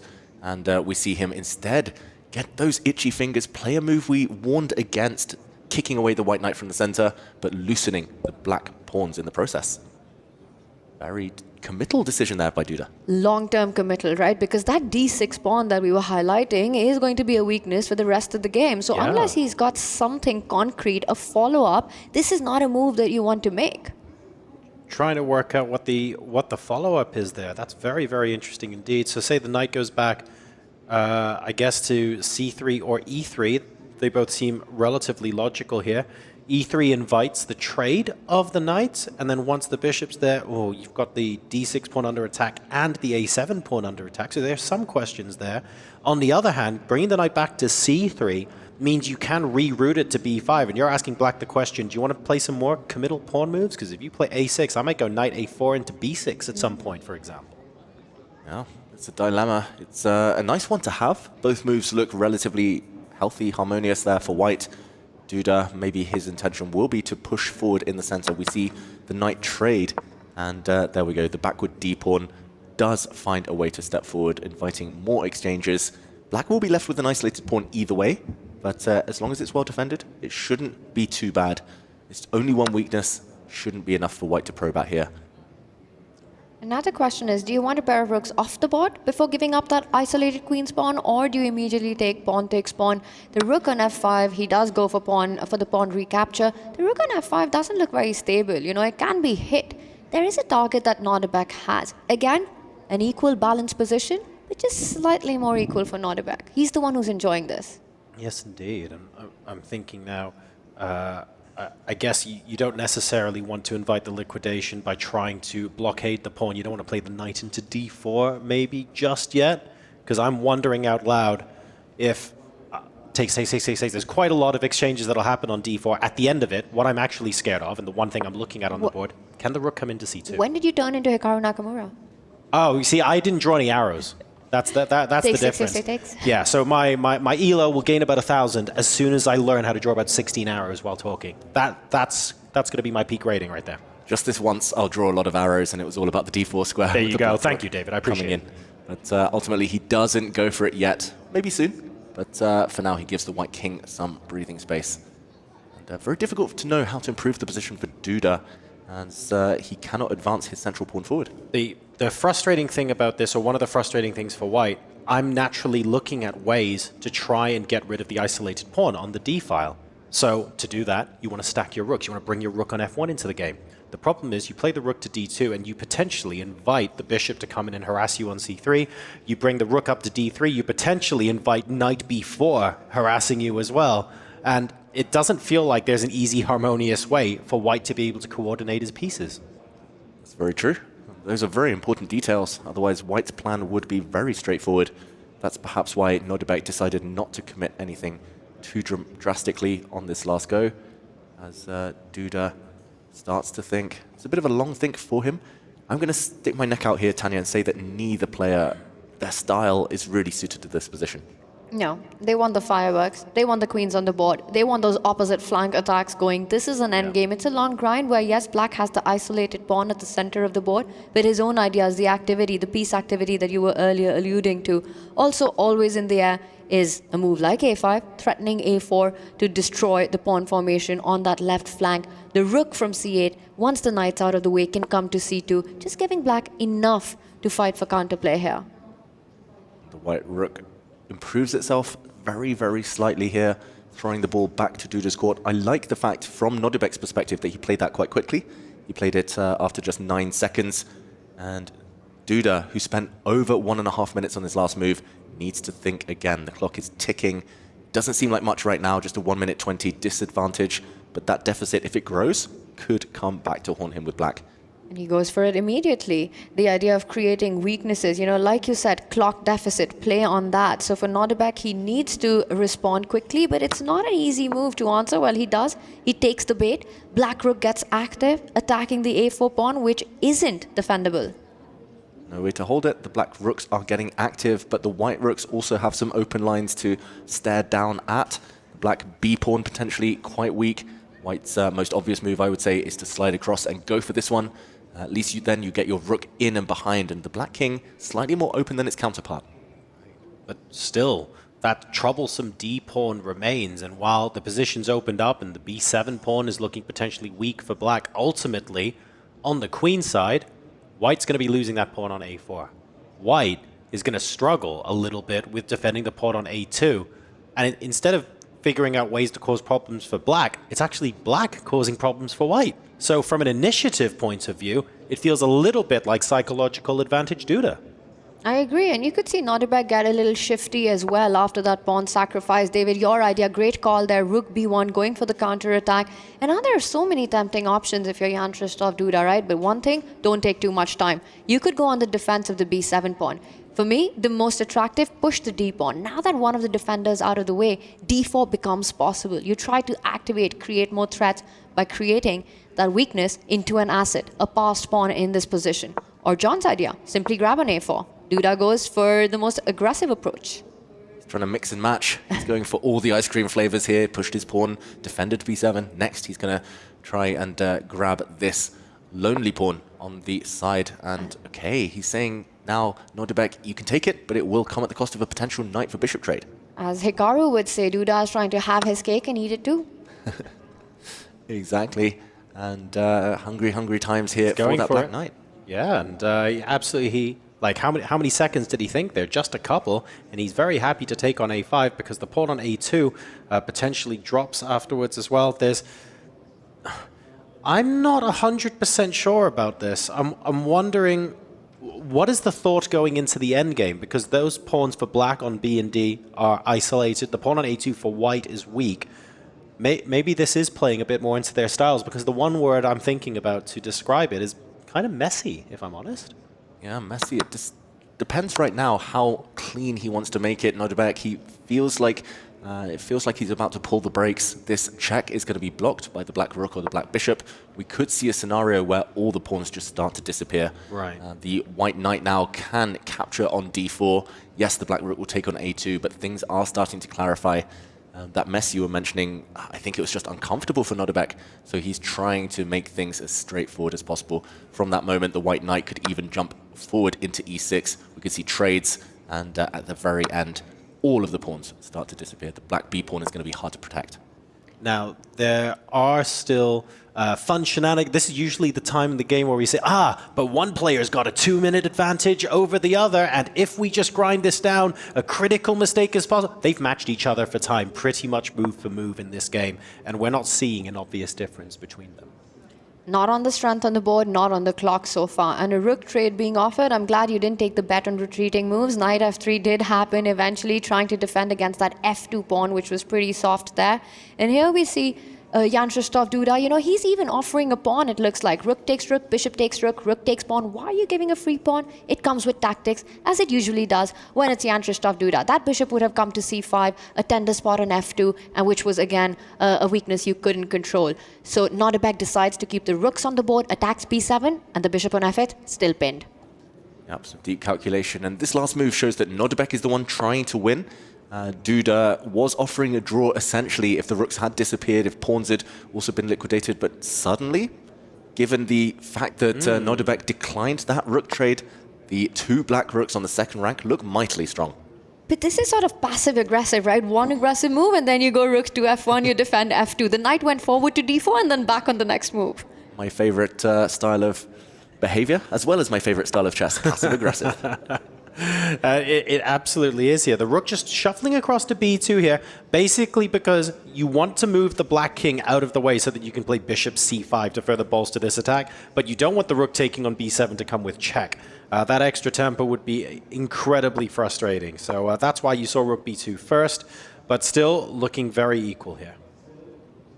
Normally you would say that the bishop with pawns on both sides of the board is the preferable minor piece.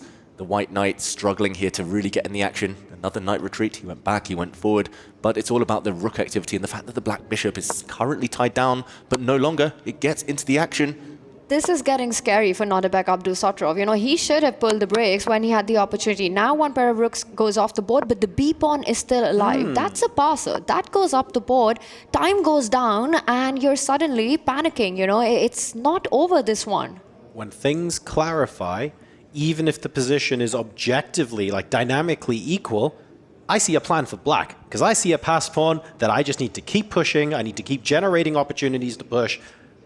I'm looking for the plan for white now, you know what I mean? So suddenly, in terms of time usage, in terms of clarity of plan, I feel like Duda has a better idea of where things are going. Exactly, and it's a matter of time before he starts pushing that pawn. The only reason the black b pawn hasn't pushed so far is that the white rook might be able to give some checks from the side. Duda, meanwhile, retreating his own rook. I'm going to say it's still a 3-result game, depending on how much risk both sides want to take, how the race turns out when black starts pushing. But for now, a threat on the white pawn. Draw the most objective result here, you know, but Duda's got chances because he's got the B pawn, and it is a draw. That was quick. The most objective result, the fastest caster curse we've had in this tournament so far. Tanya, you absolutely called it. The players happy then. to move forward and go to Armageddon. Now, I have to say, this match so far, surprisingly peaceful. We've been throwing words around like firebrand, like the best defense is a good offense. We've been putting a lot of hype into how unbelievably aggressive both of these players are, and they can be. But so far, you know what? A little bit reserved, maybe keeping something in the tank.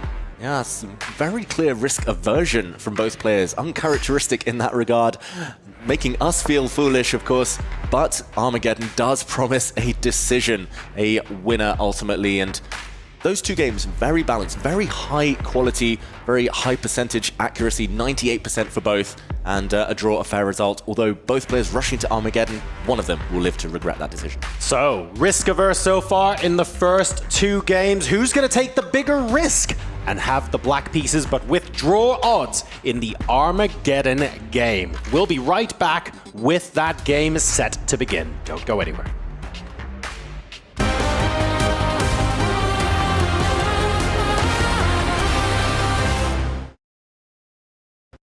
When the world of business is constantly changing, you need to stay ahead.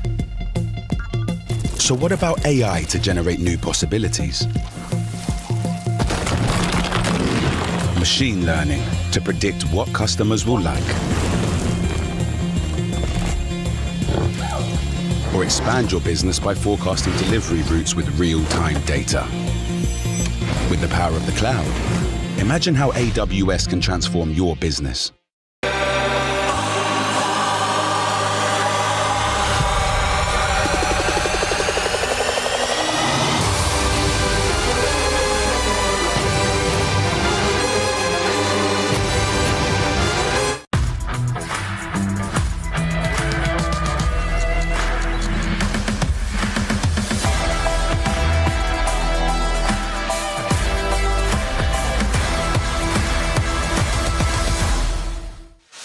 Welcome to the most exciting format in chess, Armageddon, the ultimate tiebreaker. Armageddon grants White more time on the clock, but in return, White must win. A draw secures Black the match point. White will start with 10 minutes. Each player submits a confidential bid with the amount of time that they are willing to play with to take Black and get those coveted draw odds. The lowest bid gets to play Black and plays with the amount of time that they bid. The opponent gets the full 10 minutes. Let the Armageddon commence.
One more time before we close out day 2 of chess at the Esports World Cup. It is Armageddon. Duda versus Abdusattorov. Twisted Minds versus Navi. And one game to decide who will move on to the quarterfinals and who will get his key crushed on this stage straight after the game. The stage is set. We're getting ready for the match now. What do we think these players will have bid? Do we still think 6 minutes is a bit too much? They were using time pretty much equally in the first 2 games, so I feel like maybe risk averse is the way to go. How low can you go? That's the big question to get the black pieces. I say nothing below 7 minutes should be legal. Yeah, Group D, the group of death, we've been calling it. It will be the death of someone's chances here in Riyadh. But ultimately, there have been no clues as to who the better, more informed player is today. They've just been equally impressive. Well, we're going to be tipping the scales slightly in just a moment because one of these players is going to get draw odds. A draw would be the equivalent of a win for them, and we can now reveal that the bids, again, extremely close, not quite 4 seconds, but very close. It is Duda who will be playing with 7 minutes and 18 seconds on the clock. So he will be playing with the black pieces, but critically, if the game is a draw, Duda will advance. Nodirbek, Abdusattorov bid 7 minutes, 25 seconds, just 7 seconds more, but it was enough to lose the bid. So he'll start with the white pieces and have 10 minutes, but it's a must-win situation. And guess what? He's been there before. This is his second Armageddon of the day. Yep. This is the second time he starts with the white pieces, and Absolutely. we all know how the first one went, taking down a Fabiano Caruana. Can Nodirbek do it again? These are the 2 giant slayers. Both have defeated Fabi to get to where they are right now. Yeah, if he stuck to his bid from earlier against Fabiano Caruana, Nodirbek just went a few seconds lower, he would have won this bid. He would have got the black pieces. 7 minutes plus is the sweet spot, but that experience earlier today of an Armageddon, especially with the white pieces, must win. He was successful. You would think that that tips it slightly in Nodirbek's favor. But here we go, we're off. It's the 4 knights defense again. And look at this. Early decision, early sacrifice for black and a mouse slip. No! Oh my gosh! What happened in D5? He had to push that pawn 1 step forward. Is he going to resign? Jan Krzysztof Duda with a mouse slip. He has eliminated. Unbelievable. For the first time, a mouse slip instantly decides the outcome of a game at the Esports World Cup. This is an occupational hazard for esports all over the world, but this is the first time we've seen it in such a crunch situation in the Armageddon game. This nobody was expecting. Wow, this is a normal opening trap. Black temporarily sacrifices a piece only to push a pawn with a fork and win it back on the next move. Quick action replay here. Knight takes pawn is a sacrifice. Knight takes e4, recaptured. Pawn to d5, wins back the material with a level position. Pawn to d6, he's just a piece down. He gives up though. Incredible drama. This is absolute heartbreak to see Jan Krzysztof Duda after the fights that he's had here in Riyadh to go out like this. But you know what? Mouse skills. That is all part of the battle here at the Esports World Cup. Nodirbek, Abdusattorov, what a gift this has been. That is unbelievable. And the pressure, look, the pressure gets to everyone. In high pressure situations, in all sorts of esports, you get mouse slips, you get someone clicking before they should, maybe peeking a corner that they shouldn't have, a little bit too early. This is the equivalent in chess. People saying there might be comparisons with that. This is exactly the sort of situation you need to avoid. Yeah, I've never seen this before in my career. I'm surprised he even resigned. There was a chance that Nodirbek would have let him off there and given him a reprieve, saying, okay, let's play on as if the game had not been kind of seeing that mouse slip and as if it were normal. But wow, I'm lost for words. With so much on the line, do you let them off at that point or do you take advancing to the quarterfinals? We won't know because it was a resignation. Let's go over now to a very interesting interview indeed for Nodirbek. Yeah, last game of the day. I'm just going to ask you straight away, brother, because that just hit us all like a truck. What were you thinking when you seen him very clearly mouse slip? You guys were back and forth those first 2 games. What was going through your head? Yeah, I mean, it's quite unbelievable what happened right now. Yeah, in general, I'm very happy to qualify for the finals, final 8. Yeah, this has been incredibly tough way. Yeah, I think it's gonna be even tougher at the finals. Top 8, baby! Top 8! You were telling me beforehand, oh, I don't know if I can do it. I can't believe I beat Fabiano. Top 8! I'm excited for I mean, taking down the number 3 in the world and then qualifying now to top 8, it has to be an incredible feeling for you. But you were already talking about how difficult that next step is going to be. So I have to ask you, your next 4 opponents, it's either Magnus Carlsen, Arjun Erigaisi, Levan Aronian, or Alireza Firouzja. Is there any, I mean, I think it goes without saying you'd like to avoid Magnus Carlsen maybe, but is there anyone that you'd like to play? Yeah, I mean, why not? I mean, a rematch against Magnus would be also great, I think. I mean, look, the storyline would be phenomenal if we had you against Magnus Carlsen, but congratulations, top 8 at the Esports World Cup. No one could have expected something like that to happen within the first couple of minutes, but that's just the way the cookie crumbles. This is the way chess goes. Ladies and gentlemen, we have our final 8 at the Esports World Cup. Gentlemen, boys and girls in the studio, tell us, what in the world just happened? Break it down.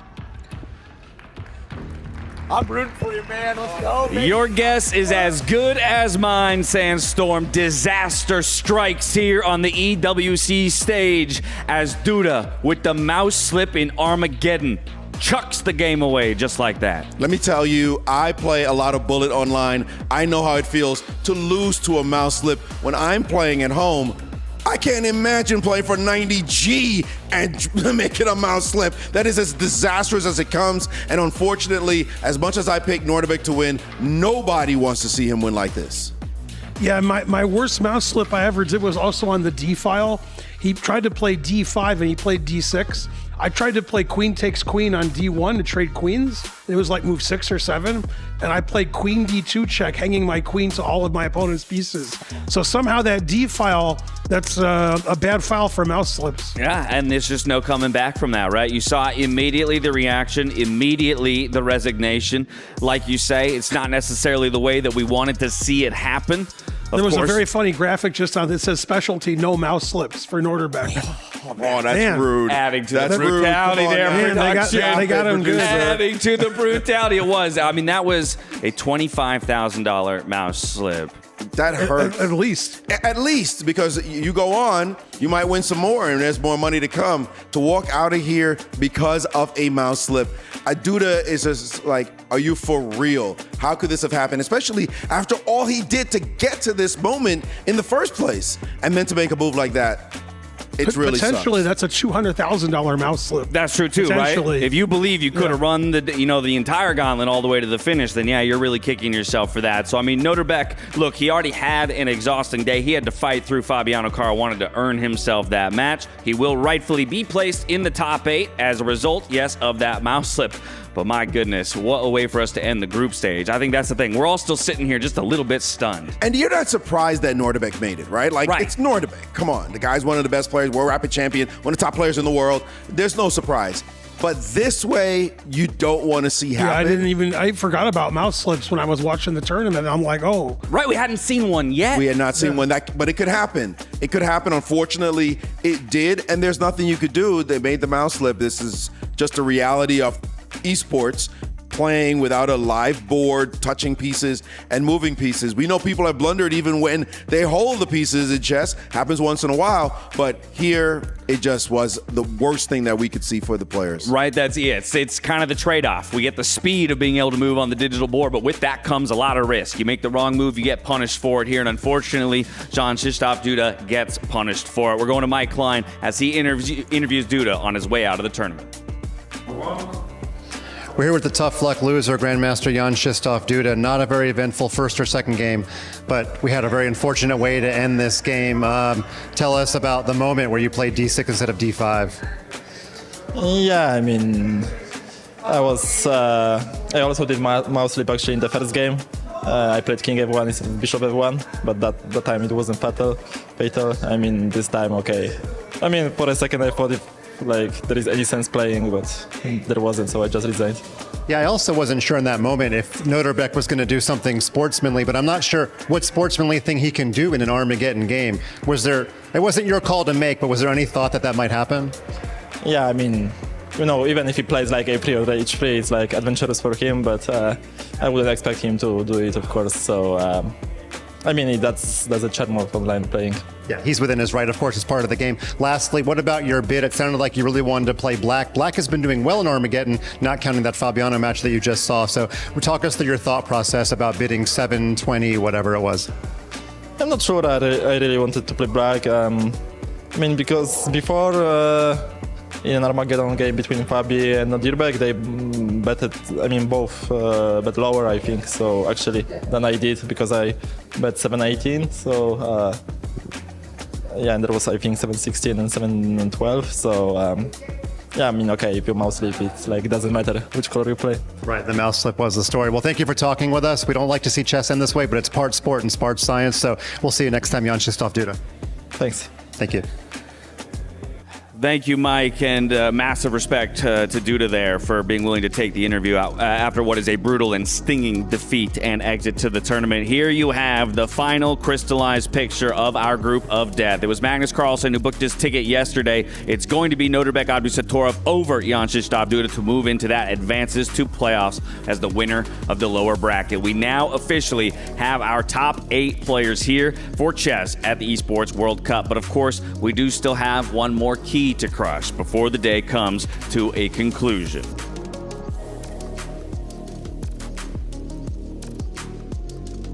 Nodirbek last time, he went for that 2-finger, 2-hand key crush. Let's see this time around. He prefers the left. He's in the left. Now he's got a handle on it. Ooh, this never gets easier for me. I can't imagine it's easy for the players. That's a good key crush. Definitely. Ooh! Yeah, it's loud. It's loud, and he heard it. It's loud. There's a no matter wince. if you know it's coming, it's going to hurt a little bit in the ear, but there he stands proud that he's got this key, and he's got to feel happy inside, giddy. I just picked up at least 90 grand, and at the same time, you're walking out going, yeah, okay, it's just what it is. Yeah, I wish I could have shown a little more on my way to getting that 90 grand, but we now have all top 8 in the books. Let's take a look at our results from today, where 4 of our 12 players managed to go through to the top 8. It's Jan Nepomniachtchi over Artemiev. We had Nihal Sarin over Anish Giri. That was their first round matchups before they had to play again. Jan over Yesipenko and Nihal over MVL. So those guys absolutely having to run the gauntlet to get their tickets to the top 8. We go ahead to the next set of matchups, and there we saw Wei Yi taking down Sindarov for a chance at Hikaru Nakamura. That one went to Armageddon, but Hikaru will join his teammate Alireza Firouzja in the quarterfinals. And then Nodirbek gets it done in double Armageddon play to close out the day. So again, really the guy who had to run the longest of marathons, if you will, here on our second day of the group stage. Much respect to the players, though, who had to win 2 in a row, because somebody was waiting, resting. Like, you would have said the odds are that the people who were resting and waiting were the ones who were going to win. But actually, players went and won twice. Nodirbek did, Nepo did, and Sarin also did. So out of the 4, 3 of them had to that's play right, Maurice. back to back to back to back. How about that? I know it's a little bit of a small sample size, but that's kind of interesting that the guys who had to play more. I would bet against that. Although I would also bet against the mouse slip on move 4 or 5. But that's why esports is so exciting. 1 minute you're in the green room relaxing, waiting for the game to end in a few minutes, and the next second you're running through the hallways trying to get to the studio because the game ends suddenly. And these sudden ends to the game can happen anytime, and you have to be ready for that. That's a good point. We got thrown for a few loops today with the action that we saw take place on the stage, but at the end of the day, we had to say goodbye to 8 of our 16 players. I mean, it really was a brutal day, and here you'll see every single one of the key crushes. These will play a role in the winner's trophy as well as the overall totem come the end of EWC. People are hurt today, of course. We saw a massive outgoing of players, and I'm not sure who feels the worst. Is it Fabiano Caruana losing on his birthday? Is it this game we saw where you mouse slip your way out of the event? Right now we see Sarin getting hurt by listening to the loudness of those keys being crushed, but he's a happy guy for sure. But yes, 8 players had to go. That's how it is. But now we have our final 8. And Nepo stepping up for his second honors of a key crush as we relive his journey to that top 8. Again, he got it done early in the day. Wei Yi He'll get his turn to crush a key. Unfortunately, after that, it will be his key that goes down to the likes of Hikaru Nakamura. Yes, and our 3 picks before the event, Hikaru Nakamura, Alireza Firouzja, Magnus Carlsen, all made it to the final 8. So maybe our predictions aren't so bad after all. Our favorites are looking good. It's once you get further down that graphic, maybe you could call some stuff into question. You mean we don't get everything right on this show? What are you saying? If we chat had their way, we would have to get everything right? Well, the cream rises to the top, that's for sure. And so we are seeing some extremely good players who are playing. We even got the dark horse in Nihal Sarin, right? And nobody probably had him on their bingo card. So we got a lot. We were privy to maybe a little bit from our experience, and these players showed why it is that the pundits were saying they should be here. Yeah, Nihal is a name that we're going to have to talk about a bit more, and probably we'll do that tomorrow to kick off the day, because he was over on the B stream. We didn't get to really see too much of his run through the lower bracket here on the A stream, but regardless, he was one of our early picks as a dark horse, someone with his speed on the mouse could really make a mess of this tournament, and I think he's living up to that so far. Of course, there was tons of action across the board today, and we do our best to catch it all, but what we can't catch, Kadia does a great job of catching for us. Let's see what they had for us as the top plays of the day. We'll get that up on the screen as quickly as we can. We can relive some of the highs and lows. I know that you have some, each of you, in your mind for what were highlight moves of the day. Let's play a little predictive game. You have any idea what's going to show up in this highlight package? Well, I got to see Nakamura's Rook H1. I thought that was an absolutely brilliant boss move in this tournament. Although when we saw what resulted in that game, it came chaos at the end. But that move was truly special. He was showing his stuff up until that point. I'm not sure they're going to show the bad move. Which I think the bad moves of the day were more interesting than the good moves today. That pre-move, I mean that finger feller with the mouse slip, that's a big moment, and unfortunately that would not be one we want to highlight. Not playing queen takes rook on e2. That would be one of the moves of the day that was missed. Exactly. We're about to get there. Oh, this move. Oh, my goodness. He could have taken when this he played one. c5 in this position. Absolutely. And a rook e5. Rook e5 was a great move. And then the rest followed. Just bang, bang, bang. I just wipe you out for missing a good move. Double exclam. Exclam. So this was kind of a combo, right? It did take maybe a blunder on one side, but then pure capitalization on it on the other side by Nepo. Absolutely. Nepo showed his stuff there in incredible style after that. And this game by Wei Yi, he definitely did show some stuff, although there were some chances indeed for Sindarov, but Wei Yi taking that piece, it was unfortunate for Sindarov. He just got shut down and he just had to resign because he didn't find the best way to continue. Yeah, from there we go to Wei Yi now stacking up against Hikaru Nakamura. Hikaru's so super smooth, this guy's, when you gave him a second chance, I say it again, Hydra, you cut his head off, guess what, 2 more grow, and look at him just bobbing his head like, hey, you should never have given me a second chance, I'm going to take you down. From banging his head to bobbing his head, that's right. how he went, from near defeat to total victory. Now we go to Nodirbek Abdusattorov over Fabiano Caruana, the first of the 2 marathons he had to run. And this one, as a matter of fact, he was just trying to find something to do to win, and then Fabi just slipped, and the snake just bit him right on the head. And that's what you got. I mean, in this format, again, it implores you to find that one opening, right, and absolutely pounce on it. No, and it's not only that, it's amazing after winning the first game with black and then losing to Fabi with the white pieces that he was able to eventually win against Fabi in the Armageddon. And you can't really predict from one game to the next what's going to happen. You might have a mouse slip. You might have your flag might fall like Wei Yi's did against Nakamura. So you never know what's going to happen in the game. That's why we play the games. That's why we have favorites. That's why we have the underdogs.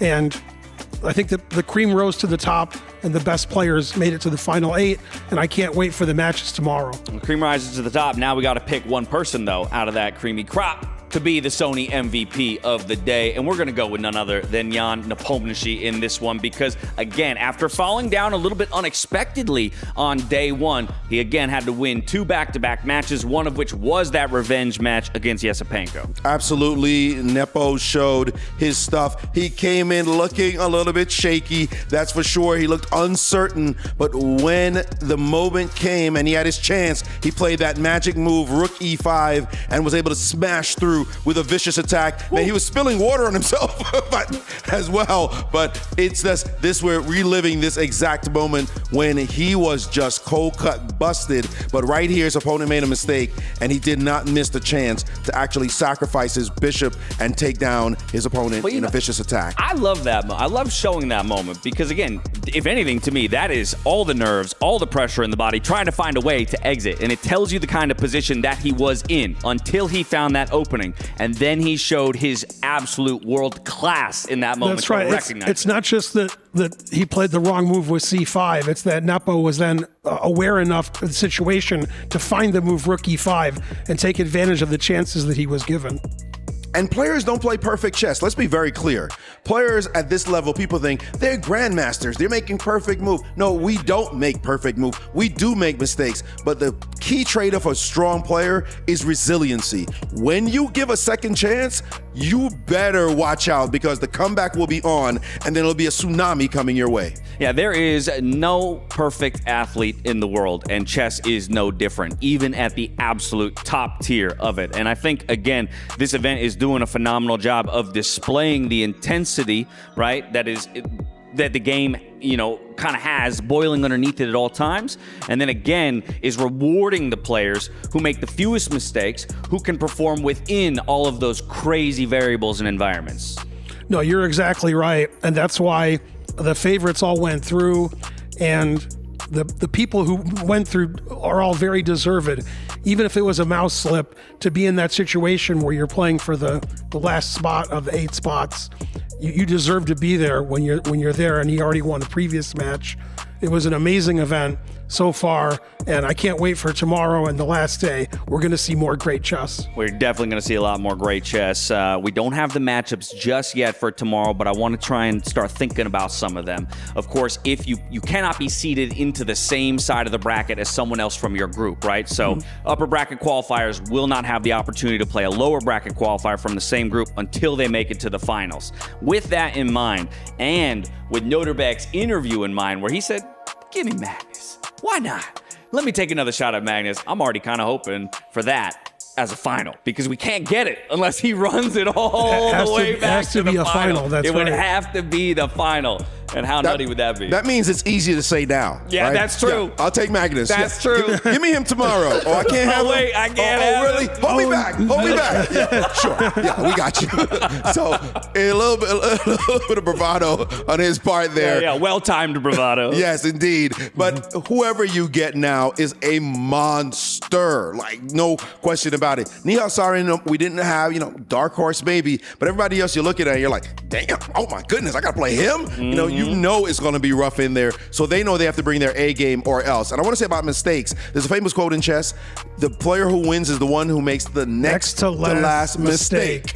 And that's what it's all about here. Just keeping your nerves. You mess up, but hey, your opponent is just one move away from doing the same thing, and you got to be ready for it. And that's an interesting distinction with chess and some other sports, right? Where it can be who makes the least mistakes in other sports, but not quite the same thing here in chess. We've got the schedule for tomorrow. Let's go ahead and take a look at it, what we have in store as we dive into the quarterfinals here for chess at the EWC. Here are your matchups for the quarterfinals. Nodirbek Abdusattorov up against Alireza Firouzja. Jan Nepomniachtchi is going to try to take on Arjun Erigaisi. Magnus Carlsen against the dark horse and Nihal Sarin. And then, of course, Hikaru Nakamura against the guy who seems to be having the hottest month of his life in Levon Aronian. Which matchup jumps out to you, Ben? Wow, all 4 matchups jump at me. I like the Hikaru-Aronian matchup. Hikaru, one of the favorites, obviously. Aronian having the month of his career. I think either result can happen in all the matches, but that's the one I'm looking forward to looking at tomorrow. I'm thinking that Magnus Sarin match looks like a heavy favorite for Magnus Carlsen, although we had Nihal as the dark horse, but Magnus is Magnus after all. I'm not a fan of the fact that the two American teammates, Olympic teammates at that, have to play against each other. That's slightly unfortunate, and you know, these guys are like, dang, dude, I'm sorry, I gotta send you home. But the top matchup, I think it was Nodirbek against Faruja. That's gonna be on with those two young players. Speedy game between those two guys. Yeah, Magnus though, Nihal, I'm looking at that one. Everyone's a fan of a good David and Goliath story, even if it's going to be tough for David in this situation. Either way, that's going to conclude our group stage here for chess at the Esports World Cup. 16 players entered, 8 have already exited, and 8 are still in contention for $250,000, 1,000 rather, club points, and we'll get ever closer to that final bout with tomorrow's matchups. We're going to be here same time, same place. You better be there too. And until then, stay healthy, stay safe, and be good to each other. Good night.